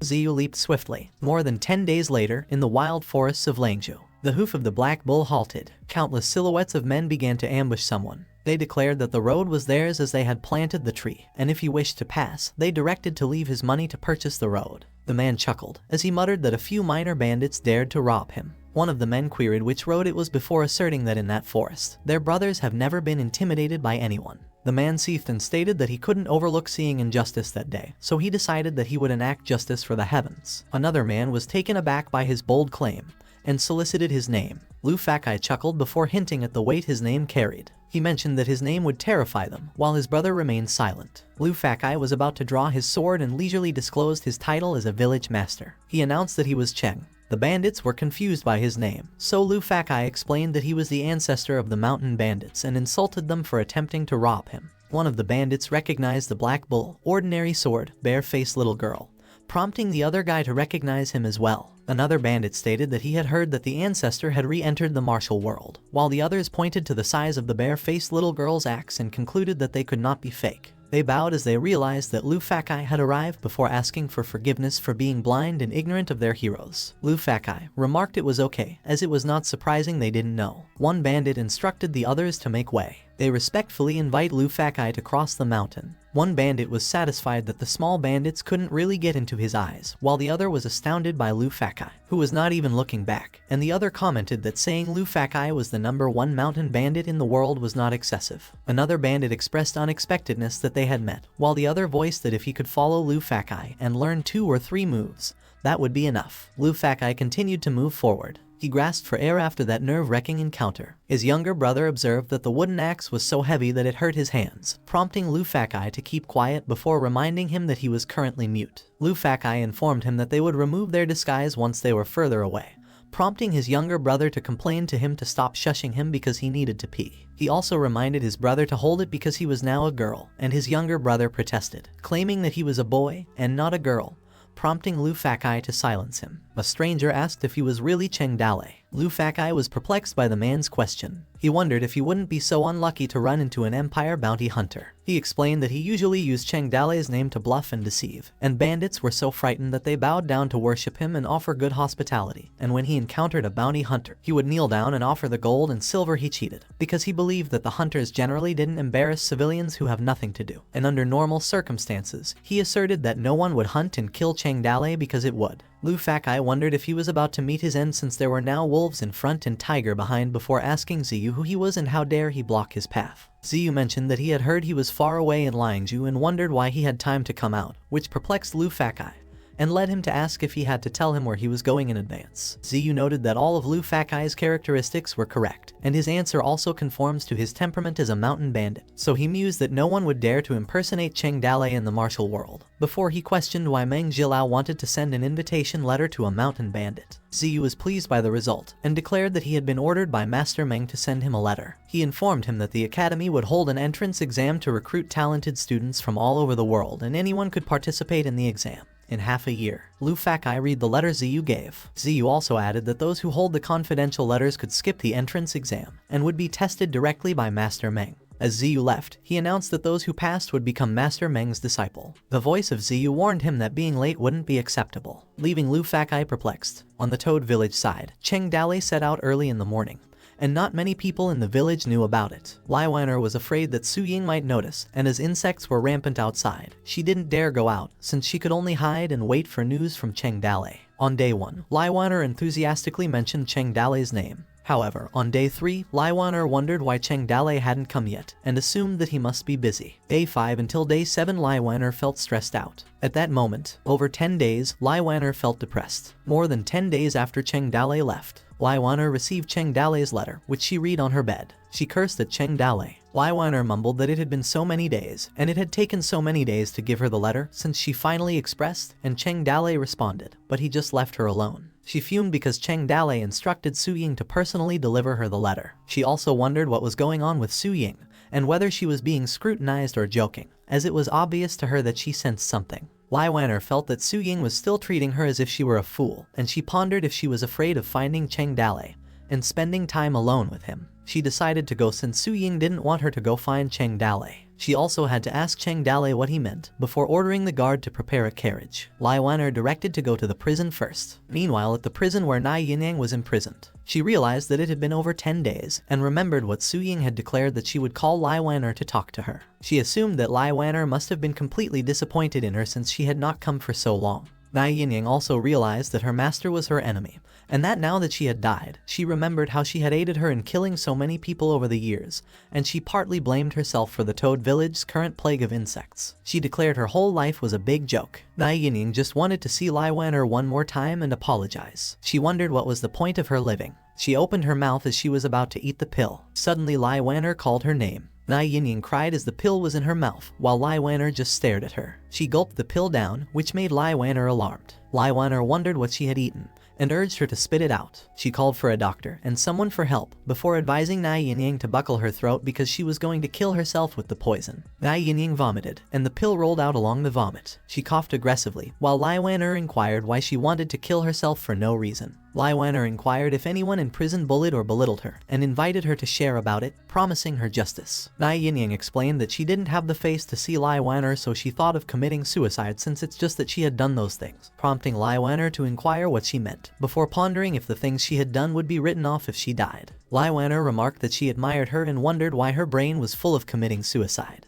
And Nai Yinyang replied that she would have been locked up and was about to lose her mind if she had come later, leaving Lai Weiner pondering who had instructed her to hurt Cheng Dalei, which made Su Ying despise her. She also believed that Su Ying would not have stopped at simply locking Nai Yinyang up for a few days if Cheng Dalei had not warned her, since she loved him so much that she would have eaten her alive. Lai Weiner also reminded her about that night, when she finally had the courage to reveal it, but Nai Yinyang picked a good time, which if she had not come out of nowhere and ruined her good deed. Furious, Lai Weiner blushed as she assumed that both Cheng Dalei, but cut herself off in mid-sentence. Still furious, Lai Weiner blushed as she pondered what she was about to reveal. She asked Nai Yinyang if her old insect demon master only taught her martial arts, before suggesting that if she were smarter, there wouldn't be as many troubles, prompting Nai Yinyang to inform her that her master didn't teach her much. Since she was a child, she only gave her a pill and taught her some basic swordsmanship. Nai Yinyang also revealed that her master also threw her into a forest with wild animals, and gave her just a dagger to kill apes, stab tigers and leopards,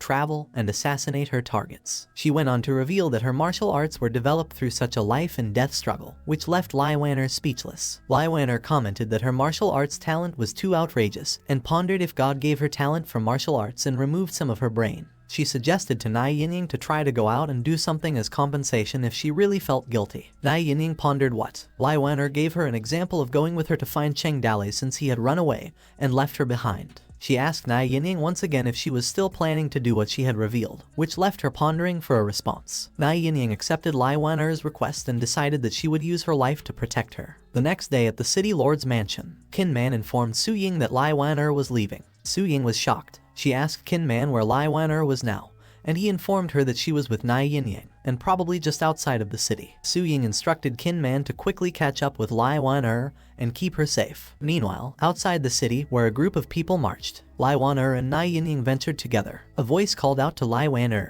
Su Ying called for Lai Wan and requested her to wait a minute. She expressed that she should stay before questioning why she felt the need to leave, given that she believed the outside world was currently chaotic. Su Ying also inquired if she knew where Cheng Dale had gone, and suggested she wait for him to return before questioning why she wanted to go out. Lai Wanner informed her that she had already heard that Cheng Dale was going to Fenyang County in Yuzhou to find someone, before expressing frustration and claiming that if she finds him, she belongs to him because he belongs to Su Ying and Toad Village. Su Ying rhetorically stated that what was hers was also Lai Wanner's and vice versa, since they were all one family. Lai Wanner hadn't responded. She acknowledged what she meant. Lai Wanner still argued, but Su Ying forbade her to leave. Lai Wanner awkwardly addressed Su Ying. She hoped for her to understand how she felt, and explained that her feeling of waiting and being abandoned was so painful. She went on to say that she could understand that Cheng Dale left without saying goodbye for the sake of his daughter, and she was left wondering when he would return to give her an answer, and whether he had anything to do outside. She also expressed concern that as time passed, the things he finally agreed to would change, and the more she thought about it, the more restless her heart became. Su Ying called Wanner's name with concern. Lai Wanner decided that she had to find Cheng Dale since it was her own business, because her heart was no longer in Toad City, and believed that she would become a walking corpse if Su Ying forced her to stay. She reassured not to worry about her and to go back, assuring her that with Nai Yinying protecting her, the best assassin in the world, she wouldn't be in danger. Su Ying watched Lai Wanner and Nai Yinying leave. She noticed the look in Lai Wanner's eyes when she left. Su Ying described Lai Wanner's face as full of vitality and energy, unlike the slightly resentful and haggard look she had before, and she believed Lai Wanner was eager to find Cheng Dale as soon as possible. She also remembered what Cheng Dale had said about the time he and Lai Wanner spent in the grassland. Su Ying assumed that Lai Wanner was perhaps going out, hoping to continue that time. Kin Man said that they should go back, and Su Ying hummed in agreement as the butterfly left the nest to find the toad. Meanwhile, at Fenyang County in Yuzhou, children gathered as they peeked through a window. An old man and a man sitting next to him watched the bedridden man. The man inquired the doctor how his father was, but the doctor only hummed. The doctor considered preparing for the aftermath because the disease was serious and had no cure before instructing the man to take the prescribed medicine, boil 3 bowls of water, and attempted to pour it down. He wondered why he couldn't articulate such simple sentences before telling them that if the man couldn't take the medicine, they should return to see him to apply acupuncture. A voice pondered how a good person could get sicker and sicker after seeing a doctor. Another voice added that the old man was the only doctor in a 100-mile radius, and another stated that they had heard that there was a divine woman in the village, prompting the other person to argue, asking why they hadn't invited the divine woman to take a look. The children ran, as they giggled and laughed after the doctor emerged. The children mocked the doctor, singing that the village West ghost selling medicine soup couldn't be drunk. They continued to insult the doctor by singing as he departed. The doctor sighed. Dried leaves began to fall as the wind blew. The doctor realized that the mountain road was becoming increasingly difficult to walk on because the wind was so strong. The doctor groaned as he battled through the wind. He halted as he noticed something. 2 silhouettes appeared from the distance. Cheng Dale along with Yin Mu, Liu Bei, and Adelina passed by him. The doctor noticed the medicine tool they were carrying. He realized that it was Liu Bei and wondered if he returned to the village. The doctor was displeased, wondering why Liu Bei came back at that time. However, Cheng Dale's group continued to the village. Adelina asked Liu Bei if it was his hometown, and Liu Bei hummed in agreement. Liu Bei noticed that the village had changed so much that he didn't recognize some of it, while Cheng Dale informed him that he had heard that Liu Bei and his master had been separated for many years and were caught up in a chaotic war. Cheng Dale asked Liu Bei why didn't he visit his parents first and inquire about his master's whereabouts, which prompted Liu Bei to decline, explaining that if his master moved, he would definitely leave him a clue, and suggested that they should go directly to the medical clinic. Cheng Dale agreed, while the children ran as they sang about the 3 drums, night watch chickens. They continued to sing, leading to Cheng Dale observing them. The children continued to sing, warning each other that they should not go near the west of the village. They went on, with the lyrics describing squeezing and peeling to decorate the bottom of the altar. One of the children noticed that the direction the group Cheng Dale went to was the haunted house. At the west bamboo forest, behind the village, Cheng Dale inquired Liu Bei if he was sure that it was the right place. He also noticed that the road was overgrown with weeds before asking Liu Bei why it looked like it had been abandoned for a long time. And Liu Bei replied that he wouldn't mistake the road since he grew up there studying medicine. Liu Bei announced that they were now at the Huashi Medical Center. Overgrown bamboo surrounded the area, and cursed papers were affixed to the wall. A lot of papers were stuck on the wall. Liu Bei was speechless of what he saw. Cheng Dalei asked him if the place was haunted and what exactly had happened since he noticed the exorcism talismans, and Liu Bei assured him that they were in the right place, but wondered why his master was not there. He assumed that it had burned down after his master moved, or that thieves had paid a visit, and stated that his master was probably fine. Doubting, Cheng Dalei mentioned that there was no need to burn it down and put on a talisman while moving around. Liu Bei informed them that he would go in and look because he believed his master had moved, and that he would definitely inform him of his new home. The children warned him that he couldn't go in there. He informed them not to break the talisman and let the evil spirits out. Liu Bei's foot halted. Liu Bei was furious, so he asked the child if the place was haunted, which he couldn't believe, before asking him what was wrong with his master. He threatened the child to tell him everything he knew, which made the child stutter as he mentioned his master. The child realized that he was Liu Bei. The child ran as he realized that the killer ghost was back, and begged Liu Bei not to kill him before asking for help. Liu Bei ordered them to hurry and get the child, which made the child scream more. They camped in front of the Huashi Medical Center. Liu Bei inquired the child where his master was, where they went, and who burned the medical center, while the child begged him not to eat him before informing him that everything the divine woman stated had nothing to do with him. Adelina remarked that he wouldn't get any answers like that. She advised not to be afraid since she was a messenger of God from afar, and questioned him if he knew Dr. Hua. The child screamed loudly and labeled Adelina a golden-haired ghost. He yelled loudly, calling Adelina a golden-haired ghost like the white-haired ghost, and urged not to come closer. Liu Bei questioned about the white-haired ghost, asking if it was his senior sister, and inquired the child what he had done to her. The villagers noticed and asserted that something was wrong, and they suspected that they were releasing the evil spirit because they saw outsiders walking that way. The villagers pondered who the outsiders were, and how dare they trespass on their village's forbidden land.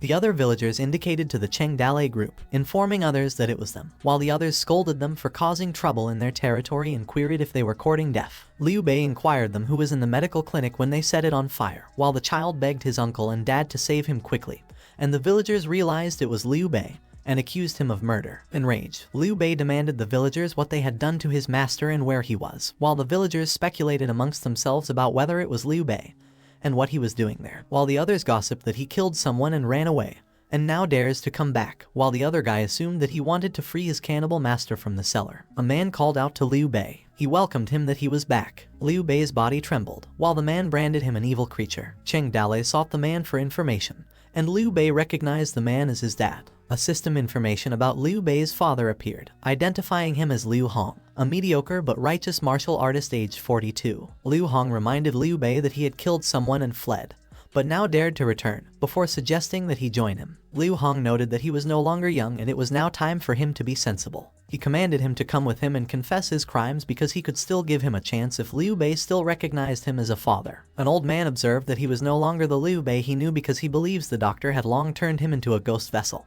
which is why his temper changed and he killed people, prompting everyone to petition Liu Hong not to leave Liu Bei out there to do evil, since they believed that if the child did something wrong, he would kill if ordered to. Cheng Dalei mused what they meant about the child, since he remembered that they claimed that he killed the despot. One of the child's relatives demanded them to return his child and instructed everyone to kill Liu Bei. Someone shouted out to Liu Hong. They debated how Liu Bei was possessed by the evil spirit because they hadn't cleaned up the portal yet, while the others surmised that the Liu family had a single lineage, and it was natural for Liu Bei to be reluctant. Another voice stated that it was not his family's business, and the others speculated if Liu Bei would kill a child again, while the child fled calling his father. Liu Bei felt dejected, as the villagers united against him. Cheng Dalei reassured him that he would take care of them. He mentioned that their top priority now was to inquire about his master's situation and avoid conflicts with them. Adelina frowned, and queried Liu Bei what they were doing. She asserted that Liu Bei was clearly not a killer, and commanded to shut up because she believed that there was no such thing as an evil spirit that heals people, while Yin Mu whistled aggressively behind her. Cheng Dalei requested to give him a break, prompting the villagers to question who he was, and someone advised him not to meddle in their affairs. Another villager also advised Cheng Dalei to mind his own business, while the others assumed that he was not a good person since he was standing with Liu Bei. Cheng Dalei exhaled and instructed to clean their ears and listen, and announced that he was a special envoy sent by the king of Yuzhou, prompting the villager to inquire, and asked him if it was an official. Cheng Dalei confirmed and disclosed that he was an Interpol, which was a federal agent. He also proclaimed that he was a crime buster, guardian of the heart, which led to Liu Hong's surprise. Cheng Dalei declared that he was also the strongest dad in history. He continued to say that he was an appa too. The villagers were perplexed as to why an officer was holding a child when Cheng Dalei claimed to be an official, while another suggested to look at his clothes and swords before believing that he was definitely not an ordinary person. And still others advised Cheng Dalei to mind his own business. Cheng Dalei thought how fortunate he was since Su Ying specially asked him to bring that thing with him as he was going to Yuzhou, before inquiring the villager if they wanted proof. Cheng Dalei showed them a jade figure and pondered if it was enough, before concluding that Su Ying was very thoughtful because it came in handy. He informed them that it was the seal of the king of Yuzhou, and if they saw that seal, it was the same as seeing the king of the city. The villagers discussed it because they couldn't believe it was really the king of Yuzhou, and others were convinced that judging from Cheng Dalei's behavior and demeanor, it was indeed the grandeur that comes with being in a high position. While someone expressed how amazed he was whether the official seal was real or fake, the workmanship was definitely not ordinary.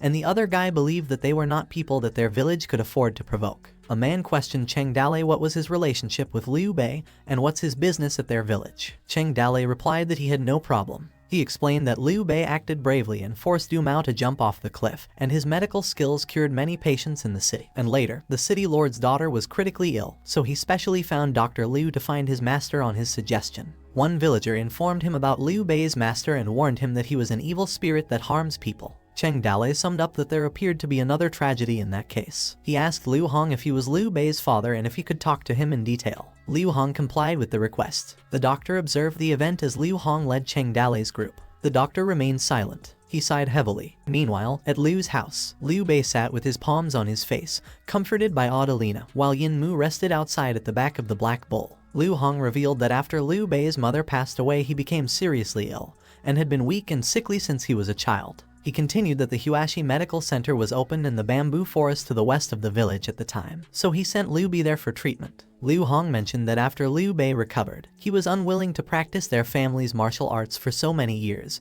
preferring to study the medical skills of the ghost Hua. He asserted that he usually didn't have time to look for Liu Bei on weekdays, so he agreed to his request to become a disciple. Liu Hong noted that Liu Bei grew up at the medical center. Liu Bei remained silent and listened before he closed his eyes. He recalled the time he had at the Huashi Medical Center. Liu Hong stated that Liu Bei studied medicine for a few years, but admitted that he was bewitched by the ghost doctor to kill people and made a big mistake, causing him to sigh before admitting that it was all because of his negligence. Cheng Dalei queried Liu Hong what he was talking about and who Liu Bei had killed. Liu Hong explained that the ghost doctor took his disciples out to practice medicine, leaving only Liu Bei to guard the medical center, and a very sick child sought treatment from him. He detailed that Liu Bei cut open the child's chest with a knife as a result. Liu Hong elaborated that when they caught Liu Bei, they asked him why he killed the child, and he only responded that he was saving the child.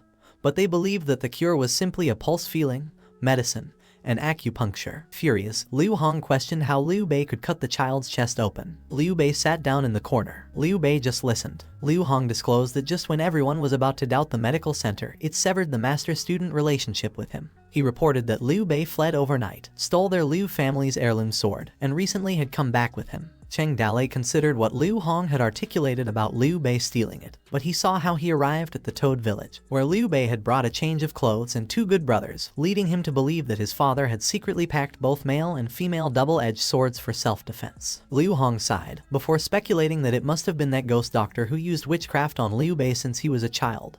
Now that he thinks about it, he pondered how Liu Bei could become a murderer since he knew that he was the most soft-hearted and sensible person. Cheng Dalei inquired about the ghost doctors and talismans on the walls of Huashi Medical Center. Liu Hong informed him that it started 6 months ago. He proceeded to tell him that everyone in the village knew that the medical center always bought a lot of strong liquor, but they didn't know why, not until a poor drunk was eyeing the doctor's liquor. He recalled that when the medical center was empty, the man sneaked into the cellar in the middle of the night to steal it, and what he found in the liquor jar surprised him, and he simply stared at it. The chills it gave the man went from head to toe. Liu Hong continued to inform him that the drunk man had almost gone insane from the things he saw in the jar, prompting Cheng Dalei to ask him what it was. Liu Hong confirmed that the man said that the jar of strong liquor was filled with human flesh like hearts, lungs, and bones. He explained to the man how they could be so kind since they also took care of the deceased who had no relatives for no apparent reason, allowing them to rest in peace. He also mentioned that the doctor's appearance was good, but a cannibal in disguise, before concluding that it was nothing more than using the name of seeing a doctor to check the pulse and try to figure out the fat and thin, while offering to take care of the funeral, all while craving the flesh and blood of the dead, which led him to believe that those who couldn't be cured were also killed by them. Liu Hong suspected that the ghost boy disciple must be eating humans because he had grown tall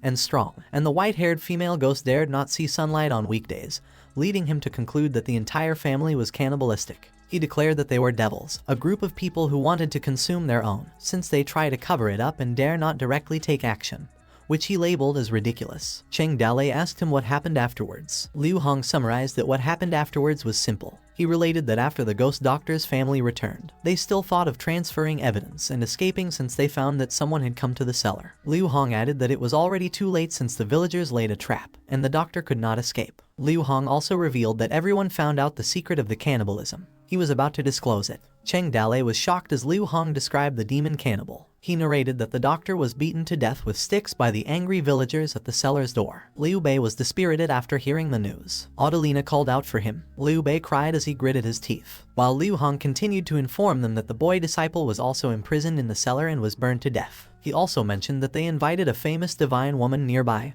and sealed the cellar, bringing the case to an end. Liu declared that Liu Bei was innocent and blamed that ghost doctor because if he had not bewitched him, he couldn't have killed someone, before pleading for him not to take him to jail. Adelina hugged Liu Bei. She wept alongside him. As the night deepened, Cheng Dalei rested at some nearby river. Heart relinquished her possession from his daughter. Cheng Dalei's daughter wept, prompting Cheng Dalei to soothe her before promising that he would let Heart put her to sleep again later. Cheng Dalei inquired of Heart what she thought about today's incident, prompting Heart to reveal that she hadn't sensed any container's aura. Cheng Dalei admitted that he could only roughly guess the truth of the matter. He exhaled deeply. Cheng Dalei pondered who was consuming whom in the world. A hand nudged him, signaling that Yin Mu wished for him to come over, prompting Cheng Dalei to inquire what was happening. He learned about Liu Bei and Adelina who had departed. Meanwhile, at the Huashi Medical Center, a door swung open. Along with it was a torn talisman. Adelina observed Liu Bei excavate for something. Rocks crackled as Liu Bei delved deeper. He persisted in digging, and Adelina observed him with concern. Liu Bei collected some rocks and suddenly wept. Moments later, a metal door emerged. The sealed metal door was concealed with rocks. Liu Bei seized the door handle. He clutched the handle tightly while he reminisced about his master. Liu exerted all his strength pulling the door, but to no avail. He wept. Adelina opted to assist him. A person behind them exhaled as he realized that Liu Bei had truly gone there. Liu Bei pivoted to glance. Cheng Dalei and Yin Mu materialized at the door. Adelina queried Cheng Dalei about his presence. Cheng Dalei approached them. Cheng Dalei queried Liu Bei about his hesitation before asserting that he would descend with him, causing Liu Bei to fret over him.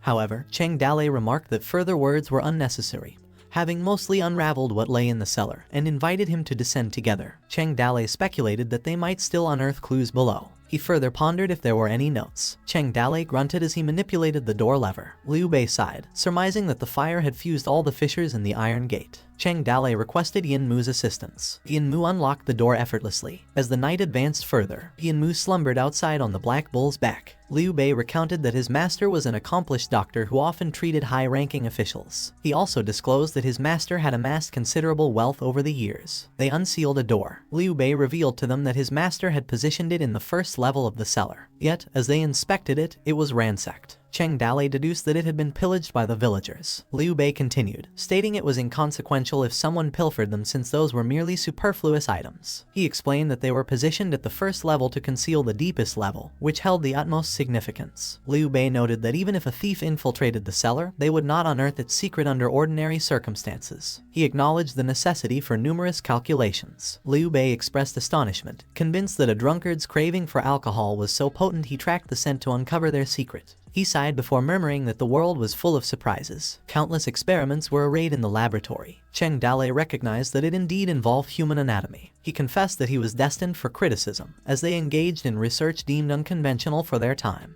A portrait of a man adorned the wall, alongside the human anatomy, next to which was a letter urging all doctors to consult the picture for precise diagnosis, and to investigate the root of ailments, rather than relying on vague descriptions and hearsay. As the night progressed, a voice informed the female immortal that his father had been ill and bedridden for a long time. He also implored her to heal his father and expel the spirit from him since he had already prepared 10 chickens and 100 copper coins. The female immortal was delighted and promised the man that she would give him a spiritual talisman after she observed his sincerity. He directed the man to take it back with him and burn it, to dissolve it with water afterward. She cautioned him that it would depend on his father's fate whether it would be successful or not, which led to the man expressing his gratitude to her for the talisman. The female immortal advised him to depart, reminding him that the evil spirit might be too strong, and the potency of the talisman might be insufficient if no improvement occurred within 3 days. She also remarked that sincerity was the key to success. A group of people burst into the room, conveying to the female important alarming news. They reported to her that someone witnessed the ghost son of the Liu family with a blonde specter who were hastening to the sealed land in the west of the village in the middle of the night,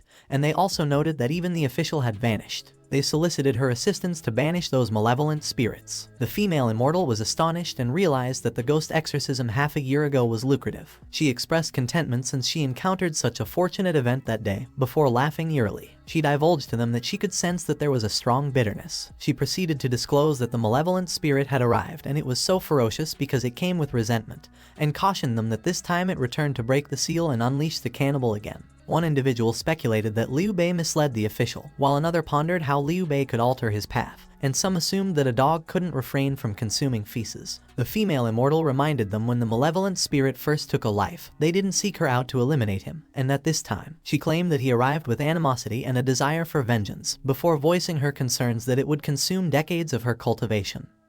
But the people implored her to rescue them. They revered her as they implored her to save the world, which the man simply assumed that the female immortal's cultivation was exceedingly powerful, and the celestial energy around her was as if all the maladies in his body had vanished. The female immortal commanded them to swiftly prepare 3 grass carp, 10 roosters, 10 catties of mutton, 1 catty of kerosene, 30 bundles of firewood, and 100 copper coins, as well as to assemble all of the villagers. She ordered them to accompany her that night to exorcise the malevolent spirits and annihilate the ghosts. Liu Bei conveyed to Cheng Dalei that those items resembled a butcher hanging pieces of meat, like a cannibal collection. He inquired if he wasn't at all apprehensive, prompting Cheng Dalei to query what he should fear, since it was merely some corpses, which they had seen plenty of in the war. Cheng Dalei redirected the inquiry to Adelina, since she even took the initiative to join him. Adelina revealed that she was there to assist when Liu Bei performed surgery on the patient. She presumed that Liu Bei must have observed or even personally dissected numerous corpses to attain such knowledge, since he was so acquainted with the internal structure of most of the human body, so she was not astonished by the scene. Cheng Dalei contemplated how it was no wonder that Liu Bei's presence was so captivating. He was convinced that presence had nothing to do with combat prowess, given that Yin Mu was ranked first in terms of strength in the village, but still appeared to be harmless to humans and animals, causing Yin Mu to sneeze and ponder. Cheng Dalei described Liu Bei as not merely pessimistic but also having grown up dissecting corpses and being accustomed to working in a medical clinic. Because he had lived in such an environment for many years, he was persuaded that ordinary individuals standing next to him could sense the oppression, much like prey before a butcher. He queried Liu Bei on how he commenced his study of medicine. Liu Bei deliberated before responding. He recounted to Cheng Dalei that he remembered his mother was gravely ill, and he simply stayed by her bedside. He continued to narrate that observing his mother's face gradually turn gray and blue, listening to her groan in agony, and feeling the vitality drain from her body. Liu Bei asserted that he was powerless as it endured for several months until his mother could no longer react to him. He elucidated that he also suffered from the same ailment, and his father discovered the Huashi Medical Center that had recently relocated, and it was just as Cheng Dalei had heard from Liu Hong about dissecting a corpse. Liu Bei disclosed that he accidentally uncovered his master's secret after studying medicine under him for 2 years. He admitted that he didn't grasp it initially, but after several years of tutelage from his master, he came to understand that even his mentor, who possessed extensive medical knowledge, faced incurable conditions and was unable to save lives. He revealed to him that Bian Kue, a renowned physician, initiated this kind of research during the Warring States period, which persisted for a century but vanished during the Great Kingdom era. Liu Bei recounted Bian Kue, Hua Chuo, and Yu Fu, along with countless medical luminaries, who composed innumerable prescriptions for various complex diseases in the world, and they recognized that the approach to medicine involving examination, diagnosis, herbs, and prescriptions had already reached its limits, leading to confusion over why arms swell, heads ache, brain issues arise, hearing loss occurs, and vision fails. He further explained that people believed illnesses were caused by demonic possession, and the sole remedy was to appeal to the gods and seek Buddha's intervention because everyone's constitution differed, and the same prescription could have varying effects on different individuals. He elaborated that the field of medicine demands utmost precision and specificity, as there is no room for vagueness or partial knowledge, thus emphasizing the importance of exploring the human body to discard falsehoods and uphold truth. Cheng Dalei acknowledged this, stating that writing a medical book without understanding the internal organs was akin to a fool's errand, and treating diseases without this knowledge was comparable to a blind man navigating in darkness, which led Liu Bei to express his appreciation for Cheng Dalei's comprehension. Liu Bei voiced his conviction that despite potentially contravening the principles of heaven or ethics, someone had to undertake this endeavor. Cheng Dalei inquired Liu Bei if the child he killed died as a result of a surgical failure, and Liu Bei confirmed, before elaborating that the child had the same disease as his mother, who was almost tone deaf, and the surgery had only a slight chance of success. Cheng Dalei queried Liu Bei if it was a large-scale plague, and Liu Bei acknowledged and revealed that his master went out to investigate the matter at the time, leaving only him to look after the medical clinic. Liu Bei disclosed to him that he couldn't really just sit back and watch the child die like his mother, so he took the knife and cut her open without permission, and killed her. He perceived something from what he read. He understood that his master went out to investigate the cause of the plague. Liu Bei remarked that the plague in Fenyang County was also an insect that lives in the human body, and was caused by drinking raw water, eating raw meat, and eating raw water chestnuts, fish, and shrimp, among other things. He clarified that if the parasite was inside the body, it should be removed as soon as possible through surgery, and if it entered the liver, lungs, or brains, there was no medicine to treat it, and it was known as deworming, which led Cheng Dalei to recognize that ancient sanitary conditions led to the rampant of parasitic diseases. Liu Bei observed that the signing date was half a year ago, which he realized something. He recognized that after his accident, his master could have chosen to leave simply, but he chose to investigate instead. Liu Bei felt relieved after his master found a solution for the plague, but on the day he returned, he was beaten to death by them at the doorstep, before noticing the last words on the scroll. He contemplated about his master. Some time ago, Liu Bei reported to his master that he had killed someone and decided that he had to leave because they might suspect the medical clinic. He also advised his senior brother and senior sister to leave quickly. His master refused and responded to leave because he had something else to do there, and Liu Bei apologized, clarifying that he performed a surgery without permission and killed a child because he was not in the medical center, prompting his master to inquire if there was any other means to treat the child without surgery, and Liu Bei answered no. His master motivated him to give it a try and do it if it was the only way to keep the child alive, even if she was not yet mature, and Liu Bei admitted that he had failed. Liu Bei asked his master as to why they looked at the brains and internal organs of corpses every day, despite the fact that it could cure many diseases that the world considered incurable. He asserted that the success rate was too low and the method was too advanced for them. He also reminded him that the world didn't understand what they were doing, prompting his master to chide him. The master argued that it makes sense as long as it could save a person or two, and one day, he envisioned that it would become more and more mature, and recognized by more people, allowing more people to live. He speculated that perhaps, as a teacher, he would never be able to see the world in his lifetime.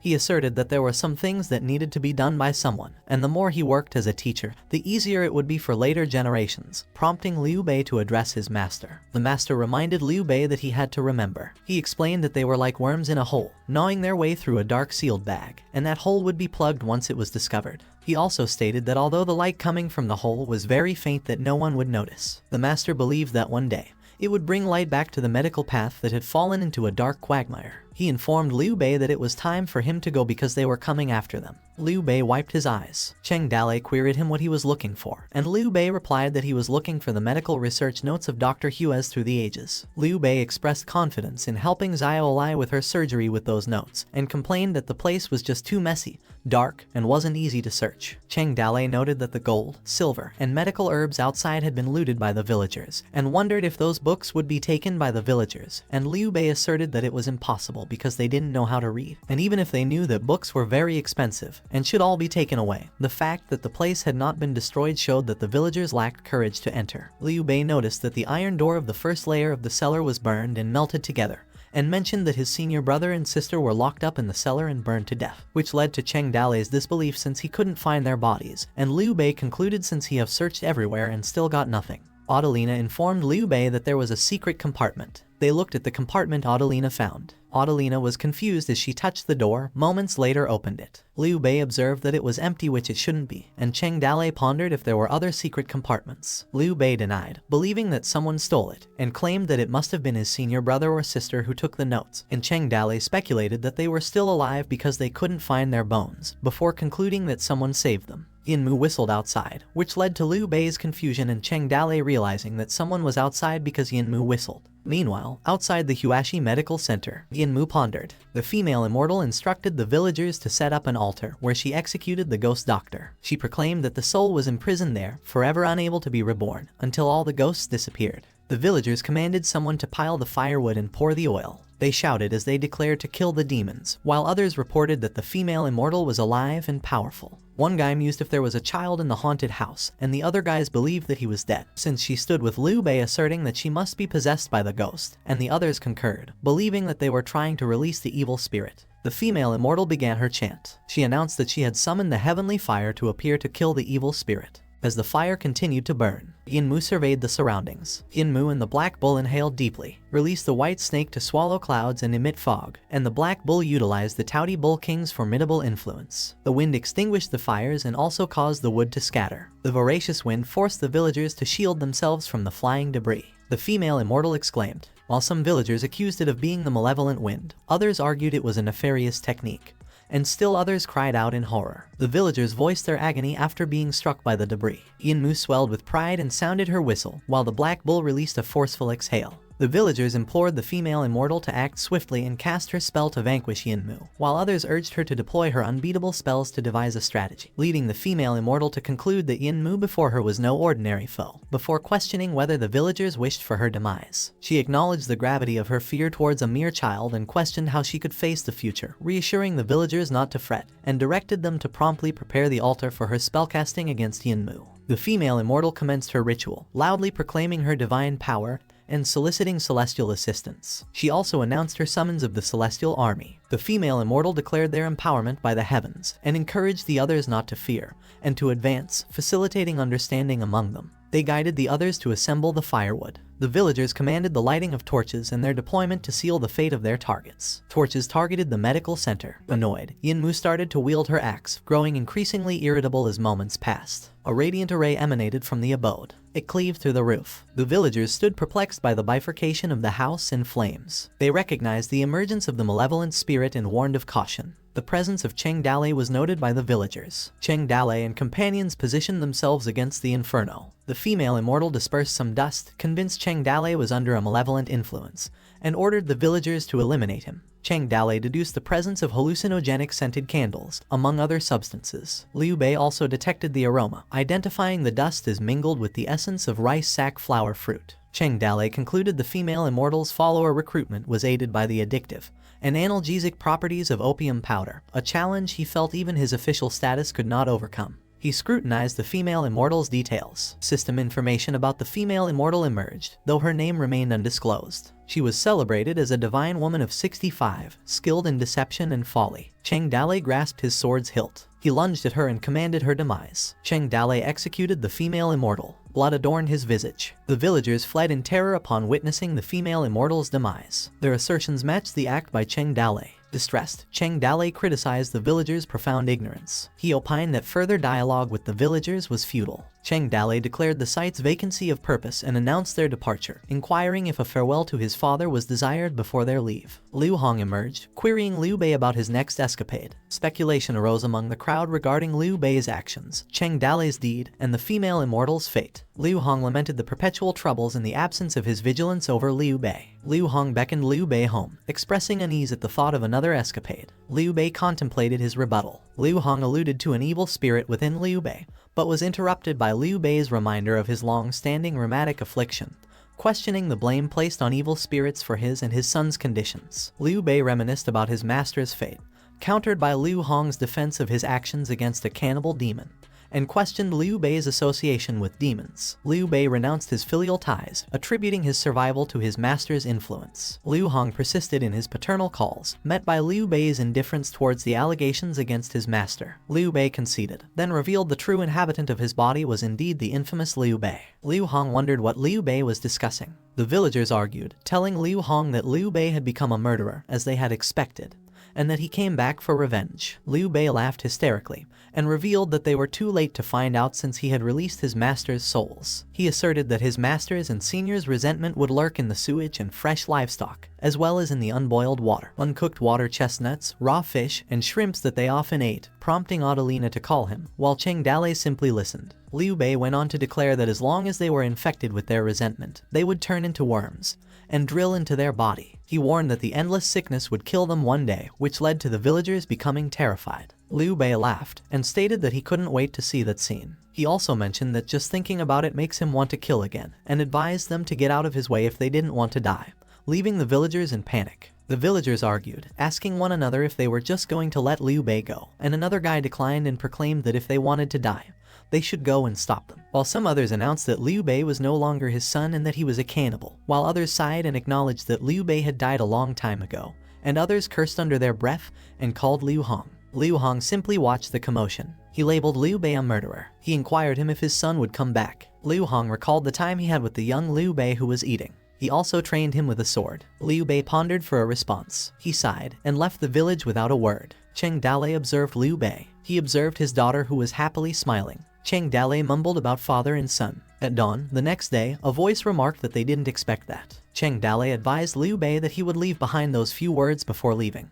Liu Bei guessed that there would be a legend of a ghost master and disciple circulating in several nearby villages. He also suspected that maybe they would also think about some costumes of exorcising ghosts, such as not eating raw meat, boiling water before drinking, etc. Cheng Dalei questioned Liu Bei if that was just the result he wanted, which prompted Liu Bei to query him if he should otherwise explain or debate. Liu Bei pondered if they would wake up and regret mistakenly killing his master with a few words, and if they could understand the significance of dissecting the human body, telling them that the meritorious deed would last forever, so they needed to cut open the body, before telling Cheng Dalei that it was useless. Cheng Dalei suggested that he could kill all those fools in an instant to avenge his master as long as he communicated. And Liu Bei responded, claiming that the world was full of such foolish people, that what killed his master was not that group of people, but the deeply ingrained traditionalism and secularity, which leading him to believe that killing them was meaningless. Cheng Dalei queried Liu Bei why cut off his father and relationship and take all the blame, since he believed that no matter how bad it was, he would understand and that he should at least take Liu Hong to live in the Toad village. Liu Bei explained that he had initially considered it at first, but after spending decades in Luigia village and developing inextricable relationships with the villagers, he began to question why Liu Hong should be forced to leave his hometown in order to make him understand him. He felt that this was too selfish, but he also noted that Liu Bei had left a letter informing him that he could go the Toad City in Liangzhu if he wanted to find him again, and other more things, leaving it up to fate. Adelina chimed in asking Liu Bei that by letting them off so lightly was his way of avenging his master. Liu Bei pondered for a response. A water dropped in Adelina's face, which made her concerned for Liu Bei. Crying, Liu Bei expressed that he wanted to kill. He wished that he could cut off their hands and feet, and let those foolish people kneel before the bones of his master and repent. Liu Bei ended up wondering what was the use of it since his master would never come back to life, and they couldn't understand them. He recalled that his master still left them his last words. Cheng Dalei contemplated what was written on his last words. He noticed that the handwriting was a bit messy, so he deduced that it was clearly done hastily. The letter informed for the master's son, Hua Zheng, his daughter, Hua Lu, and his disciple Liu Bei, asking them to remember that he had been practicing medicine all his life, exploring the path of medicine without consent, and he admitted he had cut open countless bodies of the deceased, causing harm to heaven, and he felt guilty towards the deceased, and believed that the world would not tolerate it. He also asserted that he would bear the sins of the world alone and repay the debt with his life, and that there was no need to avenge him, because he only hoped that the medical path would continue to be passed on, to be holy and open for learning while making great contributions to the world. That was what Hua Chuo's last words revealed. Liu Bei concluded that even his master couldn't avoid moral condemnation who let his whole life be for those foolish people.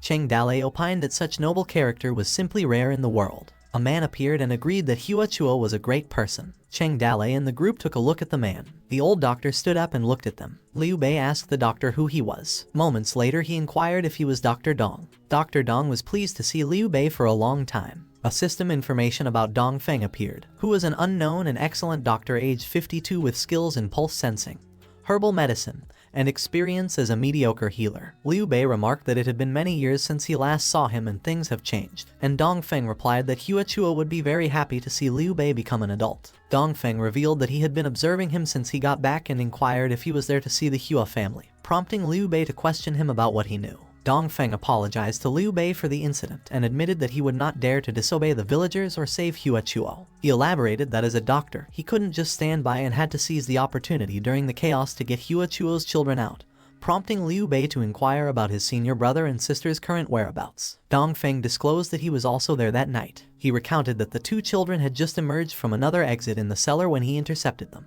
Dongfeng quieted the children and directed them to follow him. Fires began to intensify. Dongfeng recounted that he escorted the 2 children out of the bamboo forest path under the cover of thick smoke since the fire had already started. Hua Zhang and Hua Lu both ran for their lives. Dongfeng continued, stating that he detained the villagers and deceived them by claiming that the cannibal siblings had fled into the second layer of the cellar. He narrated that they had escaped into the cellar, which led one villager to speculate that they were going to consume more human flesh before they perished. Dongfeng asserted that those villagers were also frightened, and none dared to enter the second layer, which allowed him to conceal their presence, where one villager directed the others to enter and capture the siblings. The villagers argued, cautioning each other not to push, before conveying to everyone that those who were unaware, the place below was where cannibalism occurred, with human bones and flesh scattered everywhere, leading others to question why they themselves did not enter. The fire began to engulf the medical center. Cheng Dalei and the group listened to Dongfeng's story. Dongfeng revealed that he concealed the siblings in the deep mountains of Zhuzhou. He delivered to them the letter they had sent him after the siblings had settled down.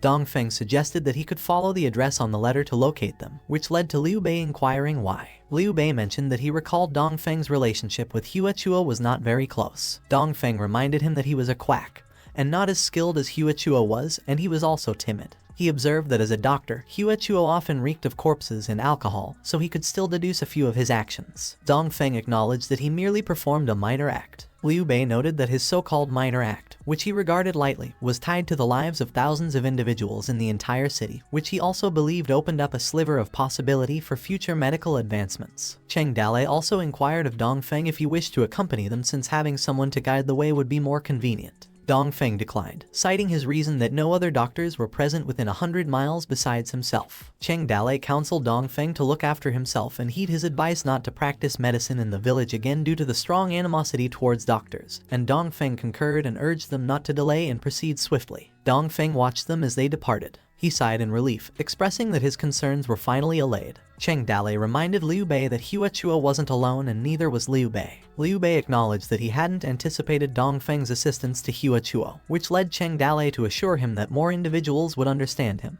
and he wasn't isolated in his journey. Liu Bei concurred. Cheng Dalei glanced back at Dongfeng. He urged them to wait, expressing his unease. Meanwhile, Dongfeng pondered whether his previous patient had improved and if the medications were effective. His eyes widened at what he witnessed. Numerous villagers with weapons ambushed him. One of the villagers accused him of conversing with Liu Bei outside the village and suspected he was possessed by evil spirits. The villagers were commanded to apprehend Dongfeng to avenge the female immortal, blaming him for the death of the villagers, while Dongfeng pleaded for them to return his medicine box to him as he still had more individuals to heal. The villagers ordered others not to heed his words and to simply eliminate him, and Dongfeng protested, asserting that he was a physician, but the villagers cautioned him against spreading falsehoods. The villagers recollected the talismans left by the female immortal, leading Dongfeng to inform them that the talismans were ineffectual, and realized that each of them had lost their sanity. One villager declared his intention to take action against Dongfeng. He was poised to inflict harm on Dongfeng. As the man was about to bash Dongfeng's head, Cheng Dalei appeared and sliced the man's bat off. He asserted that they should thank Liu Bei and Hua Chua. He explained to them that it was their choice that made him spare them. Cheng Dalei warned them that if they acted aggressively again, he didn't mind slaughtering the village. He menaced them to get out of his sight. The villagers screamed in fear and urged to run. Dongfeng apologized to Cheng Dalei for the trouble, and Cheng Dalei remarked that it was nothing because the place could no longer accommodate doctors. Cheng Dalei proposed to Dongfeng to pack up his things and come with them. Dongfeng pondered, and concurred with Cheng Dalei since he believed it was good to practice medicine anywhere. Moments later at some mound, Cheng Dalei arrived at where the group were. He rode at the back of the Black Bull and Dongfeng rode alongside Liu Bei and Adelina. On that day, Luigia village lost the last doctor within 100 miles. Cheng Dalei arrived at Zhuzhou 10 days later. He fed his daughter some porridge and noticed that her illness was getting more severe, which he believed that if he couldn't find a suitable doctor, he could only let Liu Bei perform the surgery. Hart argued and stated that Liu Bei's medical skills were still immature, and even if Liu Bei was promoted to the peerless level, she believed that the success rate wouldn't be too high, and Cheng Dalei acknowledged. Cheng Dalei mentioned that the trip must not go in vain. Dongfeng mentioned that the siblings should be in seclusion in that mountain forest. He also noted that they no longer practice medicine, and he didn't know the detailed location of their residence, which led to Liu Bei's deduction if they have to search in the deep mountains little by little.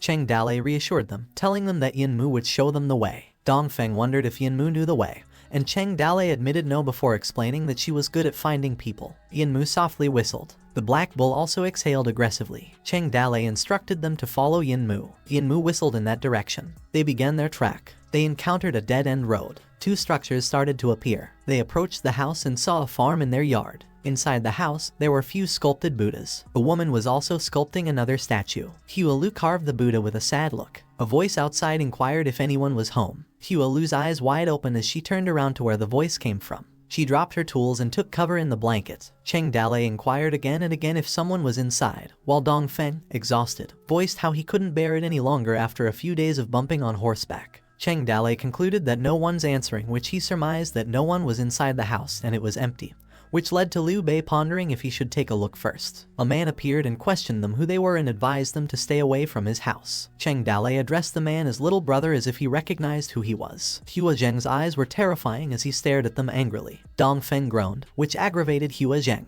He rushed at Cheng Dalei. Hua Zheng demanded what they did to Dongfeng. Cheng Dalei clarified for Hua Zheng's information, before telling him that it was a misunderstanding since they explained that no one was inside the house. He realized that they had found the right person. A system information about Hua Zheng appeared, who was an unknown top doctor at the age of 25. His skills were human anatomy, herbology, and more, with a hidden attribute of photographic memory and an experience of once a peerless doctor. Hua Zheng urged to run because he would hold them off. Liu Bei recognized that it was his junior. Hua Zheng realized that Liu Bei was still alive, where Liu Bei was delighted to see him after a long time. Hua Zheng feared that someone had kidnapped Dongfeng, which led to Dongfeng reassuring him not to worry because he brought them to seek medical treatment. As the trees blew, the group began discussing. Hua Zheng looked at Cheng Dalei's daughter. As he opened the clothes, he recognized it was the blood-flesh goo and remarked that once the goo awakened, it would be extremely dangerous since it lurks in the heart vein. He inquired Cheng Dalei where his daughter got the western shu goo. Cheng Dalei elucidated what he expected of the descendants of Hua Chuo, stating that he could see the crux of the problem at a glance,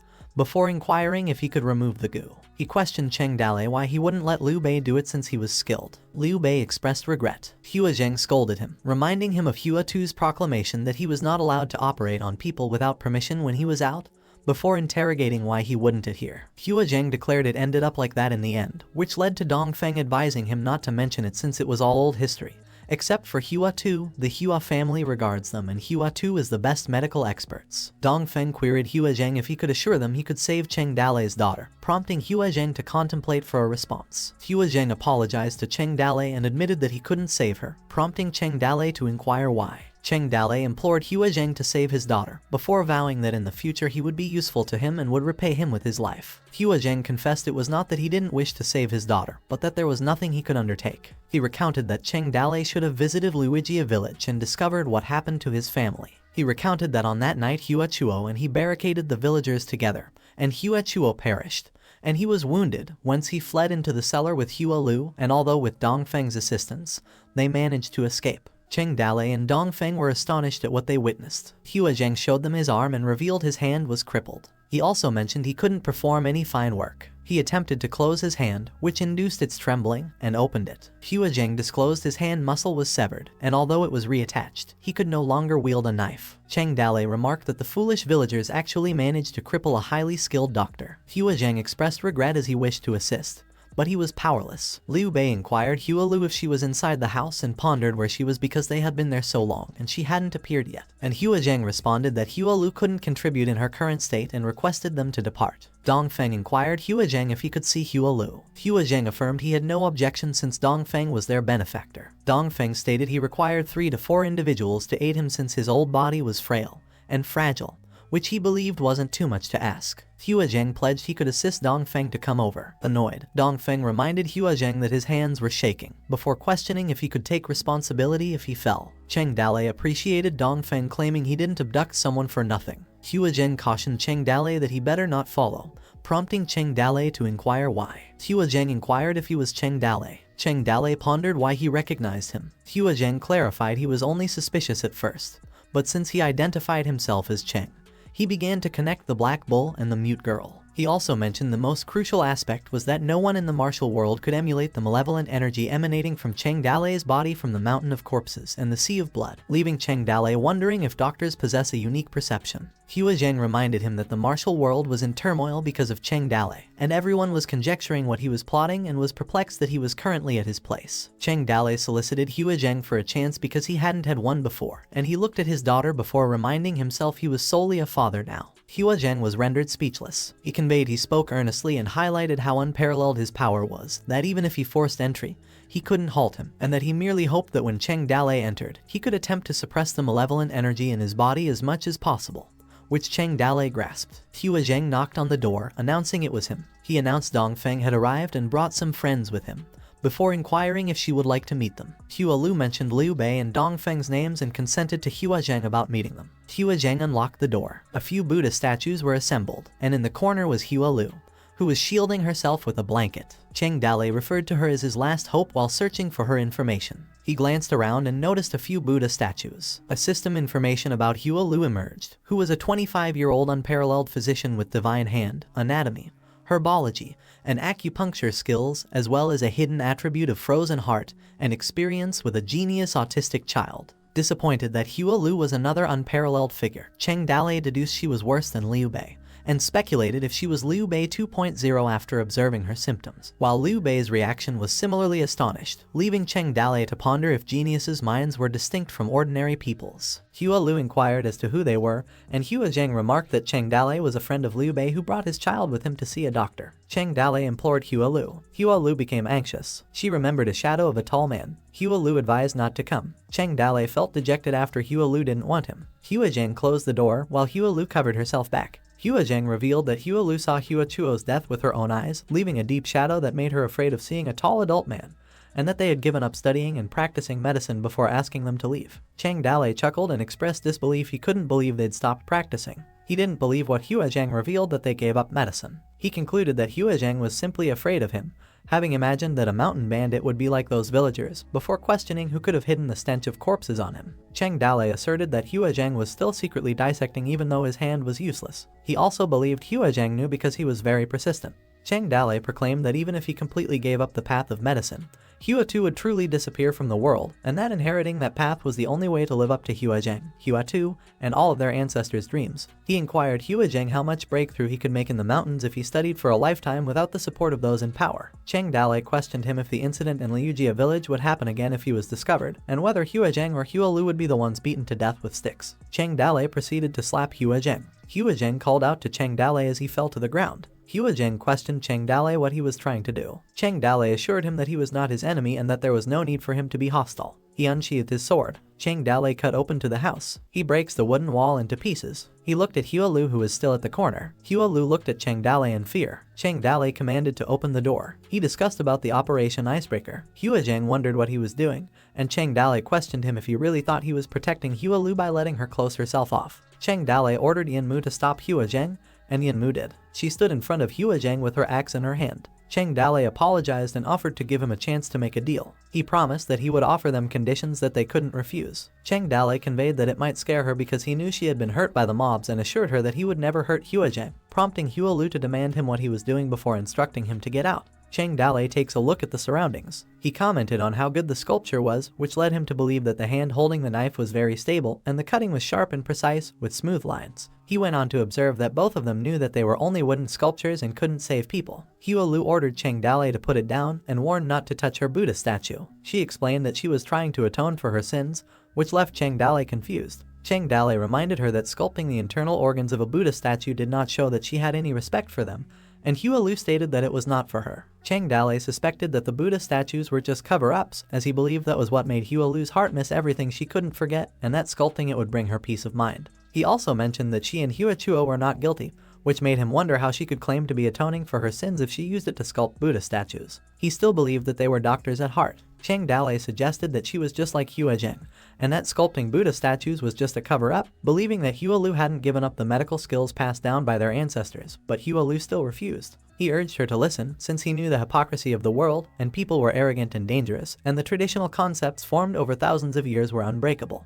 He posed to Hua Lu which doctor didn't want to be famed across the world, with their name remembered for eternity as a miracle doctor, and reminded her as she walked on the thorny road. She worried every day that her medical treatment would not shine, although they disemboweled the dead every day, just for the sake of the illusory future. Hua Lu's eyes felt dejected. However, Cheng Dalei assured her that he knew and understood what the rest of the world did not. Hualu was confused by what Cheng Dalei meant and asked him how she could understand the path they had taken since she was not a doctor. Cheng Dalei remarked that he was a city lord, a leader of over 100,000 people, and that he had fought extremely brutal battles, not knowing how many brothers died on the sick, and that he had seen countless corpses, so it was not surprising for him that there were mountains of corpses and seas of blood. He also mentioned that Liu Bei was now the city's doctor and assured her that he could attest to what he remarked. Shocked, Hualu called out Liu Bei. Liu Bei recounted that many of his brothers on the battlefield had their flesh and blood turned inside out, as well as their limbs broken, stomachs pierced by spears, and intestines flowing from their bodies, and claimed that just looking at them could cause nightmares, before asking Hualu what anatomy was compared to those scenes from the battle. Liu Bei also hoped to save a few more brothers, but Toad City's medical skills were not very advanced.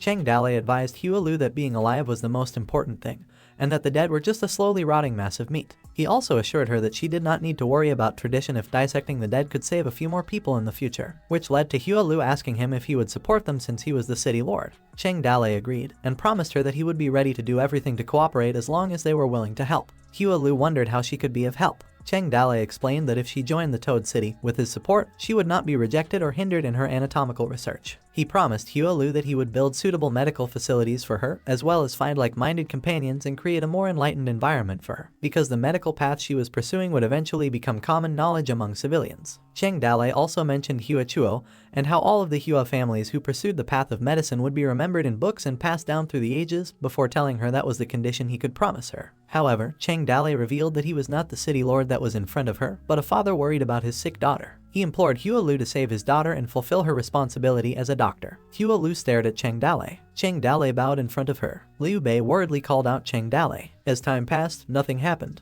Moments later, Hualu's knife dropped. She held out her hand to Cheng Dalei's daughter. Cheng Dalei observed. Hualu caressed Cheng Dalei's daughter in her arms. She observed the goo that was inside his daughter's body. She assured Cheng Dalei that she would do her best. Hualu called Huazhang to come and help. She instructed him to prepare for the operation. She also ordered him to place the equipment and disinfectant. Hualu and Huazhang began to work, while Liu Bei observed and said nothing. He looked down. Huazhang yelled at him, asking what he was waiting for, before instructing him to come and help, which prompted Liu Bei. Liu Bei awkwardly asked Cheng Dalei for his permission. Cheng Dalei inquired what he was afraid of, wondering why he didn't dare to make another move after failing once. He used the mission reward to add one level to Liu Bei. Cheng Dalei assured him that he believed in him and instructed him to go, which Liu Bei agreed to. Cheng Dalei remembered that the reward required a nap, and realized that Liu Bei still had to perform operations with Huazhang and Hualu, before wondering if there would be any problems if he gave it to him now. Hart assured him that it was okay, noting that what Liu Bei did had no effect on the upgrade, and that he had a flexible brain and excellent qualifications, so she was certain that there would be no problem.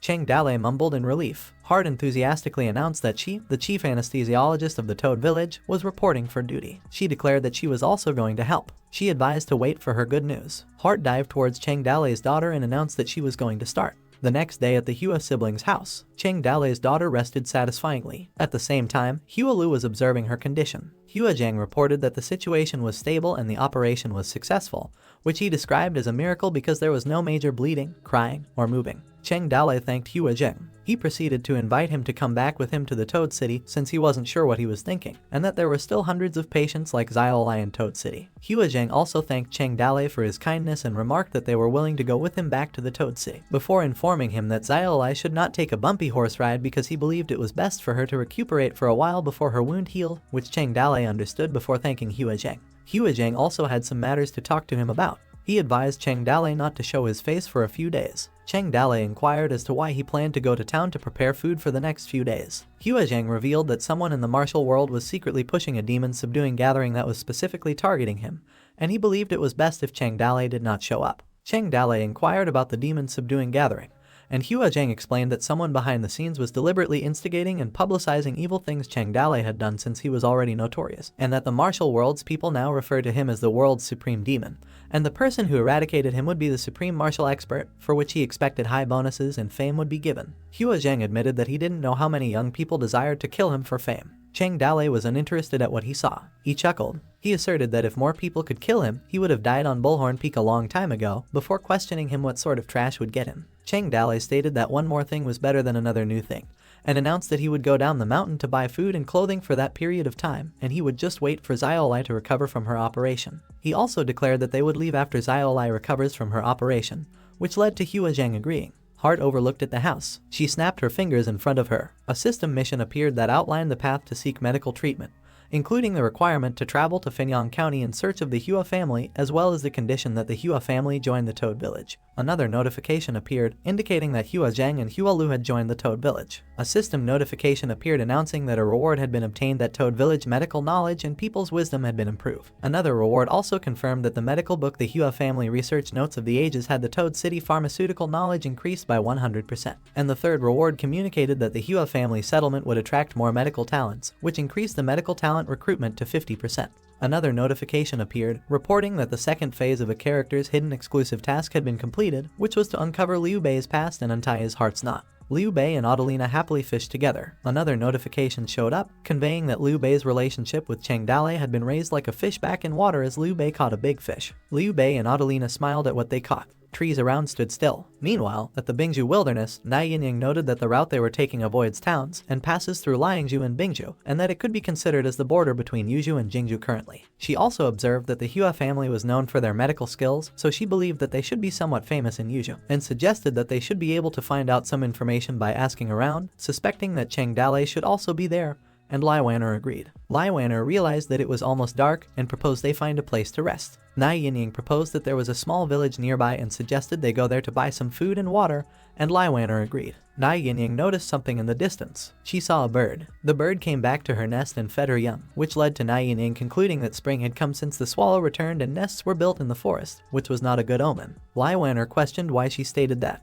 Nai Yinying observed that swallows like to be close to people and usually did not build their nests in uninhabited areas, and she noticed something because the swallows appeared when there was a small village nearby. She concluded that people nearby have all died. Lai Wanner inquired if that could be something she was overthinking, and Nai Yinying hoped so before suggesting they go take a look. They moved forward towards the village. Crows flew above the sky. They flocked to the abandoned houses. Some crows ate the remains of the people, while the other houses were destroyed. Nai Yinying realized it was another dead town and asserted that there wouldn't be any food or water there. Princess Wanner wondered why the world was in that state. They ventured to the abandoned village. While crows flocked above their heads, they continued. Lai Wanner looked at something. She noticed a destroyed structure. She remarked on the people there before they were dead. Nai Yinying opined it was done by the Imperial Jingzhou army, who looted the villagers' food and slaughtered them without leaving a word behind overnight, leading Lai Wanner to realize that Jingzhou was Lin Leshen's territory. He recalled that when Lai Leshen proclaimed himself emperor, claiming to inherit the will of their ancestor Lai Manzi and bring peace to all generations, she concluded that the country had not yet settled down, leaving her wondering why the butcher's knife extended to the heads of ordinary people. Nai Yinying pondered what it was because she had been traveling for years and seen a lot of things, and she had observed that there were many feudal lords in the world, and everyone was saving troops, money, and food, and if they didn't have it, they could only rob, while anyone who disobeyed would be killed. She inquired of Lai Wanner why the civilians were being arrested, and if they could be used as cannon fodder because they couldn't be regular soldiers. Lai Wanner observed that things remained the same and people changed, and after Lai Leshen proclaimed himself as emperor, she believed that his personality also changed, which led her wondering if the throne really has such great power, and Nai Yinying disagreed, and clarified that it was not just Lai Leshen who did it, before asserting that the other lord also did the same. Nai Yinying also mentioned that even if it wasn't a chaotic era, plagues, bandits, and large armies massacring a village occasionally occurred, but it was more concealed. Lai Wanner inquired of Nai Yinying if she could ask her a question. She queried who she thought could conquer the world, and Nai Yinying replied that she didn't know because she was unsure if there was a difference in which a feudal lord became emperor and claimed that it was just another cycle. Nai Yinying recommended they keep going because Lai Wanner would still find Cheng Dale, and Lai Wanner agreed. Suddenly, a small rubble occurred. They focused their attention on where the noise was. They saw a child dragging a woman out of the rubble. Lai Wanner realized that it was a child and there were still people in the village. The child turned to look at them. The child appealed to them to help her bury her mother and promised them a treat of a big bread. Moments later, they helped bury the child's mother. The child paid her respects towards her mother's grave. Lai Wanner and Nai Yinying also did the same. The child stood up. She thanked them and promised to treat them to a big bread, assuring them that she had a lot of it, prompting Lai Wanner to ask if they could buy some. The child took the bread out and displayed it. She claimed that her mother made it for her personally. Lai Wanner realized that it was clay before informing the child that it was food and something to eat, not what she took out. The child argued, insisting it was food, and after eating it, they wouldn't be hungry anymore. Lai Wanner urged her to stop eating it and clarified it was clay. Nai Yinying identified it as Guanian clay, and it was what the refugees used to eat during famines. Lai Wanner questioned the child if there was anyone else alive nearby. The child recounted that her father was sent to the army and died 4 years ago. She continued to say that her mother loved her the most and tried to make her delicious food every day. The child shared that her mother often asserted that a dead person would become a star in the sky, and she believed that her dad was watching her from the sky. She went on to narrate that a group of people arrived from outside their village, and that her mother and she played hide and seek in their cellar. She also noted that many people in their village had turned into stars, the food in their home had vanished, and the group outside refused to leave. She also recounted that after hiding for many days, the group left. The child reported that her mother was not feeling well and looked ugly, and even though all their food had been robbed, her mother still made her a lot of big bread. She was advised to eat the bread that she made and instructed to eat it slowly and sleep, promising her that she would get better. The child realized that her mother lied to her and assumed that she must have missed her father, so she secretly turned into a star and went to the sky to find him. She inquired of Lai Wanner if she wanted to eat since she still had a lot at home, and she couldn't eat anymore. Lai Wanner thanked the child. She proposed that she would exchange with her instead. She suggested to eat it, and the child declined because she couldn't eat anymore. The child showed her bulging stomach and remarked that only the city lords could eat so much. She explained that her stomach was stiff and uncomfortable, and her body did not have strength. Lai Wanner understood what it was. Nai Yinying explained that guani and clay couldn't be digested and would only accumulate in the intestines, which caused the people to die, and deduced that the child had already eaten too much. Lai Wanner reassured the child that it was okay, and that she just ate too much, which left the child perplexed. She pledged to her that she would take her to see a doctor, and when she recovers, she would take her to a good place. Lai Wanner also promised her that she would have delicious white flour mantu to eat in the future, which left the child excited. Lai Wanner committed to her promise. A few days later, another mound was erected. Lai Wanner kneeled in front of it. She bit her lips. She ate the guani and clay the child gave her while tears came out of her eyes. Lai Wanner queried Nai Yinying if the child had simply transformed into a star, and Nai Yinying affirmed and elaborated that the child just went to reunite with her parents and departed from the damned world, which she did not consider to be a bad thing. Lai Wanner continued to cry. She declared that they're not going to avoid villages and towns anymore, which prompted Nai Yinying to inquire if she was not going to search for Cheng Dale. Lai Wanner avowed that she would still seek him out, before expressing her desire to observe more on the way while searching for Cheng Dale, and to discover the kind of world the people were actually inhabiting. She mentioned that since she was born as a princess, she had dwelled in luxury and consumed fine food, and as far as she could perceive, everything was exquisite and prosperous. She proceeded to articulate that she felt she had assumed the responsibility and suffering as a princess, and that she was deserving of the support of the world when she became wed. Lai Wanner concluded that upon meticulous reflection, even during the most challenging times, she still possessed luxurious carriages, horses, elite guards, and Cheng Dale by her side. She believed that as a descendant, she ought to shoulder responsibility if the current chaotic times were instigated by their Lai family. She announced that they're going. A butterfly landed at some flower. Dandelions began to float in the air. As the wind blows, dandelions pass by the flying butterfly. The butterfly accompanied the dandelions. Lai Wanner traversed through many places. She also witnessed many scenes. She observed hungry individuals, people who had sold their offspring, rice fields, chaotic skirmishes between lords, and an abundance of corpses. A horse's hooves halted at some battlefield. Nai Yinying remarked that the sight had persisted for several years. She confessed that she had become numb to it and proposed that they better hasten, which left Lai Wanner pondering how she could merely disregard it. She voiced her desire to act on behalf of the civilians, which prompted Nai Yinying to question her intentions. Lai Wanner expressed her wish to bury their bodies, rescue a child, and eliminate a malefactor if feasible, which left Nai Yinying doubting its efficacy. Lai Wanner elucidated that it was merely a modest assistance, reminding her that they could save one life if they managed to rescue one individual, and that they could potentially save hundreds of lives if they succeeded in killing an evildoer. And Nai Yinying responded that she once harbored similar thoughts as hers,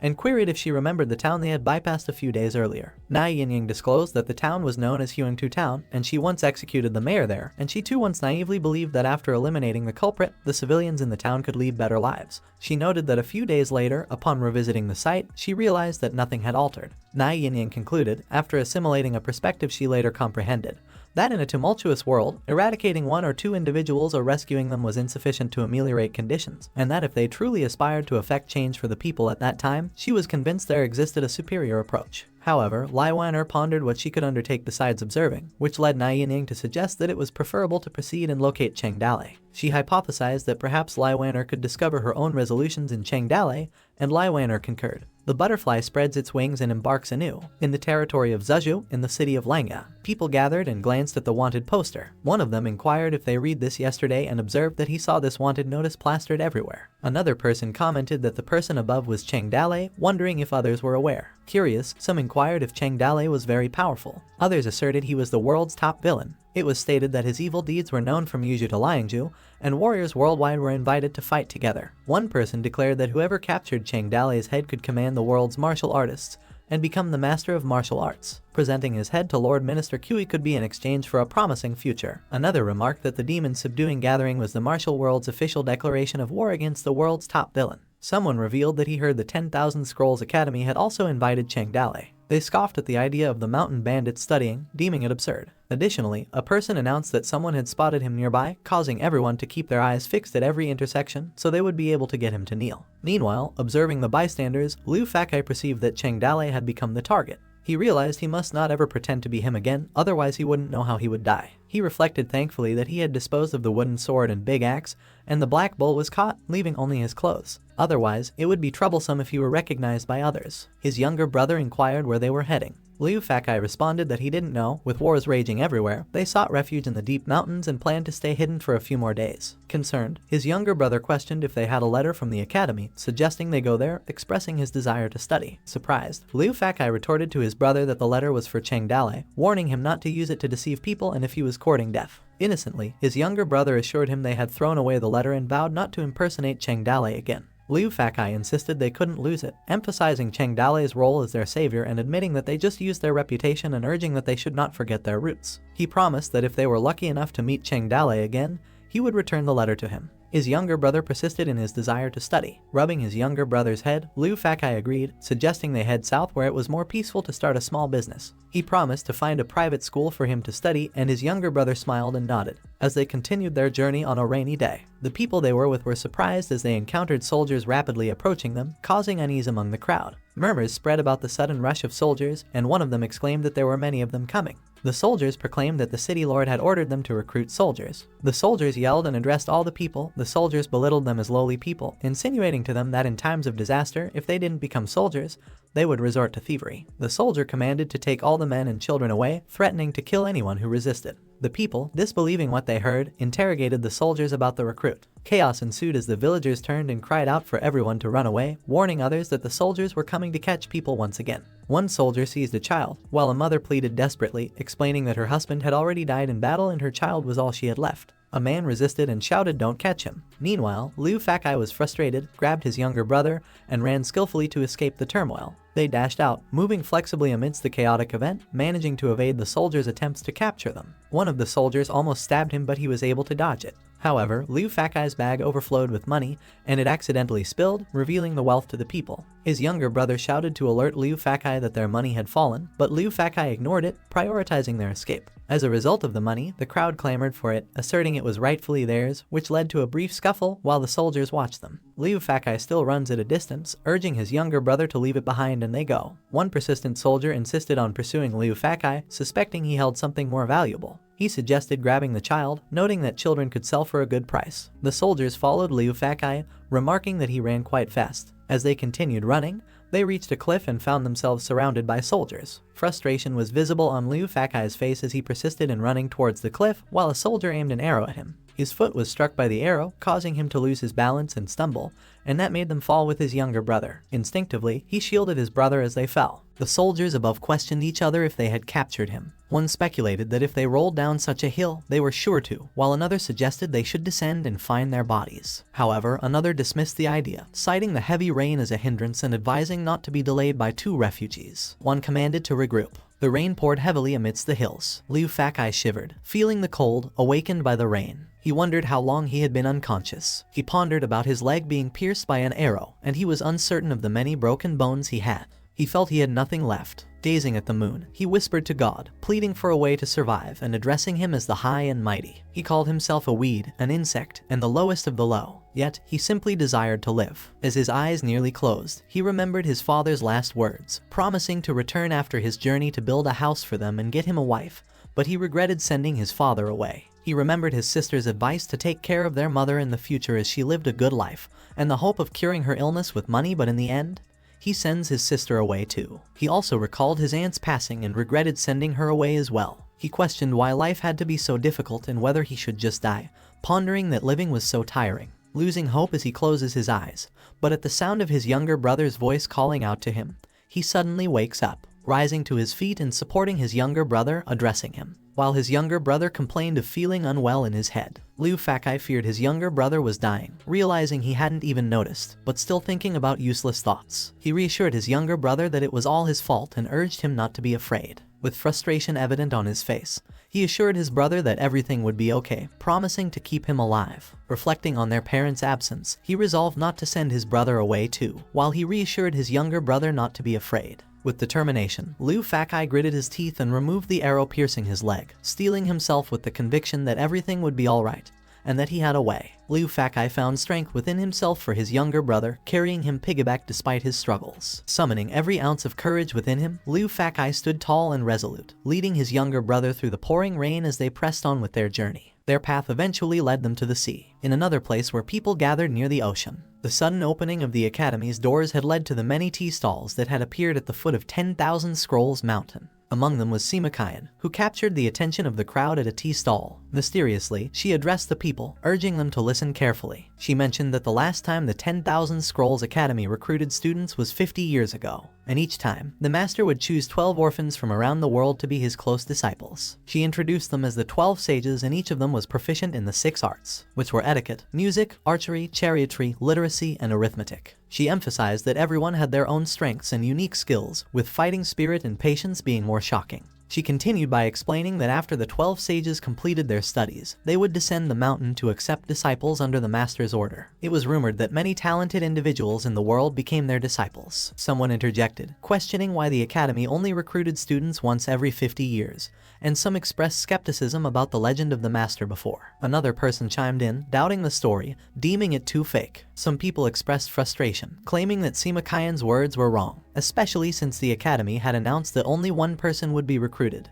and there were as many as the 12 she mentioned. However, she rebuked their impatience. Simakayan remarked that she would explain it slowly. She claimed that according to her speculation, the admission may be very special. Surprised reactions ensued, with someone asking why it was so. With a mysterious smile, Simakayan chuckled and hinted that the admission would have implications for the entire empire. She revealed that behind the scenes, there was an extremely explosive dark secret, leaving the listeners intrigued and some visibly unsettled. In a playful manner, Simakayan hid behind her fan, giggling, and teasingly asked what exactly it was. As the listeners grew annoyed, someone shouted at Simakayan to tell them. Despite the impatience of the crowd, Simakayan chuckled and tested their patience by asking if they wanted to know what was going on. Simakayan disclosed a book, announcing that it was Meng Fuzi's unofficial history, compiled and written throughout her travels around the world. She described it as a detailed record of Meng Fuzi's past, including legends of his encounter with the founding emperor, Lai Wanzi, and his romantic history. With confidence, she declared the book was available for only 2 silver taels, insisting it was their loss if they didn't buy it.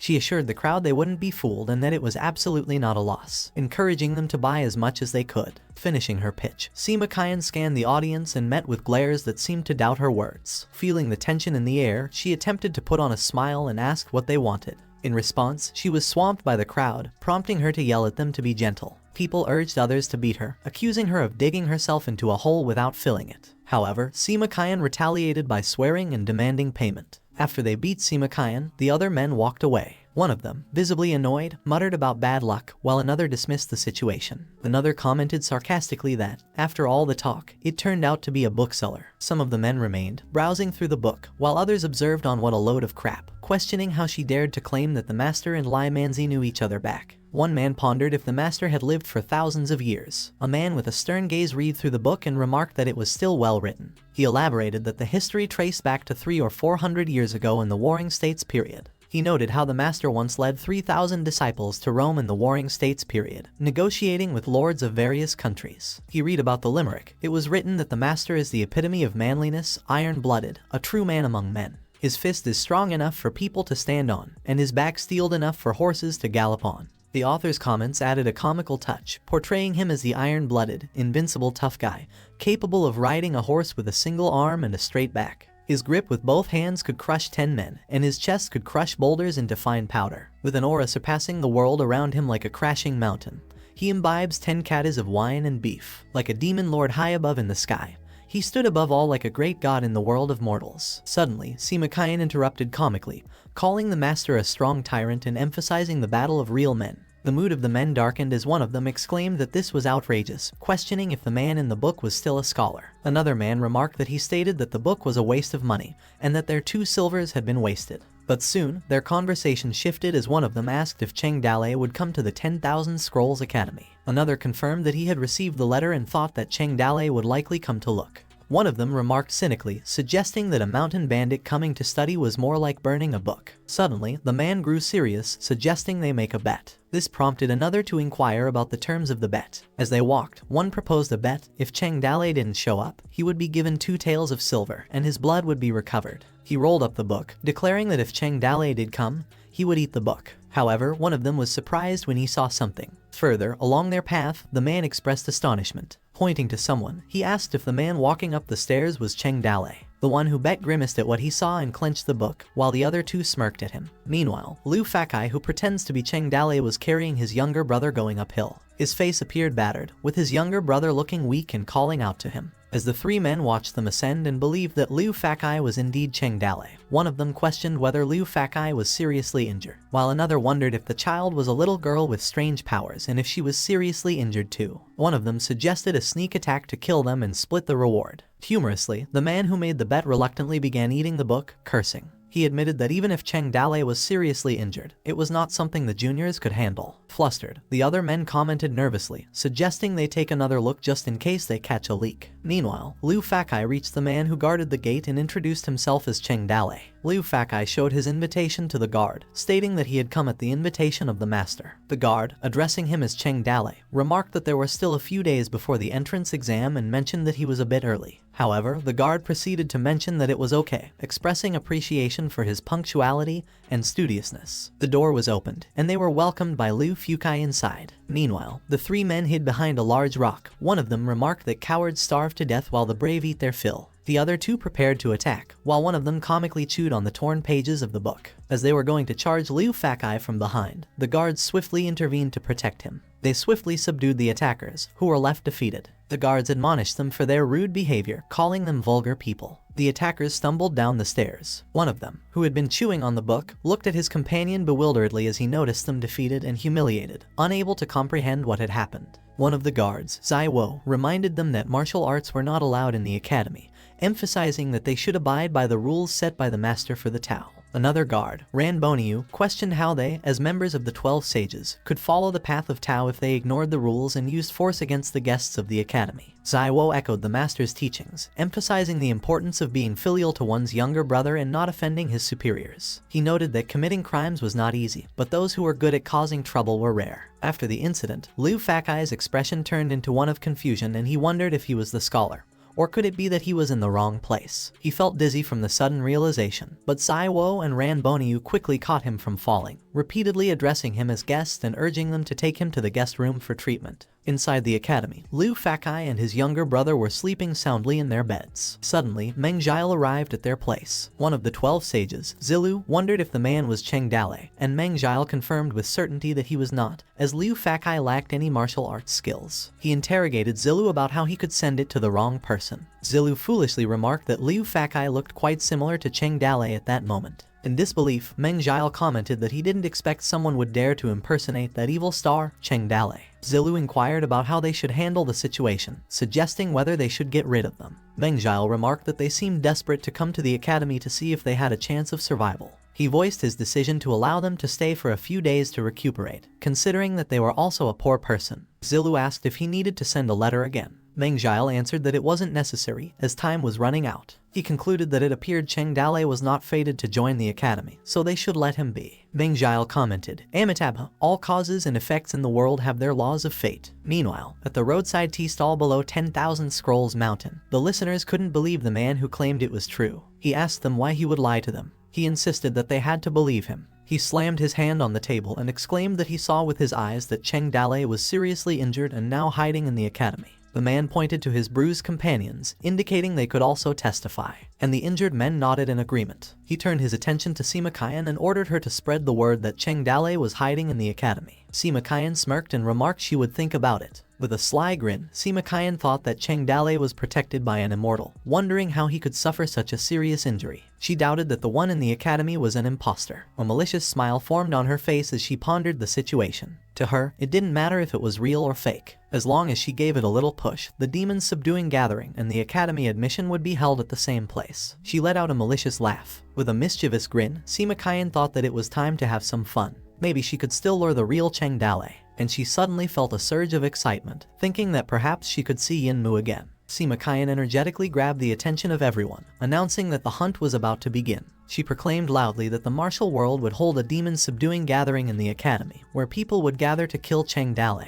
Swiftly, the news spread from the 10,000 Scrolls Academy in Zuzhu, thanks to Sima Qian's promotion. It spread rapidly to places like Yanju, Kinju, Jiju, Bingju, and Yuzhu, attracting people from all over the world to rush towards the academy. Meanwhile, in Yuzhu, in the town of Liujia village, a group of men who were eating, discussing rumors of cannibals. One of them commented on the claims of a crazy old man, who insisted that there were cannibals lurking in the misty forests. Another member of the group mentioned that Cheng Dale was seriously injured and hiding in the academy. Lai Wan'er overheard them and she quickly placed coins on the table. She mounted her horse and stated that they were going to the academy in Zuzhu. Nai Yinying asked why they weren't going to Liujia village, which was only a few dozen miles away. Lai Wan'er replied that Cheng Dale was no longer there. They rode off swiftly on their horses, passing some people on the side of the road. Overheard them talking about the man who pleaded with a doctor to go to Liujia village and have a look. However, the doctor hesitated, asserted that he was only human and questioned if the people in the village were not. He also mentioned that it was 10 miles away and would be a waste of time to travel back and forth. The doctor lamented that all doctors had been driven away, and none were willing to go there anymore. Despite the man's continued pleas, Lai Wan'er listened silently as they continued their journey. Their horses ran swiftly as they traversed the path. Lai Wan'er wished to see Cheng Dale soon, feeling that he needed her now. She also contemplated that she needed to share with him what she had seen and heard on her journey. She thought that if it was him, he could change everything. Meanwhile, at the border of Yuzhu, Meng Xuanqing was seen climbing a volcano. Upon reaching the summit, he witnessed the lava bubbling. His eyes widened in amazement at the sight. He suddenly let himself fall to the lava, but he transformed into a small insect and emerged from the lava, buzzing away in the place. The insects flew towards the forest, and the insects formed as Meng Xuanqing, who lay on the ground, surrounded by crows. There was a sound of a horse halting, and it was Lai Wan'er and Nai Yinying, who saw the unconscious body of Meng Xuanqing. Nai Yinying questioned what was wrong, while Lai Wan'er looked at Meng Xuanqing lying down. Lai Wan'er stated that another poor person's body was left exposed in the wilderness. She called out to Nai Yinying and remarked that Meng Xuanqing seemed to have died not long ago, wondering if they should have buried them. Disgusted, Nai Yinying pondered that Lai Wan'er had intentionally asked her to bring 2 shovels just to bury people. As the crows were about to peck at Meng Xuanqing's eyes, he suddenly opened them wide. He abruptly woke up and shooed away the crows, yelling that he wasn't dead yet and they would have to wait a long time if they wanted to peck at his corpse. Lai Wan'er breathed a sigh of relief. She addressed Meng Xuanqing, telling him it was getting dark, and that he should go home early. Meng Xuanqing quickly turned to look at them, questioning about home, as he admitted he didn't know where his home was either. When he glanced back at Lai Wan'er, he was surprised. He inquired where they were going, and Lai Wan'er calmly replied that they were heading to the 10,000 Scrolls Academy, asking what was wrong. Nai Yinying, who was beside her, was bewildered by Lai Wan'er's demeanor. She glanced at Meng Xuanqing, sensing a darkened aura around him. Feeling uneasy about the situation, Nai Yinyang's horse suddenly made a small movement, emitting a sound. Nai Yinying noted that since Meng Xuanqing was fine, they should hurry up and get going, prompting Lai Wan'er to remember and agree. As they left Meng Xuanqing, who remained seated by the large tree, Nai Yinying advised Lai Wan'er that she was inexperienced in the martial world and shouldn't trust others easily. Lai Wan'er observed that Meng Xuanqing was just an old man, questioning what danger there could be. Nai Yinying glanced back at Meng Xuanqing and commented that the old man seemed a bit strange, and his background might not be simple. She suggested they stay away from him, feeling a similar aura to the old nun in him, while Meng Xuanqing just looked at them leaving. Meng Xuanqing pondered and mused that Nai Yinying must be the old nun's disciple, and he also wondered about Lai Wan'er, repeatedly saying her name. As he kept thinking about Lai Wan'er, Meng Xuanqing's eyes widened as he realized she was a descendant of Lai Menzi. Noting her resemblance to Lai Menzi's personality and her tendency to meddle in other people's business, he also recalled Lai Wan'er mentioning that she was going to the 10,000 Scrolls Academy. With a smirk, he questioned if the academy was open again, mentioning Meng Fuzi, and that he did not expect him to come out. Meanwhile, in the late evening, settled in the forest, Lai Wan'er and Nai Yinying rested near a bonfire, lying down. Unable to sleep, Nai Yinying pondered that ever since she could remember, she had been in the world of fighting and killing, finding the days of old days were boring. She realized she couldn't find meaning in killing or could find where her true enemy was. Gazing above, she reflected on the countless times she had been breathless in nightmares. As midnight approached, it was the moment when she killed someone. She looked at Lai Wan'er and smiled, thinking that now she was protecting someone. She marveled after going out with Lai Wan'er, feeling no longer wandering and lonely. No matter how dark the night was, she convinced herself she wouldn't suffer from nightmares anymore. In the darkness of the forest, an owl hooted. Suddenly, the sky changed its color as the birds flew away into the distance. Alert to her surroundings, Na Yinying grasped her sword and scanned the area. She couldn't shake the feeling that there was something in the forest and it lurked in the dark. Feeling unsettled, she senses a presence in the darkness ahead, wondering if it is a wild animal. She wondered if it was a wild animal, but she quickly dismissed the thought and realized that the feeling, this bone-chilling fear she felt, reminded her of the time when she encountered many insects, a man-eating insect, and was constantly chased by them. She shuddered as she remembered and thought that it was the same feeling as when she faced the swarm of man-eating insects when she was a child. While standing in front of the foggy surroundings, she contemplated that something deeper was stirring in this chaotic world and that something deeper was getting restless. In another place, the trees dried up and the fog began to spread. Meng Shuanking, who just transformed into an insect, approached someone and mentioned that he heard what the old nun had related, that someone was hiding somewhere in the forest to suck the essence of man. He addressed it as Charm Fox. Charm Fox greeted him as Meng Shuanking the Immortal Gu, commenting that he hadn't seen him in many years and thought he was dead. Meng Shuanking responded by questioning the end of the power that he sought even after devouring the lives of a nation. He inquired whether the obsession that had lasted for hundreds of years to pursue the purest original form. He further added that in the end, he became something neither human nor ghost, immortal nor demon. However, Charm Fox rudely got his attention and acknowledged his failure, but inquired what about him, pointing out that not only had he failed to become immortal, but he had also taken on such a ghostly look. He questioned Meng Shuanking why he was stopping him, probing the reason behind it. Charm Fox expressed to get lost if he had nothing to articulate, as he couldn't wait any longer. But Meng Shuanking cautioned Charm Fox not to do anything to them. Annoyed, Charm Fox remarked about the two who were top-notch virgins, asking Meng Shuanking if he fancied them, and he chuckled, mockingly calling him an old but still lecherous. He jokingly remarked that he could have some crumbs after he had taken their bodies. Meng Shuanking calmly stated that he didn't expect Charm Fox to become like this and still be obsessed with lust,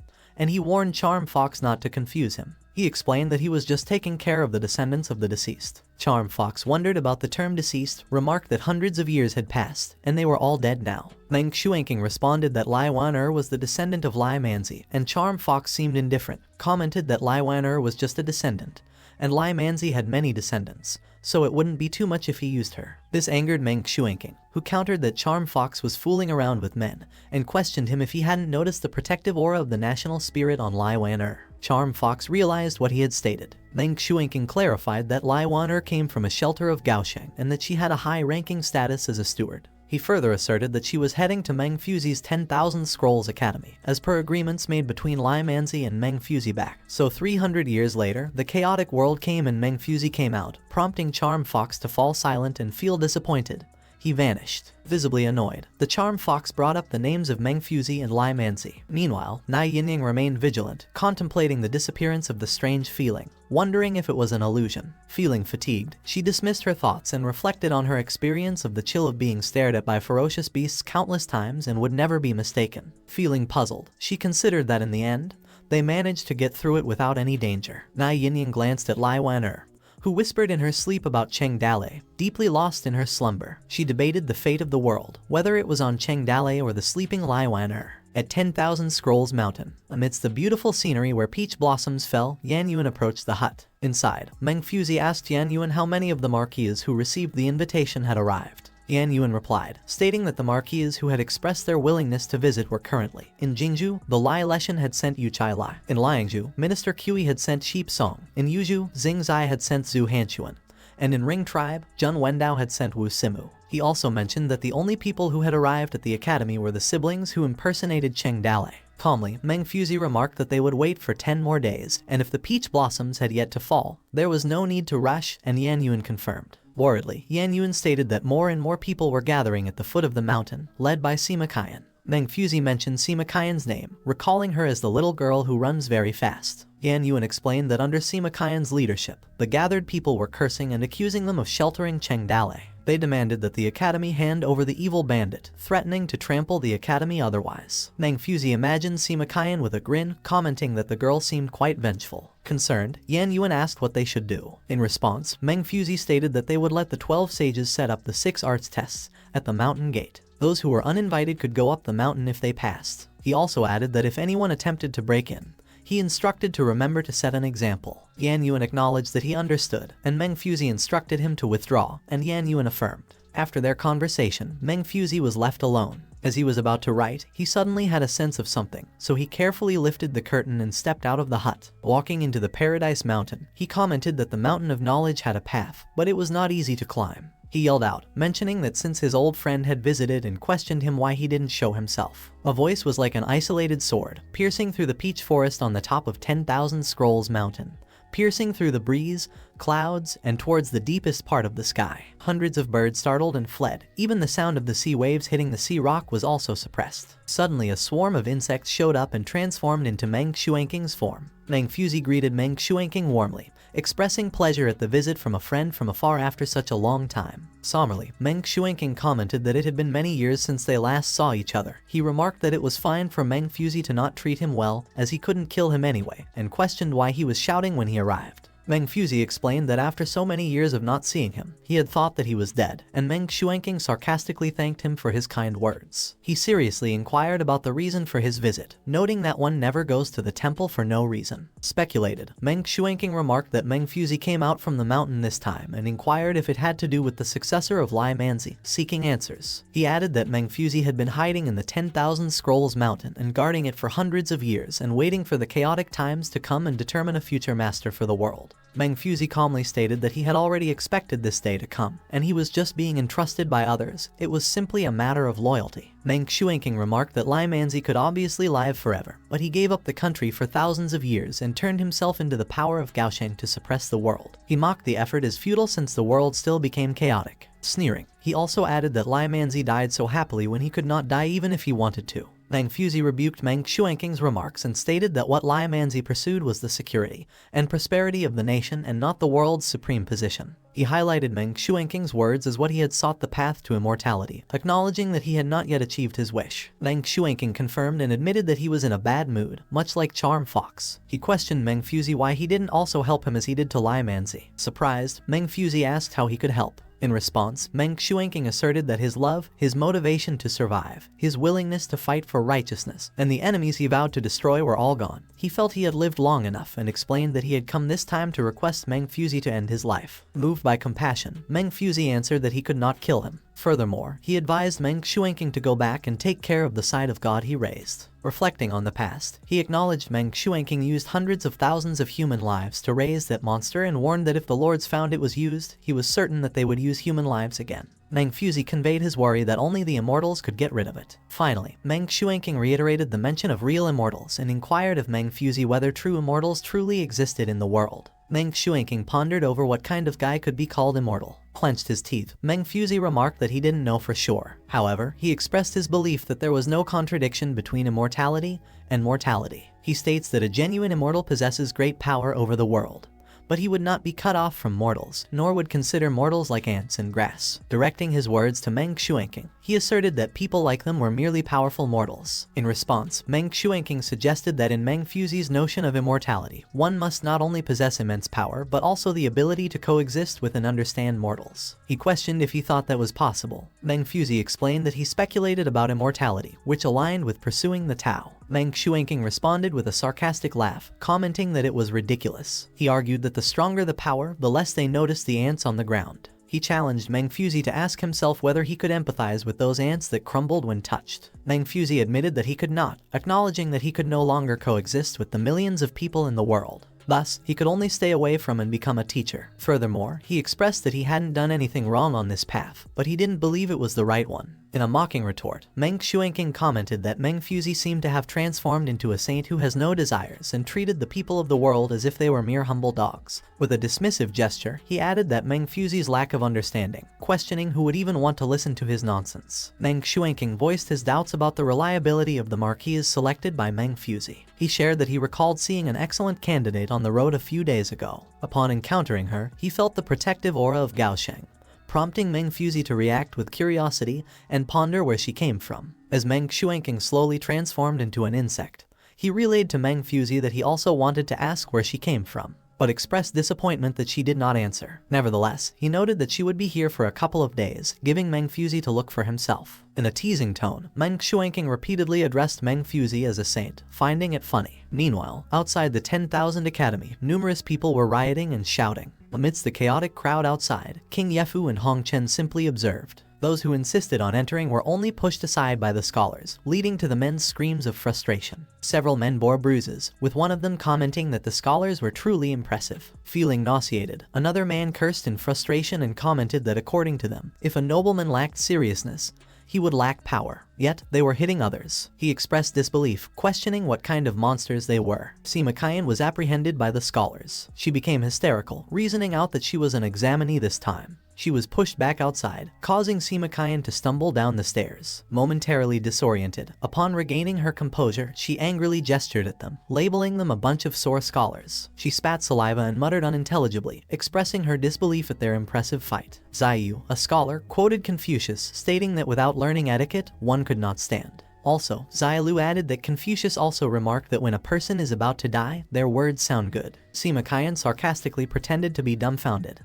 But as soon as the scholars turned away, she cursed inwardly, expressing disbelief that she wouldn't be able to enter the mountain gate. As Lai Wen'er arrived at the academy, Sima noticed them. With a droll expression, Sima audibly slurped, and her face reddened as she complimented Lai Wen'er's beauty. Lai Wen'er walked alongside Nai Yinyang, catching the attention of the people waiting outside the academy. They were jeered at and cackled. Amidst the murmurs, there were praises of their beauty. Some even suggested looking past them. The men's faces contorted into leering grins as they indulged in slanderous gossip, exchanging giggles amongst themselves. With a fierce, sharp glance, Nai Yinyang swiftly plucked a leaf and utilized her skills. The red sleeve flying knife swiftly struck the men who had leered at them, causing them to cry in pain. Feeling embarrassed by what she saw, Sima murmured that those who couldn't see were fools. She observed that Taoists, monks, women, and children are 4 types of people who rarely appear in the martial world. While observing from a distance, Sima noted that once they step into the martial world, they are mostly those who cannot be provoked. She observed Nai Yinyang's remarkable ability to pick and throw leaves, expressing amazement at her skill. Some men observed that these women were truly tough, while others remarked about their eyes. Turning her attention to Nai Yinyang, she observed that she was the world's best assassin, likening her to a rose with thorns. She pointed out that it wouldn't be easy to start with her. Her attention shifted to Lai Wen'er, expressing admiration, and observed that she was her type of girl.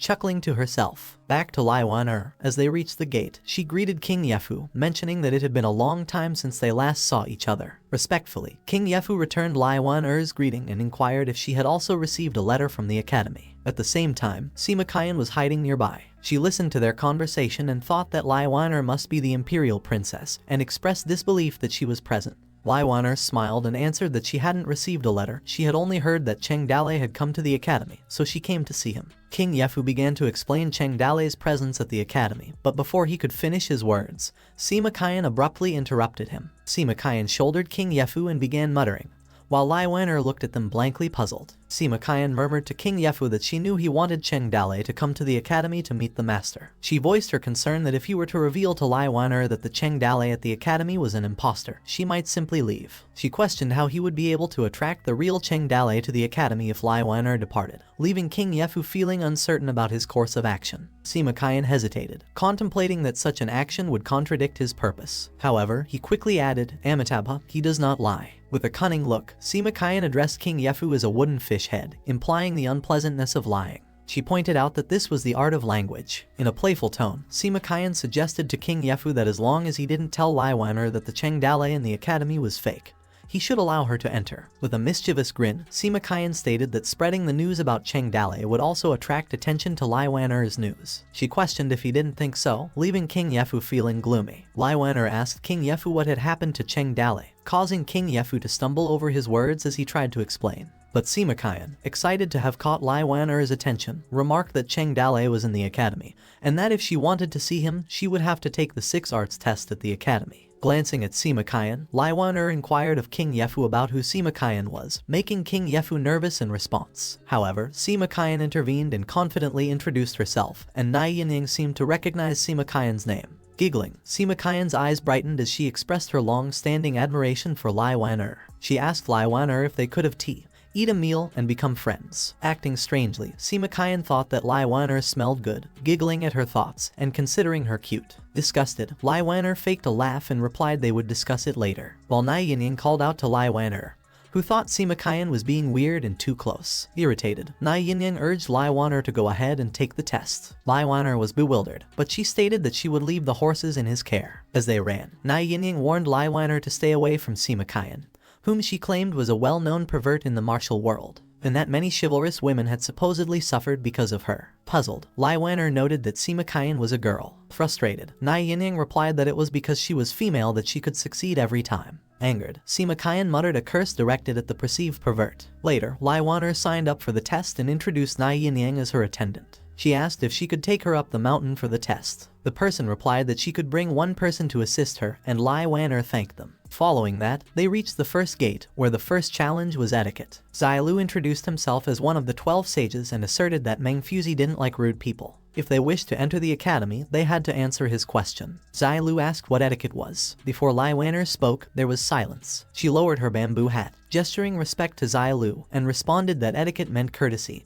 and respect for masters and elders. With a serious demeanor, she explained that according to the Book of Etiquette, one should possess a heavy and dignified foot, a respectful hand and upright eye, a calm mouth and voice, a straight head and solemn aura, as well as a dignified demeanor and appearance. Zai Lu pondered that the standard royal etiquette could only be trained from a young age to cultivate such a royal demeanor in every gesture. He inquired Lai Wan'er about the 5 etiquettes. Contemplating for a moment, Lai Wan'er initially thought Zai Lu was being rude, but she dismissed the thought, assuming he was inquiring about the 5 etiquettes. She elucidated that the 5 etiquettes included auspicious, the etiquette of sacrifice, inauspicious, the etiquette of funeral, honorable, the etiquette for vassals to meet the emperor, and praise honorable, the etiquette for daily life. Satisfied, Zai Lu commended that Lai Wan'er's performance was excellent, and that she passed. They entered the gate and ascended further. Nai Yinyang complimented Lai Wan'er, declaring she was amazing and understood everything. Lai Wan'er, slightly embarrassed, admitted that she had been learning etiquette since childhood, so it wasn't difficult for her. Feeling confident, Nai Yinyang observed that she still wanted to take her on a hard journey. As long as they found Cheng Dale, they could leave and question the need for further tests. Lai Wan'er was ridiculed by Nai Yinyang's words, which implied that the academy was a place of culture. Nai Yinyang affirmed her, asserting that she wasn't a cultural person but a martial artist. However, Lai Wan'er reminded her that they weren't there to take the test but to find someone. Doubtful, Nai Yinyang commented that after seeing Zai Lu, she gave up that idea. While glancing back at Zai Lu, Nai Yinyang highlighted that the academy was full of hidden talents and skilled individuals. But she believes that if Lai Wan'er wanted to force her way through, just giving her a hint would take her right away.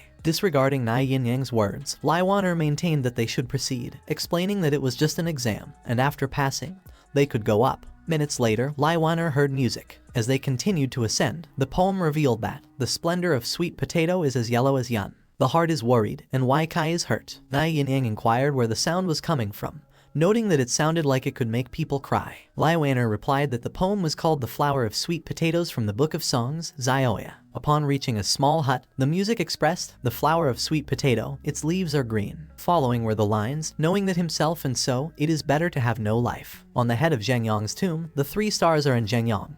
People could eat, fresh food could be full. While listening, Lai Wan'er observed that this was a poem about starving people, which pertained to the time of King Yu when the Western Rong and Eastern barbarians invaded the Central Plains and smoke was everywhere, causing a large number of people into famine and starving to death. After Lai Wan'er's comment, Zai Yu ceased playing his flute and praised her on her insight. He introduced himself as one of the 12 sages. He remarked that finding a friend was difficult and wondered if they could play a song for him. Afterward, Lai Wan'er began to play the gyukan. She mentioned that, nowadays, the world is pitiful and lamentable, but immersing oneself in it cannot have any effect on the people. The sadness in her eyes was evident as she continued, mentioning that she didn't wish to make any more sorrowful sounds, nor did she want to play decadent music. She had once learned a grand and sincere piece of music from her husband, following from the phrase that if all capable people in the world could have such courage, there would surely be a peaceful day. And the melody resonated. She noted that she would also like to ask someone for his comments. Zai Yu watched her attentively as she played the beautiful music. Suddenly, he became surprised as he pondered that the song was powerful and majestic. While Lai Wan'er recalled the day when she was playing gyukan to Cheng Dale, the longing in her eyes was evident as how happy Cheng Dale was, and he commented that it was a pity that he didn't win this song in the lottery. During that moment, Lai Wan'er felt a rush of excitement as Cheng Dale shared that once the background music played, the Merlion guards, the ring pirates, and horse bandits would be after him. Playfully flexing his biceps, he joked that even Cheng Feihong wasn't enough, leaving Lai Wan'er bewildered. She found herself laughing heartily at Cheng Dale's humor as he gave an example of how he could kick the faces of the Merlion guards without being noticed. A smile played on Lai Wan'er's lips as she reminisced about their time together, and she continued to play skillfully. The melodies spread to other places, carried by the wind. Intently listening, Zayu remarked that the music was so powerful and majestic that it evoked the spirit of a man and engulfed the power of a mountain. After Lai Wan'er was done playing, Zayu praised her, saying it was a good song and that Lai Wan'er felt in her heart. He expressed his gratitude. He suggested they proceed up the mountain, and Lai Wan'er replied with thanks. However, Zayu called Lai Wan'er back. He announced that the next test would be archery, advising her to be brave and not to be anxious about the small benefits in front of her eyes. He urged her to be sensitive to the smallest details and maintain a clear vision. Lai Wan'er smiled appreciatively and thanked him for his guidance. Zayu watched them as they ascended the stairs. Zayu kept reiterating that it was a good song and acknowledged that he hadn't expected to have an unexpected harvest today. Confused, his young disciple asked to enlighten him. In response, Zayu hesitated and offered a few words of comfort as a teacher. He stated that the next 2 levels were real battlefield skills. While observing Lai Wan'er, he observed the apparent contradiction, questioning how they could pass if they were truly powerless with just a few hints from him. The young disciple observed that only the 2 of them could break through the second level. He asked Zayu if the first few levels would be too strict. Zayu explained that to see Meng Fuzi, there were only 3 ways. First, through the Emperor. Second, through the Lord who was the strongest in the world. And third, through talent. He added that Meng Fuzi's order was for them to set up the 6 arts tests to stop the rude people of the martial world. If someone could pass the 6 arts tests with their talent and character, they were also qualified to see Meng Fuzi. Later, Lai Wan'er arrived at the martial arts arena. Dai Yineng inquired if the place was available in the academy. Amid their conversation, one of the sages turned towards them and proclaimed that characters could recite the books of sages, soldiers could wield a sword on the battlefield, and their demeanor was the mark of a true gentleman. With a welcoming gesture, he invited them to the 3rd test, archery. Soon, a carriage pulled up, transporting caged animals. The disciple of the sage released the animals, prompting them to scatter away. Perplexed, Lai Wan'er sought clarification, and the sages offered a simple explanation. The animals were to serve as living targets. Further elaborated that there was no limit on the number of arrows fired, as long as the task was completed within the span of a single stick of incense. Understanding the challenge, the sage readied his bow and clarified that she would pass if the value of her target exceeded his. With precision, he released the arrow, watching it swiftly soar towards the carriage horse. The arrow struck the horse's rear, causing it to cry out in pain. Startled, the sage disciple voiced his concern, questioning the sages about his actions and expressing concern at his Tyrannosaur war horse. The sages maintained their composed demeanor, offering further clarification that if the combined worth of Lai Wan'er's targets surpassed that of the horse, she would succeed. Dai Yineng interjected, noting that in the market, a quality horse fetched at least 100 taels of silver or more. With a calculating gaze, she assessed the value of each animal, the deer at 20 taels, the fox at 3 taels, and the rabbit at 2 taels. With conviction, she declared that the cumulative value of all the prey might just exceed that of the horse. She also noted that they were given only 1 stick of incense, leaving Nai Yinyang bewildered as she questioned if it could be enough and if the test was too difficult for people. Frustrated, Nai Yinyang suggested that she would help her, prompting Lai Wan'er to stop her. Filled with doubt, Lai Wan'er questioned the fairness of the test, wondering if admissions warranted such a challenging trial. Recalling the earlier hint from Zayu, she began to suspect that another layer was a trick. The sages interrupted her musings, inquiring if she had yet to start her attempts. They elucidated that as the smaller animals scattered, the difficulty would greatly increase. Satisfied, Lai Wan'er affirmed that the bow was suitable. However, Nai Yinying displayed worry and voiced her concern that the bow was not enough. Undeterred, Lai Wan'er positioned herself with calm determination, emphasizing that while the bow might lack strength, it was still suitable for her purposes. Determined, Lai Wan'er aimed at the sage. Visibly shocked, Nai Yinying muttered to herself, believing that this sick scholar knew how to make things difficult. Even Lai Wan'er, unable to tolerate it any longer, seemed inclined to force her way in. Nai Yinying tightened her knife grip as she glanced at the sage disciple. Meanwhile, Lai Wan'er released the arrow, which flew straight ahead and almost hit the edge of the sage's hair. The sage looked behind him, and Lai Wan'er commented that the prey was not abundant but precious. The arrow she released found its mark on the dummy soldier. Lai Wan'er noted that there was no mention of restricting her to shooting solely at the cage. Recalling the sage's instructions, she claimed that he hadn't specified limiting her shots to live targets. With this interpretation in mind, she observed that he targeted the horse outside the cage, deeming everything around him could be a target. Satisfied, the sage remarked that a child could be taught. Lai Wan'er elaborated on the varying values of armor used by ordinary soldiers as relatively cheap, only worth 2 taels of silver. The elite heavy infantry, cavalry, generals, and senior officers wear chain armor, scale armor, and plate armor that are all very costly. She indicated the armor deliberately obstructed from view by the sage costs several hundred taels of silver. She noted that particular armor was worth more than the combined worth of all the prey targets. Lai Wan'er questioned if her performance could be deemed a passing one. Delighted by her, the sage praised Lai Wan-er and confirmed that she had passed. Their attention was suddenly drawn to the sage disciple, beseeching for help. Nai Yinying threatens the frightened disciple, causing him to repeatedly beg for the sage's help. Somberly, the sage and Lai Wan-er reviewed the situation, while Nai Yinying remained indifferent. Afterward, the sage requested Lai Wan-er to ask Nai Yinying to release her disciple. Embarrassed by the misunderstanding, Lai Wan-er chuckled nervously as she explained the situation, urging Nai Yinying to promptly release the disciple. Minutes later, Lai Wan-er urged Nai Yinying to bow as a gesture of apology. Once they departed, they proceeded to the next stage of their journey. The stages, where Meng Fuzi remained on the 10,000 mountain peak, with only 2 more stages for Lai Wan-er, the library and the academy room housing, which the Empire's vassal emissaries made their way towards the academy room. Meanwhile, outside of the academy, Sima Qian could be spotted rallying with people from around the world. Somewhere in 10,000 Academy, as the two continued walking, Nai Yinying voiced her discomfort with the curved mountain road, questioning why the path couldn't be straight. Lai Wan-er playfully suggested that perhaps not everyone possessed Nai Yinying's level of lightness skill, and Nai Yinying chuckled and agreed. Nai Yinying offered to carry Lai Wan-er on her back using her lightness skills to jump up quickly. However, Lai Wan-er hesitated and declined the offer, asserting that it wasn't necessary, and that she was not that delicate. Undeterred, Nai Yinying continued to insist, assuring her that it was fine and emphasizing the importance of going up the mountain as soon as possible. Lai Wan-er was about to ride on Nai Yinying's back when they heard a nearby voice. A child called out to one of the sages and urgently urged him to wake up as someone was there. Curious, both Lai Wan-er and Nai Yinying turned towards the source of the sound, where they spotted the child and greeted them.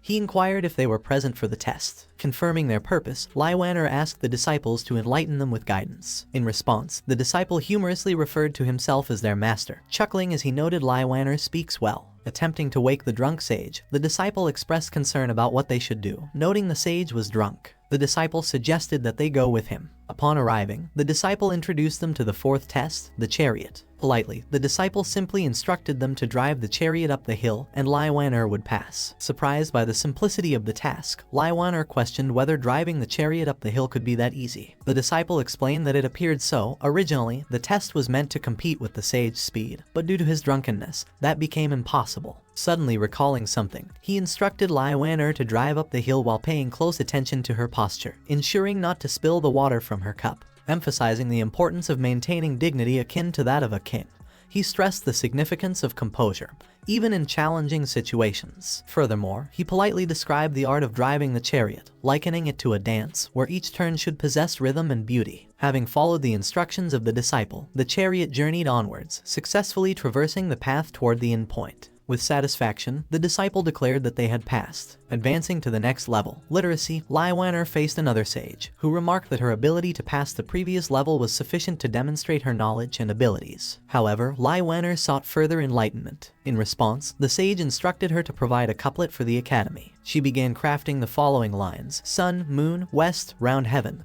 earth eyes, poetry book number, lane, saint, sage, heart. The sages read the couplet with delight and praised Lai Wan-er's skillful handwriting. With evident satisfaction, he confirmed her passing of the stage. Moving on to the next challenge, the 6 arts exam focusing on arithmetic, Zygong expressed surprise at someone truly passing the previous level. He admitted that he hadn't prepared any test questions for this level yet. Nevertheless, he warmly welcomed Lai Wan-er to the final test of arithmetic. In response, Lai Wan-er respectfully bowed and requested further guidance. Zygong explained that arithmetic applied the knowledge she had acquired thus far, indicating that he wouldn't test her with typical math problems. Instead, he proposed that she could assist him in calculating the annual accounts and taxes of Langya City and Zhezhou for 1 year, and he stated that if she could calculate it, she would pass this level. With quiet determination, the surroundings fell silent as Lai Wan-er focused on examining the accounts. Flipping through the documents, she found herself considering the task to be easy, and that it was similar to calculations she had performed many times in Toad City. As Lai Wan-er began calculating, Nai Yinying became dizzy as she observed Lai Wan-er. At the same time, Zygong observed Lai Wan-er's serious demeanor. He complimented her remarkable flipping speed and her evident familiarity with the internal affairs of the city, enabling her to swiftly sort through the documents. Intrigued, he wondered about Lai Wan-er's origins and who had trained her to possess such skills. Moments later, Zygong congratulated Lai Wan-er on successfully passing the test. With courtesy, Zygong gestured for Lai Wan-er to follow him. Zygong advised Lai Wan-er to stay and meet Meng Fuzi in a few days, as he would conduct a test and select a disciple. Lai Wan-er responded that she was there to find Cheng Dali since she heard that he was in the 10,000 scrolls, before asking Zygong which rooms he was in.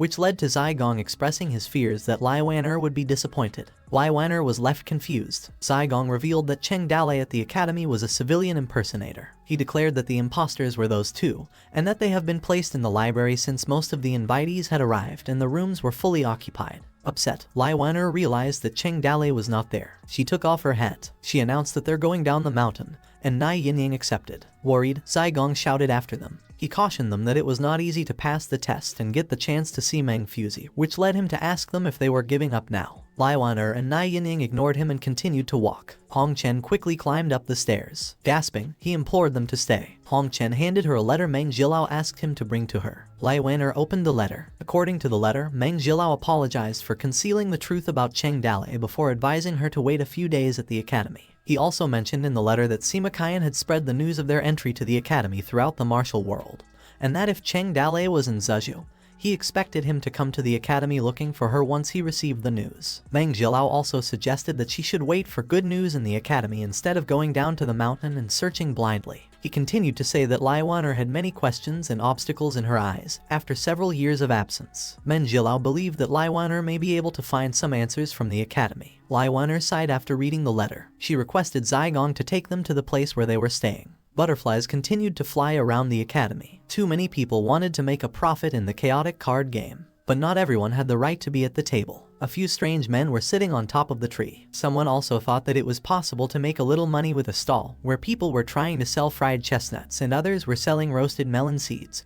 boiled melon seeds, fried melon seeds, and melon seeds for 5 copper coins per caddy, which made passers-by wonder why they were selling melon seeds.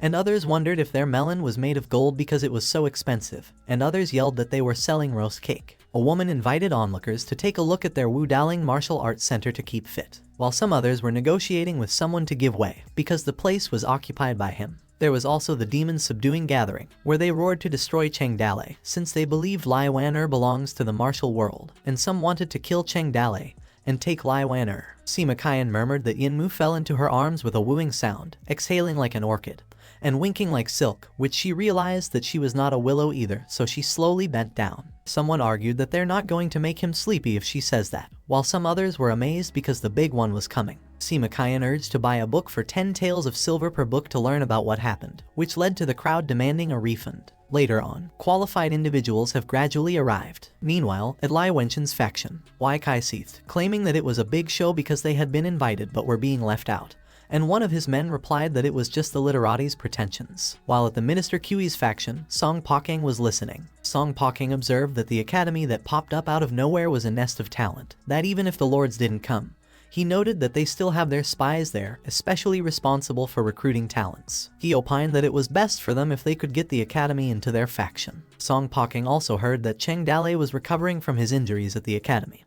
He also cautioned his men to be careful, although claiming that the news was likely fake. At the Free King's faction, Zhu Hanchuan garnered the attention of the people and instructed them to pay close attention to Lai Xingzai, the Free King. The paper announced that the authentic royal inheritor, Lai Xingzai, preferred lord in chaotic times, invited them to come to Luofeng City to eat and drink delicious food, and assured that he was trustworthy. Zhu Hanchuan invited the people to join them in enjoying the blessing and suffering together, before directing them to come to him to sign up for those who were interested, stating that everyone was welcome. Moments later, night arrived. Countless horses began to roam around. Cloaked individuals were advancing towards the academy. Hong Chen admitted he had no idea how many people had tried to break into the academy in recent days, but was relieved that Meng Jilao was guarding the gate, which was the reason no one had broken in. He suggested that it was better to close the door early to save trouble. Suddenly, a hand stopped Hong Chen from closing the door fully. A silhouette of a man with red eyes stood in front of him. The man glared at Hong Chen menacingly. Hong Chen recognized it was the Ring tribe.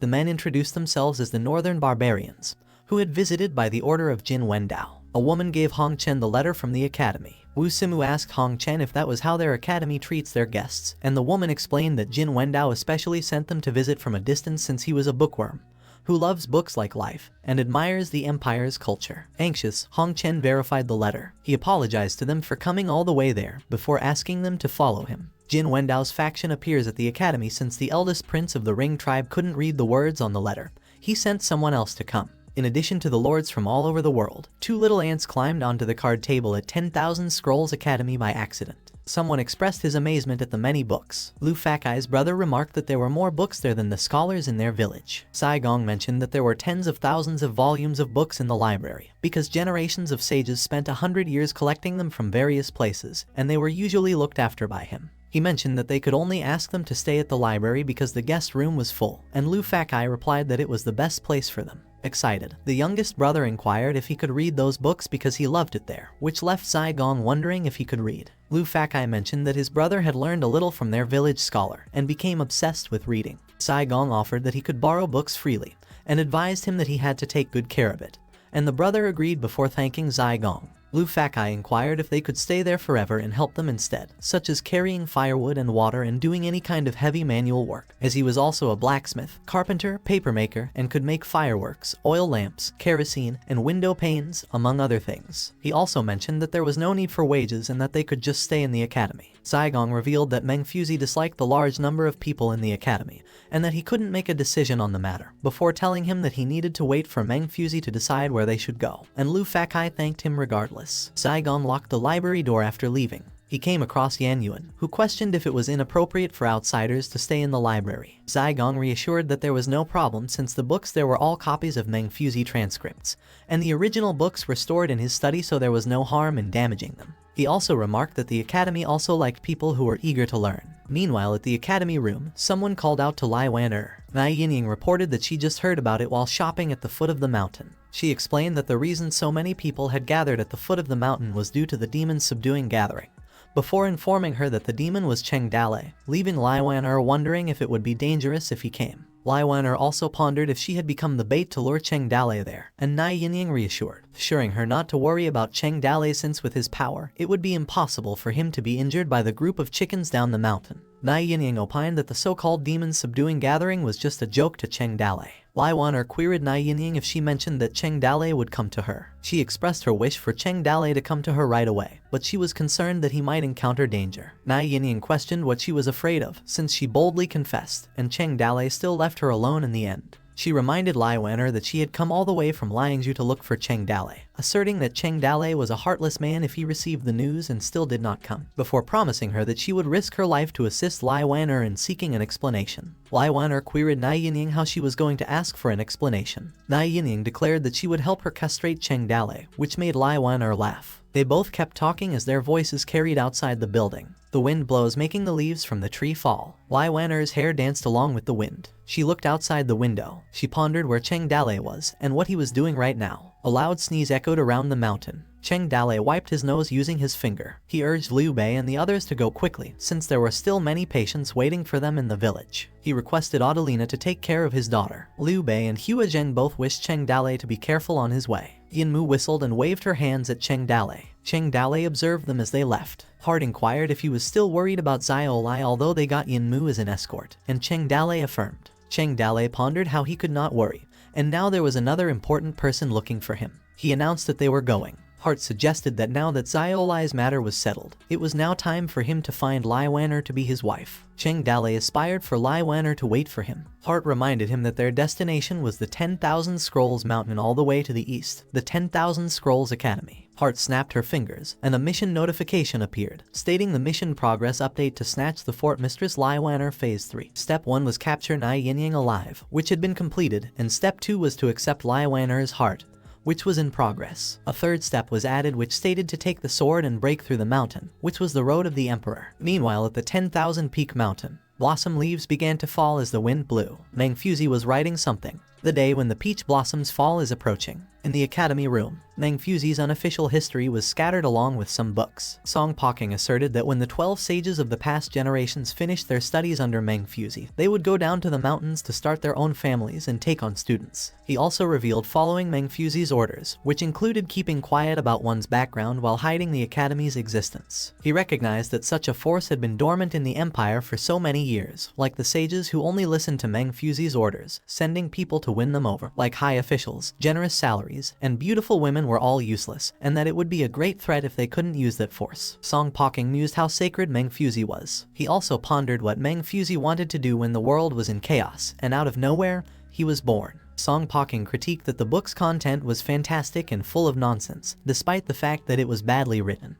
but he questioned whether it was true or even if just a small part of it were true. He concluded that Meng Fuzi was most likely the same as Kui Ninghai, Zhu Shenji, and Taoist Tiansai, since they all have the power to transcend the mundane and the monstrous. Song Poking exclaimed as he realized that the world was really full of gods and demons. He observed that Meng Fuzi entered the world to compete for it, and that the military strength, formation, and logistics appeared to be a joke in front of them, and believed that the gap was between Minister Kui and the Toad Village. He also voiced that they would have been able to find and use that magical power if Cheng Dalei had not killed Kui Nongai.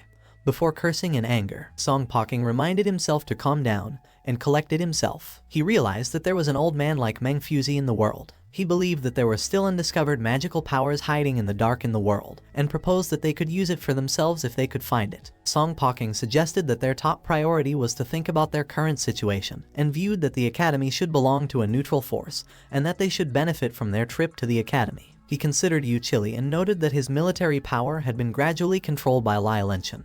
That was why he was sent to the academy, claiming that he was a reckless man and nothing to be feared since he was just a person without military power. He also evaluated Zhu Hanquan, Lai Xingzai's military advisor, and suspected that he was attempting to fool a few martial world people into joining them, and argued that Lai Xingzai was too weak to stand at the table right now. Where Zhu Hanquan was trying to convince people to join Lai Xingzai and live a happy life, as well as to advise them to pay close attention to them because they could immediately satisfy their cravings, before promising them to come with him to Luofeng City, where everyone would be able to eat and drink delicious food. Song Poking speculated that Cheng Dalei was in the academy, since Lai Wener was also present, but argued that she was not with him, which meant that the news that Cheng Dalei was in the academy was fake, and that Lai Wener was waiting for the real Cheng Dalei to come over. Someone knocked on Song Poking's door, which he invited them to come in. A soldier reported that they have obtained information about the Ring tribe, and urged Song Poking to instruct him to show it quickly. Song Poking cleared off the mess of his table. 3 portraits were spread in front of Song Poking. Song Poking described that the first person was Yan Wugui,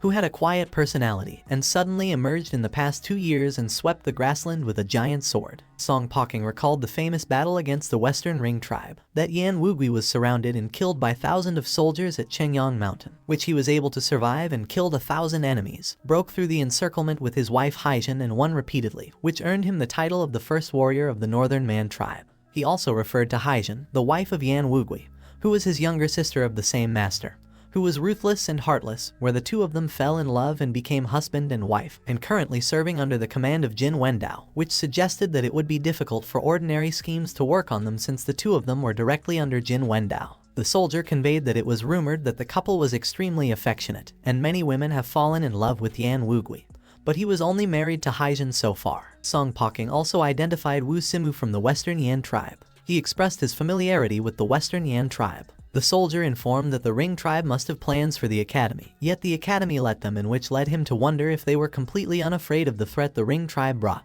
which prompted Song Poking to remember something. He remarked that the tribe had cooperated with the empire before. Song Poking attempted to ponder on his next move. He continued to say that the tribe held a grudge against Cheng Dalei for murdering and snatching Wu Simu's wife, which confused the soldier as to when that happened. Song Poking clarified that it was 2 years ago, when the chief of the Western Yan tribe fell in love with a woman from the descending Jade village, and came to propose marriage, but was interrupted by Cheng Dalei. He narrated to the soldier that hundreds of rings had died at the hands of the Toad village, and in the end Cheng Dalei took the woman into his room and trained her in every possible way. Song Poking marveled and wondered what it was if not the hatred of killing and taking away one's wife. He asserted that the rings were not people who could swallow such humiliation. Song Poking opined that in that way, they were the power that could be instigated and utilized. He directed the soldier to go and pass the letter to Wu Simu, and instructed that he wished to cooperate with them in dealing with Cheng Dalei. Meanwhile, at the Ring tribe room at the academy room, after arranging for his men to keep watching nearby, the 3 leaders gathered in one place to discuss their plans. Wu Simu revealed how unexpected their trip's harvest was, that Cheng Dalei was hiding in the academy while recovering from his injuries. He also realized that Lai Wener was present, so he opted to snatch both of Cheng Dalei's women after stealing his own. He was pleased because his opportunity for revenge was right in front of them. Haijin commented that she had heard of Cheng Dalei's name before, that whenever Jin Wendao mentioned it, he seemed to be suppressing his inner fear, and Yan Yugui pondered if Cheng Dalei was very strong since he had often heard of his name and deeds. Wu Simu acknowledged that Cheng Dalei was the strongest person in the empire, and that if they could kill him, they would be able to get rid of Jin Wendao's headache, prompting Haijin to remind him of the mission given to them by Jin Wendao, which would greatly weaken the empire's power and allow the Northern Man tribe to set foot in the Central Plains. Haijin inquired inquired Wu Simu if he found out the strength of the academy, and Wu Simu confirmed that according to the force the academy showed against the martial people, it wouldn't be difficult with Yan Wugui's power, because according to the force the academy showed against the martial world people, he believed they were very strong, although it was just their backbone. Wu Simu proposed that if the 12 sages were guarding one place together, it would still be troublesome for them, and believed that it would be best to defeat them one by one. Haijin queried about the stuff and if Wu Simu had prepared the items in the right proportions, and Wu Simu assured that it was done and that they could start tomorrow night. Wu Simu vented as he described the old scholar as corrupt for always saying that they were barbarians and didn't understand etiquette. He noted that they naturally have to give them a big gift since they were invited this time. Meanwhile at the library, Lu Fakai and his brother were sleeping. Lu Fakai slept soundly and his younger brother woke up. He called Lu Fakai again and again. Lu Fakai woke up and asked him what was wrong and if he wanted to pee. His brother declined and shared that he just dreamt about the past and suddenly woke up. He expressed concern about what they would do in the future if they get kicked out again. Lu Fakai assured not to worry because he would beg Meng Fuzi to let them stay so that they could stay at the academy all the time and not have to wander around before telling him to go back to sleep, and his brother responded that he couldn't sleep. The brother questioned Lu Fakai what he thought people lived for. Lu Fakai opined that there was no reason, because they just didn't want to die. The brother, on the other hand, disagreed with him, arguing that they couldn't just live for the sake of living because he believed that there was always something that helped them live, such as wanting to read a lot of interesting books and learn a lot of words because he believed they weren't just weeds. Lu Fakai consoled him that there would be another opportunity later, before urging him to go to bed and not think about it, which caused the brother to reflect. The brother closed his eyes to go to sleep. Lu Fakai observed his brother as he fell asleep. Lu Fakai was heartened by his brother's action. He hoped to keep on living like that. At the academy room where the ring clashed with Yu Chili and others, someone voiced their disbelief that the academy actually invited the ring tribe, and another voice questioned the other what he meant. Yu Chili asserted that they were in the Empire's hinterland before inquiring how the ring tribe came in, warning him not to think about going back now that they had arrived, while Yan Wugui taunted him to come.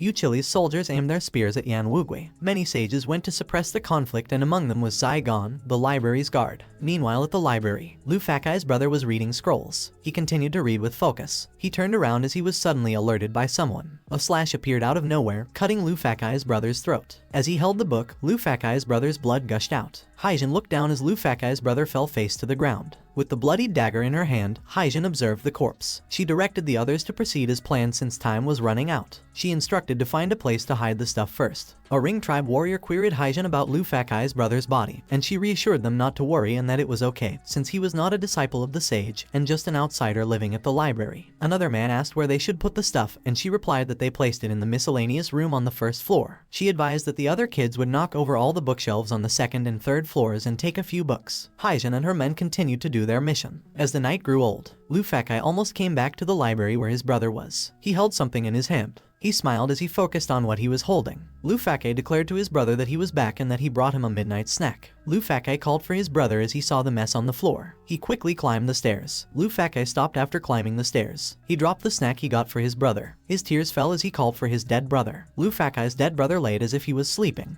He watched his brother's lifeless body from a near distance. The conflict between the two sides was temporarily suppressed with the intervention of the sages, one of whom declared that Meng Fuzi had no discrimination because anyone had the opportunity, which naturally included the Ring tribe, and Yu Chili believed they were clearly colluding with the Ring tribe. Ma Yinanag fumed, expressing that those guys suddenly made some noise and became extremely annoying after she finally fell asleep. One of the disciples was rushing, alerting the sages that something was not good. One of the sages inquired what was wrong, and the disciple announced that someone was dead in the library. Nai Yining and Lai Wen'er looked at each other. Nai Yining proposed that they go take a look, and Lai Wen'er concurred. At the library, one man inquired what was going on. Another sage revealed that the kid who lived in the library was killed, which prompted Yan Yuan to inquire when did he die and how. Yan Yuan noticed that the library was turned upside down and several books were missing, while Zai Gong elaborated that someone slit the kid's throat which he couldn't scream as they were leaving. Zai Gong inquired as an book had been stolen, and Yan Yuan replied that they had not yet determined, and the other sage reminded them that tomorrow was the day Meng Fuzi would meet the lords, not sooner or later. Another man concurred, suggesting they would investigate the matter later, while Lai Wen'er tried to figure out what was going on. Lu Fakai embraced his dead brother in his arms. He queried the sages if he could ask them something.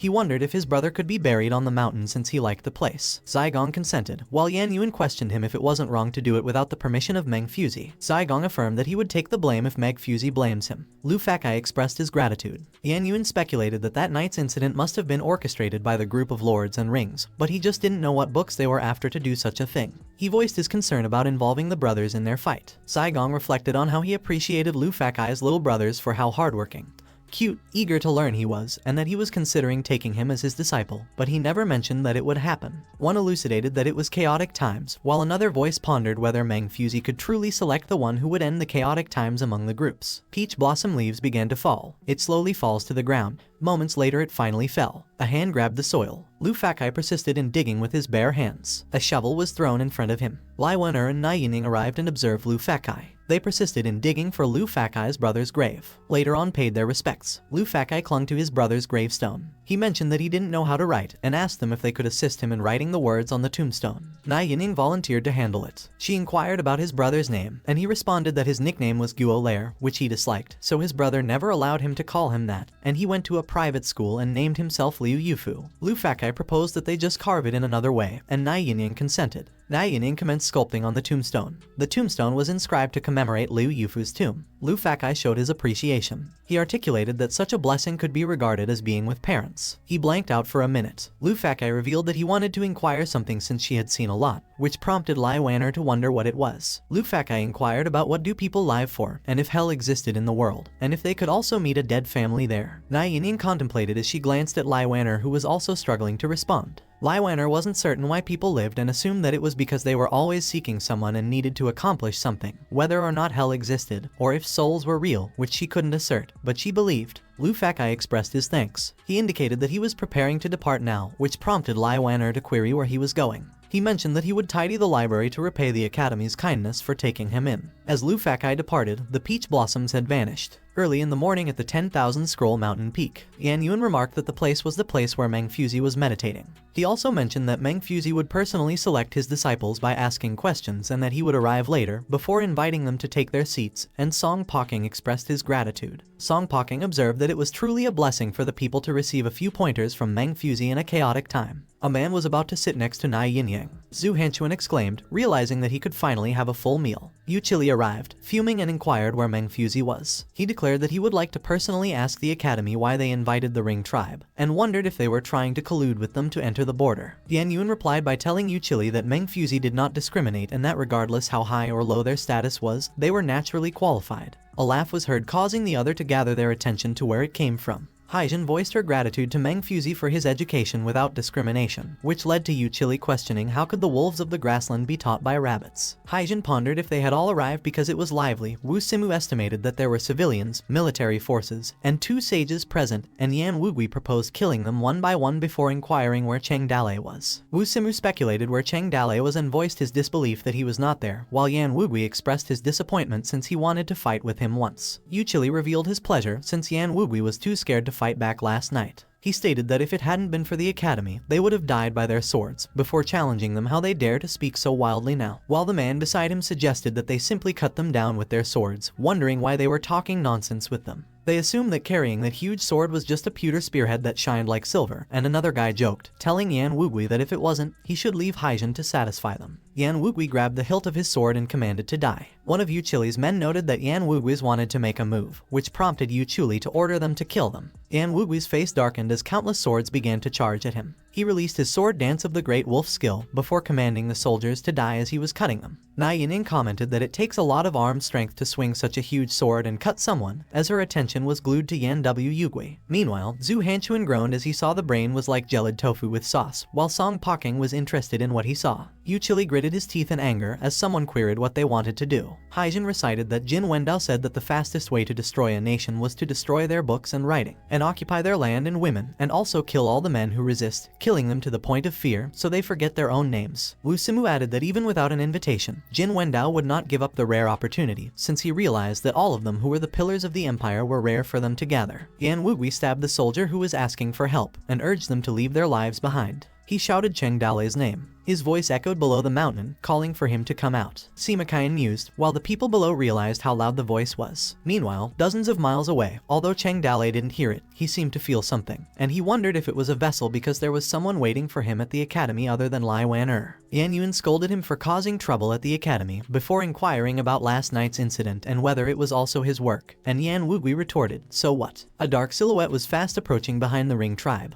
where they were about to articulate something. Yan Wugui realized something. A huge fist behind him was about to strike. Yan Wugui managed to block the fist with his sword. The fist was heavy, it made Yan Wugui struggle. Yan Wugui was transported far away, causing the trees to be felled. Haijin called out worriedly for Yan Wugui, while the other Ring tribe member was left confused. Yan Yuan sighed and pondered if it was good to be alive, since they seemed to have misunderstood their academy about Meng Fuzi's education about education without discrimination. He explained that it meant that no matter what they were, Meng Fuzi could teach them to be a person, and Yu Chili was left stuttering. Saigong and Siyu hailed Meng Fuzi. Meng Fuzi stood strong in front of everyone. Haijin worriedly called out Yan Wugui, who was groaning in pain. Yan Wugui realized that Meng Fuzi's punch was so powerful. Haijin was in disbelief that the Empire had actually such a master. Meng Fuzi summoned Yan Wugui. He inquired of him where he got that power from. Meanwhile, at the library, someone noted that the academy would usually have a sage as a guard, especially since it was stolen last night, and the guards may be even stricter now in such an important place like the library. Another voice queried the other what he was afraid of, because he just heard the people on the mountain peak screaming, and mentioned that the sage guarding the library walked toward the mountain peak. The other guy chuckled because Yan Wugui was already on a killing spree at the mountain peak, but the other guy emphasized that they believed Meng Fuzi's safety was more important. The man giggled as he disclosed that the academy had put in a lot of effort to write and collect the books that were currently stored in the library. He proposed to the other guy that they were going to start and instructed him to take out the kerosene hidden in the miscellaneous room.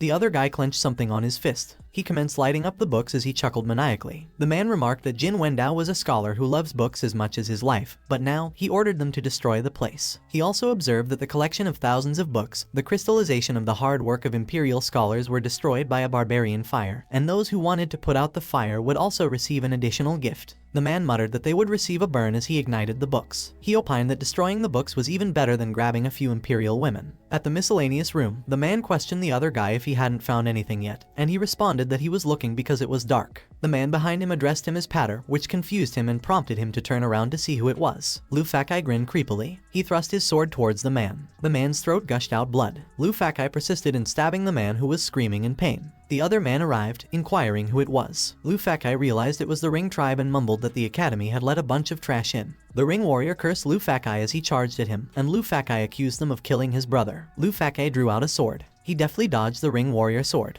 The man commanded to die, but Lu Fakai managed to block his sword. The man advanced to kick Lu Fakai, who got caught off guard. Lu Fakai stumbled upon some debris. Blood came out of his mouth as he gritted his teeth in pain. The man recognized Lu Fakai was so weak before questioning him what he was asserting that they killed his brother. The man smirked as he realized something. He laughed as he recollected that it was the kid from last night. He sarcastically expressed regret as he stated that they were meat-eating wolves of the grasslands. As the man approached, he described Lu Fakai as refugees. He declared that he was just as insignificant as the weeds on the grasslands, that wolves wouldn't even remember how many weeds they had stepped on. Lu Fakai stood up and mumbled that it was because of people like them. He shouted at the man, asserting that the world would never get better. Lu Fakai swung his sword, which caused the man to evade. The man screamed about his eyes and interrogated Lu Fakai if he wanted to die. Lu Fakai screamed as he charged. He roared while charging, telling the man to perish for him. He penetrated the man, which resulted in blood gushing out around the place. The man also managed to penetrate Lu Fakai on his shoulder, and Lu Fakai stabbed him on his throat. They momentarily stood with their swords pierced on their body. The man stuttered as he cursed at Lu Fakai. Lu Fakai looked him dead in the eyes. He slid his sword. Lu Fakai took his sword out of the man's throat. The man fell to the ground, and Lu Fakai stood in front of him. He proceeded to stab the man. Without hesitation, he repeatedly urged to die. Enraged, Lu Fakai bellowed at the man to die. Lu Fakai was exhausted, coughing and gasping for air. He coughed once more, proceeded to chuckle. He continued to cackle hysterically. Lu Fakai proclaimed that the Ring tribe was not that good either. He realized that although it wasn't killing like 100,000, he also realized that he could also eliminate two. Lu Fakai had the notion that he could also exterminate them all. Rewinding the clock a little, before the Rings and others went out, Haijin revealed that she had a small accident when she snuck into the library last night and killed someone, alarming the sages, but was fortunate that it was only a nameless boy, leading them to believe that there were only some book thieves, or else they would have searched all of the academy's guest rooms last night, where they appeared to have found nothing. Haijin also expressed that she believed it would be best to eliminate all the envoys of various lords and the people of the academy in one go on their trip, which led to Yan Wugui calling out Haijin. Haijin also outlined that they would hold Meng Fuzi and the lords as hostages for the siege point, and attract the 12 sages to ascend the mountain peak, defeating them one by one. She also suggested that they only need to dispatch 1 or 2 to incinerate the academy's 100-year history as for the library, prompting Yan Wugui to share his ominous premonition while on their trip. He mentioned there was a strong individual hiding in the academy, and he suspected it could be Cheng Dale or someone else, prompting Haijin to assure him not to fear. Yan Wugui inquired of Haijin if she recalled the bloody battle 2 years ago, where thousands of enemy soldiers attempted to encircle and annihilate both of them. Haijin reminisced that at that time, the gods of the grasslands, the everlasting sky, favored Yan Wugui, which was the reason why they survived the siege. She asserted that Yan Wugui became more valorous in battle and had acquired the immense power bestowed by heaven. Yan Wugui, on the other hand, acknowledged that he wasn't frightened because, after the battle, he had a vague sensation that there were 2 formidable individuals in the empire twice. He noted that one of them was in the direction of Liangzhu in the empire just a year ago.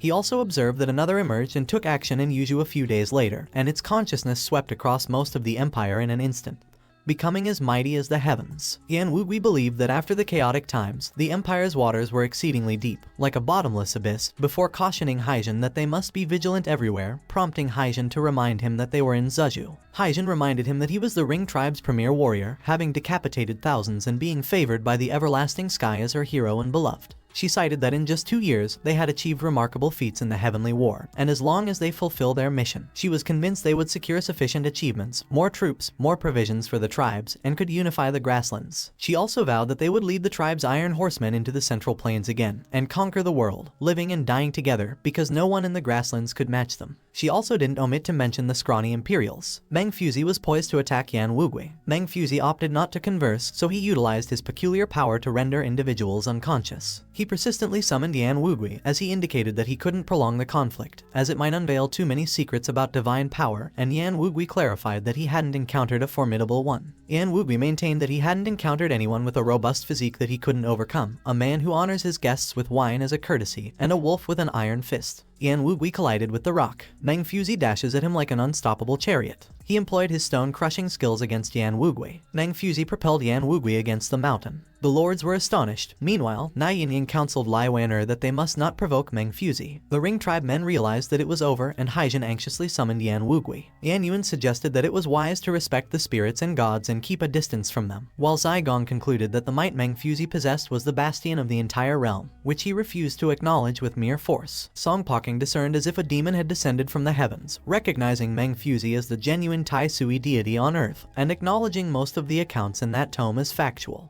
He inferred that Yan Wugui also possessed power akin to Meng Fuzi's capabilities. Meng Fuzi persisted in his charge towards Yan Wugui. He articulated that in pursuing the foe, one should be as swift and precise as an archer. Meng Fuzi struck Yan Wugui, causing him to be hurled to the ground. He articulated that it was akin to playing a musical instrument.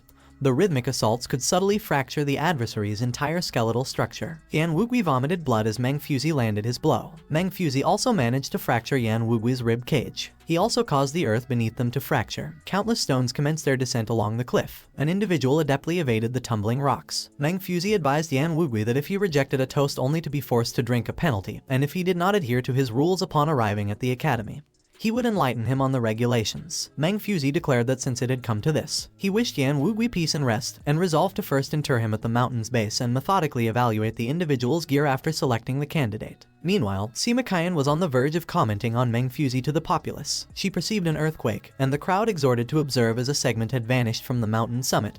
Pondering the happenings, Sima Qian, trembling with fear, professed it was all a mirage and it didn't frighten her, urging them to resume the readings from the previous encounter Meng Fuzi had with a certain empire princess. Onlookers at the mountain peak surveyed the shattered cliff. Meng Fuzi advanced. He neared them steadily. San Yuan queried Meng Fuzi about the unfolding events, and Meng Fuzi responded that the instigator had no future. Wu Simu realized the end had arrived, before asserting it shouldn't unfold thus, having believed the Central Plains inhabitants were as fragile as clay figurines, easy to shatter, asserting their inability to resist, especially the scholars, while Haijin voiced concern for Yan Wugui. An order was given to apprehend all members of the Ring tribe and judge them post-trial. The proclamation clarified that the agitator had been neutralized. While the Empire's soldiers regarded Meng Fuzi warily, commands were given to take their seats. Meng Fuzi declared that those who remained would be granted an equal opportunity for dialogue. The attendees settled into their designated spots. Meng Fuzi elucidated that in ancient times, there existed a Jixia Academy, a venue where countless academic factions vied. He posited a question for them to deliberate. A scroll was unfurled before them. Meng Fuzi inquired whether warriors could employ martial arts to breach the law.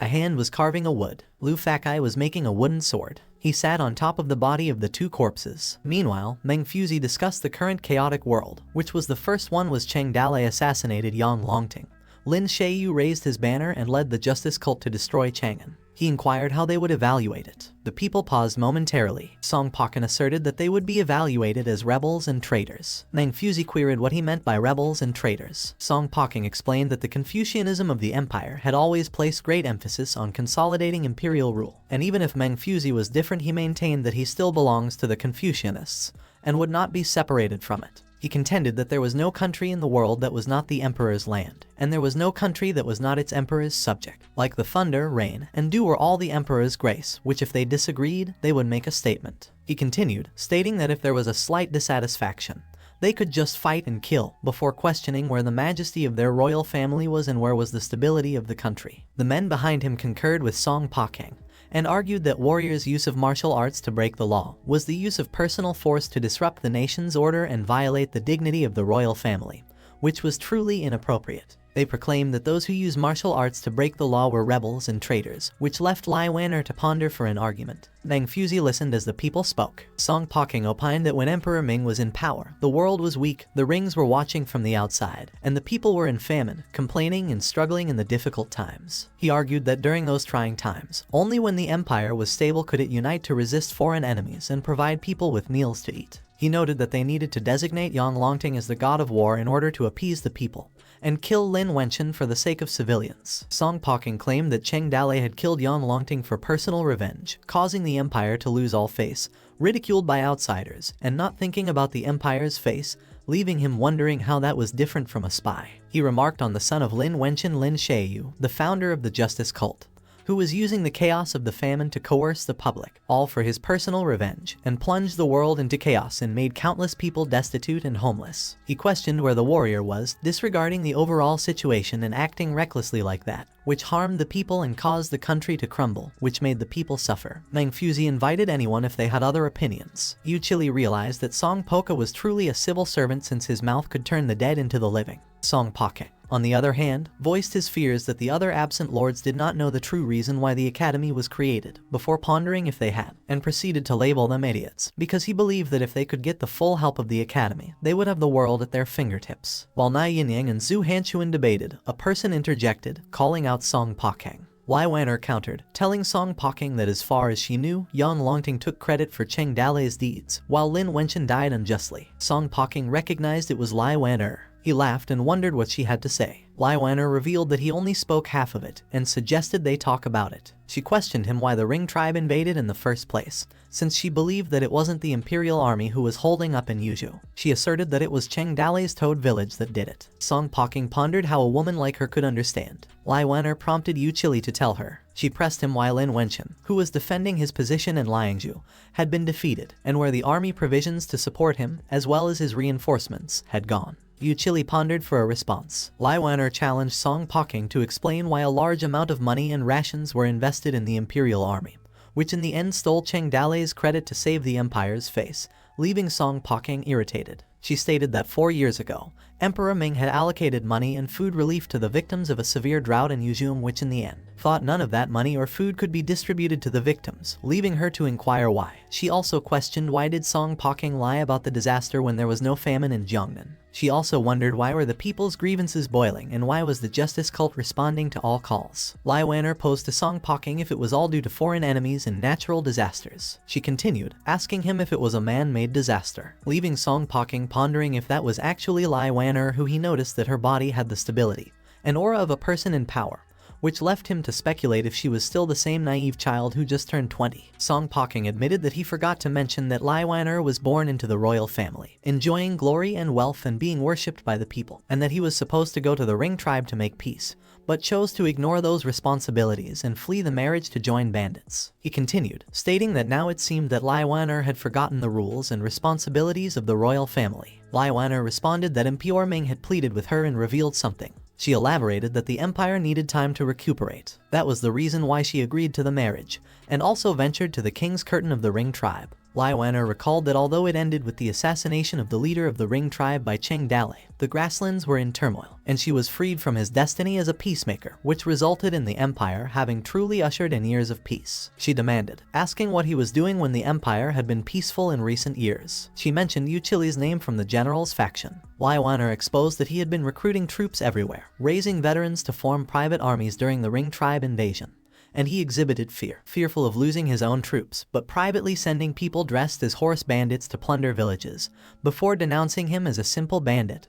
Or worse, she criticized him for shouting about bandits and urging that Emperor Ming fill his own pockets with military funds to suppress bandits. Lai Wan'er accused him of being a soldier and a bandit with a way of eating from two pots, which irritated Yu Chili. Yu Chili slammed the table. He denied what she was saying was nonsense, and warned her not to slander him. Mangfuzi groaned in agreement. Yuan asserted to present their arguments if they wanted to refute, and if they wanted to break the rules, Mangfuzi would teach them what the rules were. Yu Chili paused for a moment. Lai Wan'er on the other hand pointed at someone. She highlighted Song Poking's name to Minister Qi's faction before reminding him that he was instructing various officials to issue exorbitant taxes and levies to enrich his own pockets and control the empire, all while getting rid of dissidents and recruiting people to form a faction. She also unveiled that he was colluding with pirates and human traffickers to catch people and sell them as slaves. Lai Wan'er elaborated that the army was robbing the people's food, officials were asking for their food, and the despot and ruffians were also collecting land rent from them under the layers of exploitation, and the people had been drained of their last drop of blood, and that there was no food in the storage, and the last line of defense was broken in the year of famine. She contended that the civil and military factions were behaving unscrupulous and disregarding human life, as she managed to calculate them carefully. Lai Wan'er designated them as the biggest corrupt officials traitors. Her voice echoed throughout the mountain. Mangfuzi observed seriously at Lai Wan'er. A moment of silence passed the meeting. Song Poking inquired Lai Wan'er if what she was stating was that the Emperor Ming didn't pay attention to his personnel, and if he was an incapable ruler. And Yu Chili pondered if she was just spouting a few words and curing her late father as an incapable ruler and a trash emperor. Lai Wan'er countered, saying that it was not up to Emperor Ming to decide whether to be an incapable emperor or not, and that depends on how officials did. She asserted that the civil servant represented the prime minister's faction, with Minister Qi holding half of the court's disciples and money, while the military officer represented the generalship faction, with General Yu Chili holding the Imperial Army's military power in his hands. She proposed that if they wished for Emperor Ming, the late emperor, to not be an incapable ruler, they must first ask the Prime Minister and the General to vacate their positions and give up their power. Lai Wan'er advised they get out of the empire. Enraged, Song Poking and Yu Chili voiced their irritation at Lai Wan'er. Lai Wan'er accused them, telling them that they were both malignant tumors because they only knew how to lie on the empire's land, sucking the flesh and blood of the people's nourishment, and that she believed they should be cut off with a sharp blade. She noted that Emperor Ming's imperial power had been emptied by them, and the Merlian Guard was wholly pledged, which they couldn't cut them off, which in the end, they still oppressed the people till they reached their limit, and the emergence of the justice cult was inevitable. Lai Wan'er remarked that if Lin Shayu did not exist, there would be Lai Shayu or Zhang Shayu, and she believed that without the justice cult, there would be the evil cult or the light cult. She suggested that if they didn't want the warriors to use their martial arts to break the law, and they should make first the people's safety, live and work in peace, and having a clear sky, and strict laws, before wondering why do they need warriors and use force to uphold justice if there was justice in the world. Song Poking questioned, asking what she meant by stating that even if Lin Shayu had killed Emperor Ming before claiming that a traitor was a traitor, and wondering how she could call them warriors. Yu Chili, on the other hand, claimed that Lai Wan'er was actually speaking for the traitor, and wondered who the rebellious and unruly rebels and traitors were. Lai Wan'er denied, stating that as Emperor Ming's daughter, she could not forgive Lin Shayu for killing her father, but she also understood Lin Shayu's hatred and pain after losing Lin Wenchen. She clarified that Lin Shayu had died, and the justice cult had been destroyed, and if she wanted to do something, she would perhaps do something for the entire empire's citizens, rather than blindly hating them, since she believed that mutual hatred was meaningless, and Emperor Ming never wanted the empire to fall into chaotic times, so he could only barely maintain the balance and prolong the life of the empire. She explained that what Emperor Ming wanted to see was a peaceful and prosperous empire. Mangfuzi listened. He opened his eyes. Someone claimed that if he won the battle, the world would be in his hands. He also reminded him that the foundation of countless generations would belong to him since they could live for 1,000 years. Nanzi pondered, wondering how he could bear the responsibility of the world since he was just a martial artist. The young Mangfuzi inquired how,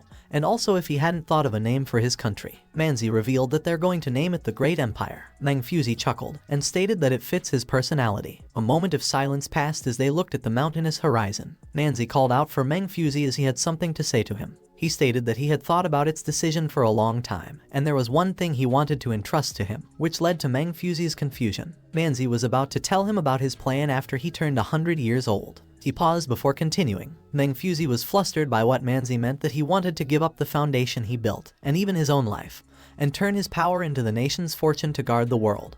And Manzi agreed. Manzi reasoned that there were still many guys hiding in the dark who were ready to move, and believed that he must ensure that they wouldn't come out to do evil, which prompted Mangfuzi to ask if he was crazy. Mangfuzi asked him how that was different from dying, given that they had fought for so long and finally sealed the demon at the bottom of the mountains in Yuju, laying the groundwork for the Empire's generations to come. He exclaimed at him about wanting to die, leaving Manzi to think for a response. Manzi replied, telling Mangfuzi that he had been thinking about it for a long time, and only recently he had realized that the mortal life was inherently short and fragile, but that was what makes it beautiful to be alive, and that the so-called eternal life was numb and soulless, which he deemed ugly and distorted. He also mentioned that Daji was going crazy, and Meng Shuanking's path to immortality had become a dead end, as well as the demons they had defeated, which had all been an incredible glorious past, but had all become ghost-like figures in the end. He also advised Mangfuzi that he should understand that the power they had does not come from nowhere, but from the emotions that come from the souls of the people of the world, such as fear, love, worship, and more, which was a gift that people in the world live and work in peace and contentment, and assumed that sooner or later that he would be affected by that fear,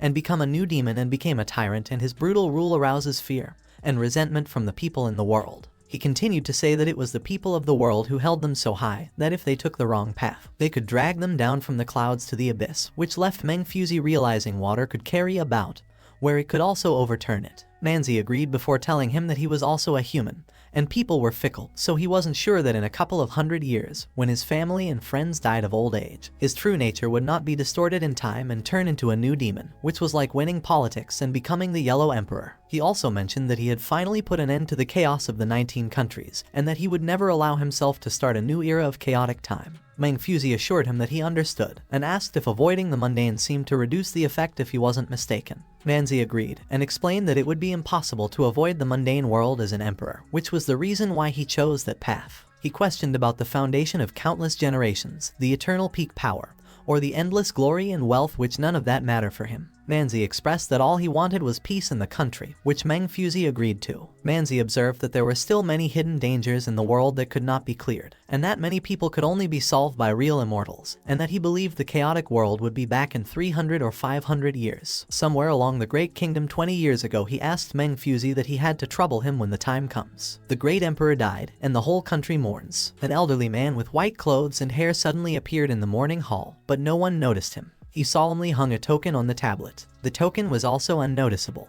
From the token, the invisible nation's pressure began to spread widely, covering the entire empire, and even the ring's grassland, who was under pressure since all the demons and monsters in the world dared not to raise their heads. After doing all that, the old man walked through the crowd and left quietly. And finally, he distanced himself from the secular world and secluded himself in the 10,000 mountains until the current day. Mangfuzi closed his eyes. He invited her to come with him, which confused Lai Wan-er. Mangfuzi announced that the entrance test of the academy was over, leading to Song Pakang confusion, and Yu Chili wondered what the situation was and if it was over. Mangfuzi declared that the rest could leave now, before instructing Zai Gong to see the guests off. Meanwhile, at the 10,000 peak, Yan Yuan escorted the guests, while the Ring tribe was tied up. Zhu Hanchuan outlined that he would bring dried foods on the way back to the city this time, and that if he went down the mountain and fooled a few people into returning to Luofeng City, he would not be considered empty-handed. Yan Yuan asked the guests to leave since the entrance test was over, and the academy would prepare to close. Mangfuzi instructed the 12 sages to hurry up and go to the top of the mountain.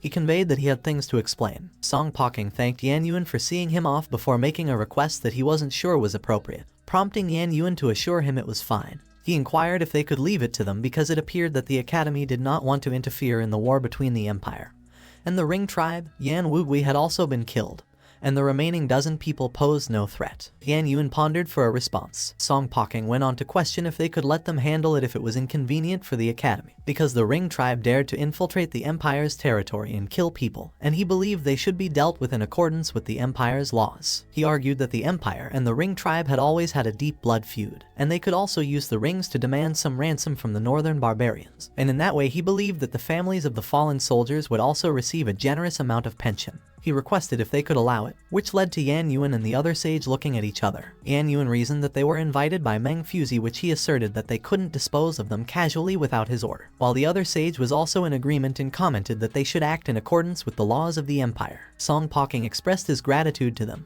Yu Chili inquired if that was the end and if Meng Fuzi had chosen Lai Wan'er as his disciple. Song Poking mocked and replied that if it was about choosing a disciple, he believed Meng Fuzi was choosing a monarch to lead the academy, and he would enter and compete for the world in the near future. Yu Chili surmised that Song Poking meant that the academy chose Lai Wan'er to be the empress. He proclaimed that that was the most ridiculous thing in the world, just like a hen heralding the break of day, which Lai Wan'er was dreaming. Song Poking cautioned Yu Chili not to forget who the person behind Lai Wan'er was, which led to Yu Chili querying if what he meant was Cheng Dale. Yu Chili pondered why Cheng Dale didn't show up just now if he was in the academy. He also mentioned that he heard from the 12 sages that the Cheng Dale in the academy was fake, which led to Song Poking pondering why would so many people gather at the bottom of the mountain, and how would Lai Wan'er dare to appear alone in the academy with just a servant. Song Poking revealed that Cheng Dale, who was clearly severely injured, was hiding in the academy to recuperate, and that the academy had released false information to cover up his injuries. Yu Chili questioned if it was true that Cheng Dale was seriously injured. Song Poking affirmed that it was true, elaborating that if Yu Chili asked him why he was so certain, it was because the assassin who targeted Cheng Dale was found by Minister Kui, before adding that, while the assassination failed, they appeared to have been recruited by Lai Wan'er, which he bet Yu Chili didn't know. He explained that if he had investigated the matter, he should also know the news of Cheng Dale going out, as well as Toad City recently closing their gates and tightening security. Yu Chili's man confirmed that it was true that Toad City was very well guarded now, and that their city spies couldn't get into the city. Song Poking highlighted that it was an important matter before proposing if they should cooperate while Cheng Dale was seriously injured, leaving Yu Chili to reflect. Song Poking chided Yu Chili, informing him that he didn't seem to know the significance of the academy's master selection this time. He advised not to think of the academy as consisting of 13 strongmen, aside from the sages and Meng Fuzi, because the foundation behind the academy was unimaginable, using how many scholars were under the tutelage of the academy, not to mention fellow students and disciples, because even in Minister Kui's and the general's mansions, he speculated if their people would be present, and feared that mobilizing that force would be enough to overthrow the whole world. Yu Chili presumed that even if Cheng Dale was seriously injured, he must personally go to the academy and ask Lai Wan'er to take the test. He assumed that it was in order to get the power of the academy. Song Poking acknowledged that he was right, before lamenting that they were unfortunate since they understood too late. He suggested that Meng Fuzi chose Lai Wan'er, and once Cheng Dale recovers from his injuries and becomes one with the academy, he feared that the world would be in his hands. He reminded him that it would just be a matter of time, because Cheng Dale was not worth consulting. Yu Chili requested Song Poking to wait, because he wanted to talk more about it. Song Poking responded positively, stating that even if Cheng Dale was seriously injured, he wouldn't be taken lightly. He queried Wu Simu if he would cooperate or he would just die now. Wu Simu inquired if he knew him. Song Poking recalled that he had previously done business with Mo Mingmi, and as his superior, he was well aware of him, describing him as the chief of the Western Yan tribe. He offered him that he would release him if he could either return to the academy and wait for an opportunity to kill Lai Wan'er, or catch her and bring her back to the grassland, as well that he could choose to escape. But there were thousands of martial world people at Demons Subduing gathering under the mountain, and he couldn't do so without his assistance. Song Poking asserted that he could only have one, and that he would personally take him back to the grassland once the matter was completed, and that he would also need his cooperation to contact Jin Wendao for collaboration. And Wu Simu laughed, pleased that he could snatch Cheng Dale's woman just as he had his. And at the corner, Haijin was disheartened. Song Poking approached her and addressed her. He requested her to help him kill someone, and Haijin confirmed that Yan Wugui was dead. Song Poking contested her statement and clarified that Yan Wugui was not dead, and that she had been through the battle with him on Chengyang Mountain, which she knew that he was favored by the heavens, convincing that he wouldn't die and would just come back like a hero. He guaranteed her that he had a way to wake Yan Wugui up. Haijin questioned him if he had a method. Song Poking concurred with her, revealing that he knew someone like Yan Wugui. He narrated that he was Minister Kui's son, Kui Nongai, and that he was once besieged and captured, tortured beyond recognition, and even had his body and internal organs cut off, but he was able to recover in the end, and that he believed Yan Wugui was the same, urging her to trust him because he was her last hope. Lu Fakai was concealed at a nearby tree as he observed them below. He remained silent and continued to eavesdrop. Butterflies were circling around the area, and the spider's web was about to entangle them. Meanwhile, Meng Fuzi observed that after the academy opened, many people guessed that the academy must have a lot of book collections. He noted that there were those who come to study, and those who pilfer books. Lai Wanner questioned about the library below, and Meng Fuzi replied that it was simply a place to store unimportant miscellaneous books, copies, and cover up, which didn't matter if they were stolen or burned. Meng Fuzi continued, explaining that otherwise, outsiders would naturally not be allowed to stay in such an important place, and only one sage was sent to guard it. He also shared how he liked peace and quiet, most annoyed to be disturbed by others, but the martial world people were the most irksome for him, since the more they were not allowed to enter, the more curious they get what divine books and strange theories were in it, concluding that they wouldn't stop until they uncover what was inside. He also brought up Simakayan, who especially persisted in infiltrating, which exasperated him because they couldn't fight.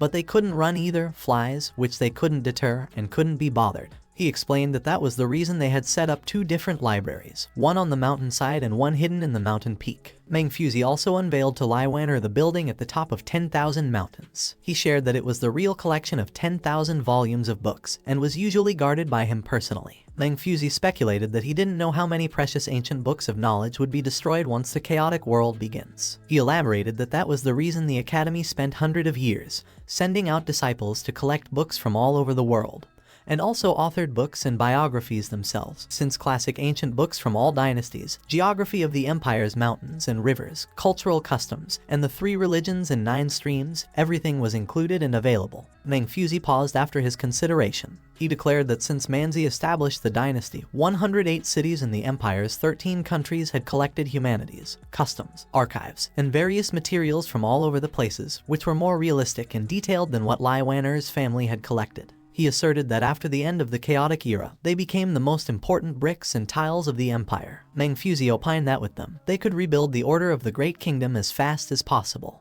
Lai Wanner took some books from the shelf. She realized something as she read it. She recognized it as one of the 13th volumes of the Imperial Landscape Classic. Meng Fuzi asserted that the Academy's disciples investigated the 13 countries and 108 cities, as well as the geography of mountains and rivers, humanities and customs, all of which were included in the Landscape Classic, prompting Yai Ninyang to wonder if she was overthinking it because it was just a map. Lai Wanner advised not to underestimate the book, because it was detailed enough that she could master the geography of the empire in advance with that book, and that she would know where to deploy the cavalry, troops for defense, and set up traps for ambush. She announced that there would be 3 more chances to win before the war began, prompting Meng Fuzi to compliment her and acknowledge she was knowledgeable. According to Lai Wanner, such an important book was actually one of the library's most inconspicuous. She wondered if it was a real academy because it required a network of people and sent out countless students from all over the world to organize and collect vast amounts of documents. While Meng Fuzi revealed that the power of Hib's academy was far beyond their imagination before instructing them to come with him. Meng Fuzi recalled that when the 19 kingdoms were in chaos,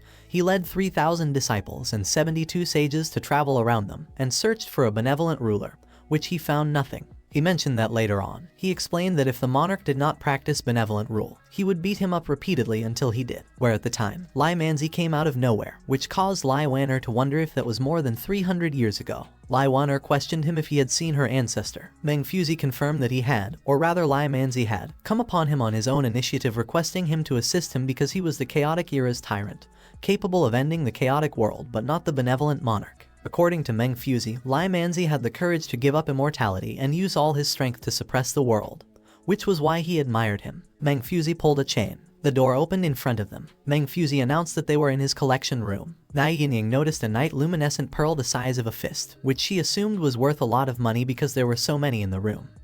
But Lai Wanner realized the pearls were only for lighting. Lai Wanner pointed out that what was really valuable was the relics, and Meng Fuzi agreed, stating that what was in the room were the spoils of war that he seized 300 years ago. Meng Fuzi also shared that Lai Manzi and him worked together to sweep away the equipment of the 13 kingdoms and sealed it after establishing the empire. He discussed the Yu Kingdom's Flying Snake Galbladder Gaujian sword, as well as the Wu Kingdom's Sun's sword, Ganjing Moon's sword, and Moi Fuchai spear, whose power had long since dissipated and was now only a collectible. Lai Wanner inquired what he meant by equipment, as she saw the Qin Kingdom 9 Dragon Divine Cauldron, which led to Meng Fuzi explaining that it was quite troublesome for him to explain. Meng Fuzi offered that they were free to visit and come over because he would explain it to them in detail. Lai Wan'er's gaze swept over one item after another, as if she was browsing through a period of time that had solidified, where she realized that the history of the Great Empire actually hides such secrets. Meng Fuzi asked if she seemed to be having a little trouble accepting it, which prompted Lai Wan'er admitting that she just realized that she was too ignorant of the Empire's previous history, which she shouldn't be as a princess. Meng Fuzi chuckled and assured that it wasn't her fault, because it was under the influence of the Academy that the history of the Empire was diluted and faded away over time. He inquired if she was nervous, which led to Lai Wan'er expressing that there was just a sense of touching the forbidden secrets of history. She voiced that she sensed fear. Meng Fuzi comforted that it didn't matter before inviting them to take their seats, because it was too long and complicated. He proposed that he would tell them about it. He first poured them some tea. Lai Wan'er took the cup of tea. Meng Fuzi elaborated that he was entrusted by Lai Manzi to live in seclusion in the 10,000 Scrolls Mountain and make a lot of preparations, only to choose a new king for the world when the chaotic world comes. Lai Wan'er closed her eyes and pondered. Lai Wan'er finally understood where the vague anxiety and unease in her heart came from, where she was prompted to ask Meng Fuzi if he chose her to be the emperor. Lai Wan'er assumed if it was because she was Lai Manzi's descendant who was carrying the aura of nation's fortune, and Meng Fuzi responded. Meng Fuzi clarified that he didn't care who the nation's fortune chooses, but although he was transformed by Lai Manzi's power, which he himself had no self-awareness, and only guards the world like the heavenly way, where after the chaos, it was possible for him to choose any lord. He explained that the way of the Great Tao was to treat the world as a community by selecting the virtuous and capable, as well as fostering harmony. That was the reason why he chose Lai Wan'er, because she only held a high position, yet she could look down at the suffering of the people and have the determination to change it. Lai Wan'er gritted her teeth and pondered for a response. She queried Meng Fuzi why he chose her, since he had all the things, as well as prestige, manpower, and force, which could take over the world by himself. Meng Fuzi reiterated that it was for Lai Manzi's promise that he was able to live in seclusion in 10,000 Scrolls Mountain for 300 years. He naturally had to give up some things, such as desire, favoritism, anger, and lust for power. He also mentioned that he couldn't be too personal or ruthless, since as a king he could never claim the title of emperor. Lai Wan'er opined that if heaven was not benevolent, all things were ruminants, and if saints were not benevolent, people were ruminants, before telling Meng Fuzi that he was just like a saint, which perplexed Meng Fuzi before urging them to come with him because he had something to give her. The three of them proceeded to where they were going next. Meng Fuzi revealed about the sword called Ziwei Soft Sword, which was a sword that he used in his 30 seconds, which cuts iron like mud, cuts stones and gold, and was the world's top-notch divine weapon. He recalled that his body was later on tempered to the point of abandoning weapons, and he no longer bothered to use them, and planned to give the sword to the benevolent monarch, which he couldn't find. He explained that that was the reason why the sword was sealed. Meng Fuzi inquired Lai Wan'er if she knew how to use a sword because he noticed Lai Wan'er's right hand was marked with the thin calluses of sword practice, and Lai Wan'er confirmed and stated that she practiced it as a child, but had neglected it for a few years due to her playfulness, but she had been instructed by a sword master in the past 2 years and had never slacked off on practicing swordsmanship. Meng Fuzi encouraged to take the sword, and they would go out. Mai Yinying mentioned the name of the sword, which was Ziwei Soft Sword Violet Star, and Lai Wan'er realized that it was the sword of the Star Emperor. After a while, the sages greeted Meng Fuzi, as well as the crown princess Lai Wan'er. They lined themselves up. Lai Wan'er didn't say anything. She probed Meng Fuzi if he was trying to put her on the imperial throne, and Meng Fuzi denied, before explaining that the 10,000 Scrolls Academy wouldn't interfere in the struggle of chaotic times. He continued that if he personally intervened in the chaotic world, he would be contaminated by various desires and emotions of the chaotic world, so they would not help her fight or conquer the kingdom, before assuring her that whether she could become the empress or not, it still depended on her ability. Meng Fuzi promised Lai Wan'er that if one day she could ascend to that position with her abilities, the academy would be fully open to her, and they would do their best to build a new empire for her. Lai Wan'er struggled to say anything. She reflected that although she knew how to do it, it was just because she had seen many people's struggles in the past few days, and was influenced by others before she could say such words, and speculated that perhaps the person who influenced her would be more suitable to sit on the throne than she was. Lai Wan'er elucidated that she would still be a spoiled princess if it weren't for him. She also remarked that he was also the real owner of the land Meng Fuzi stated that the nation's fortune favors. Meng Fuzi pondered, questioning her if she wanted to bestow the sword to someone else, and transfer the power to summon the academy to someone else after declaring herself as the empress. Lai Wan'er confessed that she merely felt since there had never been a woman who became an empress in the world, she was apprehensive that she wouldn't manage to hold that position.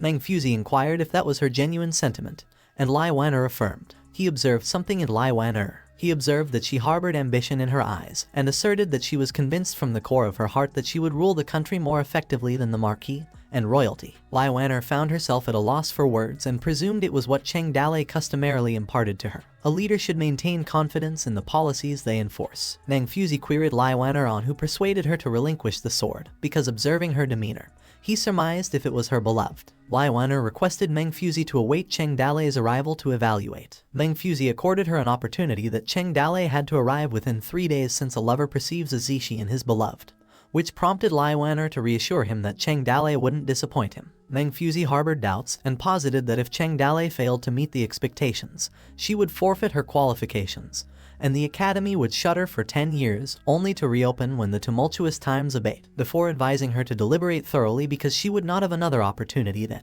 And Lai Wanner expressed her gratitude for his benevolence and handed back the sword to him. He confirmed that the sword was hers since he didn't retract what he bestowed, and directed her that they were to fetch the man. He further cautioned her that the matters best left undisclosed should remain so, as it was prudent for her to keep the Academy's secrets as confidential as possible, before alerting her that should she divulge the Academy's secrets to the external world in the future, she must remember the axiom that if they did not journey far, they must journey well. Lai Wanner assured him of her comprehension. Meanwhile, in the forest outside the Mountain Peak Library, a voice inquired of Lai Wanner the reason. Nai Yinying voiced that she deemed it also beneficial for her to ascend as the Empress, so that she could likewise serve as her royal guard with substantial prestige and authority. She also elaborated on her competence before questioning her why bestow Cheng Dalei the chance. Lai Wanner hesitated as she contemplated the propriety of her decision. She envisioned that were she the Empress, Cheng Dalei would desire her indulgence, which led her to blush, avowing that he couldn't be the one to crown her queen. Meanwhile, a man was in motion. Lu Fakai gasped for breath as he hastened. Exhausted, he halted upon encountering Nai Yinying and Lai Wanner. He probed them on the whereabouts of Meng Fuzi and the sages. Lai Wanner disclosed that another library lay beyond the forest, where Meng Fuzi and the 12 sages congregated, and guided him to proceed straight along the path. Lu Fakai expressed his thanks. He abruptly ceased. He glanced back at Nai Yinying and Lai Wanner. He queried their destination. Nai Yinying disclosed their descent from the mountain. Disturbed, Lu Fakai cautioned them against descending the mountain. Lai Wanner inquired the cause of his concern. Lu Fakai deliberated over an appropriate response. He verified her identity as Lai Wanner, before revealing that he had just been apprised that Cheng Dalei, astride a black bull with a mute companion, was confronting the martial world's adversaries at the mountain's base. He advised them against descending, citing the peril of wolves and tigers along the Academy's mountainous path. He recommended that they await Cheng Dalei at the mountain's summit. Lai Wanner speculated whether Lu Fakai intended to relay the news to Meng Fuzi, and Nai Yinying expressed skepticism, deeming it wiser to await at the summit, convinced that Cheng Dalei's presence was still required for an audience with Meng Fuzi. Lai Wanner concurred. After a duration, Lai Wanner voiced perplexity over the emptiness of their surroundings. She inquired of Nai Yinying the whereabouts of her curtain fences. Nai Yinying recalled Lai Wanner's placement of it on the table. Meanwhile, at the library, Meng Fuzi decreed the closure of their gates for several days to dispel the throng at the mountain's base, citing the disturbance it caused over recent days, to which the 12 sages concurred. Meng Fuzi commanded Yan Yuan and Ran Boniu to transport the body of Yan Wugui, as he intended to personally oversee its disposal once the crowd dispersed. He mandated the remaining members to initiate preparations for sealing the Academy within 3 days, and for a duration of the next decade. The Academy would abstain from engaging in secular matters post-closure, a directive that received unanimous approval. Saigong revealed the presence of another individual within the Academy, contemplating aloud the decision to either permit his stay or not. Meng Fuzi expressed curiosity about the individual's identity. Upon Lu Fakai's arrival, he beckoned Saigong before conveying alarming news regarding the rings. He divulged their objective to besiege the library at the mountain's base, lamenting the demise of his brother at their hands, given their liberation and imminent assault on Lai Wanner. Lu Fakai inquired what was wrong, before instructing them to hurry up and eliminate them. He queried why they remained stationary. Saigong revealed that the Academy was on the brink of closure, and until then, it would not show preference to any entity or meddle in worldly matters, adhering to their principle until the world was stabilized. Lu Fakai questioned his reference to world affairs since they had extended an invitation to the Ring tribe. He accused them. Agitated, he pondered if they were jesting. He probed again whether they were mocking him. Enraged, Lu Fakai declared that if they hadn't invited the Ring, they wouldn't have penetrated the central plane and his brother wouldn't have perished. He announced that the ring had been freed and was about to slay someone. He bellowed at them, astounded at how they could simply release them. The card table attendees finally noticed the inconsequential ant in the corner, yet the ant was so frail that even an inadvertent gesture could have crushed it. Yet, the ant persisted in waving its antennae, perched on the cards, emitting faint sounds. Eventually, the ant caught the attention of the card table owner, where Mangfusey elucidated that the academy solely dispatched invitations and never facilitated their entry into the country. He elaborated that the realms of officialdom and power were akin to battlefields, with the academy affording everyone equal opportunity.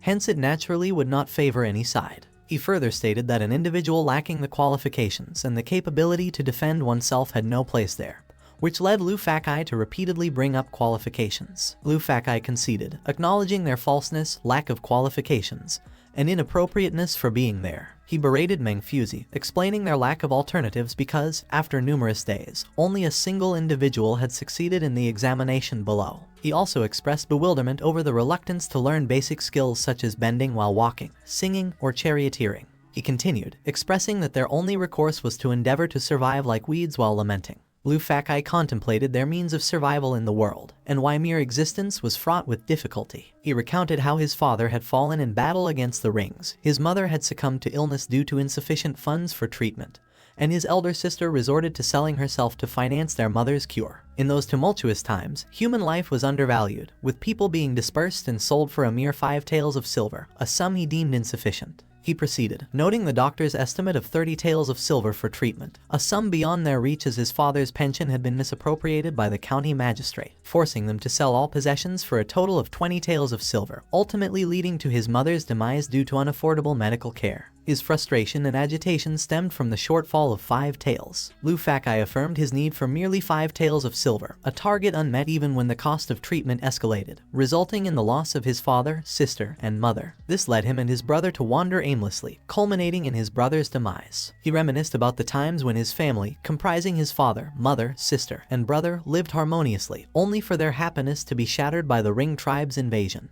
which devastated their home. Lu Fakai challenged Mangfusey regarding their whereabouts and his rationale for providing the rings with an opportunity, suggesting that if he was capable of combat, he should have ventured forth to offer the populace a chance. He lamented being the sole survivor. He blamed his inability to safeguard his family, self-identifying as a failure, a weed, a rat lurking in sewers, and the epitome of lowliness. He pointedly accused Mangfusey. Lu Fakai contended that Mangfusey would remain indifferent to the plight of roadside weeds being trampled, provided it bore no impact on the world at large. He also reminded him of his elevated status as a true sage, distinct from the common folk, which underpinned his belief in discussing equity with the Ring tribe's lords. He voiced his indignation, questioning who would engage in discussions of fairness with them, highlighting the disparity in their willingness to refrain from killing. Lu Fakai resolved to undertake the act of killing. Mangfusey maintained his silence. He directed the sages to fulfill their duties without concerning themselves with Lu Fakai. Meanwhile, outside, near the peach grove, where Lai Waner and Nai Yinyang were positioned, Lai Waner observed Lu Fakai approaching. Nai Yinyang interrogated him about his destination. Lu Fakai disclosed his intention to visit his brother. Lai Waner was perplexed by his statement, and Nai Yinyang commented on Lu Fakai's odd behavior. Lai Waner exhaled deeply. She clasped her hands in anticipation, focusing on the task ahead. Lai Waner suggested descending the mountain to fetch Cheng Dale, promising to await her return. Nai Yinyang expressed her reservations, fearing potential dangers. She questioned the prudence of such an action. Lai Waner countered, urging her departure by highlighting that she was not merely a charm, despite Cheng Dale's treatment of her as such, and questioned why Nai Yinyang perceived her similarly. Nai Yinyang sought clarification on the term mascot, to which Lai Waner explained it referred to something aesthetically pleasing yet lacking in practical utility. Lai Waner reassured her not to underestimate her capabilities and urged quick action as dusk approached. Meanwhile, at the 10,000 Scrolls Mountain, Yu Chili wondered if Yan Wugui could survive because he believed he would have been crushed to paste if he hadn't been killed. And even if he did, he was afraid he wouldn't be able to meet up with Mangfusey. He pondered that the rings in the academy wouldn't cause much trouble with Mangfusey's presence, which he remarked that Yan Wugui's mother wouldn't even recognize him, which was terrible. Song Poking responded by informing Yu Chili that it didn't matter because he argued that the rings were just pawns and that it was best if they caused some trouble, even if they died. He cited that the key was what Mangfusey uttered when he first saw Yan Wugui, and he was convinced that the ring and Yan Kui Nongai were the same, which prompted Yu Chili to wonder what he implied. Song Poking concurred, and disclosed that he must have inquired about his deeds in Jingju, before asserting that Kui Nongai was a very special guy. And Yu Chili concurred, affirming that Kui Nongai was a monster, born just a few years ago, while Meng Fuzi was an old monster that lived for hundreds of years. Song Poking also was of the belief that Yan Wugui was similarly characterized. He went on to describe Kui Nongai as immature and unsure of how to wield his true power, wishing that they could seize his power like Cheng Dale, prompting Yu Chili to inquire Song Poking what he inferred. Song Poking conveyed that Cheng Dale wasn't formidable when he killed Yang Longting, but in just a year or two, he had become strong enough to breach the defense of 100,000 soldiers alone, and counting the time, not long after Kui Nongai went to the village. He elaborated that Kui Nongai lost his strength after being ensnared by Toad Village, and was reduced to a wild dog on the way back, and that Cheng Dale had grown extremely powerful since then. Yu Chili listened, and Song Poking continued to articulate that he believes this was due to Cheng Dale seizing Kui Nongai's power. Song Poking explained that it was difficult to articulate clearly earlier because the Ring tribe were present, but he professed that it was the crux of their collaboration, that the Rings were merely a group of vulgar idiots, where their cloudy eyes could only perceive shallow things. He suggested that they needed to envisage the future. Song Poking maintained that the sole key to dominating that chaotic world was to master the divine power, and it was the Empire's future to discover and control it. He persuaded Yu Chili that he must command that power if he wished to regain the military might from Lai Lenchen, and Yu Chili listened attentively. A soldier appeared informing them that they had located it, and announced it was over there. Song Poking was pleased, and instructed to lead the way. After a while, they arrived at a place where rubbles of rocks obstructed the way. Song Poking stated they were going to excavate it since he was potent. The soldiers commenced moving the rocks, while Song Poking observed as they labored. Meanwhile, at the official road of the 10,000 Scrolls Mountain, the crowd was lively. A voice convinced people to join them with preferential treatment, complete and free accommodation. Another voice shouted telling everyone about a pair of underpants, 2 machetes, and a whole day mobile sea view suite every day. They also mentioned they had big fish, shrimp, and seafood, while another voice persuaded someone to cast 1 vote and acquire a courtyard house in Chang'an and Jingzhou. Zhu Hanchuan proclaimed that with 2 votes, becoming a marquis, general, or marquis was no longer distant from directly conversing with the emperor. He urged not to hesitate, and he would grant them a piece of the sea in Yuzhou in exchange for a miracle of becoming wealthy in their life. He also mentioned that those who wished to join them to hurry up and sign up, because they would depart tomorrow from the Zhejiu ferry to create a great cause together. Cheng Dale recognized Zhu Hanchuan. He speculated if Zhu Hanchuan was actually alive, and if he had defected to Lai Xingzai. He observed that Zhu Hanchuan transformed a lot as he saw him laughing. Cheng Dale recalled that Zhu Hanchuan used to be a serious and introverted person, and speculated how he transformed into that kind of self-indulgent appearance. Hart surmised that it was probably a case of he who associates with the wise becomes wise, but the companion of fools will suffer harm. Cheng Dale grabbed one of the flyers Zhu Hanchuan distributed. His expression darkened as he whispered that Lai Xingzai hadn't absorbed well in the teachings of the Toad Village, since he merely adopted all the phrases he usually articulated, which was quite remarkable. He declared that they're departing, and warned her to be vigilant since the demons subduing gathering also convened there. He also revealed that he had no notion how many individuals from the martial world would desire to eliminate him once his identity was uncovered. After meandering around, Cheng Dale was astonished as vendors hawked their wares like salted gourd, sugar-coated haws on a stick, baked cold noodles, tang hulu, and some presented acrobatic performances. He opined that the locale had utterly transformed into a temple fair. Hart encouraged him to sample the fare, asserting it was delectable, and Cheng Dale demurred before expressing relief that he was still confronting a formidable adversary, and queried Hart how they could muster the momentum to eliminate the Toad King in such a manner, before voicing his disillusionment. A man chuckled and remarked that Cheng Dale was so formidable, and that most individuals within the martial world possessed only rudimentary knowledge of martial arts, pondering how they could vanquish Cheng Dale, since on one hand, everyone had congregated to witness the significant event, and the man's daughters concurred with their father, stating earning money was respectable. The man also highlighted that everyone needed sustenance, thus they too aspired to generate some extra income from the influx of people. He inquired Cheng Dale if he wished to enjoy some music since he was skilled at playing peach branches, March willows, 9 starseeds, and Yutang Chun as long as he would reward him with 2 copper coins. Cheng Dale also caught sight of Sima Kaiyan, who was informing the crowd that she ultimately triumphed over Cheng Dale after an intense battle. Sima Kaiyan narrated that in that scenario, only she and the immortal remained alone in the room, and she seated herself on the desk, and her delicate fragrance permeated her nostrils. She blushed as she recounted that whatever the immortal had confided in her, they were in an affectionate moment. Sima Kaiyan embraced the immortal, which elicited her praise that she was extraordinary. The crowd simultaneously erupted in cheers. Cheng Dale and Hart were stupefied. Hart, irritated, challenged Sima Kaiyan and asked if she didn't seem to remember until she was beaten up. She flicked her finger, who caused Sima Qian to feel the impact. Sima Qian wondered. Sima Qian was amazed and guessed Cheng Dale was nearby when she realized it was Heart's power. She noticed Cheng Dale and wondered if Heart was with him, which she lamented because she couldn't see Heart, before asking where Yin Mu was and speculated that he hadn't brought her. Heart fumed, pointing at Sima Qian, while the man behind them proposed that he would sing them a segment of Yu Tang Chun if they gave him 2 copper coins. Heart continued to punch Sima Qian with her fingers. The crowd wondered if Sima Qian was beaten up, where others wondered who it was, since it had no trace of the attacker, while some others were thrilled and hoping for one more, and some mused that Sima Qian's imitation performance was so impressive. Sima Qian fell down. At the same time, Cheng Dale and Heart observed what was happening. Heart mocked and pointed her finger upward. Sima Qian floated, surprising the audience. Heart commanded Sima Qian to twirl. She signaled her thumbs down, causing Sima Qian to fall to the ground, while the crowd applauded for the great job, while others voiced their wish for one more. Cheng Dale reminded Heart that she had hit Sima Qian too hard, wondered if she had died, and insisted that she was still useful to him. Heart reassured him that Sima Qian could withstand a beating since she had thick flesh. Heart was still annoyed, while Cheng Dale urged to look at Sima Qian. Sima Qian felt pleased as her face was on the ground. She was delighted with the smell of Heart's powerful fist, which made Heart question if she was enjoying it. Enraged, Heart vowed Sima Qian hadn't repented and decided that she would beat her up again, while Cheng Dale munched on his food next to her. Heart executed Sima Qian using the personality correction fist. Sima Qian begged her for more, leading to Heart getting more annoyed. Heart noticed something. She turned around and examined. A few birds began to fly. Meng Jialao, who was praying, also noted something. Heart revealed that someone nearby was absorbing fear points and killing more than 10 people in an instant, and absorbing it instantly, which she believed was a very powerful container, which prompted Cheng Dale to inquire if she could determine the location. Heart admitted that he wasn't sure since there were too many people and all kinds of emotions were mixed up.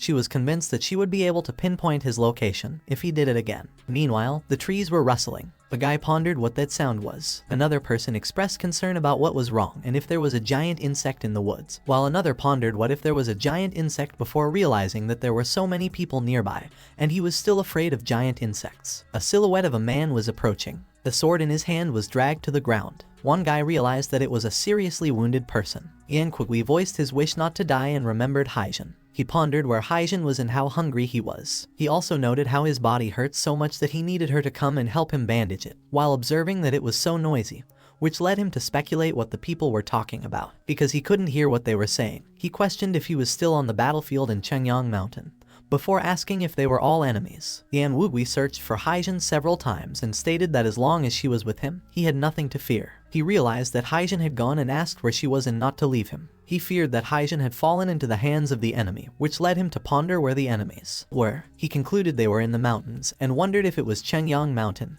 10,000 Scrolls Mountain, or some other mountain. Yan Wugui decided he needed to take Haijin back if he wanted to live with her, so he wouldn't lose her. Silhouettes of people appeared in his sight which he identified as an enemy who needed to be killed with his sword. He realized his sword was still in his hands with which he could gain more power. Yan Wugui gritted his teeth as he was about to attack. He swung his giant sword. He slaughtered countless people with it. The crowd were terrified at the bloodshed Yan Wugui caused. As blood bloomed like a flower, people screamed for help. They noticed that Yan Wugui was able to swing such a huge sword with ease and exclaimed him a monster, while the others urged everyone to run and stop Yan Wugui. Exhausted, Yan Wugui was gasping for air. He complained that the people were so noisy as he was eating, and from them, something poured into his body. He realized that it was power. The man proposed to Cheng Dale if he could let his daughter sing him a segment of Yu Tang Chung if he would raise his hand and reward them both with copper coins. Cheng Dale observed the crowd gathering. Heart revealed that it was over there. Cheng Dale affirmed that they were going. Copper coins were thrown at the man's bowl divided by. Cheng Dale instructed to sing anything he liked, which puzzled the man. The man's daughter inquired him which song they should play, and the man decided that she should sing the first 18 touches. Sima Qian suggested that they should sing what she wrote just right the moment, and not the 18 touches which Cheng Dale didn't request. Another copper coin was thrown in the man's bowl. Sima Qian chuckled as she mentioned that it seemed there was a chance to write the biography of Cheng Dale this time. She recalled that the martial world people called Cheng Dale the devil, and this time she would write a different version of him, with so many martial world people witnessing it. She pondered if the book wasn't on sale yet. She invited to follow her as she would protect his daughter. Meanwhile, the people screamed to run, as Yan Wugui was making his way through them, killing them one by one. The people pleaded with somebody to stop him, while others screamed for them to run, and some people wondered where Yan Wugui came from. Yan Wugui continuously swung his giant sword. Song Poking on the other hand assumed that he was right. He believed that they would have the instinct to survive, and the kind of person with power was fueled by the fear of ordinary people, as long as they were human. He remembered Kui Nongai being tortured to death by the martial world people. He was chained up and held on for more than 10 days without food or drink. But he did not die. He was rescued by Minister Kui, but the escort team was brutally slaughtered on their way back to the capital. He went on to narrate that on that day, Minister Kui stood among dozens of corpses covered in blood, who miraculously recovered from his injuries, and no one knew what Kui Nongai did when his arms and legs were broken and he was half dead. Song Poking asserted that he could finally see it clearly this time. He believed that a monster was about to awaken from within Yan Wugui's body before thanking Yu Chili, because it was his conflict with him that led him to treat him as an enemy in the first place. Where Yu Chili lay dead, Song Poking announced that his death was the first spark that awoke the monster. He believed that such a crazy Yan Wugui would definitely cause some trouble for Meng Fuzi, which he speculated that he needed more sparks before deciding that he would make a big fuss. Yan Wugui continued to carve up the people as he was about to swing his giant sword on a running child. Yan Wugui saw a black figure in his head. Yan Wugui was about to strike down the child with his sword. However, his sword missed and hit the ground instead. Cheng Dale questioned if Yan Wugui was from the Ring tribe, and wondered why would a clansman with a container appear in the academy. Cheng Dale inquired about Heart of Yan Wugui's past, and Heart reported that she couldn't see through. Heart communicated that Yan Wugui was confused and could only see some general superficial information. A system information appeared about Yan Wugui, who was the peerless martial artist from the grassland, whose age was 35, and a skills of wolf dance, sword arts, unyielding, and brute strength, and a hidden attributes of living and dying together, as well as an experience as the first warrior of the Northern Man tribe who went berserk. Yan Wugui growled and realized something. He saw someone and was perplexed. He observed that unlike other black shadowy figures, he saw a light-like figure and he couldn't feel hostility from it, which made him question if they were enemies since it was so strong, believing that he could gain more power if he could defeat them. He pondered if he could vanquish them and what they were conveying. Cheng Dale inquired of Heart if Yan Wugui could perceive her since he was hesitant to attack, and proposed that she would be a big boss with a bunch of question marks above her head if it were a game, which led to Heart clarifying that Cheng Dale's metaphor made her feel like she was a villainess. Heart disclosed that Yan Wugui was the same as Kui Nongai and advised him to employ the same method they used to deal with him, which was to disable him, and she carries out the execution, prompting Cheng Dale to question why he should engage when she could directly overpower him in the real world. Heart reminded Cheng Dale that, as a system administrator, she must adhere to the Mountain Bandit system's fundamental architectural rules, and that manifesting in her true form required her to apply for system permissions, which she couldn't undertake frivolously. As she pinched Cheng Dale's cheeks, she also reminded him that she would be equated to those container owners if she casually emerged to confront people,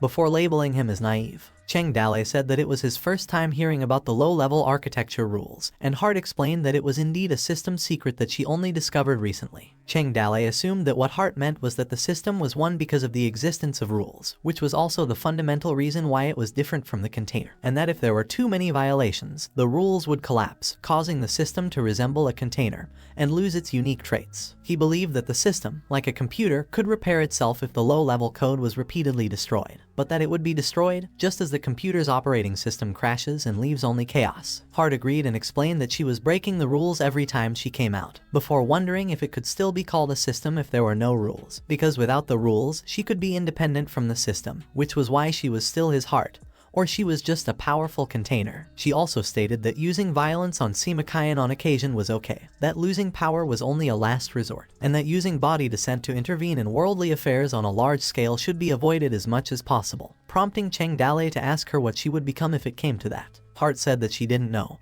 and that she might just break away from the system and become independent, because she could take full control of the system's power and become a container, which she assumed was possible if the system collapsed and she disappeared, and Cheng Dale became a container-like being. She asked if it wasn't good. A system notification appeared stating that the host obtained an achievement which the title was Where the Heart Was. Its eternal, which was to perceive the importance of low-level code, and cracking some secret of the system itself, leading to the intimacy between the host and Heart increased. Heart assured Cheng Dale not to worry because it was different when applying for permission from the main body to descend, and that as a mortal, if he really encountered something he couldn't beat, she would solve it under the premise that she was his heart and Cheng Dale were her young man, so it would be fine to continue like that, which Cheng Dale doubt. Heart said that it was true and she wouldn't lie to him. However, Cheng Dale just listened. Heart declared that they were the most unique team in the world. She said that they're going to kill Yan Wugui, and Cheng Dale agreed and said just to leave it to him. A system notification appeared, stating that the host received a sudden side mission which was to kill or restrain the rampaging with a reward of 1 lottery. Cheng Dale held Heart's hand as he absorbed her. Cheng Dalei stood and looked at his opponent. Yan Wugui was confused that the white light human disappeared. He wondered what happened. Cheng Dalei clucked out his sword. He disappeared in front of Yan Wugui. Suddenly he used the Alfie Quicksword, straightforward sword which pierced through Yan Wugui's chest. Cheng Dalei slashed Yan Wugui upwards. Yan Wugui gritted his teeth in pain. Blood started to drop on his shoulder, and Cheng Dalei claimed that Yan Wugui's body was not as tough as Kui Nongai, and he decided the first thing he would do was to cripple his right hand that held the sword. Yan Wugui realized that his arm and wrist were severed and he couldn't pick up his sword. He reasoned that if he couldn't pick up his sword, he wouldn't be able to fight, leaving him unable to protect Ijin. And he decided that his injury was insignificant. If he wanted to save her, he wouldn't fall down. He decided that he would never be defeated again as his wounds healed. He started to charge at Cheng Dalei. Cheng Dalei noticed that the wound healed instantly and wondered if the suppression and healing ability of the ordinary sword was ineffective. Yan Wugui was about to cleave Cheng Dalei apart. However, Cheng Dalei managed to dock at the right time. Cheng Dalei targeted Yan Wugui's foot and hoped for it to break. He noticed that it was not healing, as it was simply forcing the world together so that it could continue to move. He wondered what kind of lunatic Yan Wugui was. Yan Wugui struck down his sword but Cheng Dalei dodged it. He decided to kill Cheng Dalei first because he wanted to kill him, and he wanted to stop him from saving Haijin. Yan Wugui screamed. As he continued attacking recklessly, Cheng Dalei said that he couldn't even get a hit. Cheng Dalei realized that Yan Wugui was swinging his huge sword, which caused him not to get close, because a single slash from it was enough to cut him off, and he also realized that using a sword to block it head-on. Cheng Dalei evaded every single attack coming from Yan Wugui. Yan Wugui chased him. As they entered the forest, Yan Wugui cut some trees as he swung his sword towards Cheng Dalei.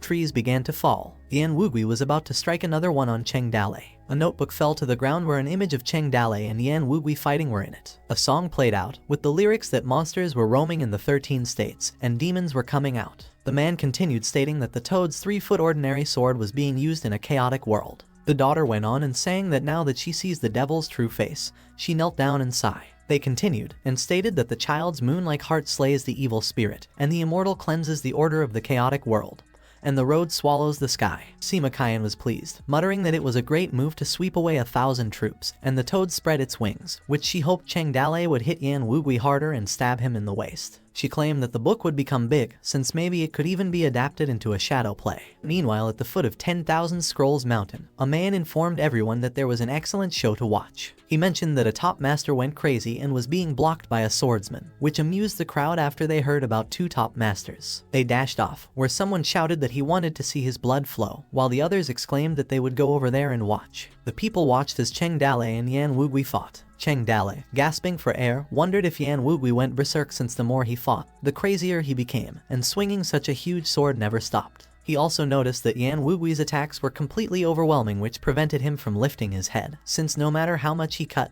Yan Wugui's blood refused to dry up. He remarked that Yan Wugui seemed as if he never fell, and was always fighting. He questioned what obsession Yan Wugui was fighting for. Some guy pondered what kind of monster fight they were watching, and another inquired if anyone knew who the swordsman was. Cheng Dalei believed that if he kept fighting like that, his strength would be depleted first. He consulted Heart about Yan Wugui's power and if she could see it, to which Heart replied that he couldn't because he was completely crazy. Heart explained that there was also an incredibly strong obsession and vague babbling entangled in Yan Wugui's heart. She explained that despite his strong and extreme love, Yan Wugui's mind was entangled with rage, fear, anxiety, and hatred, all of which were complex emotions that could not penetrate his heart. However, Heart assured that Yan Wugui already stood on the verge of death before, and that it was due to a strong obsession that awakened the container, and that this was his second near-death, making it easy for him to become used to it and sink deeper. Cheng Dalei decided that it was better to get rid of Yan Wugui early, with him such a tricky enemy. He vowed that he could bleed Yan Wugui dry. Cheng Dalei blocked Yan Wugui's heavy strike. He used the expert force as he slid down his blade, and released the colorless double-wing phoenix technique to take the opportunity to get close to the sword. Cheng Dalei used the Ilfei quick sword third style. He pierced through Yan Wugui's throat and resolved to slice it. Yan Wugui dropped his sword while he vomited blood. Sima Qian's brush swished through her note, whereas the audience realized that the winner was decided. Cheng Dalei stated that he needed one move to cut off Yan Wugui's head, whereas Yan Wugui groaned in pain. Cheng Dalei noticed that his sword was stuck. Yan Wugui's foot slid backwards, and a huge fist was about to hit Cheng Dalei. Yan Wugui grabbed Cheng Dalei's head, which caused Cheng Dalei to moan. Cheng Dalei reasoned that he couldn't lose the sword, because if he did he would have no way to deal with him, which led him to conclude that he mustn't lose and just let his heart come out to save the day. Yan Wugui continuously punched Cheng Dalei. Nai Yinying appeared, calling out Cheng Dalei. She assured him that she would help. A dagger pierced through one of Yan Wugui's eyes. Cheng Dalei noticed Nai Yinyang and requested if she could help him cut off Yan Wugui's head. Nai Yinyang dashed towards Yan Wugui. She climbed through his back and stabbed him behind his neck. Nai Yinyang thrust her sword on Yan Wugui's neck. Cheng Dalei and Nai Yinyang swiftly slice and decapitate Yan Wugui. The people cheered as they witnessed the fight, while Sima Qian continued to draw on the happenings and giggled as she sketched. In her drawing, the severed head of Yan Wugui was visibly flying, and Cheng Dalei's sword appeared to have been thrown. His sword flew away and pierced into a tree, shocking the people. After they decapitated Yan Wugui, Nai Yinyang landed, while Cheng Dalei struggled to get up. Yan Wugui's body knelt, then collapsed to the ground. With clenched teeth, Cheng Dalei reflected on whether it was over. He tried to stand up but struggled greatly, so he chose to lie down on the ground while panting heavily. Then the screen displayed above indicated that he completed his mission. It stated that the objective was to kill or subdue the rampaging Yan Wugui. Meanwhile, atop the hill, Song Poking observed the events unfold. In his thoughts, he wondered if Yan Wugui was truly dead, which shouldn't be the case. However, Song Poking reasoned that with his head chopped off, even an immortal couldn't save him. As he contemplated, Song Poking recognized Nai Yinyang's figure. He realized who she was. He also identified Cheng Dalei, noting that Cheng Dalei was in disguise and finally arrived. He considered the exact relationship between Nai Yinyang and Cheng Dalei, and speculated where Lai Wanner was. Song Poking ordered his soldiers and inquired if the scout noticed Lai Wanner descending the mountain. One of the soldiers responded, informing him that the spies on the mountain didn't reply, indicating they shouldn't have been able to locate them descending the mountain. Song Poking also answered that it was understandable if Nai Yinyang's lightness skill was excellent, and they couldn't be found. He doubted that since Nai Yinyang arrived, Lai Wanner should also be present. He reasoned that there was no reason for Nai Yinyang to leave Lai Wanner and descend the mountain alone. With a smile, he instructed his soldiers to send a team back to the mountain to gather information about the situation. Song Poking also proposed that Lai Wanner might have been discussing with Meng Fuzi or could have been left alone. He instructed his soldiers to act according to the situation, which they affirmed. He recalled Cheng Dalei, choosing to watch while quietly observing. He considered how Cheng Dalei gained such power. Shortly after, Nai Yinyang assisted Cheng Dalei and conveyed that Lai Wanner was waiting for him on the mountain, and that she would take him up. Cheng Dalei apologized, mentioning he experienced a lot lately and left her out. Nai Yinyang replied, advising him not to talk to her about it but to talk to Lai Wanner instead. She also suggested they should go up the mountain, as she didn't feel comfortable leaving Lai Wanner alone, to which Cheng Dalei agreed. Suddenly, the people who watched earlier now approached Cheng Dalei, addressing him as a young warrior, and requesting to know his name. Some even expressed interest in signing his clothes. As the crowd gathered around them, they inquired about the type of swordsmanship he used, praising its power. Others speculated that killing Cheng Dalei would be successful, while some expressed interest in taking him as their disciple. Cheng Dalei covered his face with the wrinkled cloth, as the crowd continued to question which sect he belonged to and if he was interested in joining their sword sect. Turning away from the people, Cheng Dalei concealed his face with the fabric, while they kept wondering when he emerged in the martial world.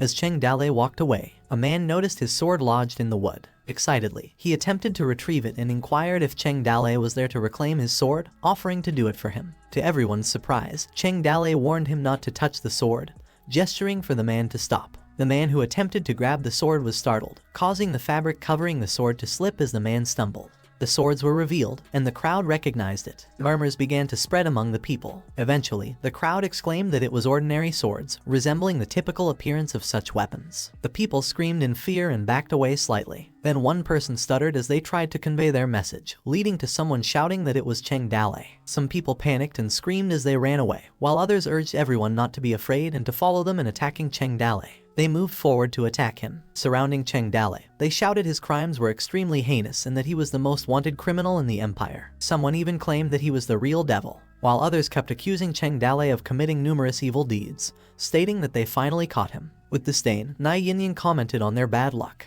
The people around them continued to insist that Cheng Dalei didn't have much strength left, questioning why the others weren't charging. Amidst the chaos, Sima Qian appeared highly satisfied, cheering for the fight, eagerly awaiting to see blood flow like a river while she drew. With a mischievous smile, Sima Qian remarked that it was best to force the immortal out to save the day. Meanwhile, Song Poking giggled and smirked at what he saw, suggesting getting a few people to add fuel to the flames. Cheng Dalei retrieved his sword, still stuck in the wood, while Nai Yinyang stood guard at his back. After retrieving his sword, he held it firmly. Suddenly, a man in the crowd demanded why everyone was hesitating when the purpose of the demon subduing gathering was to kill Cheng Dalei. Others shouted that they should attack together to kill him and divide the reward equally. With a fierce gaze, Cheng Dalei assessed the information about them, while the surrounding voices continued to insist that they should attack and kill him. One man proposed that as long as they rushed forward, Cheng Dalei might not be able to kill them all, regardless of how strong he was. Meanwhile, Cheng Dalei observed their information. One was an ordinary swordsman, another a terrible swordsman, an excellent fighter, a terrible brawler, and some were excellent swordsmen. Someone announced that it was Cheng Dalei's day,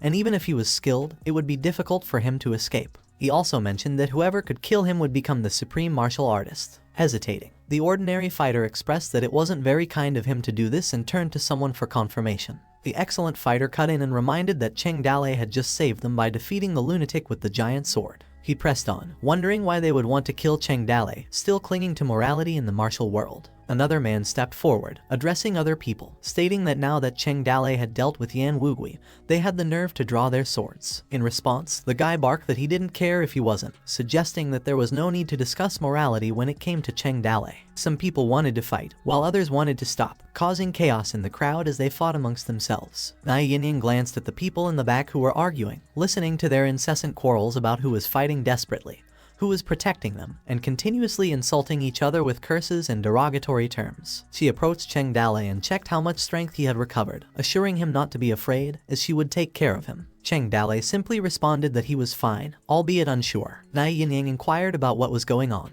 Feeling that someone was hiding in the crowd and deliberately adding fuel to the flames, Cheng Dalei looked behind him and remarked that the mastermind should be watching nearby. Suspicious, Cheng Dalei glanced toward the hill cliff and spotted the shadowy figure. Quickly, Song Poking fled from the cliff, and Cheng Dalei watched him go. He instructed to take the ring's corpse, as he still needed it, and noted it was not suitable to stay there any longer, to which Nai Yinying agreed. As the crowd gathered around them again, preparing to attack, Cheng Dalei looked at them and suddenly raised his voice, telling the people to come closer while pointing his sword at them. He also insulted them, calling them all a bunch of cowards trying to fight the boss. One person attempted to respond, despite trembling with fear. With his swords pointed at them, Cheng Dalei dared them to come on and show their skills. In determination, the people charged towards him, accusing him of being arrogant and not strong enough. However, suddenly, a large slash occurred, resulting in the bodies of the people who were about to attack being cut apart. Cheng Dalei, Nai Yinying, Sima Qian, and the other people were shocked by what they saw, while Song Poking widened his eyes in disbelief. The sword Yan Wugui had used was surrounded by a black aura, and despite lacking a head, it stood upright. Surrounded by a dark aura,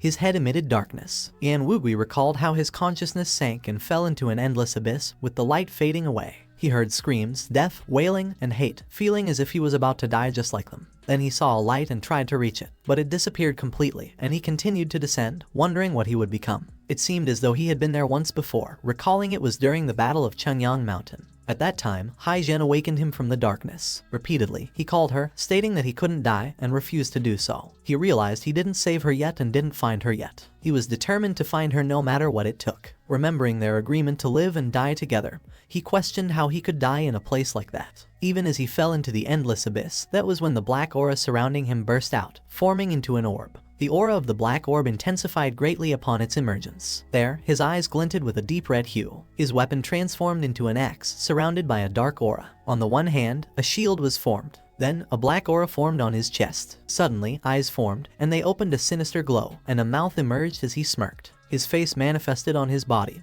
emitting an evil growl laugh. The people screamed, calling Yan Wugui a monster, while Cheng Dalei and Nai Yinying faced Yan Wugui head-on. Gritting her teeth in shock, Nai Yinying demanded what that thing was. Viewing information on Yan Wugui, Cheng Dalei answered that it was an ancient battle soul. Yan Wugui stood upright, while Cheng Dalei viewed his information, discovering that the monster on his body was named Xingqian, a world-famous legendary battle figure. His hidden attribute was to live and die together. It detailed the experience when Xingqian and the Emperor competed for divine power. There was a warning from the system not to become Xingqian's target, as he would hunt down anyone who did to the deaf. Overwhelmed by this knowledge, Cheng Dalei cursed at the danger, understanding that the container entered phase 2. Frustrated, Heart warned him to be cautious, as he was now locked in an endless pursuit. She instructed Cheng Dalei to find and relieve Xingqian from his obsession or find a way to defeat him. Suddenly, a red emergency alert popped up, indicating that Xingqian's axe and shield were active, and his strong will was always present. He was given the mission to find a way to defeat Xingqian or resolve his obsession. After Cheng Dalei's realization, he ordered everyone to run. As a result, panic ensued, and people fled. Those who were watching from afar were surprised, wondering how Cheng Dalei dared to fight such a monster. Meanwhile, Sima Qian was delighted, capturing the events through drawings. In her mind, she regarded it as a mythical scene and truly awe-inspiring. Satisfied, she believed the trip was worthwhile, noting that wherever Cheng Dalei went, there was always excitement. She expected the immortal to come out. On the other hand, Song Poking wore a large malicious smirk on his face. He boasted that his plan worked, emphasizing the power of obsession, desire, and human fear as the main gains from their trip to the academy. He declared that there was no point in staying and instructed that they would leave. The soldier inquired whether Song Poking didn't want to see more. In a serious tone, Song Poking merely responded that there was no need to stay any longer. He pointed out that Cheng Dalei had discovered them, and remaining would be dangerous. As he walked away, he commanded some of his soldiers to leave a few spies behind to keep watch, while the rest would go. Subsequently, Yan Wugui slashed, slicing through the trees around them in a single motion, causing a significant impact as they were cut down. His slashes illuminated the forest, casting eerie shadows. Yan Wugui went wild, while Heart explained that Xingqian was dead for thousands of years, and what they were fighting now was just a remnant soul. It was the obsession and worship of mortals that kept him alive across endless years. As Cheng Dalei charged, he remarked that it was just a wisp of soul, so there was nothing to fear. Amidst their readiness, Cheng Dalei declared that they would attack together and defeat him. Nai Yinying agreed without hesitation. They executed their plan simultaneously. Cheng Dalei wielded Alfie's quick sword, creating exploding fireworks with each strike, while Nai Yinying employed the 10-step instant kill technique. Together, they delivered numerous slashes against Yan Wugui. However, Yan Wugui utilized his axe and shield dance to protect himself, and his body began to heal from the wounds. After Yan Wugui's attack, Cheng Dalei warned Nai Yinying to watch out, and they managed to dodge the assault just in time. The force of the slicing left a significant impact, causing the ground to crack. Yan Wugui grunted in pain, and his blood dripped, almost causing him to lose his balance. However, he managed to regain his footing. He let out a monstrous roar. As Cheng Dalei and Nai Yinying observed him, Nai Yinying grew flustered and wondered how they could kill Yan Wugui. Cheng Dalei's frustration was evident as his brows furrowed in concern. Suddenly, Cheng Dalei suspected that the surroundings slowed down, wondering if it was Heart's doing and if she was preparing to descend in her real body, while Nai Yinying beside him remained stagnated. Then, Heart approached him and informed that the dimension cross permission was granted by the administrator, and that she would cross dimensions and reach the present world. She requested Cheng Dalei to step aside, as she was about to descend and would personally execute Yan Wugui. Cheng Dalei refused, insisting that she shouldn't descend. Heart replied that Yan Wugui was not something that ordinary people could deal with, and she urged Cheng Dalei to leave the rest to her. As she intended to explain further, Cheng Dalei interrupted her, asserting that she shouldn't descend. He reminded that using her real body to descend would break the system's rules. Heart attempted to deny this, saying it wouldn't, as she applied for permission to descend, but Cheng Dalei argued that she was lying. He stated that whether she applied for permission or not, the consequences would be the same. The point was that Cheng Dalei discovered that after each heart descent, she changed more and more things in the present world. Cheng Dalei reminded of the instances when she used her real body to descend. The first time was to subdue the White Snake, after which she disregarded the system's reward rules and personally added a territorial buff to Snake Island. The second time was to execute Kui Nongai. After that, she even helped him repair his ordinary sword, and Yin Mu began to see her. Cheng Dalei voiced his doubts, noting that there was another time before those incidents, which marked the beginning of everything. At the same time, Heart remained silent, listening to Cheng Dalei's lectures. He also recalled the time when they faced the 5,000 horse bandits under Gui Jiangchu's command. Heart sighed, admitting that Cheng Dalei was correct. The earliest instance was 2 years ago when he snatched a bride from 1,000 miles away. She also acknowledged that when he was on the verge of death, she descended with consciousness for the first time, which was also her first personal descent. She mentioned that afterward, her administrator privileges were stripped for a few days, and she was confined to a small, dark room for a while. Heart conceded that initially, she believed it was a good thing because the punishment system was quite lenient. Smiling, Cheng Dalei remarked that as he expected, many things started making sense now. With a casual shrug, he commented that to be honest, there was an initial assumption that her real body's descent would come at a relatively low cost. He chuckled, suggesting that perhaps one day, Heart would seamlessly integrate and reside with him in the present world. However, he added that the recent conversation they discussed made him realize some things. Cheng Dalei reiterated what Heart mentioned, highlighting that excessive use of body descent could potentially damage the system. Additionally, he noted that it would also lead to her body gradually integrating into the present world, with its impact on the present world becoming greater and greater. With a serious tone, Cheng Dalei emphasized the grave implications of Heart's discovery, deeming it a dangerous sign. Continuing, Cheng Dalei expressed concern, stating that lastly, Heart could end up destroying the system and become nothing more than a vessel, a fate she never disclosed to him. Worried, Heart was on the verge of responding. Cheng Dalei gently grasped Heart's hand and called her. He reminded that she was the system administrator and he was the system agent. He couldn't leave everything to her. With a smile, Cheng Dalei remarked to leave this matter to him. Worried, Heart noted that they had agreed before he would handle ordinary matters and she would handle extraordinary ones, and that Zinshin was not something he could handle. Remaining calm, Cheng Dalei explained that it was because of her, the strongest system sprite in the world and his biggest trump card, that he dared to fight against these adversaries. Without her, he would have hesitated and hidden behind everyone else. Heart replied that she didn't want to see him get hurt or put him in danger. Cheng Dalei emphasized that he couldn't always rely on her to personally help him overcome difficulties, especially when he knew it would hurt her. He reminded that Heart had promised not to intervene unless he was truly close to dying. Cheng Dalei reiterated that she should not come out, leaving Heart speechless. Then, the system beeped, indicating the cancellation of dimensional travel permission and the cancellation of real body descent. Heart simply nodded in response, confirming that it was okay. Then, they lifted the time freeze. Cheng Dalei announced his intention to resume the battle, asserting that what they witnessed was merely a fleeting vision from thousands of years ago. As light smoke emanated, he vowed to reduce Yan Wugui to dust from ancient times. Meanwhile, Yan Wugui remained steadfast. At that moment, there were two things that drove him to move forward. Firstly, to kill Cheng Dalei and gain more power, and secondly, to ascend the mountain. Suddenly, his eyes widened as he wondered why he needed to climb the mountain, reflecting on why he couldn't recall it. Yan Wugui declared that there was definitely something particularly important that he must do. He kept referring to an important person. He muttered that his head was gone, he couldn't remember it. Frustration filled him as he failed to remember, which made him angry. He lamented his inability to recall, clearly indicating the existence of something important. Due to this, he roared loudly and the black aura around him surged as he utilized his technique, the axe and shield dance. He launched an endless pursuit, attacking Nai Yinyang and Cheng Dalei. Flustered, Nai Yinyang wondered what kind of monster he was, astonished that he could still fight effectively without a head. As they battled, Cheng Dalei responded that it was a lengthy narrative, inquiring what had happened to him before. Amidst their dodging, Nai Yinyang explained that Yan Wugui was knocked off the cliff by the master's fist. She noted that when he descended from the mountain, she saw the two of them fighting together. Cheng Dalei urged Nai Yinyang to find Meng Fuzi, believing that he could certainly help. In the midst of the fight, he considered that Meng Fuzi should be the creator of the container 300 years ago. He speculated whether Yan Wugui pursued him because the essence of power was within him, which attracted the containers. Additionally, he reflected on Yan Wugui's immortality, supposing whether it was fueled by an obsession to seek revenge on Meng Fuzi. He suggested to Nai Yinyang that they head up to the mountain. After that, they both headed towards the mountain, being watched by Yan Wugui. At the gate of the 10,000 Scrolls Academy, King Yefu could be seen outside, wondering what he saw approaching. King Yefu, now disabled and lacking his former strength, was no longer what he used to be. Nai Yinyang urged him to step back to allow them to pass, emphasizing that only Meng Fuzi could help resolve the situation with Yan Wugui. Just then, Cheng Dalei and Nai Yinyang lifted the gate using a colorless double-winged phoenix technique. Cheng Dalei glanced back and cautioned King Yefu to be cautious of Yan Wugui and to stop anyone following behind them. Then, Yan Wugui unleashed a tremendous slash and destroyed the gate, and he continued chasing them. Bewildered, King Yefu observed the events unfold without taking any action. Suddenly, a shadowy figure entered the academy, which turned out to be Sima Kayan,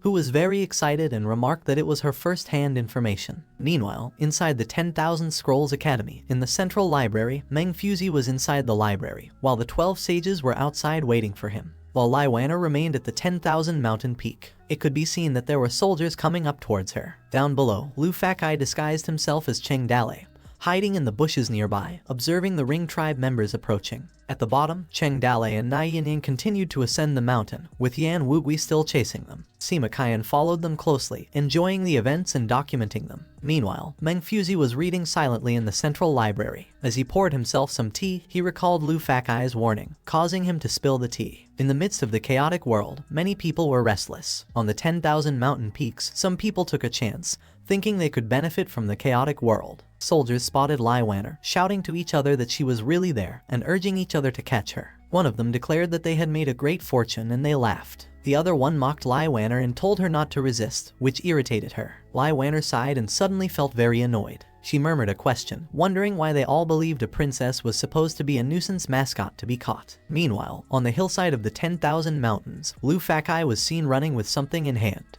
He was spotted by members of the Ring tribe, and one of them inquired if it was him. Then, his comrade affirmed that the person was indeed Cheng Dale, but they were unsure of the seriousness of his injury as he was holding Lai Wanner. The man boasted that killing Cheng Dale would bring wealth, fame, and women rushing in. However, his comrade warned him, cautioning that they might not be able to handle Cheng Dale. They hid among the trees, assigning one of them to keep an eye on Cheng Dale and block his escape route, while he would inform Wu Cimu. Later that moment, the man informed that they had found Cheng Dale. Hai Zhen verified that Cheng Dale had indeed hidden in the academy, noting that it was closed, and he was expelled. Wu Cimu responded that unfortunately, the library was guarded by sages, and they had no chance to take anything. Otherwise, they would have had a greater chance to deal with him. Determined, Hai Zhen ordered to chase him. Meanwhile, the two Ring tribe members hiding among the trees kept laughing. While Lu Fakai kept yelling that he had divine power and could summon heavenly thunder, he threw a firebomb behind him. The other Ring tribe members behind him were alert as they saw the bomb and cautioned their companions to watch out while the bomb hissed. However, the rest of the Ring tribe got hit, causing them to cry out in pain.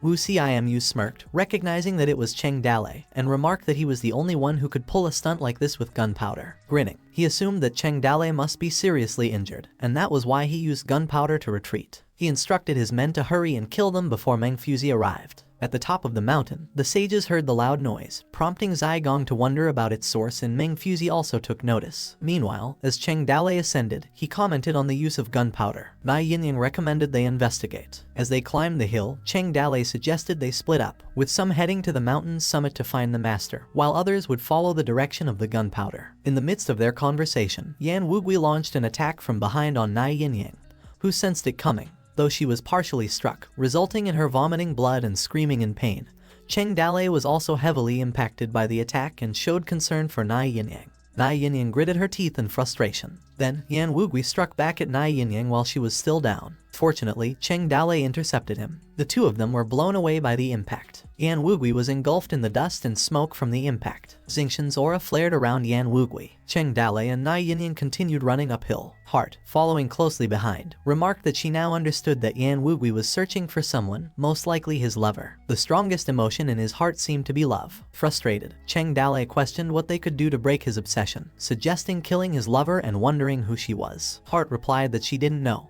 and even if they killed his lover, his obsession would only turn to revenge on the murderer. She explained that he wouldn't stop fighting until he avenged his enemy. Annoyed, Cheng Dale remarked that Yan Wugui was a tough opponent and inquired what the best way to kill him was. Heart clarified that they needed to keep Yan Wugui away from crowds to reduce the amount of fear he absorbed. She recommended inflicting heavy damage on him multiple times until his strength was exhausted. That way, they could wear him down. She proposed a new strategy: to find the person Yan Wugui was obsessed with and, while severely injuring him, make him lose both his lover and the goal of revenge simultaneously, forcing him to stop. Frustrated, Cheng Dale muttered that this plan was even more difficult. Heart answered that the last resort was for her to descend and crush Yan Wugui to death. Cheng Dale disagreed with her suggestion. However, Heart urged him not to resist. She would be hurt if he got hurt. Cheng Dale did not agree, insisting that she shouldn't descend until the end, no matter what. Meanwhile, at the foot of the mountain, Lu Fakai arrived with a group of dummy figures. The Ring tribe members who followed him approached him. Hai Zhen addressed him, saying that he was at the end of his life. He told him that someone wanted to take his life and pleaded with him not to make it difficult for them. Fierce, Lu Fakai looked at the shadowy figures of the Ring tribe among the trees. Then, he chuckled softly. He burst into hearty laughter. Then, he shouted that those who could kill him were nearby, and those who dared to kill him. Lu Fakai took a gulp of water, huffed heavily after drinking. Then, he challenged the Ring tribe to come closer. He bragged that he had killed members of the Rings, caused trouble in Chang'an, and ventured into the grassland. He claimed to have seen it all, aiming to provoke a reaction from the Ring tribe. Lu Fakai also declared that if they wanted his head, they should come and take it, daring them to face death without fear. On the opposite side, Wu Simu grew annoyed with his people. He demanded what they were afraid of, to which they nervously responded that it was Cheng Dale. Wu Simu remarked that even though Cheng Dale was powerful, he was still bluffing because of his past reputation. He reminded that this meant Cheng Dale was likely at the end of his rope and seriously hurt. He confronted Lu Fakai, inquiring how long he intended to continue to run wild and permitting him to take his life. Suddenly, a loud growl echoed. Wu Simu inquired what the noise was, wondering if Yan Wugui was approaching. Hai Zhen screamed and immediately looked for Yan Wugui. After a moment, Wu Simu commanded his men to hurry up and kill Cheng Dalei. The Ring tribe let out a loud roar as they charged. Meanwhile, on the mountainside, Yan Wugui continued his relentless attacks, causing chaos and wreaking havoc among the trees. Nai Yinying remarked that it was the first time he had encountered someone who could withstand his sword without succumbing to death. While evading Yan Wugui's attacks, she commented that they couldn't kill him, nor could they even trip him, prompting her to wonder what they should do next. Cheng Dalei proposed what they should do, stating that he would take care of Yan Wugui himself. He believed that her assassination skills would be useless against him. He decided to leave Yan Wugui to himself while they separated. Cheng Dalei instructed Nai Yinying to bring Meng Fuzi and advised her to be cautious, to which Nai Yinying agreed and reminded to be careful. Nai Yinying withdrew from the fight and headed towards the summit from a different direction. Then, in a one-on-one battle, Cheng Dalei utilized Alfie's quick sword and a straightforward blade. He pushed himself forward, urged himself to keep fighting, familiarized himself with Xingqian's attack patterns. He observed that the top of the sword should dance, while he skillfully dodged every attack of Yan Wugui. As he prepared to strike, Cheng Dalei pointed out how Yan Wugui dared to leave himself wide open and invited him to taste his blade's sharpness. He utilized the continuously executed hard-hitting techniques. Afterward, he called out to Heart, requesting in exchange for 10 boxes of gunpowder. His fear points decreased by 100,000, and the boxes of gunpowder were placed in Yan Wugui's mouth. Then Heart snapped her fingers, causing the gunpowder to explode greatly, resulting in Cheng Dalei being thrown off by the intense impact. He gritted his teeth as he landed while watching Yan Wugui still standing amidst the explosion. Struggling to catch his breath, Cheng Dalei noticed Yan Wugui, who remained standing.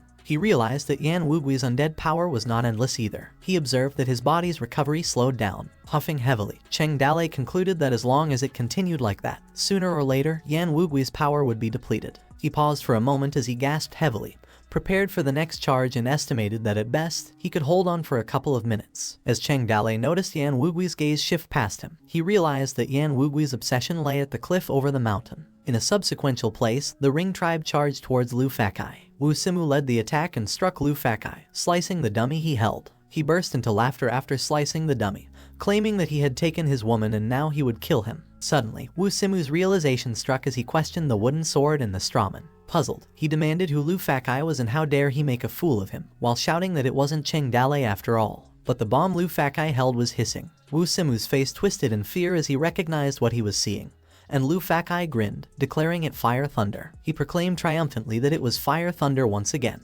Just then, a massive explosion occurred, resulting in Wu Simu being thrown away and screaming in pain. Thick smoke surrounded the area, obscuring the view. Wu Simu cried out in agony and cursed as he lay on the ground, covered in wounds. Despite his injuries, Wu Simu swore at Lu Fakai and urged everyone to kill him. The ringmen were determined to attack again, but Lu Fakai stood up, his body burning in fire. Someone pointed out that Lu Fakai had kerosene on him. It was evident that Lu Fakai was exhausted and nearing collapse. However, he turned his attention to the charging ringmen, ready to face their attack. But Lu Fakai's expression changed to a grinning, almost manic one. He burst into laughter as he ran towards Wu Simu, who lay struggling on the ground. Cursing heavily, Wu Simu screamed as Lu Fakai approached him, with his people watching in shock. As Wu Simu continued to scream for help from his comrades, fear etched on his face, the ring members remarked on Lu Fakai's apparent madness and urged each other to save Wu Simu. Someone commanded them to go and kill Lu Fakai. Despite the onslaught of attacks from the ring members slashing at Lu Fakai's back, he remained focused. He noticed the malicious curses attempting to pierce his ears, but he couldn't hear what they were saying.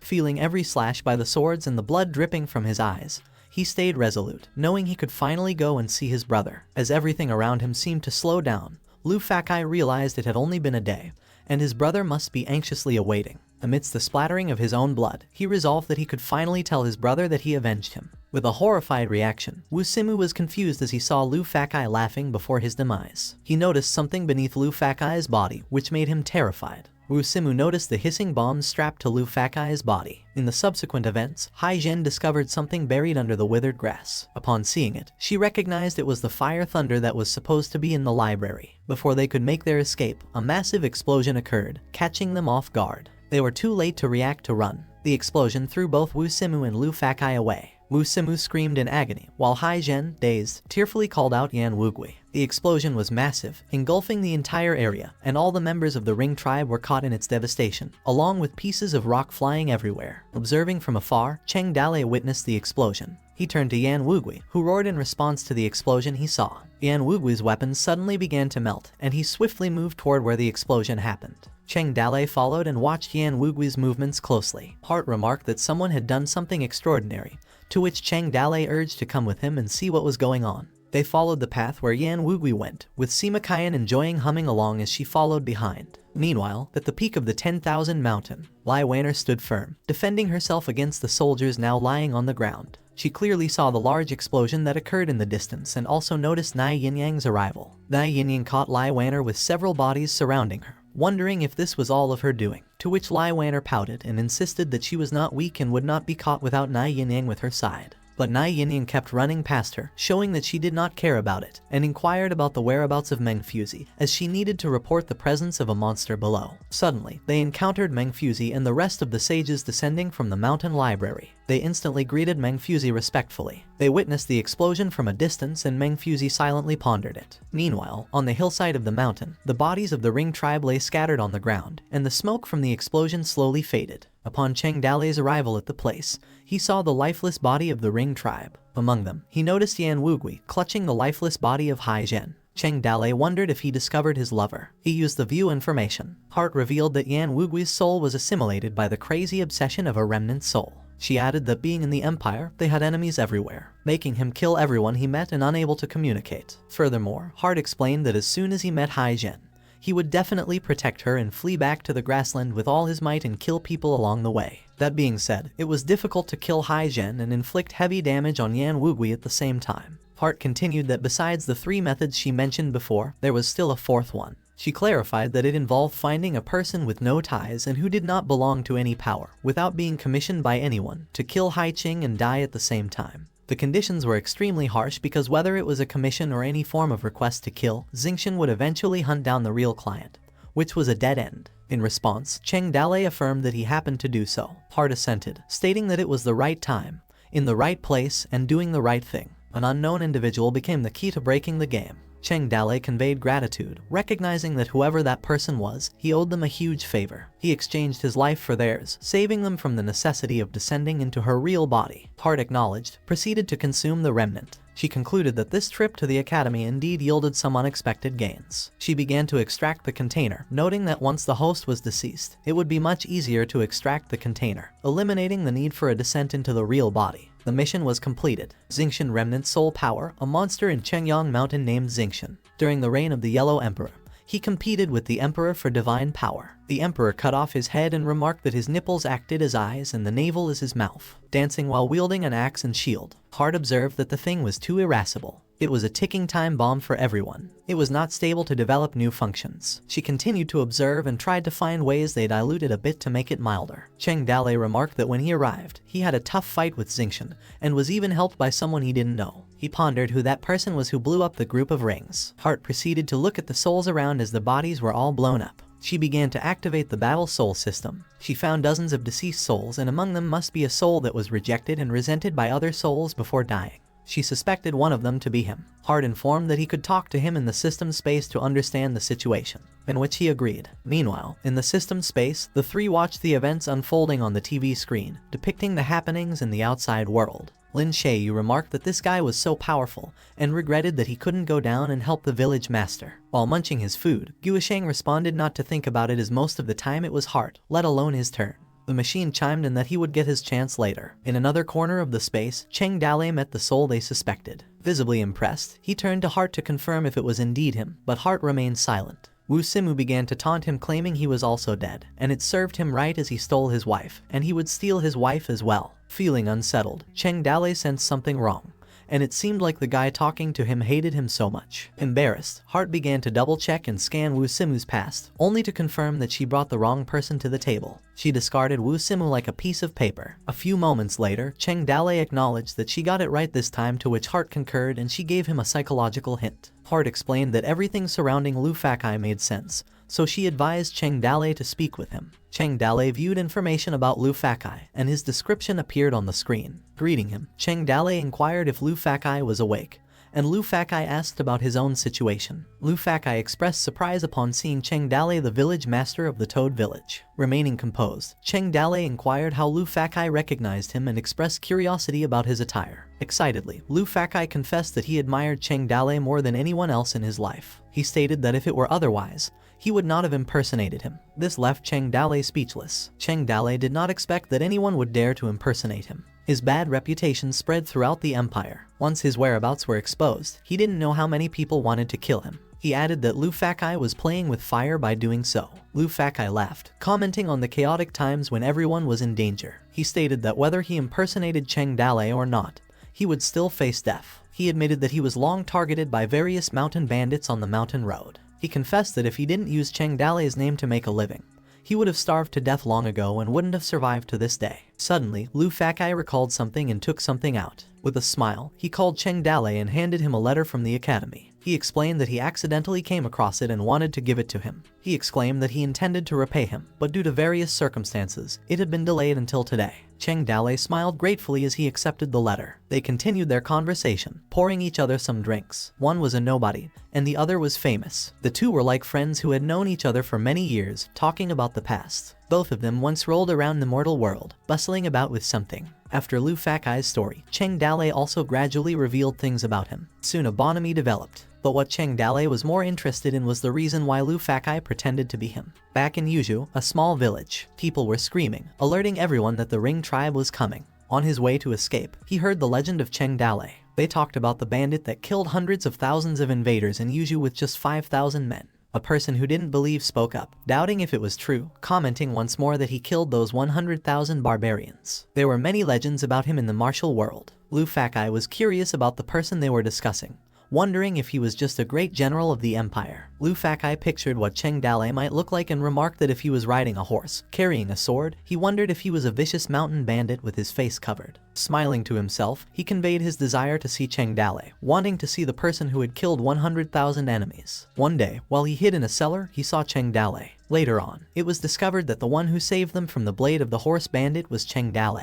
It turned out they were about the same age and somewhat looked similar. Lu Fakai admitted that he wanted to follow in Cheng Dale's footsteps. He also desired to stand out and learn good martial arts, but he could only work tirelessly to make a living. Only when he wielded a sword, he was happy and couldn't control himself. He sighed, mentioning that maybe one day he would become a swordsman like Cheng Dale. A swordsman, hero, big shot, a local hero that eliminates the strong and supports the weak, drives out the barbarian tribes, and relieves the people from danger. That kind of longing couldn't be easily suppressed. So, he began to clumsily imitate Cheng Dale's appearance. He began crafting an ordinary sword and axe, along with a bear mask. He sewed clothes and obtained a cow, applying ink to the cattle. Once finished, he truly imitated Cheng Dale. Though it was a bluff, it was enough to survive in a world where bandits and thieves roamed freely. Returning to the system's space, Lu Fakai recounted that was all that happened until today. Hart teased Cheng Dale that he had a devoted fan. Cheng Dale found it embarrassing. Gratefully, Lu Fakai acknowledged that he had met him again and could now die without regret. He praised that he was a true hero, which momentarily shocked Cheng Dale,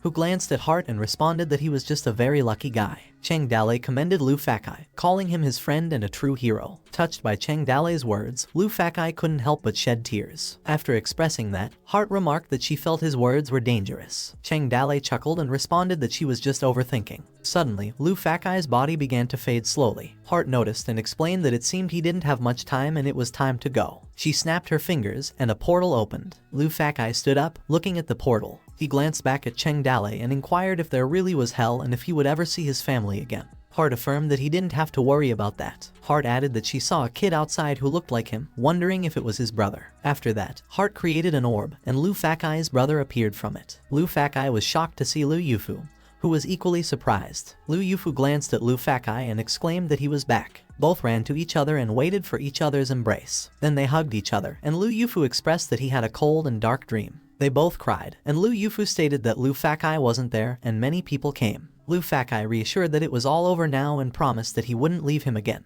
At the same time, Hart watched and observed that in any case, this spirit still doesn't like pure tragedy. She added that the human tragedy caused by the chaotic world was too much. Cheng Dale replied, expressing that he owed Lu Fakai a debt of gratitude and that he was leaving. He remarked that she knew him, and he didn't like people working for him the most. Heart responded that what was his was hers, and she would send him and his brother to reincarnation so they could repay their debt together. But Cheng Dale refused, stating it was different. Heart told him to forget it, expressing that even if she wanted to repay it, it would be a matter for the next life. Cheng Dale didn't respond, glancing behind him and contemplating the idea of the next life. He called Lu Fakai to the light portal, wondering if there was a next life and how he wanted to live. Lu Fakai paused for a moment, reflecting on the next life. He turned to Cheng Dale and answered that the world was too bitter and that he wouldn't come back to the next life. Cheng Dale suggested that maybe, after a few years, the world would become better. Smiling, Lu Fakai replied they could talk about it some other time. He entered the portal. As the city's lights shimmered at dawn, a halo of light always fell. The copycats arrived one by one. They were nobodies that no one wanted to know, yet they were chosen to be admired and hated. Pretending to be enthusiastic, pretending freedom wasn't constrained. They wondered what they wanted to become in the end. They were the nameless generation. It was okay to be forgotten. For those who didn't struggle from start to finish, perhaps it would be tiring and difficult. Perhaps they would remain modest forever. Perhaps they would never become a glorious light. However, everyone wasn't born the same. Just call them the nameless generation. They entered the portal, their glimmering figures fading as they approached Cheng Dale, who held out of it and said goodbye to his friend. He whispered that perhaps by the time they met again, he would have changed this world. Heart joked that right, the fan meeting was over. It was time to find his wife. Cheng Dale acknowledged her remark. She added that although time moved slower here, it wasn't completely motionless. After that, Heart insisted they had to go, and they returned to the real world. Footsteps rushed toward Cheng Dale, and it was Lai Wanner. As they met each other, Lai Wanner jumped and embraced him. Her face was filled with joy as she hugged Cheng Dale tightly, while Cheng Dale remained surprised by what was happening. Sima Qian described a point of view that occurred when Lai Wanner threw herself into Cheng Dale's arms like a ball of flames. She observed that Lai Wanner hugged Cheng Dale tightly, afraid that this was an impossible dream, and she didn't want to let go of the person in her arms. Furthermore, Sima Qian reflected that Lai Wanner had imagined meeting him 10,000 times beforehand. But when she really met him, it was totally different from her fantasies. As she wrote while feeling giddy about her story, Sima Qian noted that this time, she came out from Toad Village to find her sweetheart, but Lai Wanner didn't know if Cheng Dale would show up. Excitedly, Sima Qian pondered what if Cheng Dale didn't get the news, what if he was delayed by something, what if he didn't care as much as before, what if he already changed his mind. Sima Qian admitted that she didn't want him to fall into the trap. But at the same time, she also looked forward to him showing up and meeting him once. Back to the drama, tears fell from Lai Wanner's eyes. Distressed, she scolded Cheng Dale, demanding why he left her in Toad Village. She waited for a long time, and she was really afraid that he lied to her. Cheng Dale simply assured her not to be afraid, as he was there. He hugged Lai Wanner back and reassured that he was there. Lai Wanner wiped Cheng Dale's face and inquired if he was hurt, to which Cheng Dale responded that it was just a scratch. Cheng Dale inquired if she had any water as he was very thirsty. Afterward, Lai Wanner suddenly kissed Cheng Dale, which caught Cheng Dale off guard. Surprised by the sudden gesture, he also returned the kiss to Lai Wanner. Nai Yinying reacted with surprise and embarrassment at what she witnessed. Amidst the unfolding event, Meng Fuzi and the sages were present. Meanwhile, Sima Qian delightedly declared that the moment they met each other, no family, country, or society mattered. The love affair between a man and a woman, which was often looked down upon by scholars, instantly became the main focus of this moment. As they passionately kissed, Cheng Dale called Lai Wanner between their kisses, indicating that someone approached. However, they continued their passionate embrace despite the interruption. After they parted, both of their faces flushed. Calmly, Cheng Dale proposed that they should leave, and he would take her home. Lai Wanner revealed that she wanted him to meet someone, prompting Cheng Dale to wonder who it was. They approached Meng Fuzi. They stood beside him. He looked at the image of Heart and mused if there really was an immortal in the world. Heart smiled, glanced at Meng Fuzi, and hinted that it was quite possible. The next morning, Lu Fakai's grave was dug beside his poor younger brother who died. Nai Yinying dug and buried them, showing signs of exhaustion. They gathered in the courtyard of the siblings. After the events on the mountain peak, they returned to the library. Meng Fuzi requested Lai Wanner to wait outside for a moment while he discussed something with Cheng Dale. Lai Wanner wanted to listen in, but Meng Fuzi stopped her, assuring her that she should rest assured, as perhaps the light to end the age of war appeared. Later, Cheng Dale held a hot cup of tea as Meng Fuzi approached him. Meng Fuzi remarked that it was better to be known than to be seen. Meng Fuzi addressed Cheng Dale, while Cheng Dale absorbed Meng Fuzi's words. Meng Fuzi replied that there was no need to be polite. They were of the same kind, and it was rare to find people like them who could speak on equal terms. Meng Fuzi approached Cheng Dale and remarked that he was special. He corrected himself, saying they were both very special, as he also noticed Heart. He expressed happiness, stating he never encountered a tool with an independent consciousness before. Mangfusey remarked that Heart was even on the verge of becoming a separate entity, but she chose not to. He challenged the point of seeking independence only to become one of those crazy containers, implying that such a fate would be beneath her. Heart looked genuinely shocked at the accusation. Cheng Dalei cleared his throat and countered, explaining they called it a container while Mangfusey referred to it as a tool, but they were likely discussing the same thing. Cheng Dalei wondered if it meant that no container ever became self-aware. Mangfusey responded that he never witnessed such a phenomenon since ancient times.